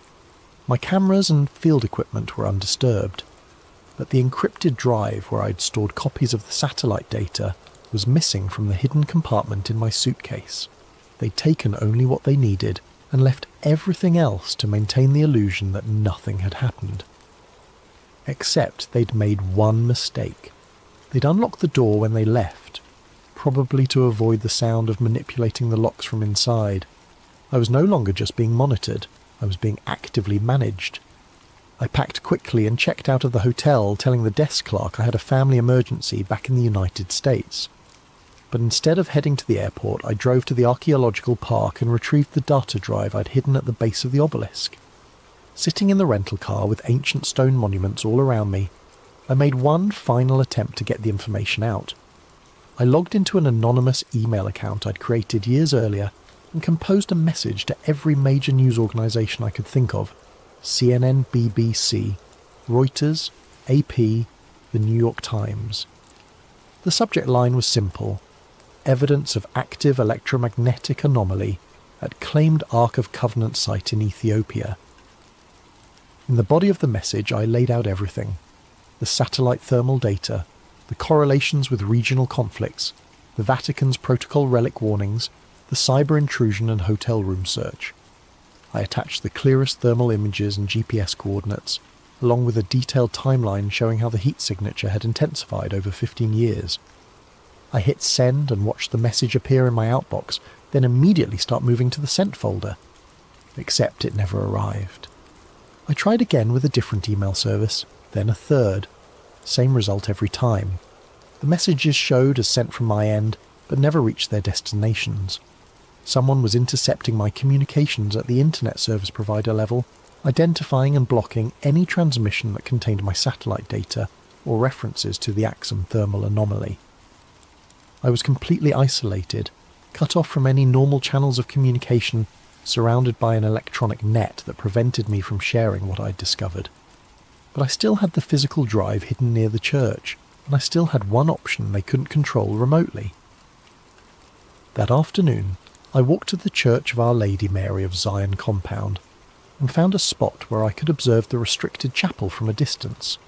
Tourists and pilgrims moved through the public areas, taking photos and buying souvenirs, while the Guardian's building sat silent and forbidden behind its fence. I waited until late afternoon, when the crowds thinned and the light was beginning to fade. Then I walked casually toward the area where I'd buried the encrypted drive, as if I were just another tourist admiring the ancient architecture. The drive was gone. The plastic bag was still there, exactly where I'd buried it, but empty. They'd found my backup, extracted the data, and left the bag as a message. We know where you've been. We know what you've hidden. We can reach anything you think is secure. As I stood there staring at the empty bag, a shadow fell across the ground beside me. I looked up to see the Guardian standing at one of the chapel windows, his hollow eyes fixed on my face. But this time, he wasn't warning me away. He was nodding, almost imperceptibly, as if he approved of what I'd been trying to do. Then he pointed downward, toward the ground beneath my feet, and mouthed a single word I could read clearly even at 50 yards distance. Soon! I flew back to the United States the next day, but I never made it to my apartment in Denver. 2 men in dark suits were waiting for me at baggage claim, holding a sign with my name and looking like the kind of federal agents you see in movies. "Mr. Morrison, we're with the Department of Homeland Security. We need to speak with you about your recent travel activities." They escorted me to a windowless room in the airport's security section, where a third man was waiting with a thick folder and a digital recorder. "I'm Agent Phillips," the older man said. "We understand you've been conducting unauthorized intelligence gathering in Ethiopia, specifically related to sites of religious significance to our Ethiopian government partners. I'm a satellite imaging technician. I analyze geological data for mining and construction companies. We're aware of your professional background, Mr. Morrison. We're also aware that you've been making inquiries about classified materials with Vatican contacts, posting sensitive imagery to social media platforms, and attempting to contact media organisations with what you claim is evidence of electromagnetic anomalies at Ethiopian Orthodox Church sites. They knew everything.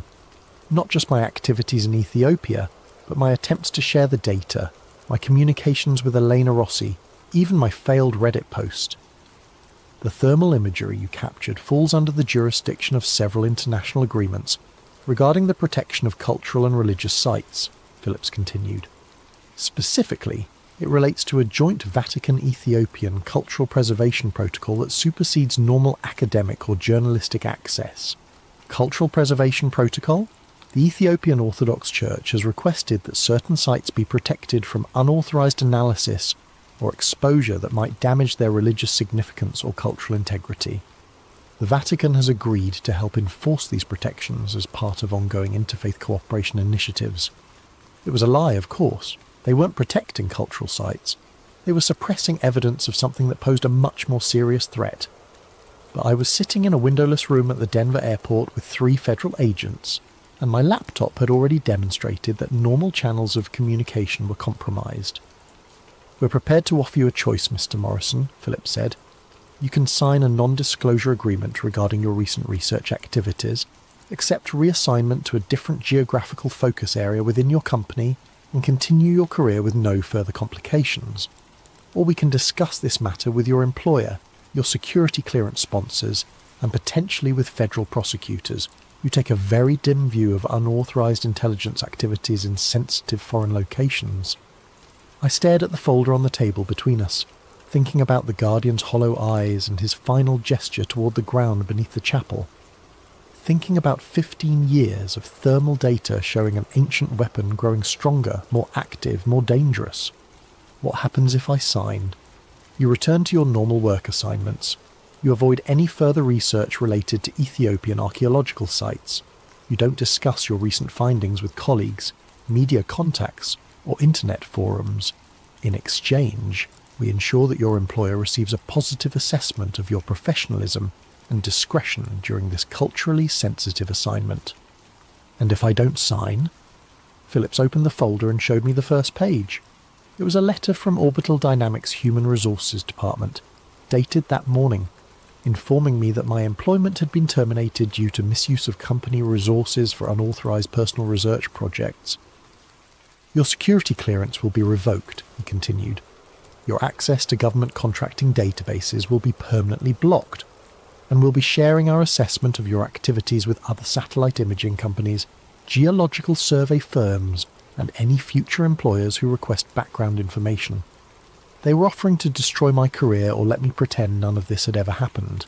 But either way, the information I'd gathered would never reach anyone who could act on it. I thought about Cardinal Toretti's warning on the phone. Some knowledge carries a price that few are prepared to pay. Maybe this was the price. Professional destruction, isolation, the slow erasure of everything I'd worked to build over the past decade. I need time to think about it. You have until we finish processing your luggage, 20 minutes, maybe 30. 20 minutes to decide whether to sacrifice my career for information that no one would believe, no one could verify, and no one was allowed to investigate. I signed the non-disclosure agreement. They released me 2 hours later with a stern warning about the consequences of violating federal agreements, and a business card with a phone number I could call if I ever felt tempted to discuss my Ethiopian research with anyone. But they made one crucial mistake. They assumed I was the only person who had access to the satellite data. That night in my apartment in Denver, I opened my laptop and logged into Orbital Dynamics employee portal. My access had been suspended, as expected, but the system showed I was still listed as being on authorized leave for another 3 days. Someone had delayed updating my termination in the central database. I used those 3 days to access everything I could reach.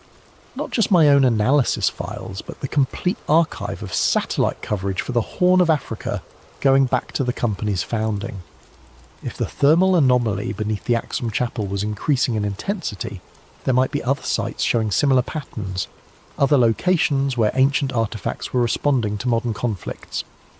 What I found was worse than I'd imagined. The Ark wasn't unique, it was part of a network. Thermal anomalies appeared at 17 different locations across the Middle East and North Africa, all buried beneath religious sites, all generating heat signatures that correlated with regional violence. A geometric void beneath the Dome of the Rock in Jerusalem. Another under the Great Mosque of Mecca. Heat sources beneath Christian monasteries in Syria, Coptic churches in Egypt, ancient temples in Iraq. Every major conflict of the past 2 decades, the Iraq War, the Syrian Civil War, the Arab Spring, the ongoing violence in Yemen and Libya, correlated with intensified thermal activity at multiple sites, as if the artifacts were communicating with each other, coordinating their responses to human warfare. I copied everything I could access onto encrypted drives and mailed them to safety deposit boxes in 3 different states. Then I submitted my resignation from Orbital Dynamics, citing personal reasons, and disappeared. For 3 weeks I lived in cheap motels and paid for everything with cash, moving from city to city while I tried to figure out what to do with what I'd learned. The thermal network wasn't just evidence of ancient technology, it was evidence of an active weapons system that had been influencing human conflict for millennia.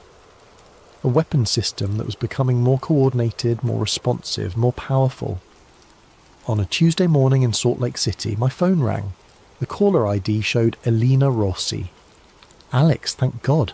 I've been trying to reach you for weeks." "Elena, I thought you were under Vatican restrictions." "I'm calling from a secure line. Listen carefully. Something has happened. The Ethiopian government has sealed off the entire Axum region. No flights in or out, no ground access, complete media blackout. They're claiming it's a military exercise, but my sources inside the Ethiopian Orthodox Church say it's something else." "What kind of something else?" "The Guardian is dead, Alex. He died 3 days ago. And when they went to choose his replacement, they found the chapel empty. Whatever was buried beneath the church, it's gone." I felt the blood drain from my face. Gone how? No one knows. The Ethiopian military is conducting a grid search of the entire region, but there's no sign of forced entry, no evidence of excavation, no indication that anyone broke into the chapel. The artifact simply left. That's impossible. Satellite thermal imaging shows massive energy spikes at 17 locations across the Middle East and North Africa, all occurring within a 6-hour window starting with the Guardian's death. The Vatican has activated something called the Omega Protocol, and they're requesting immediate assistance from the United States, Russia and China. The Omega Protocol. I'd never heard the term before, but I could guess what it meant. The final contingency, the last resort when all other containment measures had failed. Eleanor, where are you calling from? I'm at a monastery in Switzerland. The Vatican has evacuated all protocol relic personnel to secure locations. They're expecting the worst. What's the worst? According to the sealed archives, the last time the artefacts were fully active was during the Crusades. The entire geopolitical structure of 3 continents collapsed within a century. Empires fell, entire populations migrated, technological development stalled for 500 years. I thought about the thermal data I'd collected, the correlations between artifact activity and regional violence. If the Ark and its companion devices were no longer contained, no longer isolated in buried chambers beneath ancient churches, what would happen to the world? Alex, are you still there? Yeah. Eleanor, I need you to do something. I'm going to send you coordinates for safety deposit boxes in Phoenix, Dallas, and Atlanta. Inside each box is a complete archive of satellite data showing the thermal network. If something happens to me, make sure that information reaches someone who can act on it. What are you going to do? I'm going to find the Ark. The line went dead. That afternoon I bought a plane ticket to Ethiopia under a false name, using identity documents I'd acquired during my weeks of hiding. If the Ethiopian government had sealed off the Axum region, I'd have to find another way in, but I was probably the only person outside government and religious authorities who understood the scope of what was happening. The only person who might be able to track down a 3,000-year-old weapon that had just escaped from its prison and was preparing to reshape human civilization. I'm writing this from a cabin in the mountains of western Montana, 6 months after the Axum incident. The official story is that a localized seismic event damaged several ancient structures in northern Ethiopia, requiring temporary military restrictions while archaeological assessment teams evaluate the cultural heritage impact. The real story is that 17 ancient weapons have vanished from their containment sites across 3 continents, leaving behind nothing but empty chambers and the withered corpses of their guardians. The thermal network I discovered through satellite analysis was just the visible symptom of something much older and more complex. For 3 millennia, objects of immense power had been sleeping beneath humanity's most sacred sites, occasionally stirring in response to nearby conflicts, but generally remaining dormant under the watch of religious orders that had forgotten why they were really guarding empty rooms. Now they're awake, active and loose in a world with 7 billion people and enough weapons to destroy civilization a dozen times over. Elena kept her promise and distributed copies of my satellite archive to researchers at major universities, intelligence agencies and international organizations. Most dismissed the data as elaborate hoax or misinterpreted sensor readings. A few took it seriously enough to begin their own investigations, only to discover that every relevant database had been scrubbed, every supporting document had vanished, every potential witness had signed binding non-disclosure agreements. But I know the truth is spreading, filtering through the kind of networks that governments can't completely control. Academic conferences where researchers share suspicions in private conversations. Intelligence analysts who notice patterns their superiors don't want them to report. Military officers who track unexplained energy signatures and find their requests for investigation quietly denied. The world is changing, and most people don't realize it yet. Regional conflicts that should burn out quickly are intensifying instead. Ancient ethnic tensions are flaring into violence across Africa and the Middle East. Political movements that seemed stable are fracturing along religious lines. The artifacts aren't causing the conflicts. Humans are perfectly capable of finding reasons to fight each other, but they're amplifying existing tensions, feeding on the emotional energy of warfare and using that power to grow stronger, more coordinated, more influential. I've been tracking their movements through news reports, social media posts and amateur satellite imagery, shared on forums that haven't been scrubbed yet. Heat signatures appearing in conflict zones days before major battles. Unexplained electromagnetic anomalies detected near military bases. Reports of ancient artifacts being discovered by various armed groups, then quickly disappearing again. They're not random. They're following a pattern, positioning themselves to influence key events, preparing for something bigger than individual regional conflicts. Last week I received an encrypted message through a routing system so complex I couldn't trace its origin. The text was simple. The covenant was not meant for one people or one place. It was meant for all people, all places when the time was ready. The time is now ready. Choose wisely. Choose wisely, as if I have a choice in whatever's coming. But maybe that's the point. Maybe the real power of these artifacts isn't their ability to influence events, but their ability to force people to make choices they wouldn't otherwise have to make. The Guardian in Axum spent decades watching over something that was slowly killing him, but he chose to stay, chose to maintain the containment protocols, chose to warn me away from dangers I didn't understand. Now it's my turn to choose. I could destroy this account, burn the remaining evidence, disappear completely into a life where none of this ever happened. Or I can keep tracking the artifacts, documenting their movements, building a record of what's really happening as the world stumbles towards some kind of transformation it doesn't see coming. The cabin where I'm staying sits on 40 acres of isolated mountain forest, far from cities and conflict zones, and the electromagnetic networks that seem to attract the artifact's attention. But even here, on clear nights, I can see strange lights moving across the sky. Not aircraft, not satellites, but something else entirely, following patterns that suggest intelligence and purpose. They're out there, 17 pieces of ancient technology that were designed to reshape civilizations, and they're working together now, coordinating their efforts, preparing for something that will make the fall of empires look like minor historical footnotes. I have 3 more encrypted drives hidden in various locations around the country, each containing copies of everything I've learned about the thermal network and the artifact sites.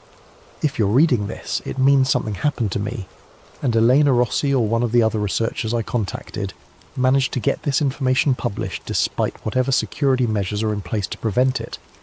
Don't dismiss this as conspiracy theory or elaborate fiction. Check the satellite data yourself if you have access. Look for thermal anomalies beneath major religious sites. Track the correlations between unexplained energy signatures and regional conflicts. Pay attention to news reports of ancient artifacts being discovered and then quickly classified or removed by authorities. The pattern is there if you know how to look for it. The Ark of the Covenant was never lost. It was never just sitting passively in some forgotten chamber, waiting to be discovered by archaeologists or treasure hunters. It was sleeping, along with its companion devices, under the protection of guardians who understood that some powers are too dangerous for humanity to wield. Now it's awake, and it's not alone, and it's preparing to fulfill whatever purpose it was originally designed for 3,000 years ago. The only question is whether we'll be ready for what comes next. I hope this account reaches people who can do something with the information, people with resources and influence, and the courage to investigate what most would rather ignore.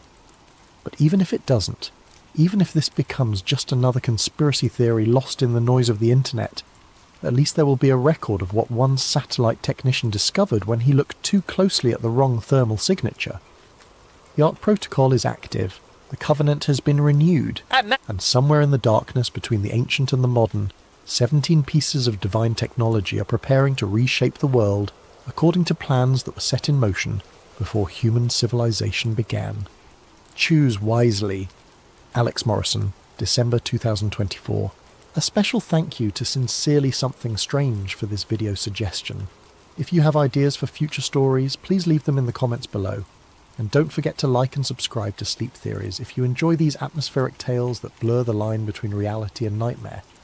The sky over Lake Michigan stretched endlessly before me, painted in shades of amber and crimson as the sun began its descent toward the horizon. From my position in the cockpit of the Cessna 172, the lake looked deceptively peaceful, a vast mirror reflecting the dying light.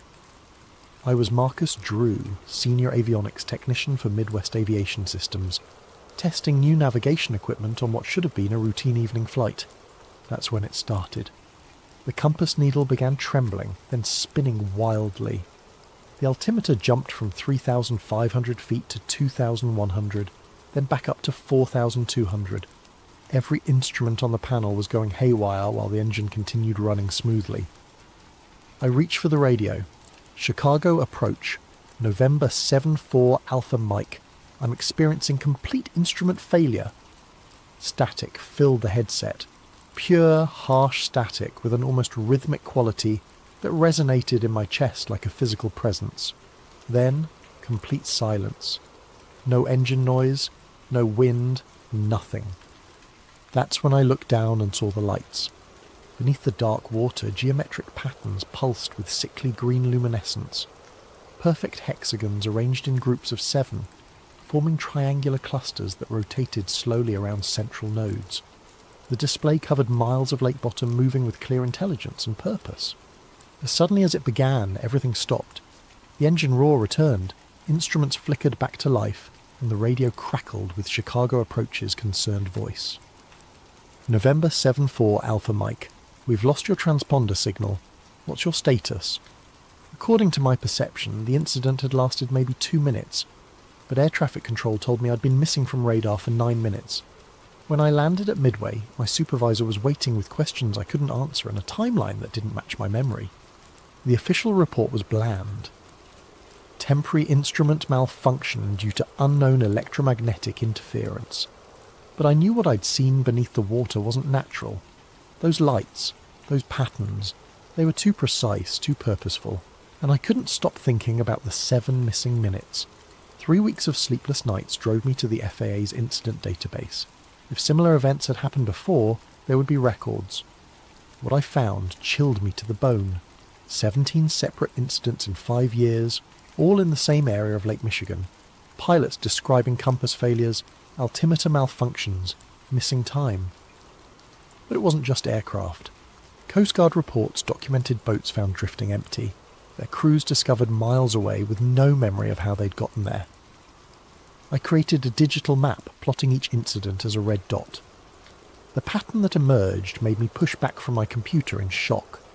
The incidents formed a perfect triangle, each side roughly 30 miles long, sitting in deep water between Milwaukee and Grand Haven. Cross-referencing with solar activity data revealed the real pattern.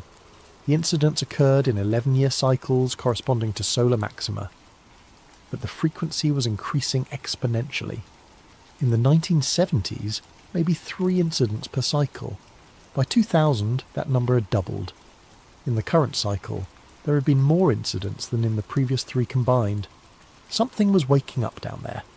A 1987 geological survey mentioned unusual magnetic readings and artificial ferrous structures in the exact coordinates.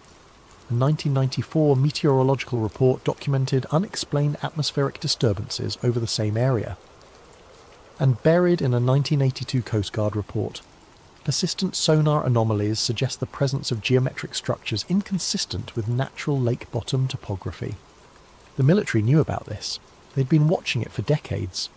The drive to Manitowoc took me to Gillian's Marina, where the harbour master directed me to the Anchor Inn.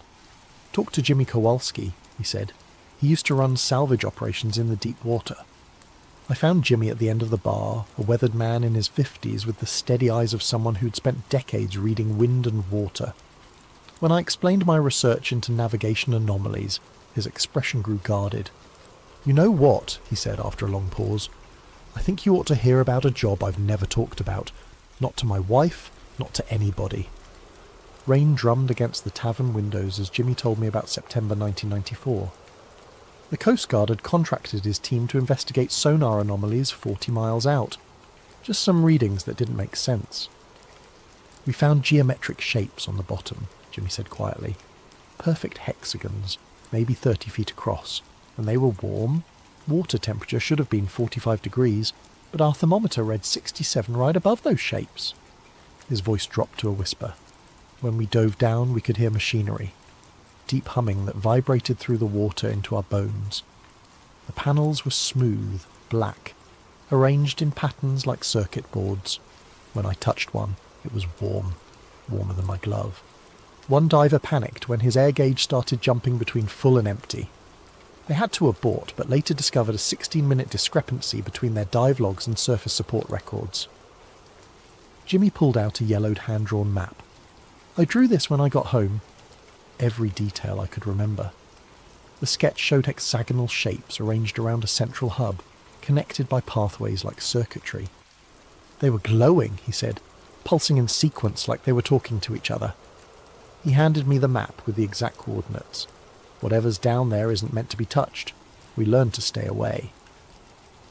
3 days later, I chartered a boat from Tom Bradley in Grand Haven. The 32-foot Boston Whaler Lake runner cut across calm water toward coordinates that were burned into my memory.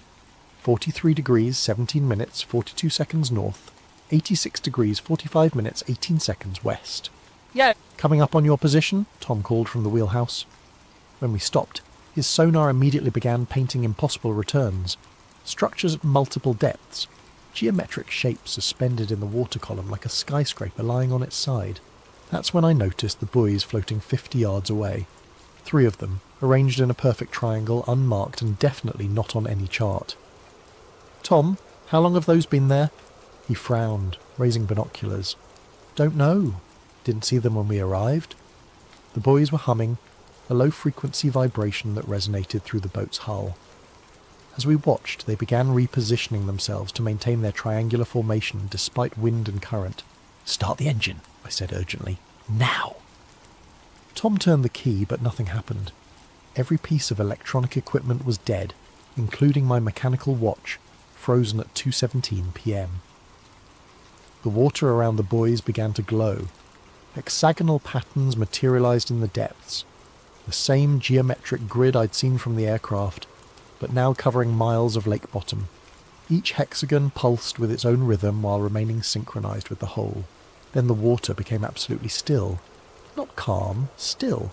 No waves, no current, as if we'd entered some kind of stasis field.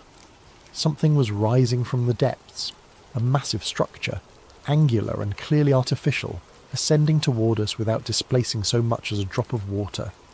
It stopped about 30 feet down, hovering there like it was suspended by invisible cables. The humming reached a crescendo that I felt in my chest cavity.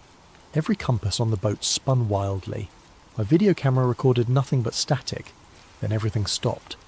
The structure vanished. The buoys disappeared. Normal motion returned to the water, and Tom's engine coughed to life. My watch showed 2:17 p.m., the same time it had stopped, but Tom's working chronometer read 4:43 p.m. We'd lost 2.5 hours with no memory of what had happened. Back at the marina, Tom seemed genuinely confused about the missing time. "We just got here," he insisted, though the sun's position clearly indicated otherwise.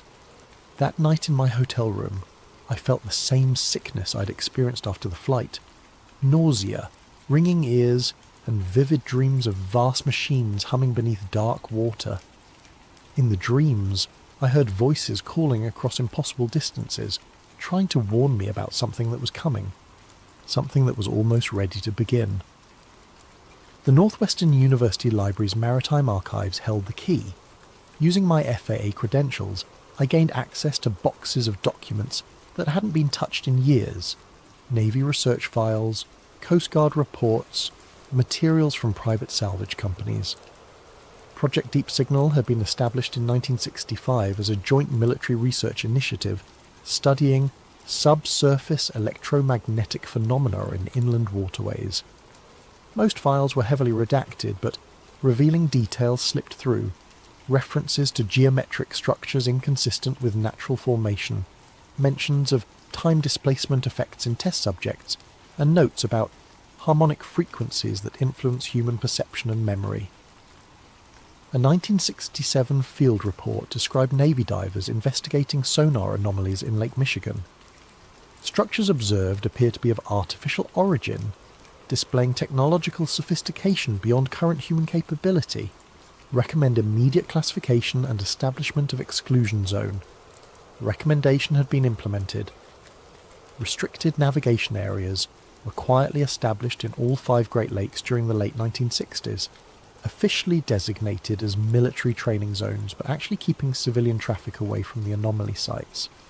But the most disturbing documents were interview transcripts with military personnel exposed to what they called the signal. Lieutenant Commander Morrison described sonar showing geometric shapes arranged in patterns like nothing I'd ever seen. Petty Officer Santos reported hexagonal panels that glowed with their own light, and time distortion effects. Lieutenant Bradley, a Navy pilot, had experienced complete system failure over Lake Michigan, at coordinates less than 5 miles from my encounter. The instruments all failed at once, she reported, but the strangest thing was the lights under the water. They formed patterns like a vast circuit board. The final document was a 1978 memo from the project director to the Secretary of Defense. After 12 years of investigation, Project Deep Signal has determined that the subsurface installations represent technology of non-human origin. The installations appear to be monitoring stations of unknown purpose, but recent analysis suggests they may be preparing for increased activity. The memo's recommendation: continued observation while maintaining public ignorance. The installation's activity appears cyclical, corresponding to 11-year solar maxima. Current projections suggest significant increase in signal strength beginning in the 1990s. Everything I'd discovered in my research was there in military files from 40 years ago. They'd known about the installations for decades, studied them extensively, and concluded they were of alien origin, and they'd been tracking an escalation pattern that was now approaching some kind of culmination. 2 days later, I made a fatal mistake. I posted anonymously on PilotNet describing my encounter and asking if others had experienced similar incidents. The response was immediate. Dozens of pilots with similar stories of instrument failures, compass anomalies, and missing time over Lake Michigan. But what caught my attention was a message from Deepwater 47 with Jimmy's exact coordinates. 43 degrees, 17 minutes, 42 seconds north, 86 degrees, 45 minutes, 18 seconds west. You're not the first to see the lights. They're getting stronger. Solar max approaches, be careful. Hours later, my post vanished. Not deleted, completely erased, as if it had never existed. My email accounts were suspended. Even my professional email showed error messages. That evening, someone knocked on my apartment door. A woman in her 50s with tired eyes and the careful movements of someone used to being watched. Mr. Drew, I'm Elizabeth Harper. I believe we need to talk. She'd been a marine biologist with the Navy until 1998, when her team was assigned to investigate biological anomalies in the Great Lakes. What they found ended her military career. The installations aren't just monitoring, she said, showing me underwater photographs of coral-like formations arranged in perfect geometric patterns. They're actively changing the lake environment. We documented hybrid organisms that appear to be partly biological and partly mechanical. Her team of 3 divers had volunteered for a deep mission to collect samples. They were down for 3 hours instead of 40 minutes. When they surfaced, they were changed, unable to eat normal food, sleeping in strange patterns, communicating without speech. Eventually they disappeared, Harper said, left notes about joining the Deep Collective and preparing for the final phase. That was 25 years ago, but people still report seeing them near the lakes. They're alive, but they're not human anymore. She stood to leave. The installations are aware of you now. Soon they'll make you an offer to join them. Remember what you are, Mr. Drew. Remember what you're fighting for. After she left, I had the most vivid dream yet. I stood on Lake Michigan's shore, but the water was luminous and transformed. Hexagonal installations rose from the depths like glowing cities, connected by streams of pulsing light. Hundreds of people stood beside me, all waiting for the final signal that would begin the next phase of transformation. When I woke, my mouth tasted like lake water, and I could hear the deep harmonic humming from my dreams. I spent 3 days preparing for what I knew would be my final trip to the coordinates. This time, I was going down to see the installation up close. I rented diving equipment and a 24-foot inflatable, telling the marina I was planning deep water fishing. On a grey November morning, I reached the coordinates alone. The sonar immediately showed the same impossible returns, massive structures at multiple depths, moving and reconfiguring in deliberate patterns. I suited up and rolled into the dark water. At 80 feet, my instruments began malfunctioning exactly as Jimmy had described. Depth gauge fluctuating wildly, compass spinning freely, pressure readings jumping between full and empty. But I could see the installation now, and it took my breath away. It wasn't scattered panels, it was a city. A vast geometric metropolis stretching beyond my vision, with towers and spires connected by flowing bridges that pulsed with internal light. The entire complex glowed with soft bioluminescence, shifting and dancing in response to my presence. Organic shapes moved between the structures, flowing forms like jellyfish integrated with the technology, part of some hybrid ecosystem that combined biology and engineering. At 120 feet, I approached a hexagonal panel embedded in what looked like a building wall. It was made of crystalline material containing flowing patterns of light. When I reached out to touch it, my hand passed through the surface like thick liquid, and I felt warmth that pulsed with my heartbeat. The panel flared with brilliant light. Suddenly I wasn't alone.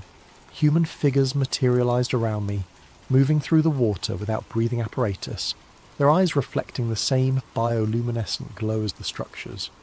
One of them, a woman with short grey hair, placed her hand next to mine on the panel. Her voice spoke inside my head without words. "You see now. You understand what we're building." Images flooded my mind, complete sensory experiences showing the installation's true purpose. It wasn't a weapon, but a transformation device, designed to gradually alter Earth's biosphere to make it compatible with something vast and ancient that existed in dimensions humans couldn't perceive. Lake Michigan was just one node in a global network spanning every major body of water on Earth. They'd been operating for millennia, slowly changing ocean chemistry, atmospheric composition, even the planet's magnetic field. "The solar maximum provides the energy we need for the final phase," she continued. "Your species will have the choice to adapt or fade away." I felt something changing in my body at the cellular level as the warmth spread up my arm. "Don't fight it," another voice said. "The transformation is a gift. You'll help us guide your species through the transition." But part of me rebelled. Dr. Harper's warning echoed, "Remember what you are."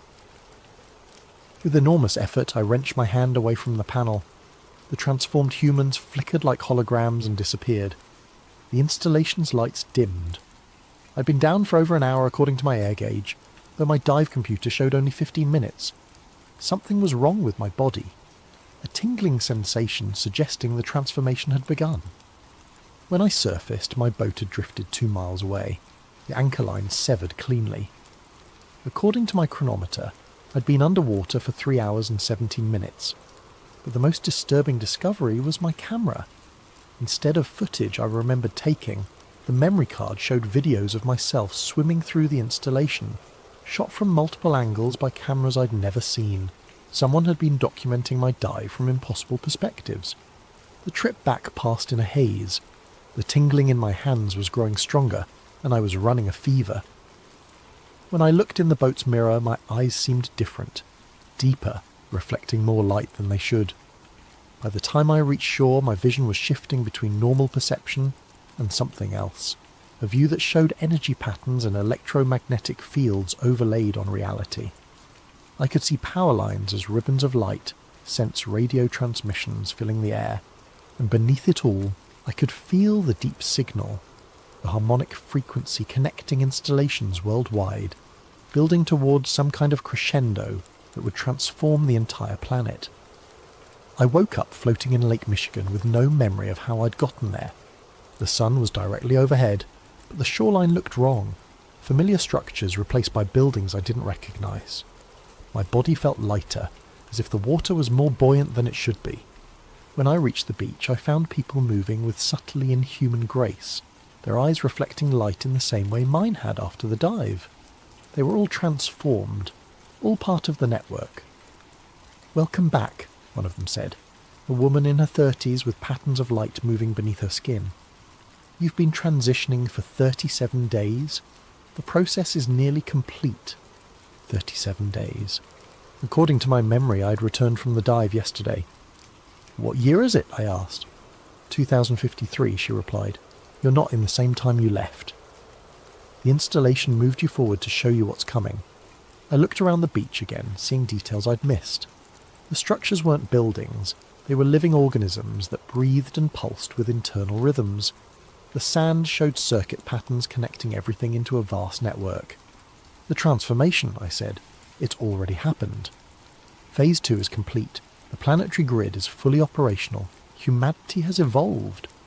She gestured toward the lake, now clear and luminous with geometric structures rising from the depths like glowing cities.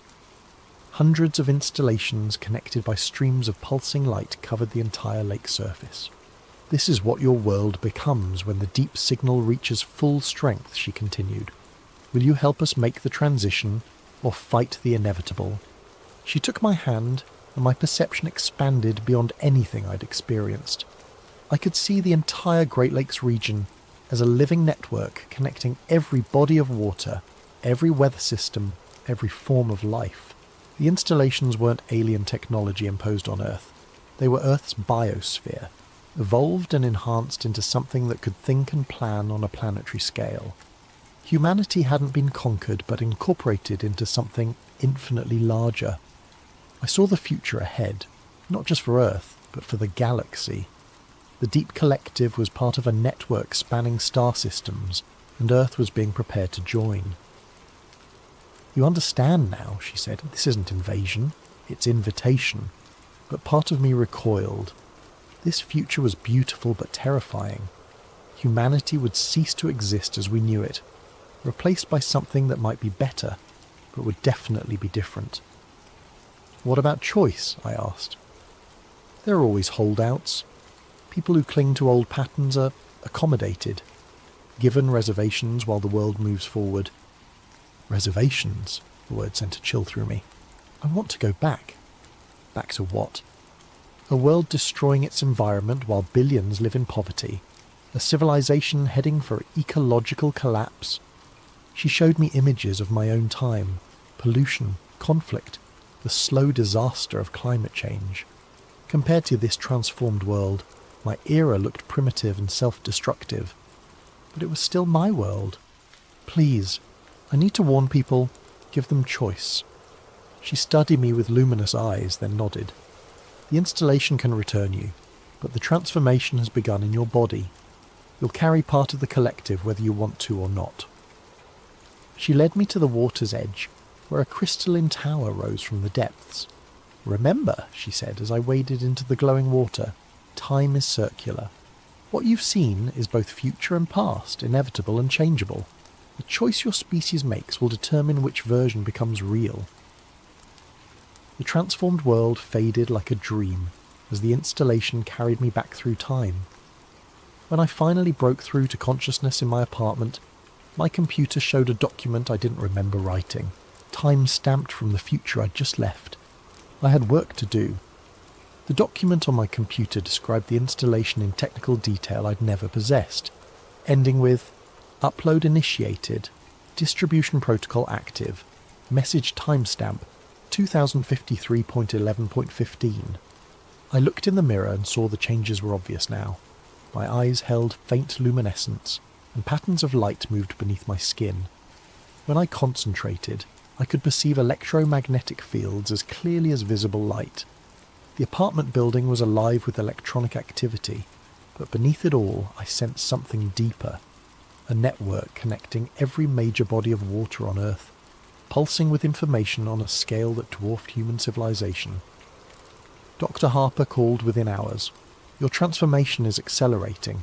The installation has marked you as priority recruit. You have maybe 12 hours before it becomes irreversible." 2 hours later, I met her and 3 other partially transformed people at Navy Pier. She led us to a research vessel equipped with sensors I didn't recognize. "The installation network has been active for decades," she explained as we motored toward my coordinates. "But their activity has increased exponentially since the solar maximum began. They're actively implementing changes to lake ecosystems that will serve as foundation for planetary transformation." Her sonar readings revealed the true scope, a complex stretching from Chicago to Mackinac Island, encompassing thousands of square miles. Similar networks existed in all 5 Great Lakes connected by deep channels. "But the most disturbing development is surface infrastructure," she said. Where I'd encountered mysterious buoys, visible structures now dotted the water, platforms and towers rising like an offshore city. Beautiful, but clearly designed for operations beyond current human technology. "They're no longer hiding," Harper said. "Phase 2 has begun." The water around the installation was different. Clearer, more luminous, chemically altered at the molecular level. Hybrid organisms moved through it in coordinated patterns, part biological and part technological. The organisms are spreading, she continued. We've detected them in all 5 Great Lakes, and preliminary reports suggest they're appearing worldwide. Based on current expansion rates, we estimate 18 to 24 months before the transformation reaches critical mass. As we watched, the surface structures began pulsing with communicative light patterns. Similar installations across the complex responded, creating a network of light stretching across miles. The final phase, Harper confirmed. The installation network is preparing to activate simultaneously worldwide. She showed me a world map marked with red dots, locations where similar phenomena had been reported. The dots formed a network connecting every continent, every ocean, every major water system. Suddenly, every structure in the complex flared with brilliant light, creating an aurora that stretched across the entire horizon. When it ended, I felt the deep signal had grown stronger, as if the network had received new instructions. "It's starting," I said. Harper nodded grimly. "The activation sequence. We've monitored similar events worldwide for 72 hours. Whatever they're preparing for, it's happening soon." As we returned to shore, I stared at the installation complex with a mixture of fear and fascination. The structures were offering humanity a choice: evolve or become extinct. The question was whether we were wise enough to choose correctly, or whether we'd fight our own evolution until it was too late. 3 days later, I made the decision that would either save humanity or ensure our complete absorption. I was going to broadcast everything to the world and force humanity to confront the approaching choice. The transformation in my body was accelerating. I could perceive electromagnetic fields across the entire spectrum, sense deep harmonic signals connecting installations globally, and occasionally access fragments of the collective consciousness. But I was still human enough to be horrified by what I saw coming. Using my aviation background, I assembled a mobile broadcasting platform in an abandoned Gary warehouse. Solar panels, battery banks, signal amplifiers, and a transmission array connected to the installation network itself, ensuring my message would reach every connected device on the planet. At dawn on November 15th, I began the broadcast. "My name is Marcus Drew," I said into the camera. "I'm an avionics technician from Chicago, and for 3 months I've been investigating phenomena that will change everything you think you know about our planet and our future." I described my encounter over Lake Michigan, the research, the military files, the footage from my dive. The underwater installation appeared on screens worldwide. Geometric structures, hybrid organisms, transformed humans who had tried to recruit me. "This is not science fiction," I said. "This is happening now, beneath every major body of water on Earth. We have less than 2 years before the transformation becomes irreversible." As I spoke, the installation network responded.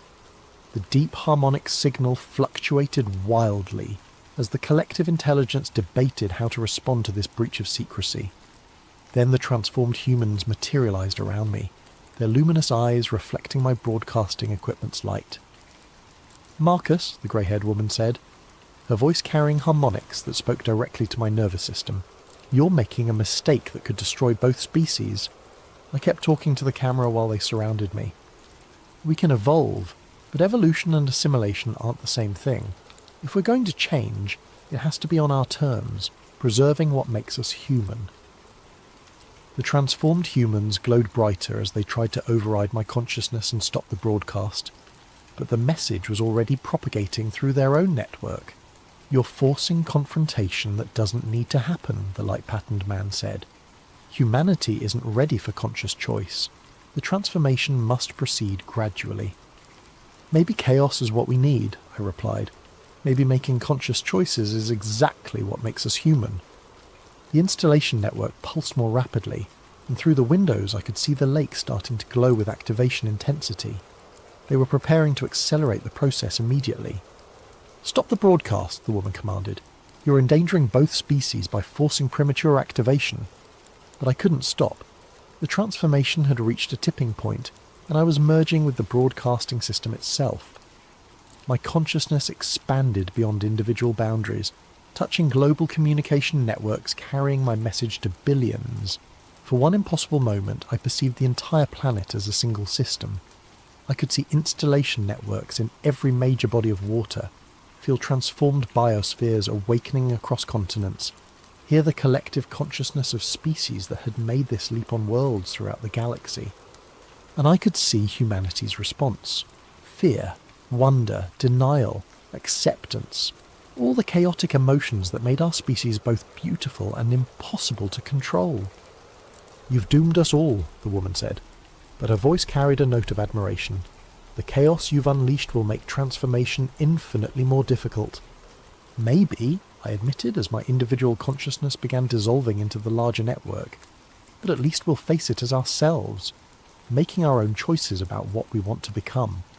Found on Marcus Drew's computer 3 days after his disappearance, time-stamped 3:47 a.m., November 18th.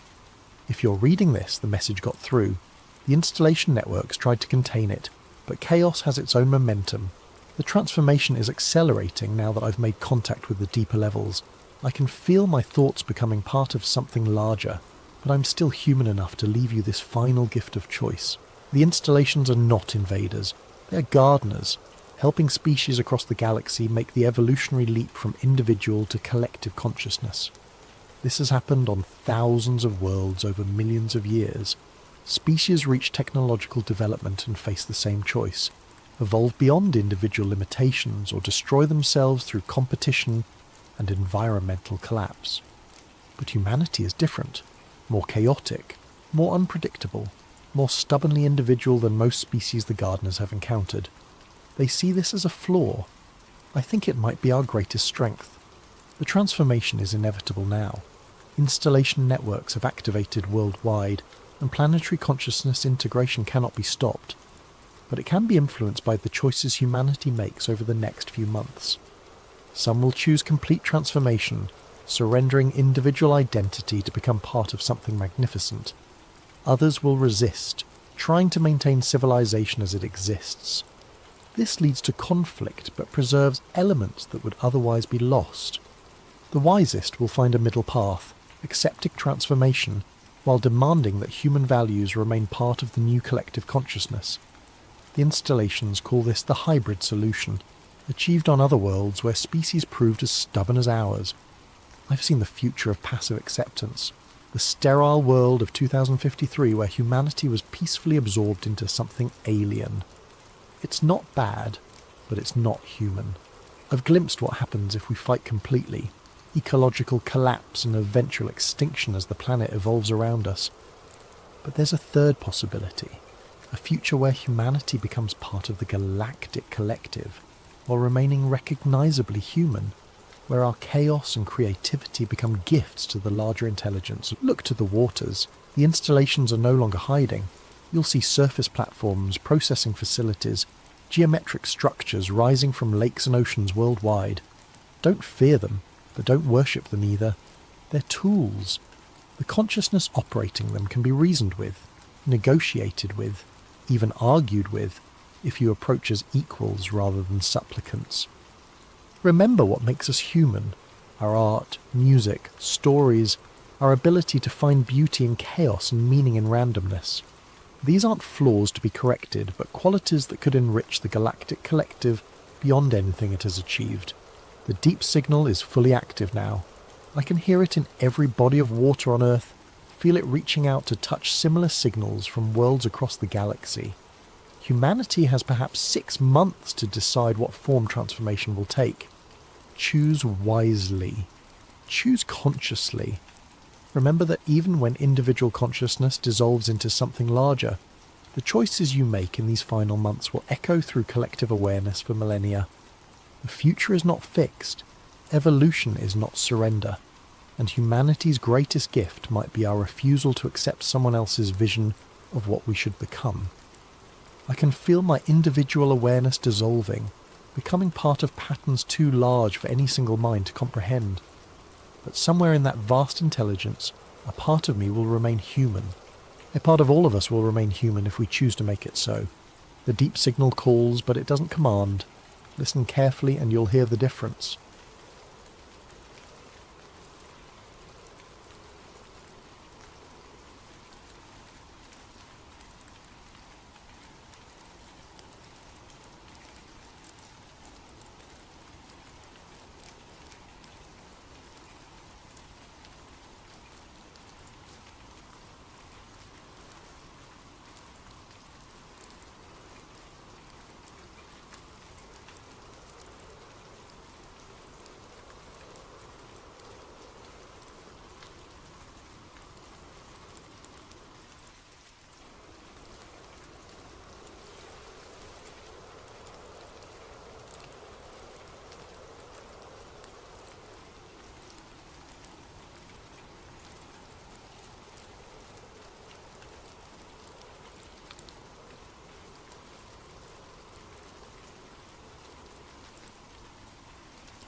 Before we dive into today's chilling tale, I want to give a thank you to Nomacy Foscamas for suggesting this story concept.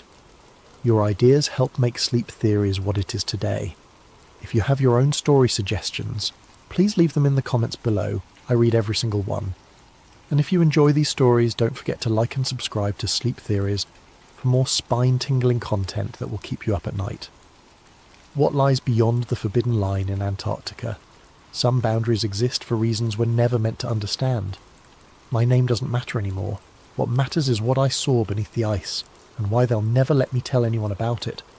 I used to be somebody in the mountaineering world, spent 15 years conquering peaks that most people only see in documentaries, the Andes, the Himalayas, places where the air gets so thin you can taste death with every breath. I had sponsors, magazine covers, speaking engagements. Then came the incident on Everest. 3 climbers died because of a decision I made, and suddenly my name became poison in the climbing community. That's how I ended up in a dingy office in Christchurch, New Zealand, staring at a contract from Meridian Logistics. They needed an experienced mountaineer to guide a survey team in Antarctica. Weather station installations, they said. Scientific equipment placement. Nothing dangerous, nothing complicated. Just use my expertise to keep their people alive in one of the most hostile environments on Earth. The money was good.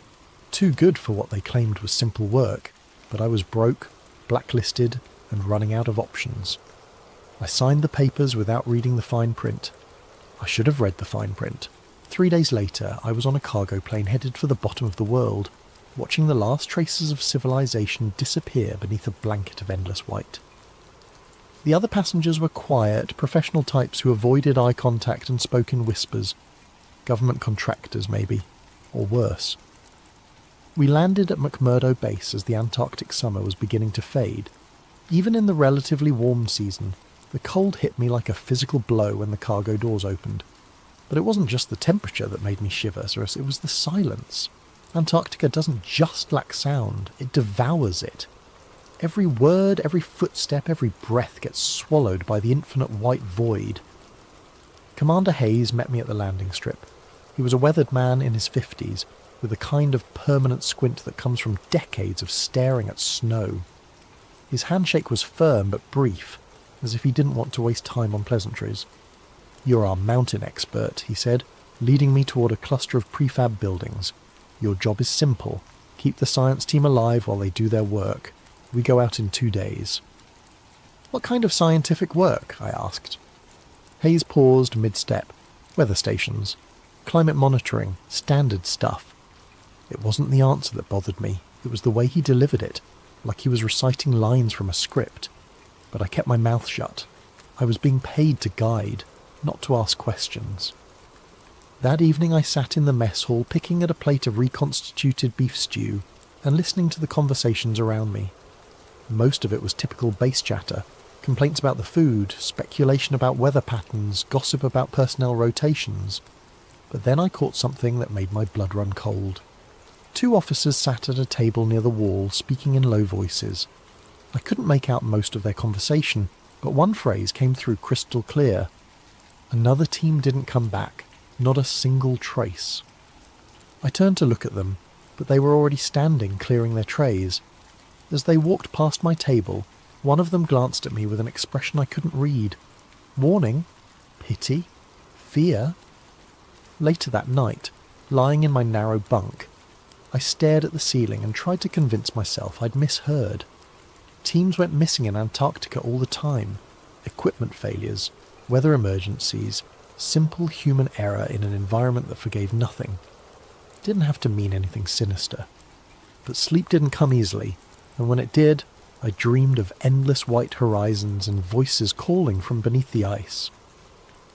The next morning, Hayes briefed the team in a conference room that smelled like coffee and diesel fuel.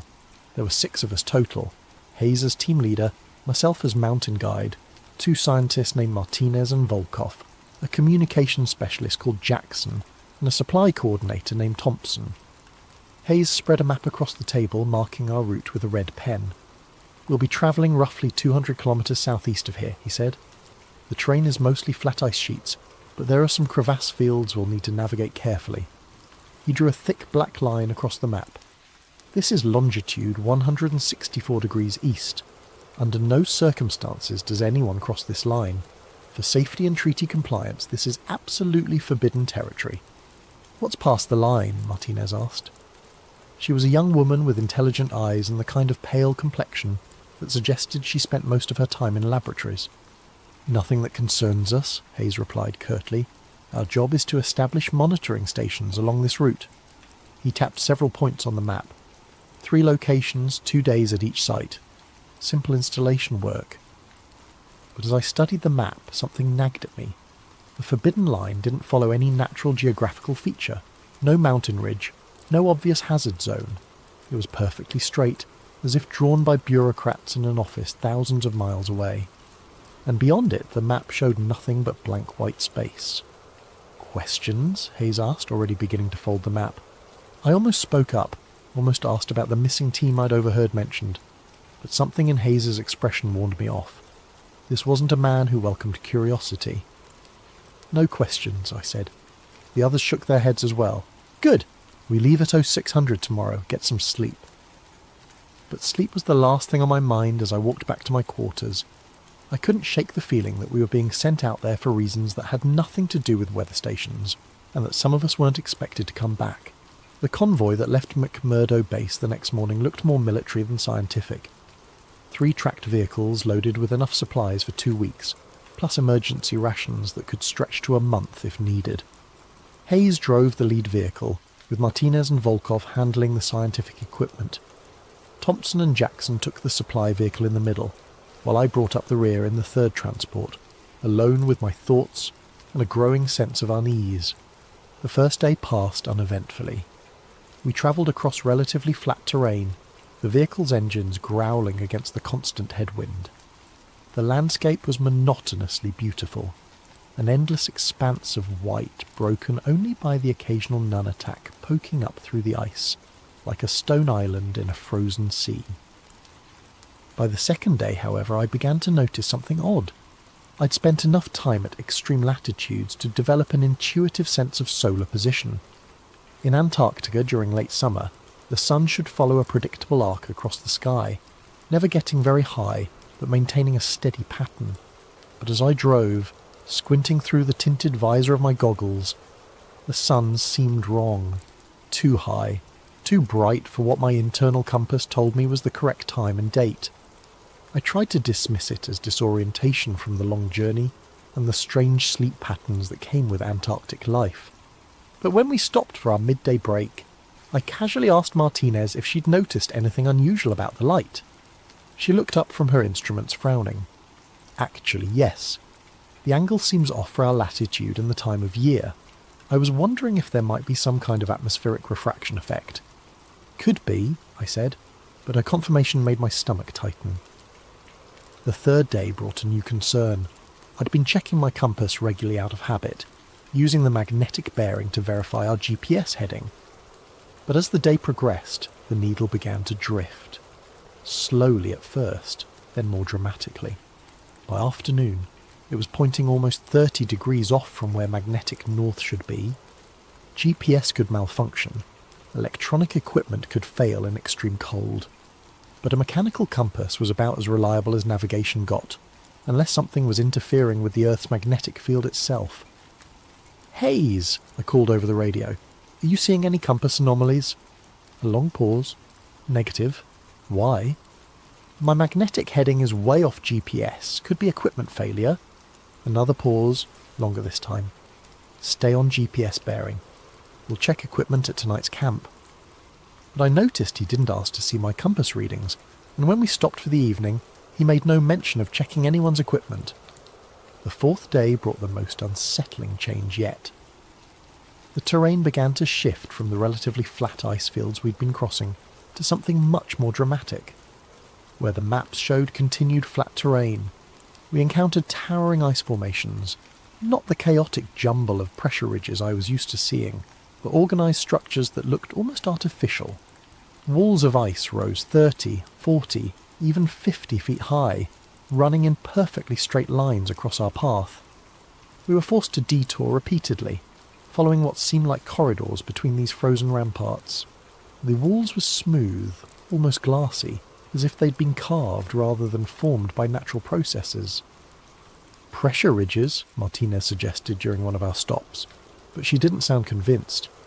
I've never seen pressure ridges this regular, I replied. It's like someone built fortifications out of ice. Volkov, the older of the two scientists, had been quiet for most of the journey, but now he spoke up, his Russian accent thick with concern. In Siberia, we have stories of such things. Ice that builds itself into walls and towers, but they are just stories.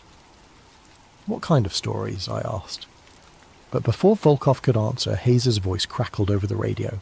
Mount up. We're burning daylight.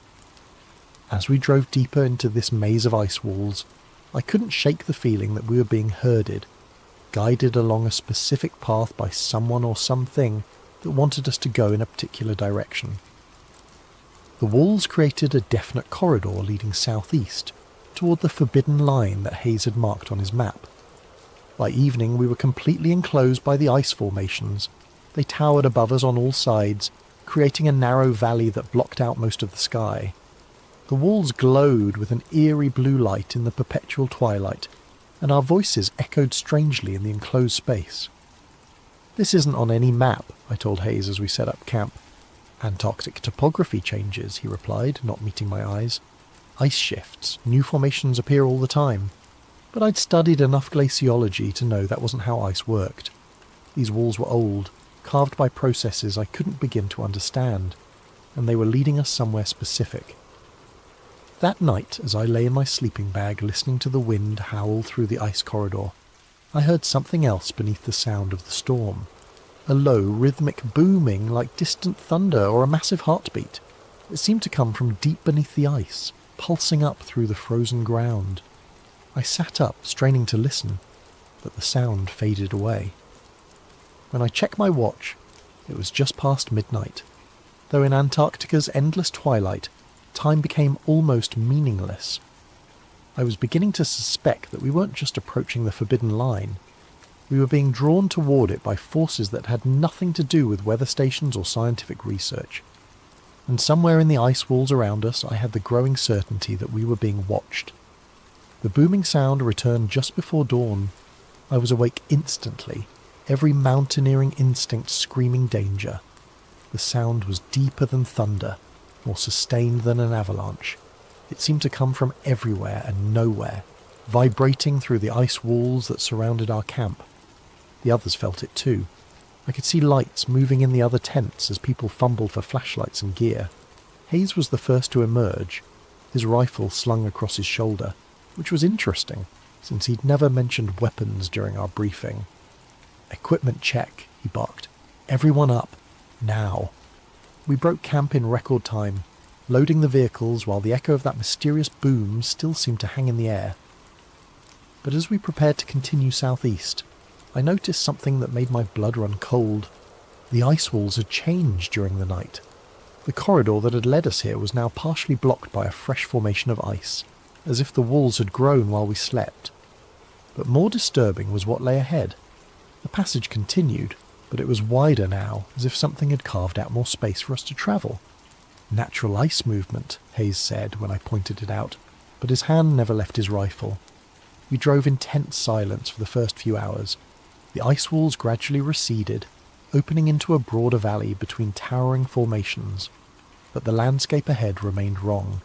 Hills where the maps showed flat ground, valleys that shouldn't exist, and always that sense of being guided along a predetermined path.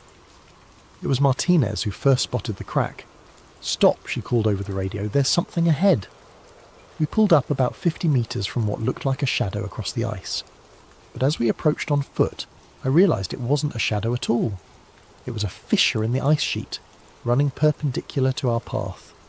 The crack was maybe 3 feet wide, but I couldn't see the bottom even when I shone my flashlight into the depths. "Fresh break," I observed, examining the edges. The ice was clean and sharp, not weathered by wind and time. "This opened recently." "How recently?" Hayes asked. I knelt down and touched the edge of the crack. There were stress patterns in the ice that told a story. Sudden, violent separation caused by enormous forces from below. Hours, maybe. Could have been what caused that booming sound. but as I played my light along the fissure, I noticed something that made me pause. There was air movement coming up from the depths. Not the dead, still air you'd expect from a simple crack in the ice sheet, but a warm breeze that carried scents I couldn't identify. "There's airflow," I reported, "and it's warm." Volkov knelt beside me and held his hand over the crack. His eyes widened. This is not possible. Below ice sheet should be more ice, or rock, nothing that creates warm air. Hayes ordered us back to the vehicles, but I lingered at the edge of the fissure. As my eyes adjusted to the darkness below, I could make out shapes in the depths. Not just ice and rock, but something else. Dark surfaces that reflected my flashlight beam, and far below, so distant I might have been imagining it, a faint greenish glow. "Move out," Hayes called. But as we loaded back into the vehicles, I kept thinking about that warm breeze and the impossible glow from the depths. In 15 years of extreme environment experience, I'd learned to trust my instincts, and my instincts were telling me that we'd found something that wasn't supposed to exist. We spent the day detouring around the fissure, following its edge as it curved away to the southeast. The crack ran for kilometres without seeming to narrow or close. Occasionally I caught glimpses of that strange glow from the depths, always too distant and faint to be certain of what I was seeing. By evening we'd travelled nearly 20 kilometres along the fissure's edge without finding a way across. Hayes called a halt as the perpetual twilight deepened, and we made camp on a flat section of ice about 100 metres from the crack. "Tomorrow we find a way round," Hayes announced during our brief evening meal. "Mission parameters haven't changed." But I could see the tension in everyone's faces. Whatever we'd stumbled onto, it wasn't part of any weather station installation plan. As the others settled into their tents, I found myself drawn back to the edge of the fissure. The warm air was still flowing up from the depths, and now I could smell it more clearly. Not the sterile cold of Antarctic air, but something organic, almost alive, like moss and earth and growing things, impossible as that seemed. I was about to return to my tent when I heard voices, not from our camp, from below. I dropped to my belly and crawled to the very edge of the crack, listening intently. At first I thought it might be echoes from our own group, sound bouncing strangely off the ice walls. But the voices were too distant, too muffled, and they had a cadence that didn't match any language I recognised. As I strained to listen, a gust of warm air brought up something else, the scent of wood smoke and cooking food. Somewhere down in that impossible darkness, people were living their lives around fires and meals, as if the frozen wasteland above didn't exist. I was so focused on listening that I almost missed the light moving along the opposite edge of the fissure. It was just a flicker at first, barely visible in the twilight, but as I watched, it resolved into what looked like a torch or lantern, moving steadily along the far side of the crack. I couldn't make out who or what was carrying it, but the light moved with purpose, as if someone was patrolling the edges of their hidden world. The light paused directly across from where I lay. For a long moment it remained motionless, and I had the unsettling feeling that whoever held it was looking directly at me. Then it began to move again, disappearing into the darkness. I crawled back from the edge and returned to my tent, but sleep was impossible. Every time I closed my eyes I saw that distant light, and wondered what kind of people could survive in the depths beneath Antarctica's ice sheet. And more importantly, what they might do if they discovered we were up here, listening to their voices and watching their movements in the dark. I woke to the sound of arguing. Hayes and Jackson were standing near the vehicles, their voices low but heated. I couldn't make out the words, but their body language spoke volumes. Jackson was gesturing emphatically toward the fissure, while Hayes kept shaking his head and pointing southeast, in the direction of our original route. By the time I emerged from my tent, the argument had ended, but the tension remained. Jackson avoided eye contact during our brief breakfast, and Hayes seemed more agitated than usual, constantly checking his watch and the GPS unit. "Change of plans," Hayes announced as we finished eating. "We're abandoning the southeastern route." New orders came through during the night. It was a lie, and everyone knew it. Our communications equipment had been acting up for days, and I'd seen no evidence of any incoming transmissions, but no one called him on it. "Where are we headed?" Martinez asked. Hayes consulted his map. though I suspected he already knew exactly where we were going. Northwest, back toward the main research corridor. We'll establish monitoring stations along a modified route. Northwest would take us away from the fissure and whatever lay beneath it. Away from the warm air and distant voices and impossible green glow. Part of me felt relieved. Mountaineering had taught me when to retreat from dangerous situations. But another part, the part that had driven me to climb the world's most dangerous peaks, rebelled against walking away from the greatest mystery I'd ever encountered. We packed up camp efficiently, but I noticed that Jackson and Thompson were moving more slowly than usual, finding excuses to linger near the edge of the fissure. They'd heard the voices too, or seen the lights, or simply sensed that we were on the verge of discovering something extraordinary. As we loaded the vehicles, Thompson approached me. He was a quiet man in his 40s, with the weathered hands of someone who'd spent his career handling gear in extreme conditions. "You've been listening," he said quietly. "Down there. What did you hear?" I glanced around to make sure Hayes wasn't in earshot. People. Living people. Down in that crack. Thompson nodded grimly. "Jackson thinks so too. We've been talking about it." "Talking about what?" "About what happens if we just drive away and pretend we'd never found this place." He looked toward the fissure, where the warm air was still rising in visible columns in the cold morning air. How do we live with ourselves knowing we found something like this and just left? It was a question I'd been asking myself all night, but before I could answer, Hayes was shouting for everyone to mount up. We drove northwest for 3 hours, putting the fissure behind us, but the landscape remained wrong. Too many hills, too many valleys, ice formations that shouldn't exist according to any map. It was as if we'd crossed into a different version of Antarctica, one where the normal rules of geography no longer applied. During our midday stop, Hayes spread out his map and began marking locations for the monitoring stations. But I could see that his hands were shaking slightly, and his eyes kept drifting back toward the southeast, where we'd left the fissure behind. "First station here," he said, pointing to a spot on the map that looked identical to every other spot. "We'll establish base camp and begin installation tomorrow." But Jackson wasn't looking at the map. He was staring back the way we'd come, where a thin column of warm air was still visible on the horizon like a distant smoke signal. "We need to go back," he said suddenly. Hayes looked up sharply. "What?" "That fissure. Whatever's down there, as we can't just ignore it. This could be the discovery of the century." "Our job is weather stations," Hayes replied, but there was something in his voice that suggested he was trying to convince himself as much as Jackson. "Our job is supposed to be weather stations," Thompson added quietly, "but we all know this mission was never about weather stations." The silence that followed was deafening. Hayes stared at the two men, and I could see him weighing his options. He had authority, but authority only worked when people were willing to follow, and it was becoming clear that his team was having second thoughts about abandoning the greatest mystery any of us had ever encountered. "The mission parameters are non-negotiable," Hayes said finally. "Then maybe it's time to renegotiate," Jackson replied. That evening, as Hayes set up our camp in another anonymous stretch of ice, Thompson approached me again. This time Martinez was with him. "We're going back," Thompson said without preamble. "Tonight. You're the mountain expert. We need your help." "Hayes won't authorize it," I pointed out. "Hayes doesn't need to know," Martinez said. "We slip out after he's asleep, rappel down into that fissure, and see what's really down there. A few hours, that's all. By morning, we're back here and no one's the wiser." It was insane. Rappelling into an unknown crack in the ice, in the middle of Antarctic night, without proper backup or communication with base camp.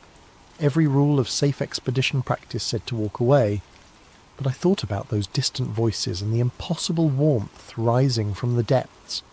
I thought about 15 years of climbing mountains because they were there, of pushing into places where humans weren't meant to go. "What about equipment?" I asked. Thompson smiled grimly. "Already taken care of. Ropes, harnesses, lights, emergency supplies, everything we need for a basic reconnaissance. If Hayes finds out..." "Let us worry about Hayes," Martinez said. "Are you in?"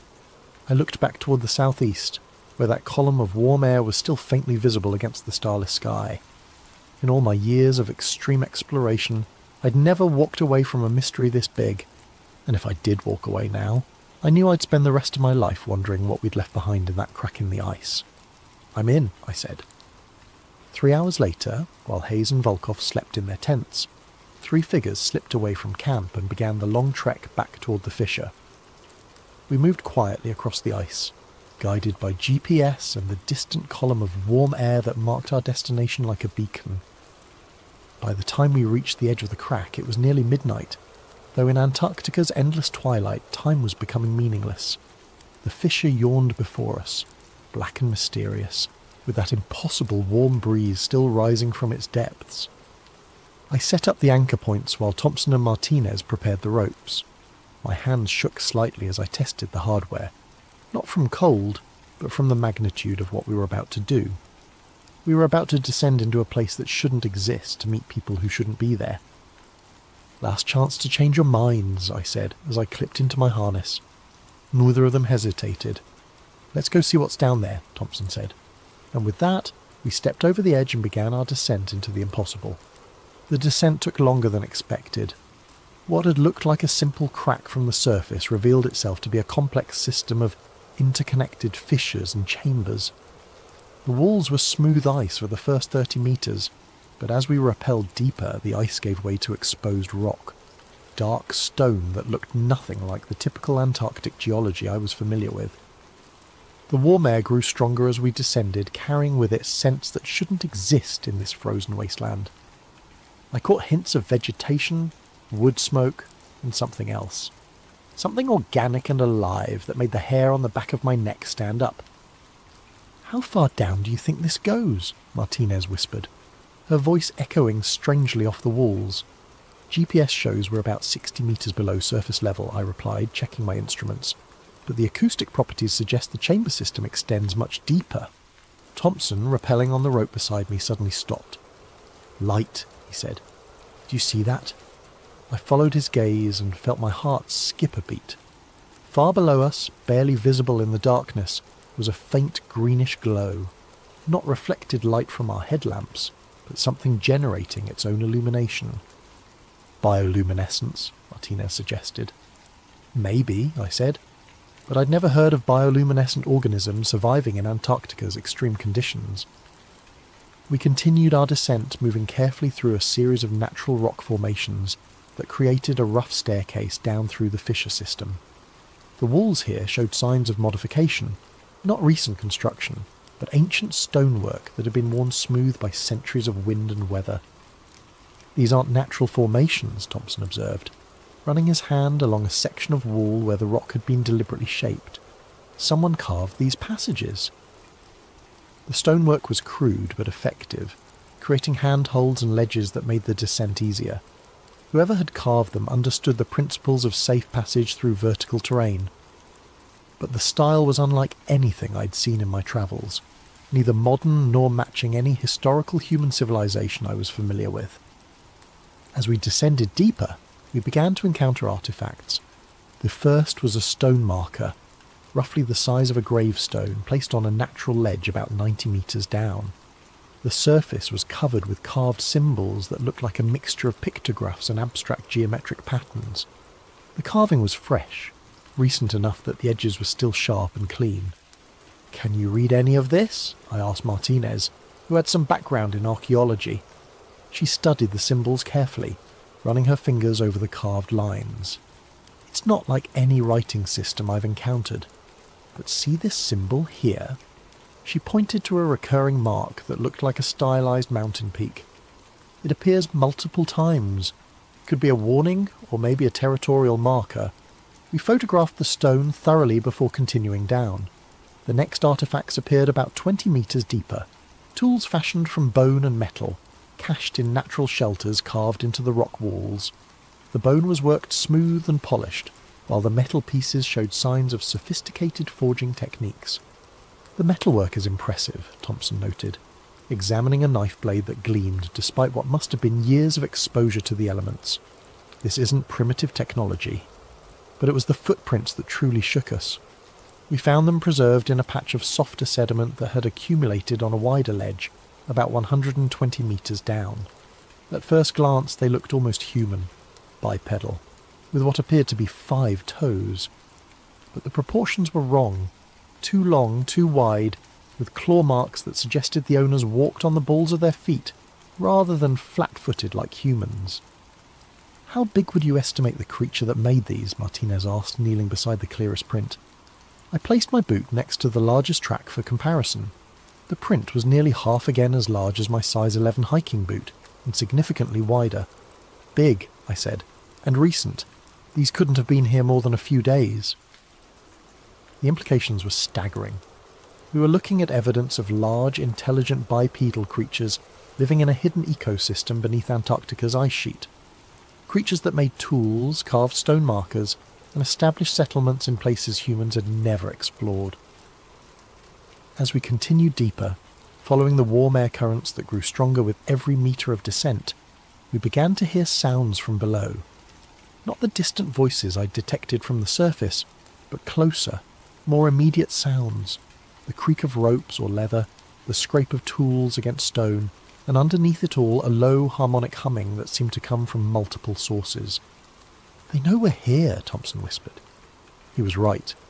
The sounds had a quality of alertness, of activity stirred by our presence. Whatever lived in these depths was aware of our descent and was responding to it. At 150 metres down, we reached a wider chamber where multiple fissures converged.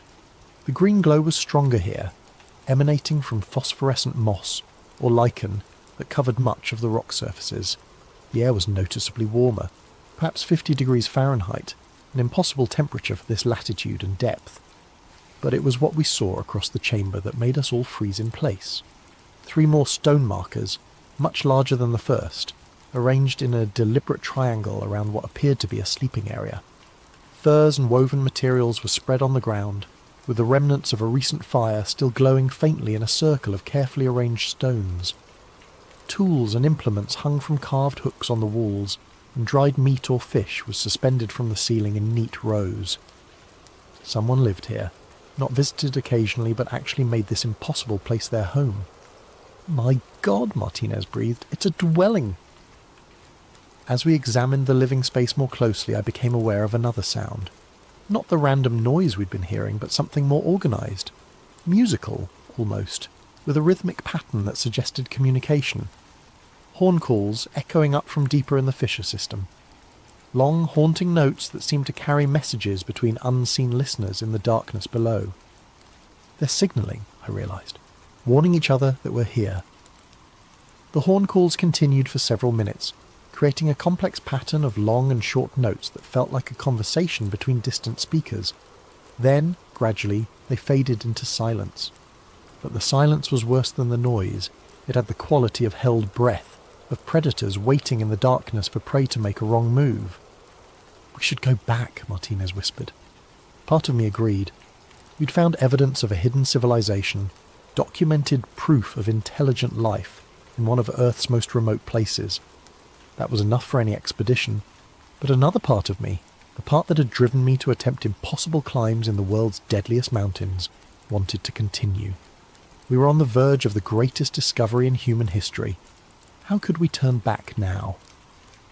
"A little further," I said, "just to see what's below this chamber." Thompson nodded agreement, but Martinez looked uncertain. 15 more minutes, I promised. "If we don't find anything significant, we turn around." It was a promise I would come to regret, because what we found in those next 15 minutes would change everything and ensure that none of us would ever be the same again.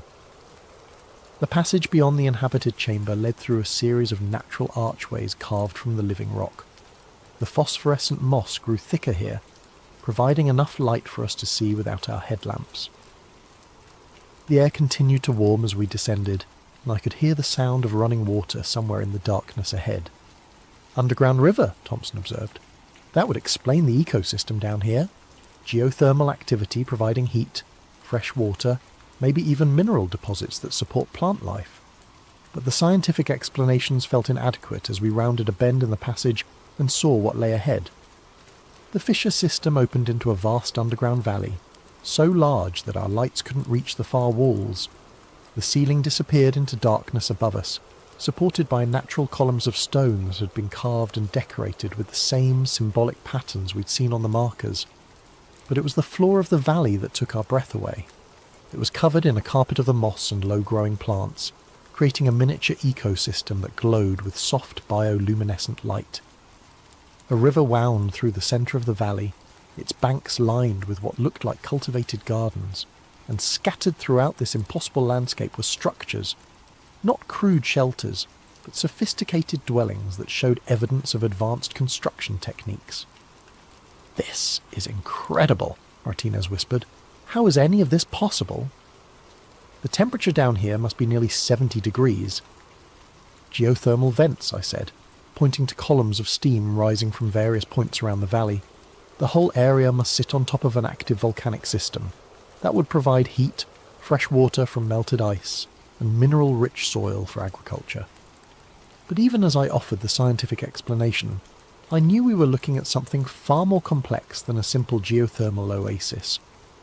The level of organisation, the sophisticated architecture, the evidence of a stable civilization, this wasn't just a survival community. This was a thriving society that had existed hidden beneath the ice for God knows how long.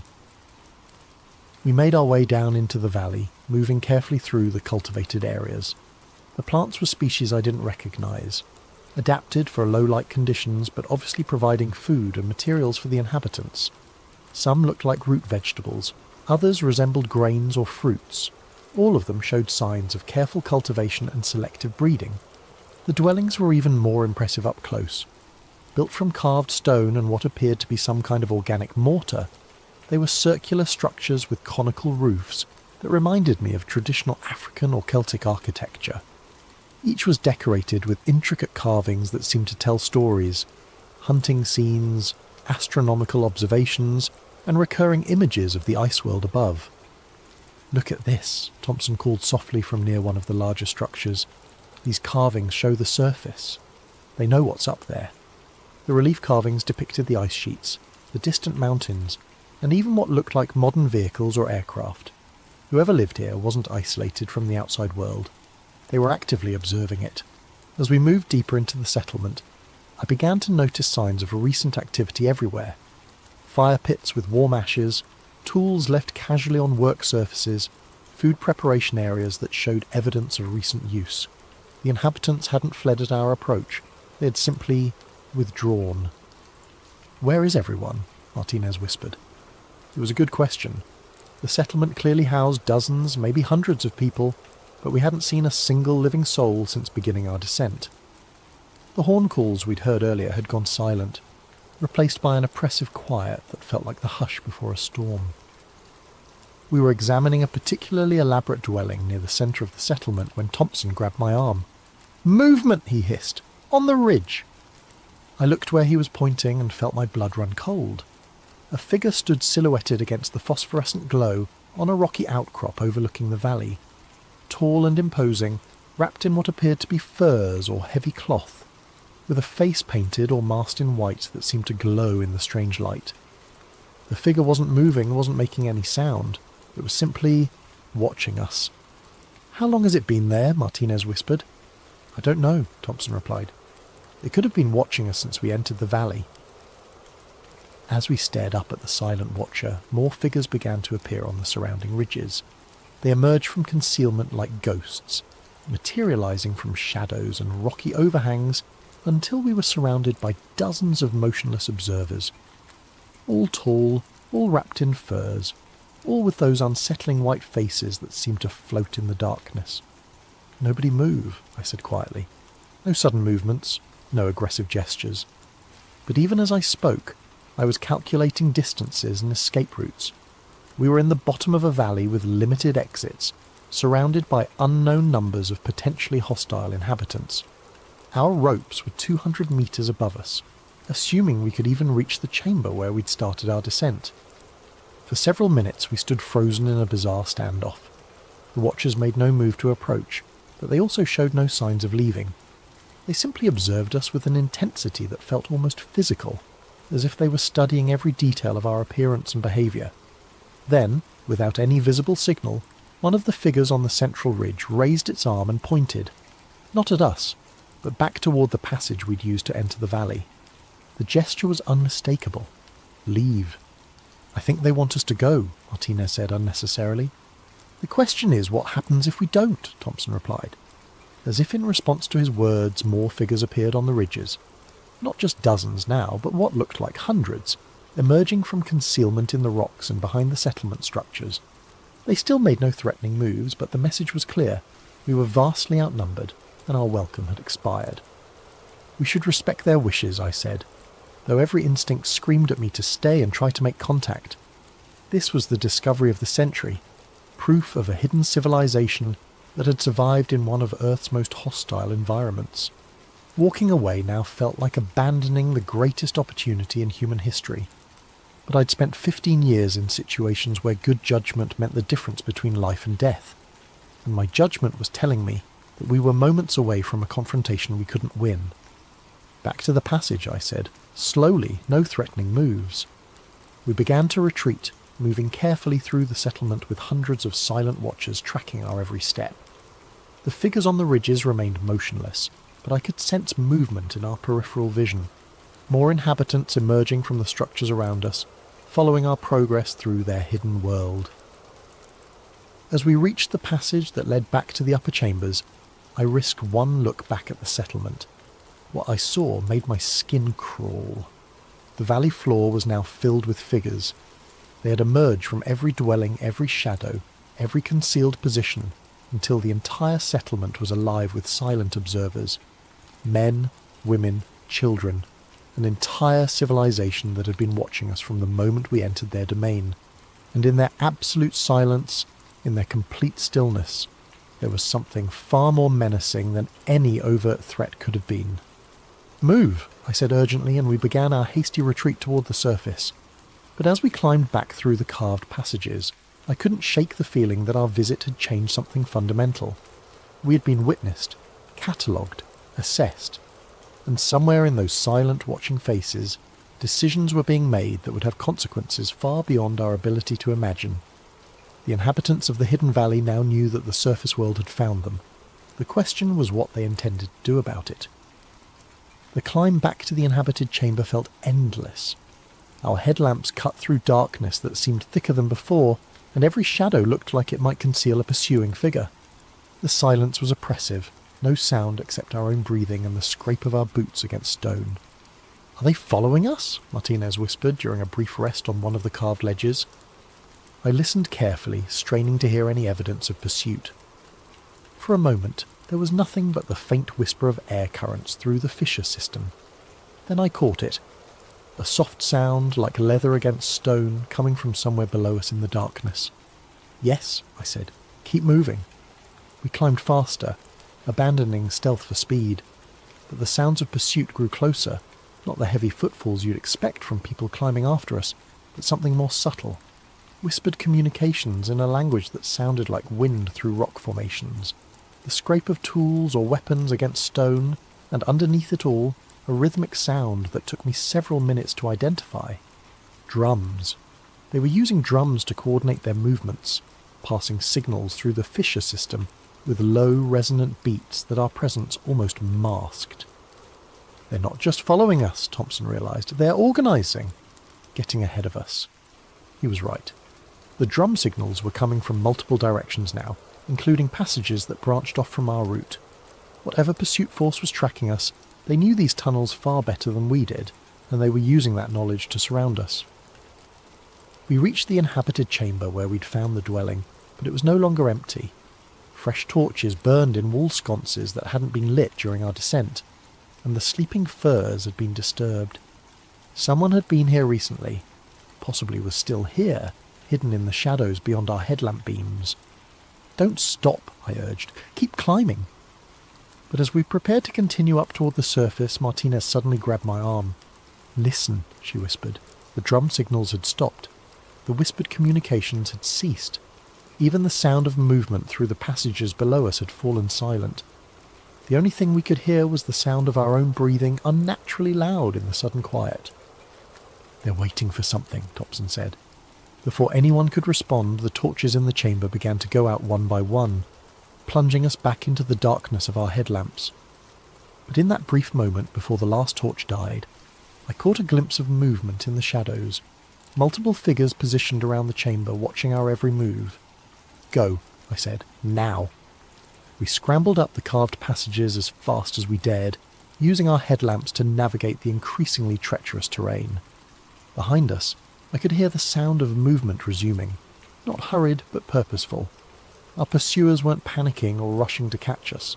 They were herding us, driving us towards some predetermined destination. The realization hit me like a physical blow. We weren't escaping. We were being guided. The inhabitants of the valley had let us discover their settlement, had allowed us to retreat, and were now directing our route back to the surface. But why? As we climbed higher, approaching the point where we'd cached our rappelling equipment, I began to understand. The warm air currents that had drawn us into the fissure system were still flowing, but they'd changed direction. Instead of rising from the depths, they now seemed to be flowing horizontally, as if being artificially directed through the passage system. They're manipulating the airflow, I realised, herding us like sheep. The implications were terrifying. If the inhabitants could control air currents throughout the fissure system, they possessed technology far more sophisticated than their primitive-appearing tools and dwellings suggested. We weren't dealing with a simple, isolated community. We were confronting a civilization with capabilities we didn't understand. We reached our rappelling station to find that our equipment had been disturbed. The ropes were still anchored, but they'd been examined, tested, and carefully rearranged. Someone had been here while we were exploring the valley, studying our gear with the same intensity we'd brought to examining their tools and dwellings. "They know exactly what we're capable of," Thompson said grimly. "They've been watching us since we started the descent." As we prepared to rappel back to the surface, the sounds of pursuit resumed below us. But now they were different, more urgent, more coordinated. The whispered communications became a constant stream, and I could hear the sound of multiple groups moving through the passages beneath us. "They're converging on this position," Martinez observed. I clipped into my harness and started up the rope, but something felt wrong. The anchor points we'd set were solid, tested to support much more weight than our group represented. But as I climbed, I could feel vibrations in the rope that suggested movement above us. "Someone's up there," I called down to the others. The surface, which had represented safety and escape, might now be as dangerous as the depths we were fleeing. We were trapped between unknown pursuers below and equally unknown threats above. But we had no choice. Staying in the fissure system meant certain confrontation with inhabitants who outnumbered us by hundreds to one. At least on the surface, we had our vehicles and the possibility of escape. I reached the top of the fissure and immediately knew something was wrong. Our tracks in the snow had been obliterated, not by wind, but by careful brushwork that left the surface looking untouched. Someone had been covering our trail, eliminating evidence of our presence. As Thompson and Martinez joined me on the surface, we discovered that the fissure itself had changed. Where we'd left a crack about 3 feet wide, we now found a gap barely 18 inches across. The edges showed signs of recent ice formation, as if someone had been working to seal the opening. "They're trying to close it," Martinez whispered, "hiding the entrance." But even as she spoke, we could see that the sealing work was incomplete. The fissure was narrower but still passable, and the warm air still flowed up from the depths. Whatever forces were at work below, they weren't finished with the surface world yet. As we gathered our gear and prepared to make our way back to base camp, I caught sight of movement on the horizon. Dark shapes against the white ice, too regular to be natural formations. They were moving in our direction but too distant to make out details. "Company," Thompson said, following my gaze. We had perhaps an hour's head start before whatever was tracking us across the ice would reach our position. An hour to get back to camp, convince Hayes that we'd discovered something extraordinary, and decide what to do with the most dangerous secret any of us had ever encountered. But as we began the long trek back across the ice fields, I couldn't shake the feeling that we were already too late. The inhabitants of the hidden valley had been watching the surface world far longer than we'd been watching them. And now that contact had been made, there was no going back to the way things were before. The ice beneath Antarctica held secrets that humanity wasn't ready to face. But ready or not, those secrets were about to emerge into the light. The journey back to camp took on the quality of a nightmare. What should have been a 3-hour hike across relatively flat terrain became a desperate flight through an ice field that seemed to shift and change with every step. The dark shapes we'd spotted on the horizon were gaining ground. moving with a speed and coordination that defied explanation. Through my binoculars, I could make out individual figures, tall, fur-wrapped forms that moved across the ice with an efficiency that made our struggling progress look clumsy and amateur. "They're not using snowshoes or skis," Thompson observed during one of our brief rest stops. "How are they moving so fast?" I focused my binoculars on the nearest group of pursuers and felt my stomach clench. They weren't sinking into the snow because they weren't walking on the surface. They were using some kind of broad, flat footwear that distributed their weight so efficiently they could practically run across terrain that forced us to trudge. "Indigenous snow travel technology," I said. "Probably been perfected over centuries." But even as I offered the explanation, I knew it was inadequate. The speed and coordination of our pursuers suggested capabilities that went far beyond advanced snowshoes. They were moving like a military unit, with scouts ranging ahead and flankers maintaining precise formations. Martinez checked her GPS and swore. "We're still 4 kilometers from camp. At this rate, they'll catch us before we're halfway there." I did the math in my head and came to the same grim conclusion. Our pursuers were covering ground at nearly twice our speed, and they showed no signs of fatigue. Unless something changed dramatically, we'd be overtaken long before we could reach the safety of Hayes's camp. That's when Thompson disappeared. One moment he was trudging through the snow beside us, the next he was simply gone. No cry, no sound of struggle, no disturbance in the snow to mark where he'd been. I turned around to find Martinez and myself alone on the ice field, with no sign of our missing teammate. "Thompson!" Martinez called, but her voice was immediately swallowed by the wind. I dropped to my knees and examined the snow where he'd been walking. There were his boot prints, clear and deep, leading in a straight line toward our destination. Then nothing. The print simply stopped, as if he'd been lifted straight up into the air. "This isn't possible," Martinez whispered. But I was already scanning the surrounding terrain for any explanation. Crevasse? No, the snow showed no signs of collapse. Sinkhole? Not in this type of ice formation. The only logical conclusion was that something had taken Thompson, silently, efficiently, and without leaving any trace. "We have to keep moving," I said, though every instinct screamed at me to search for our missing friend. "We can't just leave him." "If we stop to look, we'll all disappear," I replied, gesturing toward the horizon, where our pursuers were still gaining ground. "Whatever got Thompson is probably what's been tracking us. Our only chance is to reach camp." We resumed our desperate trek, but now every step felt like it might be our last. The ice field around us looked empty, pristine, untouched by human presence. But I knew that was an illusion. Something was out there, moving through the snow with predatory patience, waiting for the right moment to strike. The attacks, when they came, were almost anticlimactic. Martinez simply stumbled, caught herself, and looked back at me with an expression of confused surprise. "I can't... my legs," she began, then collapsed face first into the snow. I rushed to her side and found her unconscious but breathing. There were no visible injuries, no signs of violence. She'd simply stopped, as if someone had flipped a switch in her brain. As I knelt beside her, trying to determine what had happened, I heard a sound that made my blood run cold. Whistling. Not the wind, but a human sound, coming from somewhere nearby in the apparently empty ice field. I looked up to find myself surrounded. They had emerged from the snow itself, rising like ghosts from concealed positions that I would have sworn were empty moments before. Tall figures wrapped in white furs that perfectly matched the surrounding terrain, with faces painted or masked in patterns that made them nearly invisible against the ice and shadow. The closest figure was perhaps 10 feet away, standing motionless with what appeared to be a carved bone implement in one hand. Others were positioned in a rough circle around me, equally still, equally silent. They had been hunting us with the patience of apex predators, waiting for the perfect moment to make their move. I raised my hands slowly, making no sudden movements. In my years of extreme environment travel, I'd encountered isolated communities before. Most were suspicious of outsiders, but could be reasoned with if you showed proper respect. But these weren't curious locals wondering about strangers in their territory. These were soldiers, disciplined and organised, who had been tracking us with military precision. And the implement in the nearest figure's hand wasn't a tool, it was a weapon.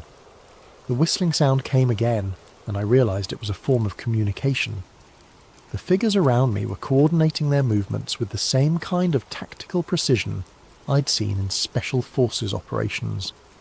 "We mean no harm," I said, though I doubted they understood English. "We're leaving. Going back to our camp." The nearest figure tilted its head slightly, studying me with an intensity that was almost physical. Then it raised the bone implement and pointed, not at me, but toward Martinez's unconscious form. The message was clear. She was coming with them. "No," I said, moving to stand protectively over Martinez. "She stays with me." The figure's response was swift and decisive. It made a sharp gesture, and something struck me in the neck. Not painful, but startling. I reached up to find a small dart made from carved bone and what felt like organic fibres. The world began to blur at the edges. My vision narrowed, and my legs felt like they were made of water. The last thing I saw before consciousness fled was the figures lifting Martinez and carrying her away across the ice, moving with the same impossible speed that had allowed them to track us across the frozen wasteland. When I woke, I was alone. The sun had moved significantly across the sky, suggesting I'd been unconscious for several hours. The snow around me showed signs of activity, many footprints, drag marks, and the aftermath of what must have been a significant operation. But Martinez was gone, along with any trace of our pursuers. I checked my GPS and found that I was less than a kilometre from Hayes's camp, close enough that I could make it on foot, assuming whatever had taken my companions didn't return for me. As I struggled to my feet, still groggy from whatever they'd used to drug me, I found something that made my heart sink. A piece of torn fabric from Thompson's jacket, partially buried in the snow, and beneath it, carved into the hard-packed ice, was one of the symbols we'd seen on the stone markers in the hidden valley. They weren't just taking prisoners. They were leaving messages, marking their territory, making it clear that the surface world was now part of their domain. I stumbled toward camp through the gathering darkness, driven by the desperate hope that Hayes would believe my story and help me mount a rescue mission. But deep down, I knew it was already too late. Thompson and Martinez were gone, taken by inhabitants of a world that wasn't supposed to exist. And somewhere beneath the ice, decisions were being made that would affect far more than just our small expedition team.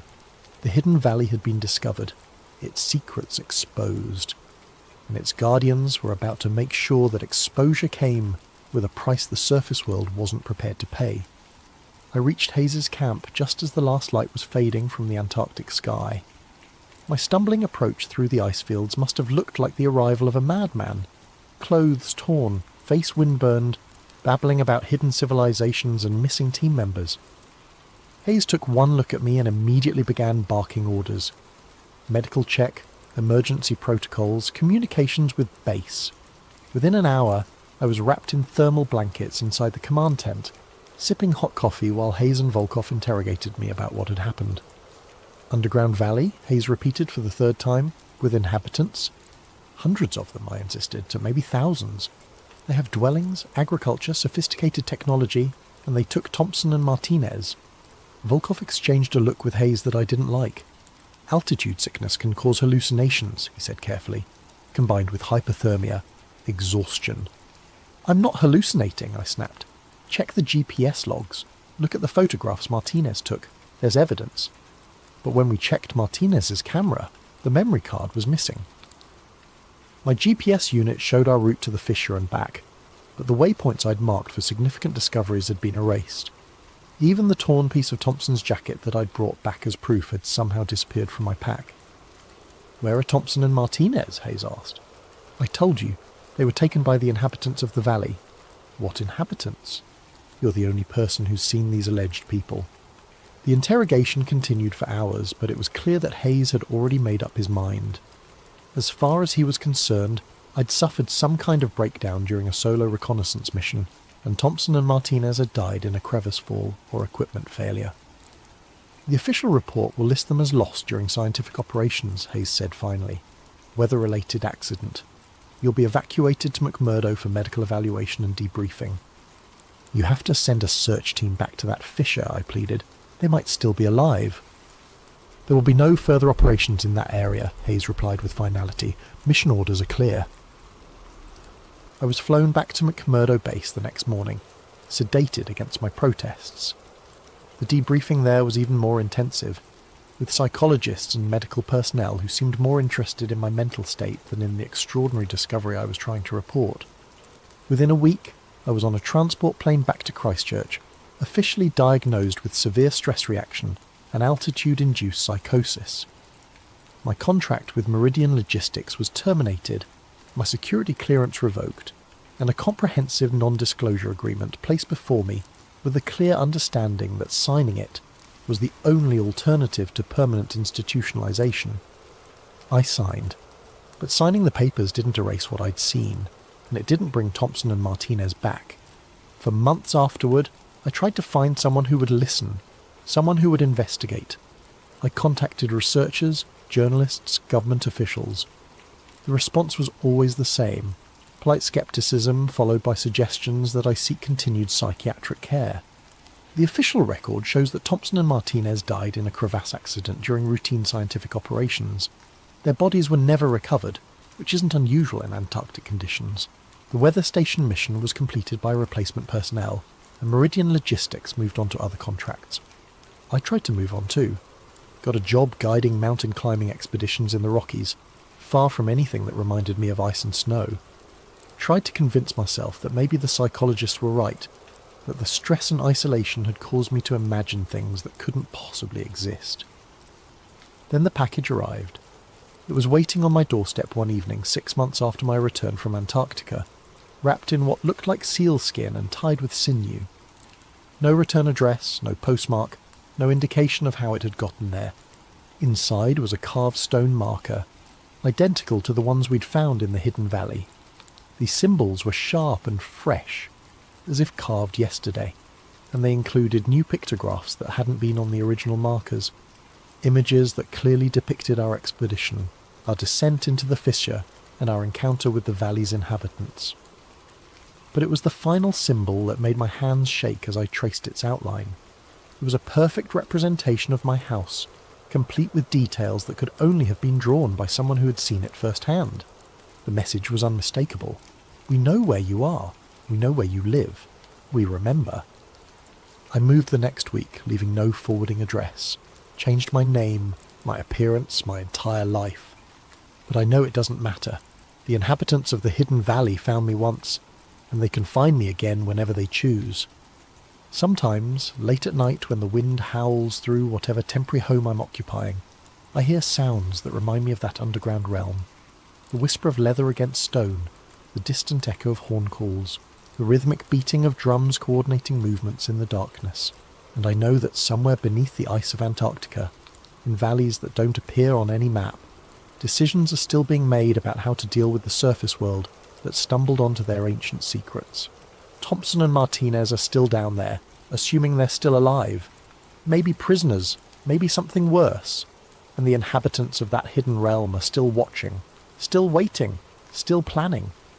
The Antarctic Treaty declares the continent a place of peace and scientific cooperation, protected from military activity and territorial claims. The treaties only work when all parties agree to their terms, and there are inhabitants of Antarctica who were never consulted, never invited to participate in humanity's grand plans for their frozen continent. Whatever is beyond the wall doesn't want us there, but it knows where we live, and someday I fear it's going to come calling.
The hidden hand. Tracing the real Illuminati.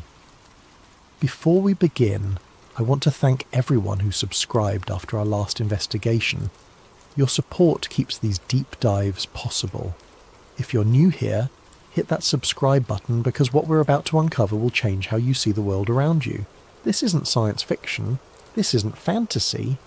This is documented history that powerful people would prefer you never connect together. Opening. The symbol that never dies. Pull a dollar bill from your wallet, look at the back, there it is, staring back at you from above an unfinished pyramid. The all-seeing eye, the eye of providence they call it in textbooks. But why does this same symbol appear on currency used by millions of Americans every single day? Why does it hover over the words announcing a new order of the ages? This isn't the only place you'll find it. Turn on any major awards ceremony, and you'll see celebrities covering one eye in photographs, forming pyramids with their hands, wearing jewellery emblazoned with this ancient emblem. Walk into corporate headquarters around the world, and variations of this symbol adorn their logos. Attend a United Nations assembly, and the architectural choices echo the same geometric patterns, the same visual language of hierarchy and observation. For centuries, this single symbol has haunted the margins of history. Governments deny its significance. Mainstream historians dismiss the connections as coincidence. But what if the Illuminati never vanished into the dustbin of history? What if it simply adapted, evolved, and became something far more sophisticated than a gathering of men in robes? What if the secret society succeeded so completely that we don't recognise we're living inside its creation? Tonight, we trace the bloodline of power from an 18th century Bavarian classroom to the digital surveillance grid that monitors your every click. This is the story of how a banned secret society became the invisible architecture of modern civilization. Act 1. The birth of the Order. The date is May 1st, 1776. While American colonists are months away from declaring independence across the Atlantic, something equally revolutionary is beginning in a university town in Bavaria. The location is Ingolstadt, a city in what we now know as Germany, though back then it existed as part of the Holy Roman Empire's fragmented landscape of principalities and church-controlled territories.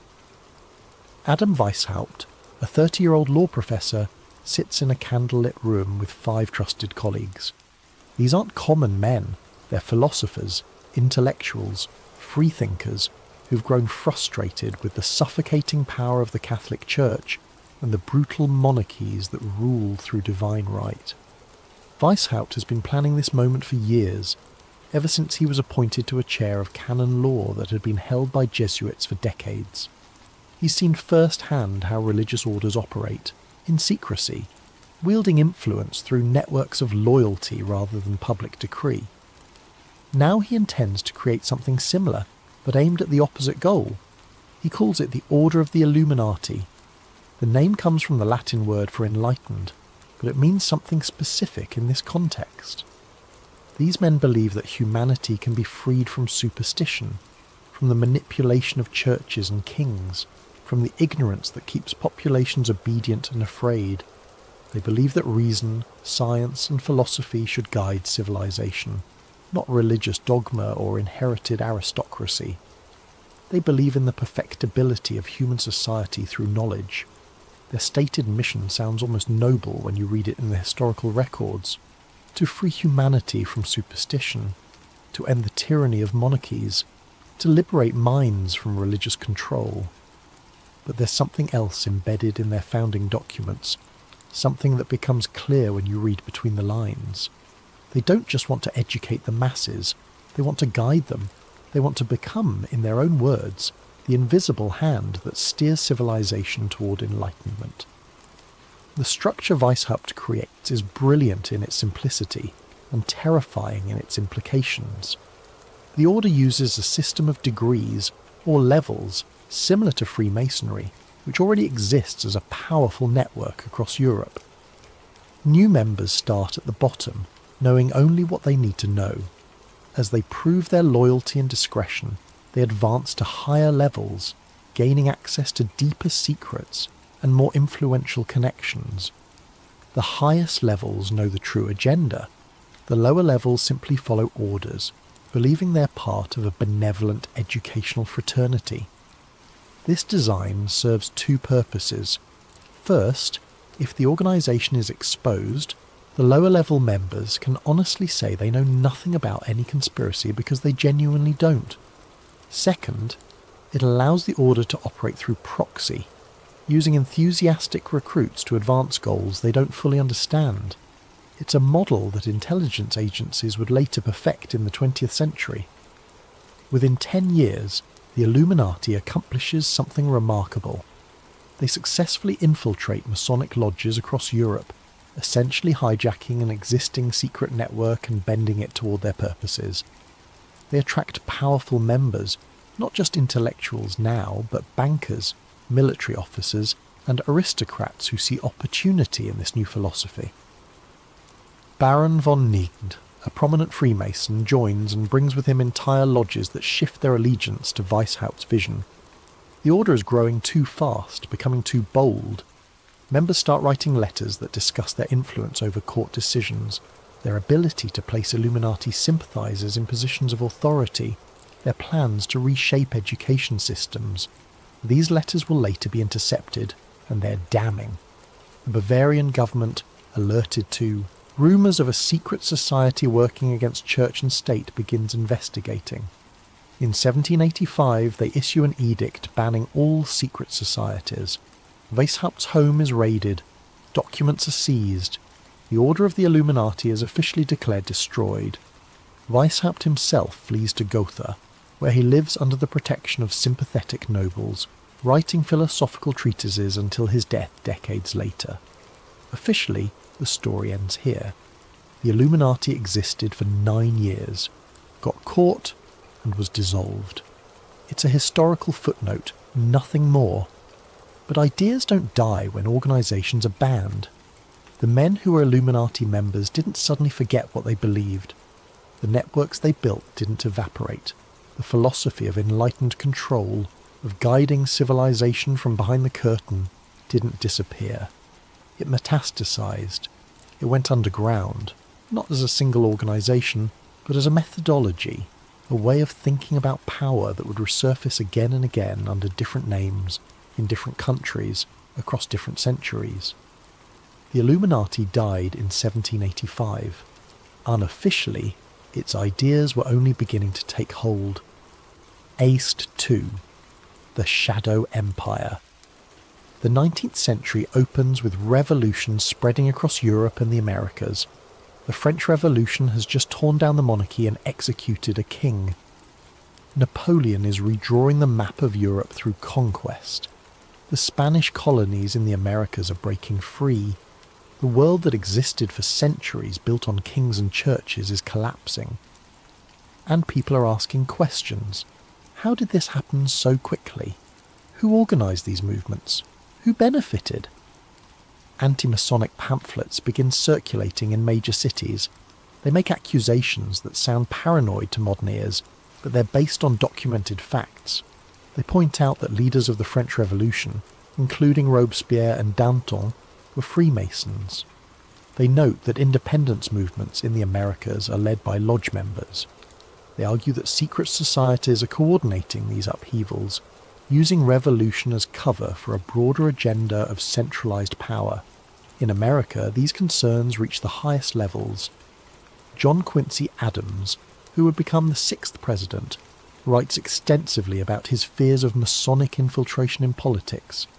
In a letter from 1828, he warns that Freemasonry has become a separate system of loyalty that competes with national allegiance. He's particularly troubled by the Morgan affair, where a man who threatened to expose Masonic secrets disappeared and was presumably murdered. The scandal triggers a massive backlash. The anti-Masonic party forms in 1828, becoming the first successful third political party in United States history. For several years, being openly Masonic becomes a political liability. Lodges close, membership plummets. It seems like the secret society networks are being dismantled by democratic pressure. But here's what the historical record shows if you look carefully. While public Freemasonry declined, its influence didn't. The same period sees Masonic principles and Enlightenment philosophy spreading through universities where they shape curricula. Banking families with lodge connections consolidate their power through the creation of central banking systems. Scientific institutions, many founded or funded by former lodge members, become the new temples of authority. This is exactly what Weishaupt had written about in his private papers. He understood that you don't need to control a government directly if you can control the institutions that shape how people think. Control the universities and you control what the next generation believes. Control the banks and you control what's possible. Control the scientific establishment and you control what's accepted as truth. The Illuminati didn't need a headquarters or a Grand Master or secret meetings in underground chambers. It had something far more powerful and far more difficult to destroy. It had a philosophy that could inhabit any system of power, could adapt to any political structure, could present itself as progress while serving the same ancient goal of enlightened control by the chosen few. By the mid-1800s, the fears about secret societies have largely faded from public consciousness. The lodges have cleaned up their image. They're now civic organisations, charity groups, fraternal orders where businessmen network. The revolutionary danger has passed, people assume. The threat was exaggerated, they tell themselves. But the networks remain, the philosophy remains, and most importantly, the method remains. The idea that society should be guided by an enlightened elite, that the masses need to be led toward progress rather than allowed to choose their own direction. That knowledge should be parcelled out carefully to those deemed ready for it. This idea becomes embedded in the very structure of modern institutions. It's no longer called the Illuminati. It doesn't need to be. It's simply how things are done. Act 3. From Europe to America, let's return to that dollar bill in your wallet. The Great Seal of the United States, the design that appears on the back, was approved in 1782, just 3 years before the Bavarian Illuminati was officially banned. It was printed on currency starting in 1935, during Franklin Roosevelt's presidency. The reverse side shows that unfinished pyramid with 13 steps, topped by the Eye of Providence radiating light. Below the pyramid, a banner reads Novus Ordo Seclorum, Latin for New Order of the Ages. The traditional explanation is simple. The unfinished pyramid represents America as a work in progress. The eye represents divine oversight, God watching over this new nation. The phrase means that America represents a new chapter in human history, a break from European monarchies. It's all very patriotic and innocent. But let's look at who designed this seal.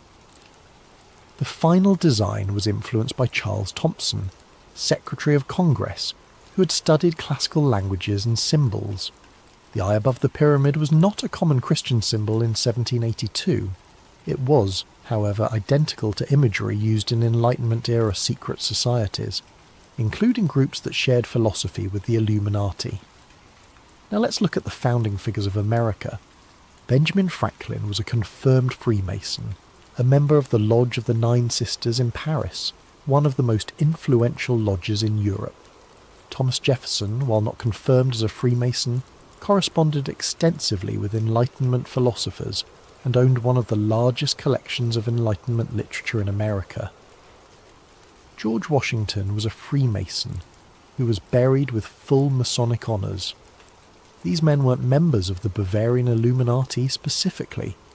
The timing doesn't quite work and the evidence isn't there. But they were intellectual descendants of the same philosophical movement. They read the same books, believed in the same principles of reason over religion, progress over tradition, enlightened leadership over mob rule. The United States was founded on Enlightenment principles. That's not controversial. What conspiracy researchers argue is that these principles came with an embedded architecture of control, a built-in hierarchy that would allow those in the know to guide civilization while maintaining the appearance of democracy. Look at how the American system was actually designed. The Electoral College, which prevents direct democracy in presidential elections. The Senate, which was originally appointed rather than elected. The Supreme Court, with lifetime appointments and no accountability to voters. These weren't accidents or compromises. They were intentional barriers against what the founders called the tyranny of the majority, which is another way of saying they didn't trust common people to make important decisions. This is the core Illuminati principle, dressed in the language of republicanism. Let people vote, but control what they can vote for. Let people speak, but control what they hear. Create the appearance of freedom while maintaining elite guidance at the critical junctions of power. The seal on the dollar bill isn't just a symbol of America, it's a mission statement. A new order is rising, built on the foundations of secret knowledge, guided by those who understand the true nature of power. The pyramid is unfinished because the work continues. The eye watches because the enlightened must always observe and adjust. The phrase declares that this represents a break from the past, a new way of organising human society. A pyramid of power, a hidden eye, a new order rising, not in Bavaria anymore, but in America, the nation that would come to dominate the 20th century and export its systems to the entire world. Act 4. The 20th Century Resurgence. 2 world wars reshaped civilization in ways that were unimaginable in previous centuries. Empires that existed for hundreds of years collapse in a matter of years. Tens of millions die. The survivors wake up to a world where the old structures of power, the monarchies and colonial systems and religious authorities no longer function. Into this vacuum step new institutions with a new promise. Instead of competing nations causing war, we'll have international cooperation ensuring peace. Instead of economic chaos, we'll have coordinated financial systems. Instead of ignorance and nationalism, we'll have global education and shared values. The League of Nations forms after World War I. It fails, but the idea doesn't die. After World War II, the United Nations rises in its place, this time with real power, real funding, and a permanent home in New York City. Around the same time, the Bretton Woods Conference in 1944 creates the International Monetary Fund and the World Bank, institutions that will shape global economics for the rest of the century. Each of these organisations represents a concentration of authority. Instead of hundreds of nations making independent decisions, now there are forums where a smaller number of representatives can coordinate action. Instead of thousands of banks operating independently, now there are central systems that can influence all of them. This is exactly how a hidden elite would manage global control, according to declassified documents from the Office of Strategic Services, the predecessor to the CIA. These memos, released decades later through Freedom of Information Act requests, reference supranational influence networks and the importance of creating institutions that operate above national sovereignty. The language is bureaucratic, but the meaning is clear. The people designing the post-war world understood that direct control of governments is inefficient and unstable. It's better to create systems that governments must operate within, systems that appear neutral but are actually designed to produce specific outcomes. By the 1970s, this process accelerates. David Rockefeller, whose family name appears repeatedly in conspiracy theories for good reason, establishes the Trilateral Commission in 1973 with Zbigniew Brzezinski, who would become National Security Advisor under President Carter. The stated purpose is to foster cooperation between North America, Europe and Japan. The unstated purpose, according to critics, is to create a private forum where the most powerful people in the world can coordinate policy without public oversight.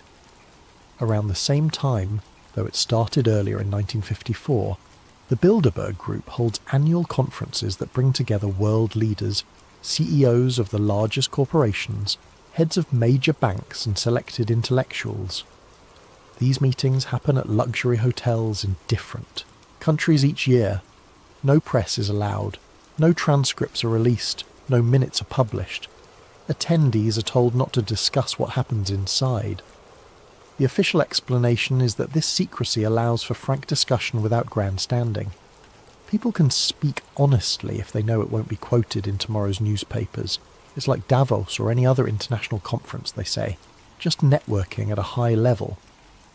But here's what makes conspiracy researchers pay attention. First, the attendee list reads like a directory of global power. Second, the same names appear at Bilderberg, the Trilateral Commission, the Council on Foreign Relations, the World Economic Forum, and the boards of the most influential banks and corporations. Third, decisions that are discussed at these meetings often become policy a few months or years later, suggesting that what happens in these rooms isn't just talk, it's coordination. They call it coordination, others call it control. The question that no one in authority will answer directly is control by whom, and for what purpose. Act 5. The Modern Network. The 1990s bring a transformation in how power operates. The Soviet Union collapses, ending the Cold War and leaving America as the sole superpower. Global finance, enabled by new technology, begins to move trillions of dollars across borders at the speed of light. Mass media consolidates into a handful of corporations that own most of what people see and hear. The internet emerges, promising democratic access to information, but quickly being shaped by the same forces that controlled previous technologies. This is when conspiracy theories about the Illuminati explode into popular culture. Books like Behold a Pale Horse and The New World Order become underground bestsellers. Radio shows dedicated to exposing secret societies gain millions of listeners. The internet allows researchers to share documents, connect patterns, and build a collective case that something systematic is happening behind the official story. What they notice are recurring overlaps in membership between the organisations we've discussed. The Council on Foreign Relations, founded in 1921, includes members who are also part of the Trilateral Commission and attend Bilderberg meetings. These same individuals sit on the boards of major banks like Goldman Sachs and JP Morgan Chase. They advise presidents from both political parties. They run the Federal Reserve.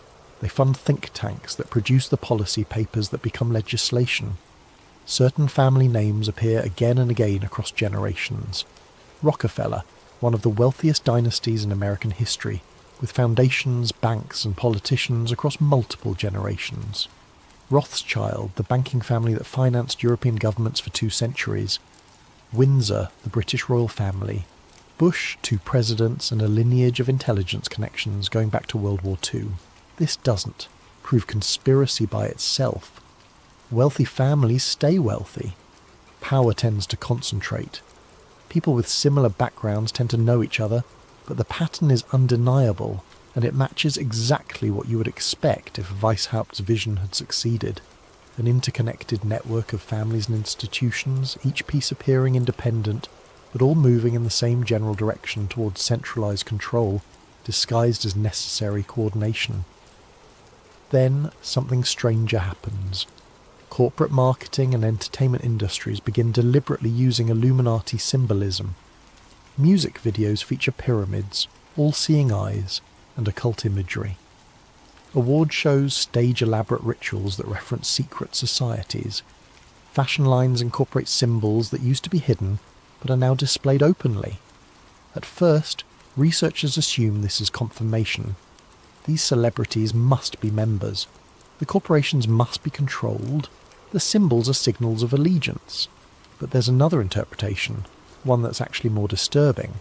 What if the symbols are being used to defang the whole concept? What if making Illuminati imagery trendy and commercial is itself a form of disinformation? When Beyoncé forms a triangle with her hands, is she signalling membership in a secret order, or is she participating in marketing that makes the whole idea seem like entertainment? When rebellion becomes a brand, it ceases to be rebellion. When conspiracy becomes fashion, it stops being taken seriously. This is a sophisticated form of control, and it's far more effective than trying to hide. You don't need to suppress dangerous ideas if you can turn them into merchandise. The theories link artists like Jay-Z, Kanye West, Madonna and Beyoncé to secret initiation and hidden allegiance. Maybe some of those theories are true. Maybe these artists have connections to powerful networks, or maybe they're just using provocative imagery because it sells records and gets attention, and in doing so, they're providing cover for the actual networks of power that operate in boardrooms and private conferences, not in music videos. This is the genius of modern control.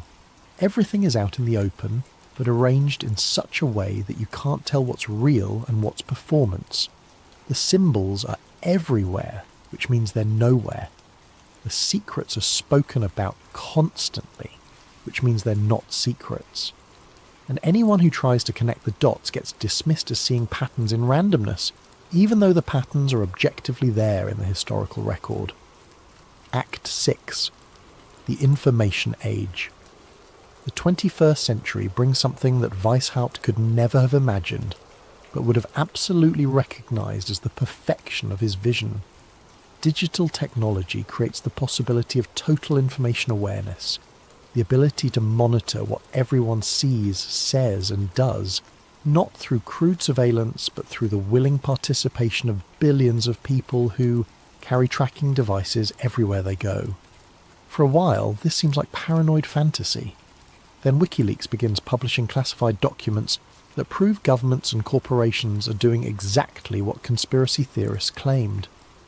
Edward Snowden reveals that the National Security Agency is collecting data on virtually every electronic communication in the world. Cambridge Analytica shows how social media data can be weaponized to manipulate elections. These aren't theories, these are documented facts, proven through leaked documents and whistleblower testimony. Information control is real. Narrative management is real. Surveillance is real. The debate is no longer whether these things are happening, but whether they're justified. This is where conspiracy researchers point out something crucial. This is precisely how a secret order would function in the modern age. Not by commanding armies or assassinating leaders, though those tools remain available when needed, but by shaping thought, by controlling what information people see, by nudging behaviour through algorithm design, by making certain ideas seem ridiculous and other ideas seem inevitable. You don't need to force people to comply if you can manipulate them into wanting what you want them to want. You don't need to ban books if you can bury them under an avalanche of content that says the opposite. You don't need secret meetings if you can coordinate through encrypted channels that look like normal business communication. The phrase Illuminati confirmed becomes a meme, a joke that people post when they see yet another celebrity covering one eye or another corporate logo with a pyramid. It's meant to be ironic, pointing out how silly these conspiracy theories are.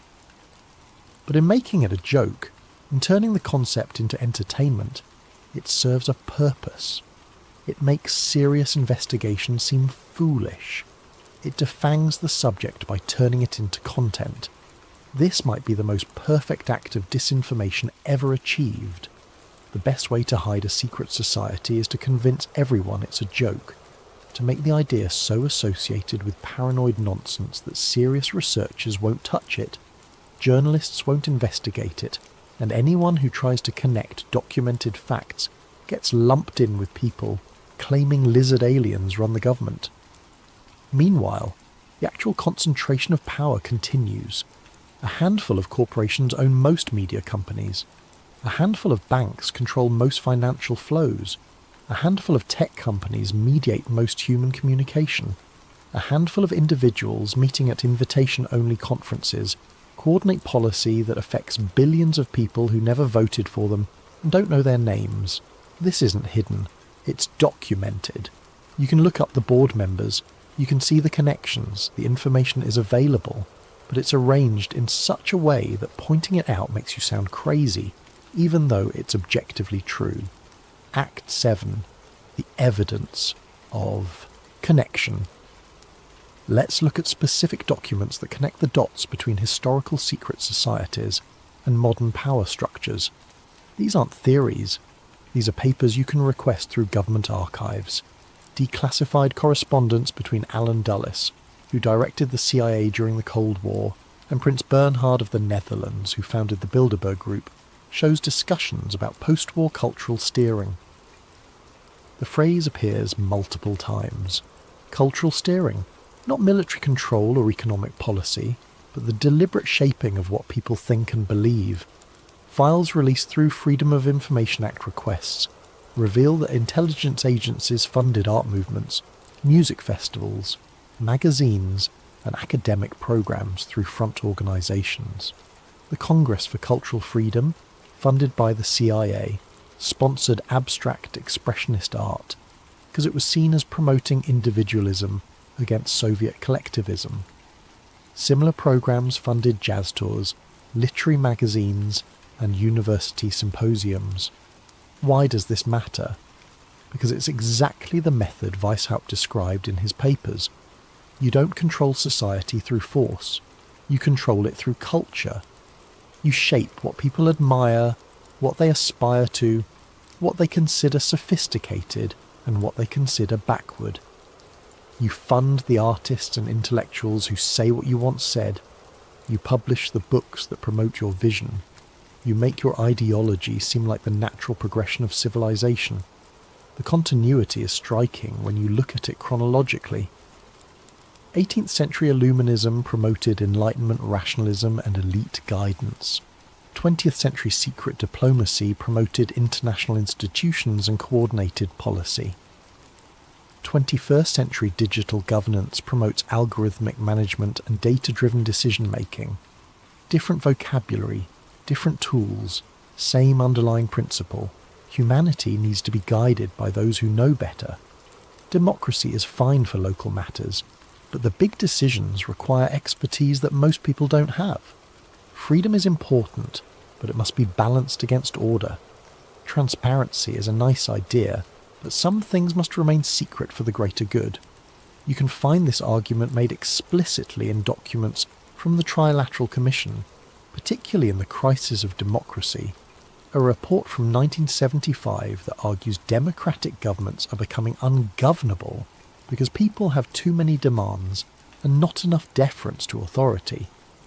The solution proposed is not more democracy, but better management of expectations, which is a polite way of saying manipulation of what people think they want.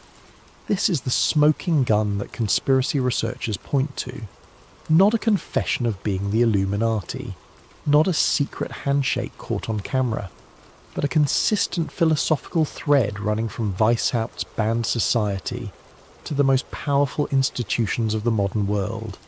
The belief that society must be managed by an elite who understand the big picture while the masses are kept comfortable but controlled. Maybe there's no underground cabal signing contracts in candlelight. Maybe there's no Grand Master issuing orders from a hidden temple. Maybe the Illuminati doesn't need a headquarters or a ritual or a membership card. Maybe it succeeded so completely that we're living inside it, and we call it civilization. EXT8, the convergence theory. This is where we need to step back and look at the bigger pattern. Conspiracy researchers have developed what they call the convergence theory, which attempts to explain how the Illuminati evolved from a specific organisation into a networked ideology. Phase 1 was the Enlightenment era roots, intellectual elitism disguised as humanism, the belief that reason and science, guided by the educated few, should replace religion and tradition. This wasn't inherently sinister. Many Enlightenment thinkers genuinely believed they were liberating humanity. But embedded in this liberation was a hierarchy, a priesthood of the rational that would replace the priesthood of the church. Phase 2 was banking and industrial consolidation. The 19th century saw wealth concentrate into family dynasties that funded governments, built railroads, and controlled resources. The Rothschilds financed European wars. The Rockefellers monopolized oil. The Morgans dominated finance. These families intermarried, sat on each other's boards, and coordinated their interests. They didn't call themselves the Illuminati, but they functioned as a network of mutual advantage that transcended national boundaries. Phase 3 was cultural hegemony in the 20th century. Control shifted from raw economic power to something more sophisticated, the management of what people think and feel. This was achieved through mass media, education systems and entertainment industries that all promoted similar values, celebrated similar heroes, and presented the existing power structure as natural and inevitable, rather than constructed and maintained. Phase 4 is technocratic governance in the 21st century. Control now operates through algorithms, through data analysis, through platforms that mediate human interaction. Google decides what information you find. Facebook decides what news you see. Amazon decides what products you encounter. These decisions are made by code, written by engineers, guided by executives who attend the same conferences and share the same worldview. The torch passed from philosophers to bankers, from bankers to media moguls, from media moguls to tech CEOs.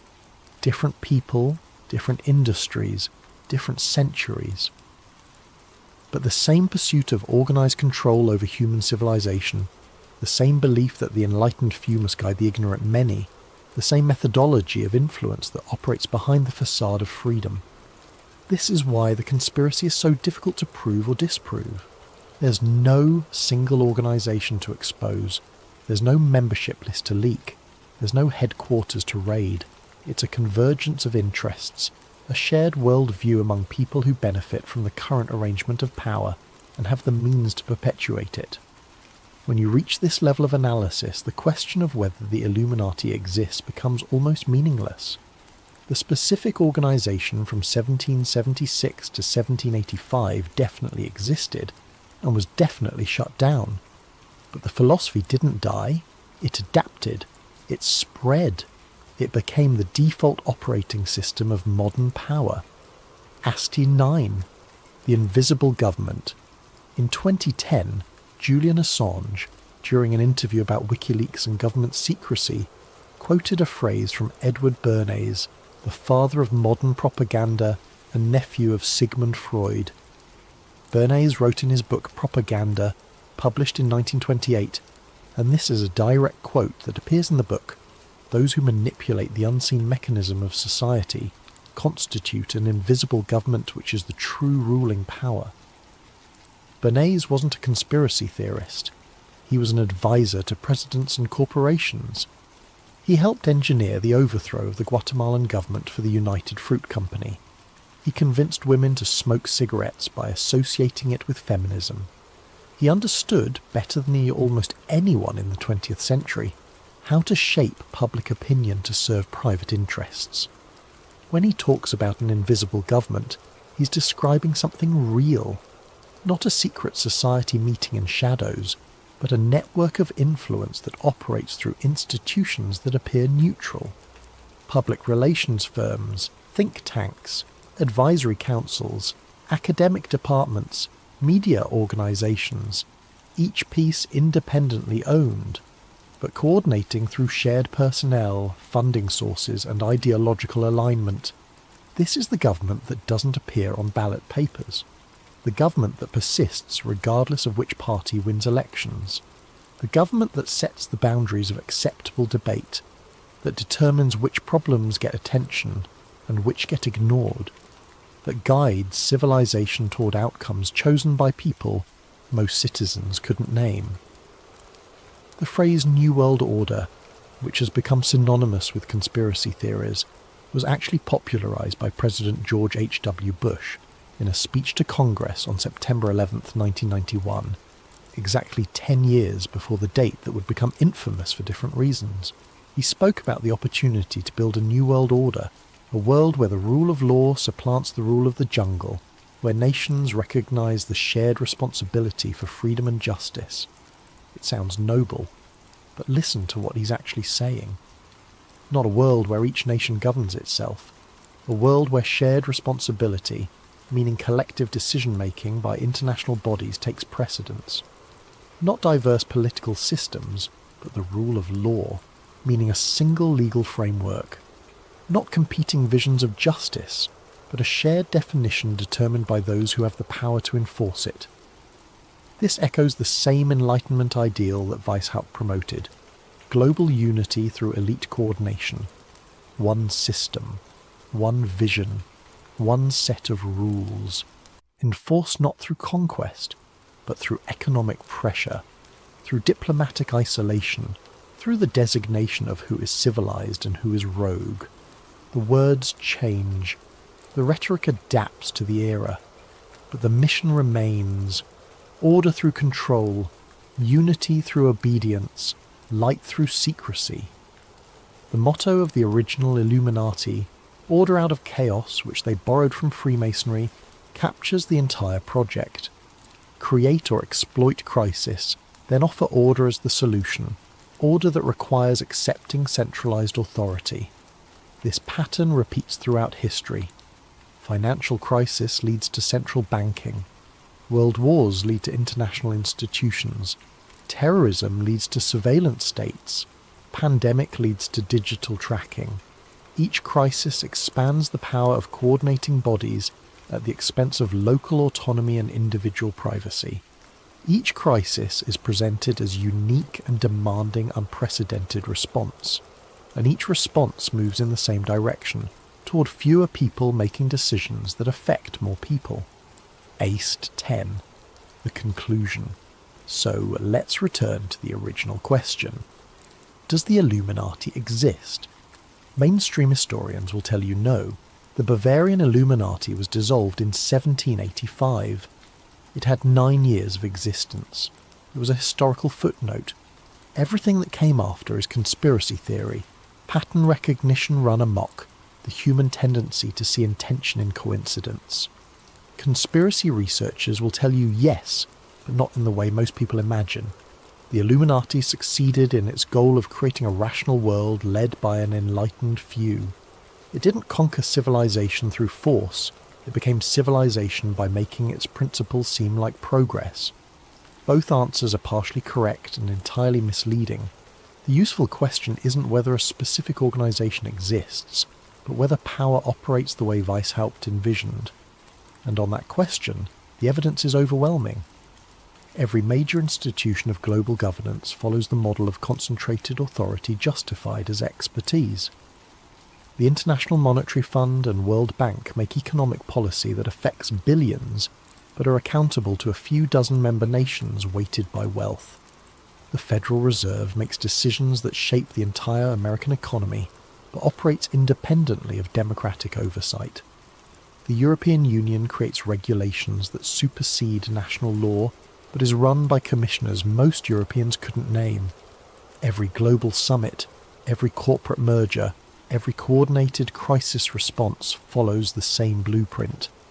Gather the elite in private settings, determine the proper course of action, implement it through institutions that appear neutral, present it to the public as inevitable and necessary, marginalize dissent as ignorant or dangerous. This isn't hidden. You can watch it happen in real time if you pay attention. The World Economic Forum publishes its agenda openly. The Bilderberg Group lists attendees after each conference. The Council on Foreign Relations posts its policy recommendations online. The Trilateral Commission has a website. None of this is secret in the traditional sense, but it's effectively invisible to most people, because it operates at a level of abstraction that doesn't connect to daily life until the decisions have already been made. By the time a new trade agreement or financial regulation or digital standard affects your life, it's already been decided by people you didn't elect, meeting in places you couldn't attend, based on priorities you didn't set. If Weishaupt's goal was to build a rational world led by the enlightened few, look around, we're living in it. Experts determine what's true, fact-checkers decide what's misinformation, platforms moderate what's acceptable, algorithms curate what's visible, and all of this is presented as neutral, as scientific, as necessary for a functioning complex society. The only question left is whether we were enlightened or simply engineered, whether the progress we've experienced represents genuine liberation or sophisticated control, whether the freedom we believe we have is real or carefully managed. The symbol on the dollar bill stares out from your wallet, that unfinished pyramid with the watching eye, announcing a new order of the ages. Maybe it was just a design choice by committee in 1782, or maybe it was a declaration of intent, a message hidden in plain sight for over 2 centuries, telling anyone willing to look that this nation and the world it would come to shape was built on a foundation of enlightened control disguised as democracy. The Illuminati doesn't need to exist as a secret society if its principles have become the structure of civilization itself. The order may have been banned in 1785, but the order it sought to create has been under construction ever since, advancing through crisis and opportunity, adapting to technology and culture, always moving toward the same goal: order out of chaos. That was their motto. Look at the chaos of our current moment, the crises stacking upon each other, each one demanding more coordination, more surveillance, more centralised decision-making, more trust in authorities we didn't choose and can't remove. Look at the order being offered in response, the promise that if we accept the right systems, follow the right experts, adopt the right technologies, everything will be managed correctly. And ask yourself who benefits from that order, who decides what correct management looks like, who sits in those rooms at those conferences making those decisions, whose vision of enlightenment is being built while we're told we're being liberated. The Illuminati wanted to free humanity from superstition, monarchies and religious control. They succeeded. We're free from those things. But we're not free from control itself.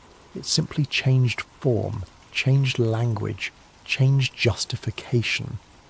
The pyramid is unfinished because the work continues. The eye watches because the enlightened must always observe and guide. And the new order of the ages means that what came before was replaced with something that serves the same function under a different name. Maybe that's progress. Maybe guided evolution of civilization by those who understand complex systems is genuinely better than chaos and conflict. Maybe we do need invisible government because visible government has proven so corrupt and incompetent. Maybe the Illuminati won, and we should be grateful. Or maybe we should remember that every system of control claims to be for our own good. Every reduction of freedom is justified as necessary protection. Every expansion of surveillance is presented as security. And every concentration of power promises it will be used wisely by those who know best. Adam Weishaupt died in 1830, decades after his order was banned. He never saw the world wars or the United Nations or the internet. But if he could see the civilization we've built, with its global institutions and digital networks and algorithmic governance and expert classes making decisions for populations that don't understand and don't question, he might recognize it as the fulfillment of everything he envisioned. We are living in the illuminated age. The question is whether we're the ones who are enlightened, or just the ones being studied under the light. Thank you for watching this investigation. If you found this information valuable, subscribe to support more deep dives into the hidden architecture of power. Leave a comment with your thoughts, but be aware that certain keywords may limit visibility. Share this with someone who needs to see it. And remember, the best way to hide the truth is to make people think they already know it. The symbol on your dollar bill is still watching. It's been watching since 1782, and it will continue watching as long as you keep accepting that it belongs there. An all-seeing eye above an unfinished pyramid, announcing an order built by those who you'll never see, but who see everything you do. Order out of chaos. Their motto. Our reality. The Illuminati doesn't need to exist as a secret society if we're all living inside the world it wanted to create. Stay aware, question authority, follow the money, and never forget that the most powerful conspiracies don't need to hide. They just need to convince you they don't exist.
I was never meant to see Three-Eye Atlas. They say curiosity killed the cat. What they don't tell you is what happens to the person who keeps digging after the cat is already dead. What happens when you find the thing you were never supposed to find, when you see the document that was never supposed to exist, when you speak the name that was never supposed to be spoken? You don't die. That would be too merciful. Instead, you live with the knowledge that something is watching you, has always been watching you, and now knows that you know. This is my story. This is how I found Three-Eye Atlas, and this is why I can never stop looking over my shoulder. Before we go any further, a big thank you to Lonely Lost for the story idea. If you have any story ideas, make sure to comment them below. Now let's begin the beginning. Freedom of information. Request. My name is Marcus Webb, and in late October of the year 2021, I was a former investigative journalist trying to find my way back into a career that had chewed me up and spit me out. I had spent the better part of a decade covering conflicts in the Middle East, embedded with troops, documenting war crimes, interviewing refugees who had lost everything. The work had destroyed my marriage, cost me my mental health, and eventually, when I published a story that made the wrong people uncomfortable, it cost me my job at the newspaper. My ex-wife, Jennifer, used to tell me I was addicted to the truth the way other people were addicted to drugs. She said I couldn't let things go, that I always had to dig one layer deeper, ask one more question, chase one more lead. She was right, of course. That addiction is what led me to spend our anniversary in a bombed-out hospital in Aleppo, instead of at the restaurant she had booked 6 months in advance.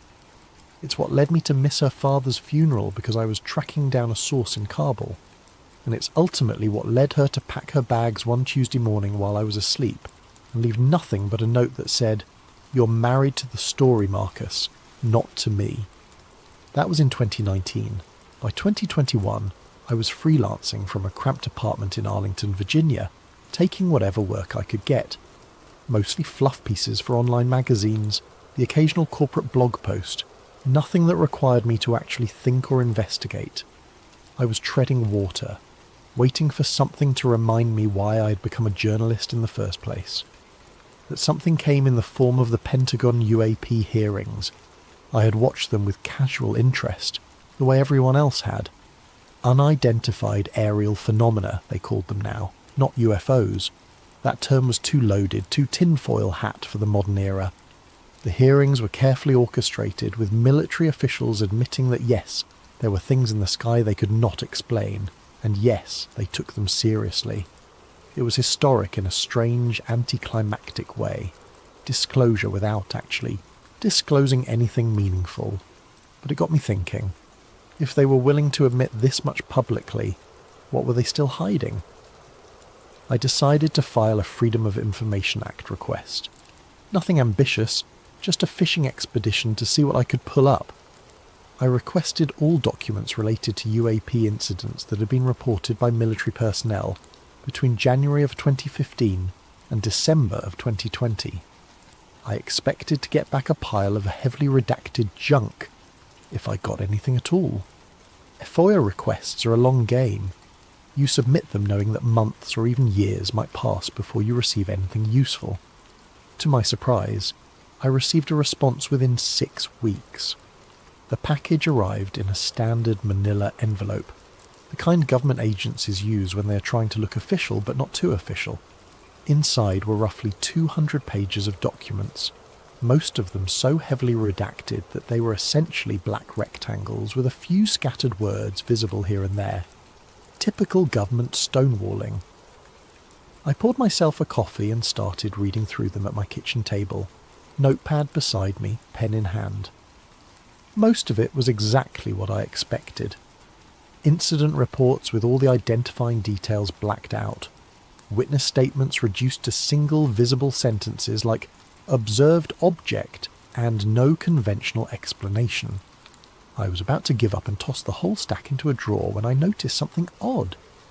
Every 5th or 6th page had a small stamp in the upper right corner, barely visible beneath the redaction marks.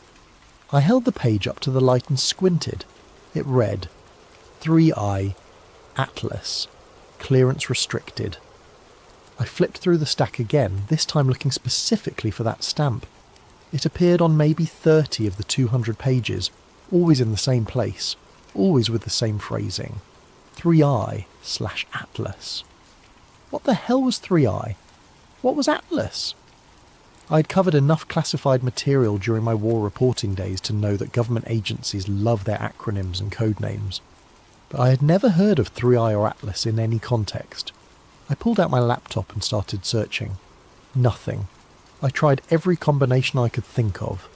3I government program, 3I classification, 3I military, Atlas Pentagon, Atlas UAP, Atlas clearance. Every search came back empty or pointed me toward unrelated programs.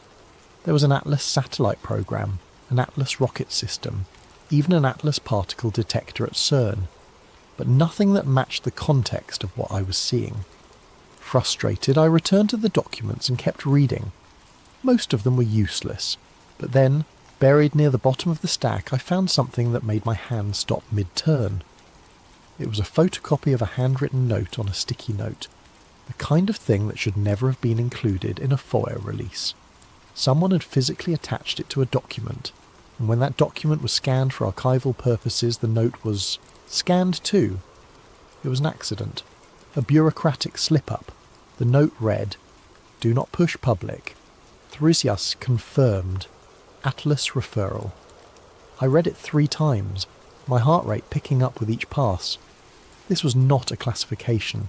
This was not a code name for a program. This was something else. This was a filter, a sorting mechanism.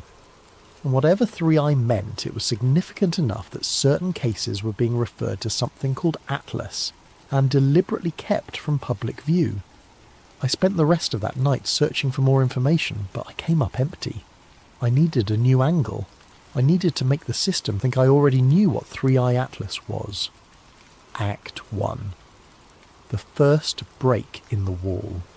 It took me a week to craft the next FOIA request. I worded it very carefully, as if I were already familiar with the 3I Atlas designation. I submitted requests to multiple agencies, each one slightly different but all containing the same core assumption, that I was a researcher with appropriate clearance asking for routine information about an established classification system. It was a bluff, a calculated gamble.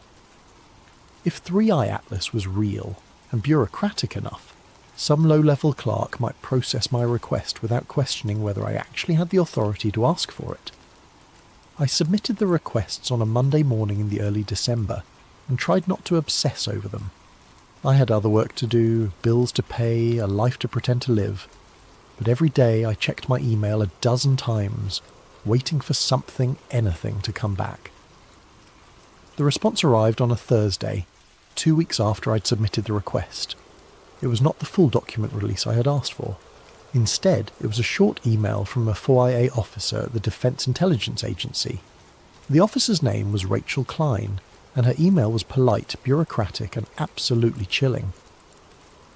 "Mr. Webb," it began, "thank you for your inquiry regarding 3I Atlas classified materials.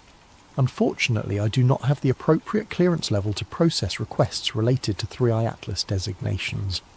I have forwarded your request to the appropriate oversight office. Please allow additional time for review." I stared at the screen, reading and rereading those 2 sentences. She had confirmed it.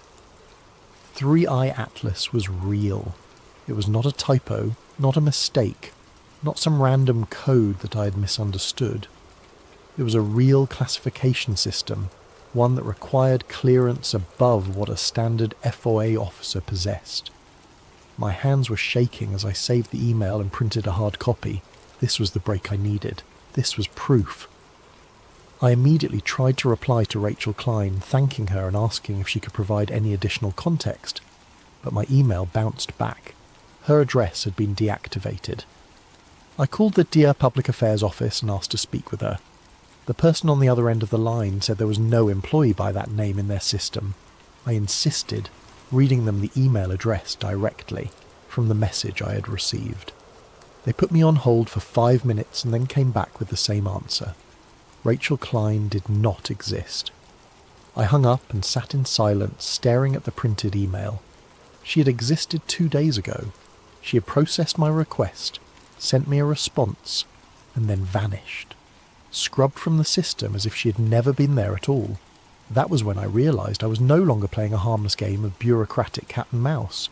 I had tripped something. I had asked the wrong question to the wrong person, and now someone, somewhere, was paying attention. But I couldn't stop. Jennifer's voice echoed in my head. "You're married to the story, Marcus." She was right then, and she would be right now. I had to know. Eked 2. Breaching the system. I needed help. I needed someone who understood how the intelligence community worked. Someone who could tell me whether I was being paranoid or whether I'd actually stumbled onto something dangerous. I scrolled through my old contacts, people I had worked with during my war reporting days. Most of them had moved on, taken jobs in the private sector or retired from the field altogether. But there was one name I kept coming back to, Lieutenant Commander James Ortiz, formerly of Naval Intelligence, now working as a consultant for a defence contractor in Maryland. I had met Ortiz during an embed in Afghanistan back in 2017. He was smart, cautious, and deeply cynical about the way the military handled classified information. We had stayed in touch over the years, exchanging the occasional email, meeting for coffee when we were both in the same city. He was one of the few people I trusted to tell me the truth, even if that truth was something I did not want to hear. But there was something else about Ortiz, something I had never told anyone. During that embed, we had witnessed something together. It was 3 a.m, and we were stationed at a forward operating base in Helmand province. I had stepped outside the command tent to get some air, and Ortiz was there, smoking a cigarette and staring at the sky. And then we both saw it. A light, moving in patterns that made no physical sense. Sharp 90-degree turns at impossible speeds. Complete stops mid-flight, hovering for several seconds. Then acceleration that should have generated sonic booms but produced no sound at all. We watched it for maybe 5 minutes before it simply vanished. We never spoke about it. Not that night, not the next day, not ever. It was an unspoken agreement, the kind of thing you pretend didn't happen because acknowledging it would mean confronting something your brain isn't equipped to process. But now I needed to break that silence. I sent him an encrypted message through a secure app we had used before, asking if we could meet in person. He responded within an hour. Tomorrow, usual place. Come alone. The usual place was a diner in Bethesda, a kind of anonymous chain, restaurant where nobody paid attention to anybody else. I arrived early, ordered coffee and waited. Ortiz walked in exactly on time, wearing jeans and a flannel shirt, looking like any other middle-aged guy grabbing lunch. But I could see the tension in his shoulders, the way his eyes swept the room before he sat down. He was scared. He slid into the booth across from me and did not waste time with pleasantries. "What have you gotten yourself into, Marcus?" I pulled out the printed email from Rachel Klein and slid it across the table. He read it, his expression unreadable, and then looked up at me. "Where did you get this?" "FOIA request. I asked about 3i Atlas. 2 days later, the officer who responded to me vanished from the system." Ortiz folded the paper and handed it back to me. He looked around the diner, checking to see if anyone was paying attention, and then leaned in close. "You need to stop. I need to understand what this is. No, Marcus, you need to stop right now. Walk away from this and never mention it again." I leaned forward, matching his intensity. "James, Afghanistan, 2017, 3 a.m, you remember." His face went pale. For a moment I thought he might get up and walk out. But instead he closed his eyes and let out a long, shaky breath. "I knew you were going to bring that up eventually," he said quietly. "I've been waiting for this conversation for 5 years. Then you know I can't walk away. Not now." He was silent for a long moment, staring down at his hands. When he finally spoke, his voice was barely above a whisper. "If you ever see 3i on a document, it means the object was intelligent. maneuvering with intent and aware of being observed. It is not a project. It is a designation. It means the thing you saw was not just flying.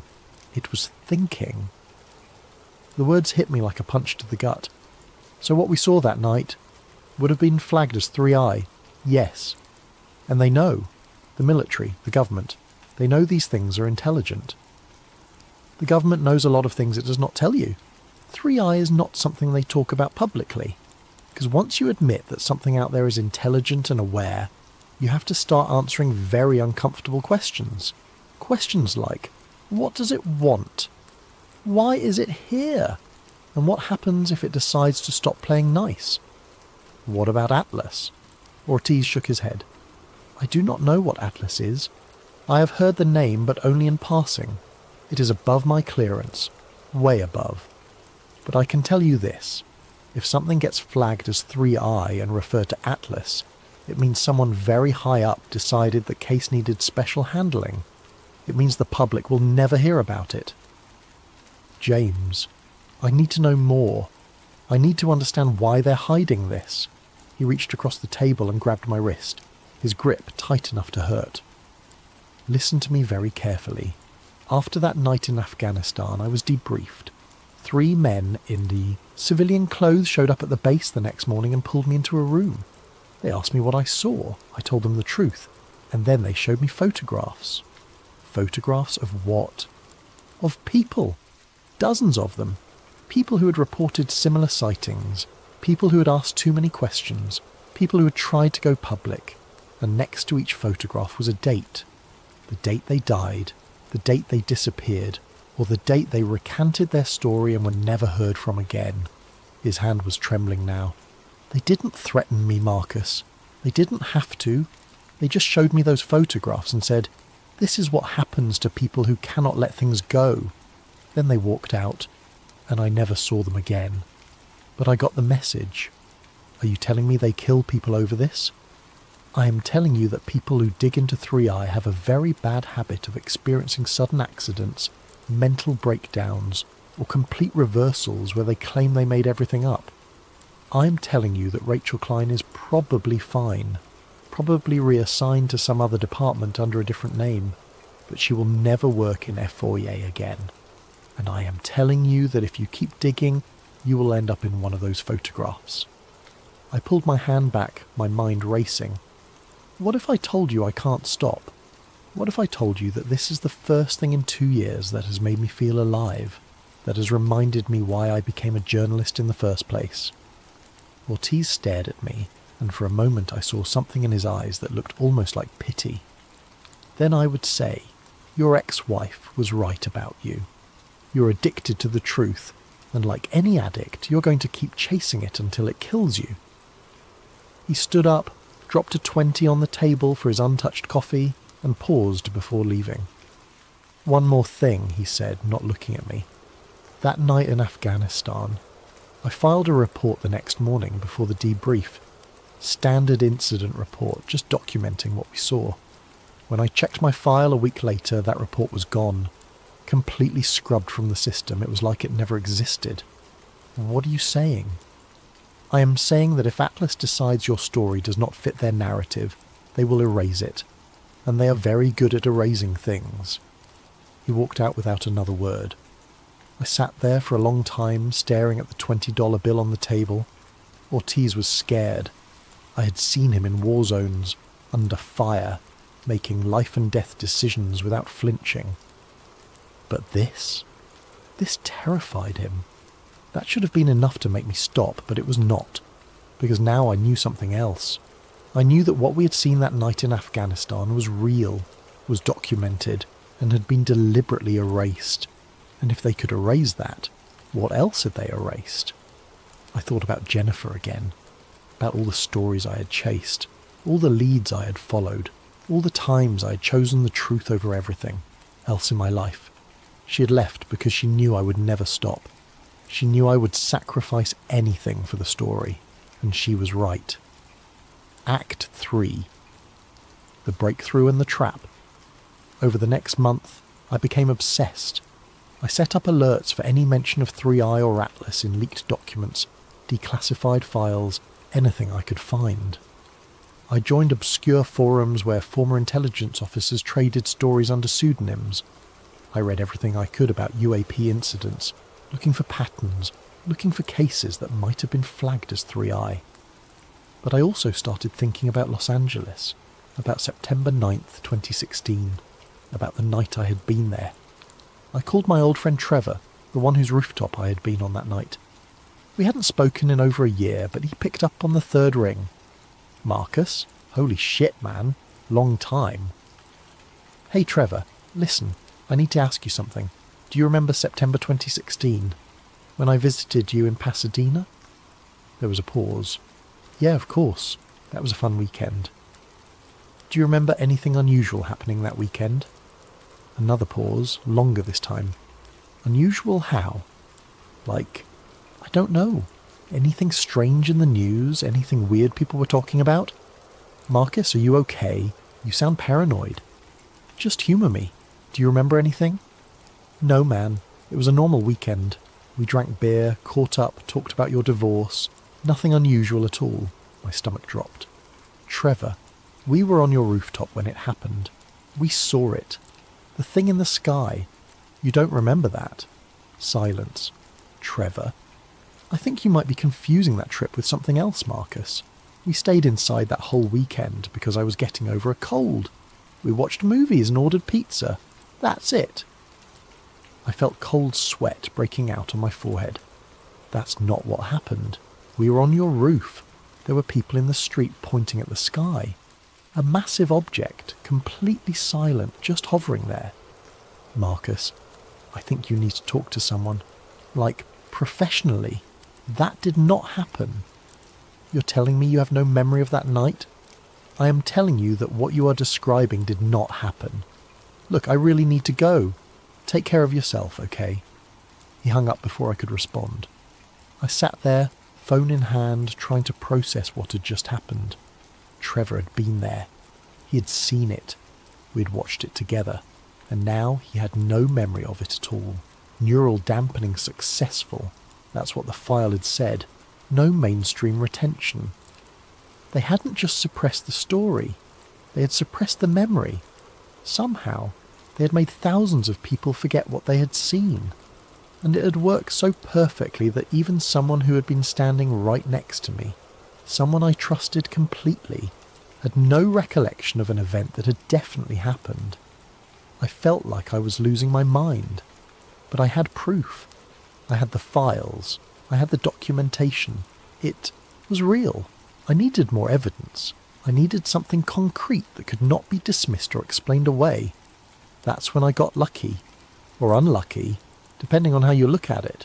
A friend of a friend, someone who worked as an IT contractor for a defence subcontractor, mentioned in passing that one of the databases he maintained had been breached in a ransomware attack.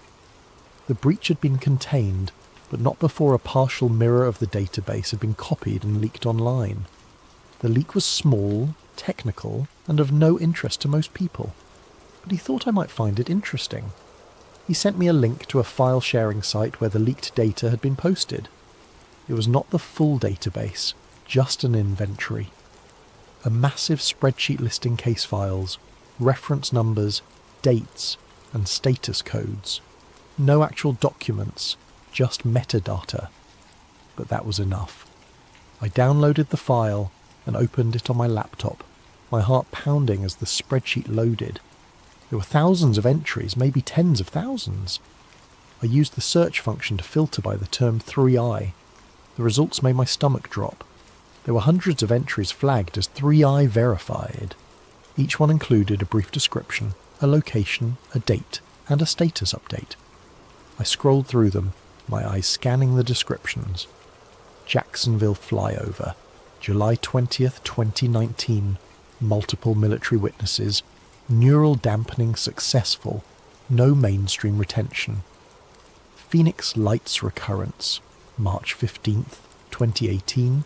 Mass public observation. Atlas intervention. Media suppression effective. Atlantic Ocean encounter, November 3rd, 2020.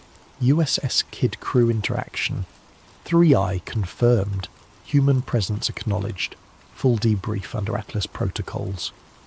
I kept scrolling, my hands trembling, until I found an entry that stopped me cold. Los Angeles flyover, September 9th, 2016. Mass public observation. Neural dampening successful. No mainstream retention. There it was. Proof that I wasn't crazy.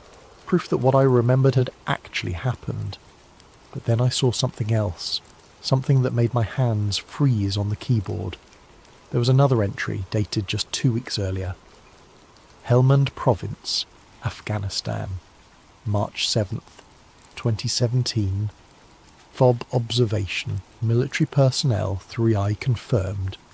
Witnesses debriefed. Incident report eliminated. Atlas referral complete.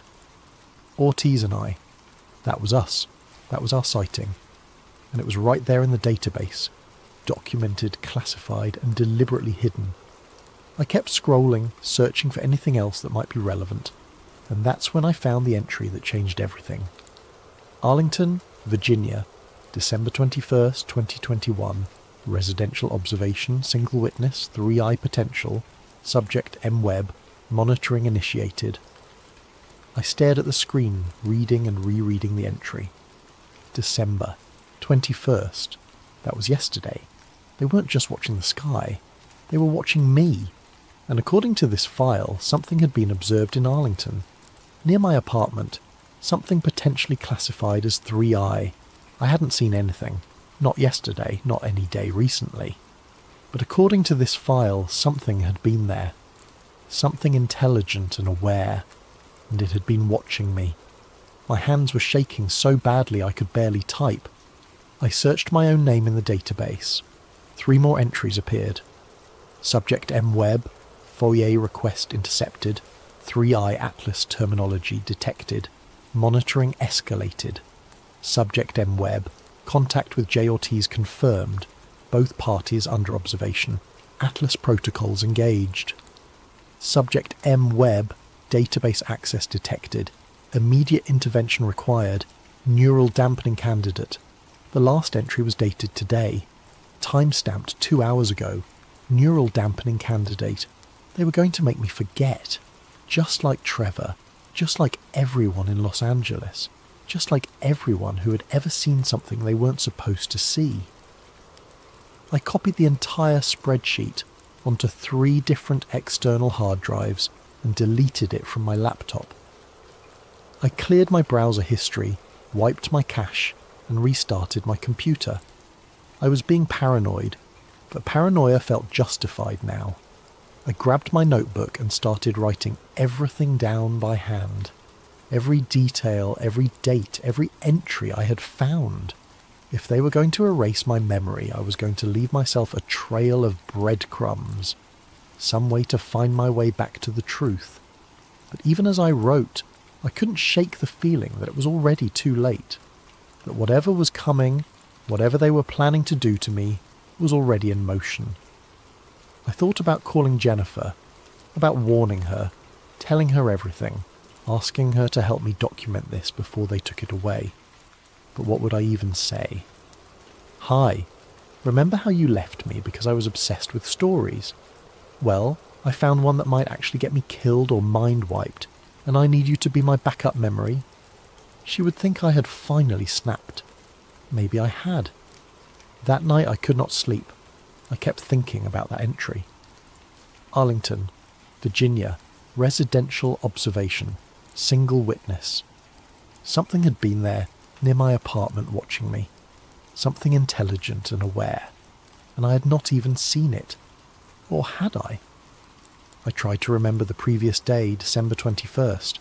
I'd woken up late, worked on a freelance article about electric vehicles, ordered takeout for dinner. A completely normal, forgettable day. Except there had been a moment around dusk. I had been sitting at my desk when I felt an overwhelming urge to look out the window. Not just a casual glance, but a physical compulsion, like someone was calling my name. I'd stood up, walked to the window and looked outside. Nothing. Just the parking lot, the street, the row of buildings across the way. Everything normal. But I had stood there for several minutes staring, feeling like something was wrong, feeling like something was watching me, and then the feeling had passed, and I had gone back to work and forgotten about it completely. Until now, what if something had been there? What if I had seen it, but somehow failed to consciously register it? Or what if I had seen it, and the neural dampening had already started, already begun erasing the memory before it could fully form? I went to the window now in the darkness and looked outside.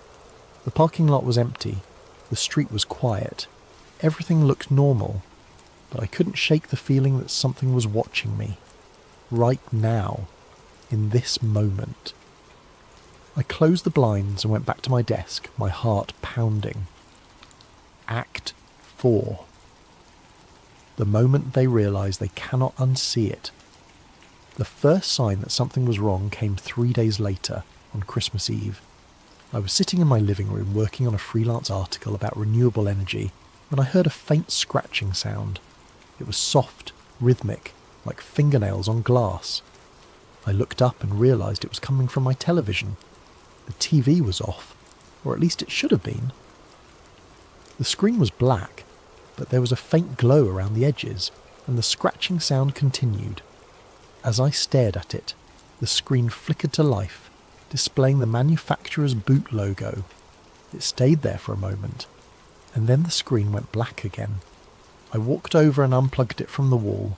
The screen stayed dark, but the scratching sound continued for another few seconds before finally stopping. I stood there, staring at the dead television, my heart pounding. TVs did not turn themselves on. They especially did not turn themselves on after being unplugged. I grabbed my phone to do a quick search about whether this was a known glitch, but before I could type anything, the screen went black. A second later, it displayed the Apple logo and began a factory reset sequence. I had not initiated a reset. I had not even unlocked the phone. I watched, helpless, as the phone wiped itself clean, erasing years of photos, messages, contacts, everything. When it finally finished, it displayed the setup screen as if it were brand new out of the box. I turned it off and set it on the table, my hands shaking. This was not a coincidence. This was not a glitch. I went to my laptop and tried to connect to my Wi-Fi network. It prompted me to re-enter the password, which was strange because I had been connected just minutes ago. When I entered the password, it rejected it. I tried again, thinking I'd mistyped. Rejected again. I checked my router and found that it had reset itself. But when I logged into the settings, I saw something that made my skin crawl. The network name had changed. It was no longer the default name I had set years ago. Instead, it now read, Federal Resilience Gateway, Node 7. I refreshed the page, thinking it had to be some kind of display error. But it stayed the same. My home network, my private internet connection, had been rerouted through something called a Federal Resilience Gateway. I unplugged the router and sat in the dark, trying to process what was happening. My TV had rebooted itself. My phone had wiped itself. My internet had been hijacked. These were not accidents. These were deliberate actions, coordinated and precise. Someone was inside my system. Someone was watching me. I grabbed a notebook and a pen, the old-fashioned kind that could not be hacked or monitored, and started writing everything down. Every detail, every date, every document I had found. If they were going to erase me digitally, I was going to make sure there was a paper trail. Around 2 a.m, my laptop chimed with an incoming email notification. I had not opened my email program. I had not even turned the laptop on. But there it was, screen glowing in the darkness. I approached it slowly as if it might explode. The email was already open, displaying a single message from an address I did not recognise.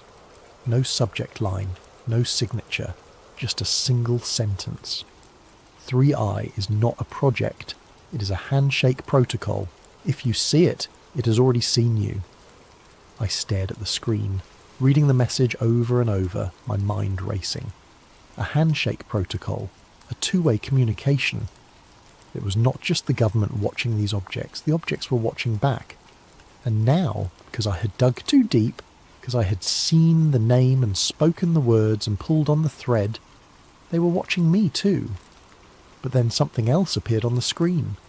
The email was updating in real time, new text appearing letter by letter as if someone was typing it directly. You want to know what Atlas does, Marcus? It maintains equilibrium. It ensures that humanity's awareness expands at a controlled pace, not too fast, not too slow, just enough to prevent panic, just enough to prevent intervention. I should have closed the laptop. I should have thrown it across the room, but I couldn't move. I couldn't look away. The phenomenon you call 3i has been observing your species for longer than your recorded history. It does not invade. It does not conquer. It observes. It waits. It measures your readiness. And when individuals like you begin to notice, begin to pull on the threads, begin to ask the right questions, Atlas steps in, not to silence you, to prepare you. Prepare me for what? I found myself typing the question before I could stop myself. The response came immediately. For the realization that you are not ready, that your species is still too fragmented, too volatile, too afraid of the unknown to handle the truth. You want disclosure, Marcus. Disclosure would destroy you. It would shatter every power structure, every religious framework, every sense of humanity's place in the cosmos. Atlas exists to prevent that collapse, to manage the transition, to ensure that when the time comes, you will be ready. And what if I go public with what I know? You won't. Because part of you already understands. Part of you has always understood. This is not a cover-up, Marcus. This is a mercy. We could erase your memory right now. We have that capability, but we are not going to. Because you serve a purpose. You and people like you. The seekers, the truth-tellers, the ones who cannot let go. You push the boundaries of collective awareness. You force the conversation forward. And when enough people like you exist, when enough of humanity is asking the right questions, that is when the equilibrium shifts. That is when readiness is achieved. So you're saying I'm being used? We're all being used, Marcus. You by your need for truth, us by our mandate to observe, them by their nature to watch and wait. The only question that matters is whether you can live with the knowledge you now possess, whether you can carry this weight without breaking, whether you can continue to seek the truth knowing that the truth is not meant to set you free. It is meant to prepare you for a reality you cannot yet comprehend. The typing stopped. The screen went black, and then slowly my laptop powered down on its own. I sat there in the darkness, my mind reeling. Was that real? Had I just had a conversation with Atlas? Or had I imagined the whole thing? Was I losing my mind? I looked down at my hands and realised they were shaking. I realised I was crying and had no memory of when the tears had started. Jennifer's voice echoed in my head again. You're married to the story, Marcus. But what if the story didn't want me? What if the truth wasn't something I could possess, but something that possessed me? Act 5. The weight of knowing. The days after Christmas blurred together. I stopped sleeping properly. I stopped eating regular meals. I would sit at my kitchen table for hours, surrounded by printouts and handwritten notes, trying to make sense of what had happened. I tried to reach Ortiz again, but his number was disconnected. I tried to find him online, but his LinkedIn profile had been deleted, his social media account scrubbed. It was as if he had never existed. I thought about going to the media, about taking everything I had to a major news outlet. But every time I tried to organise the material, I realised how insane it all sounded. A stamp on classified documents, a vanished FOIA officer, an email conversation with an AI or entity claiming to be Atlas, a database entry about me being monitored. Without Trevor's corroboration of the Los Angeles event, without Ortiz to verify the Afghanistan sighting, without Rachel Klein to confirm the email she sent, I had nothing. Just the word of a disgraced journalist with a history of obsessive behaviour and a failed marriage. They had been right. I couldn't go public because no one would believe me. But I also couldn't stop. I spent every day searching for new information, new connections, new pieces of the puzzle, and slowly, carefully, I began to find them.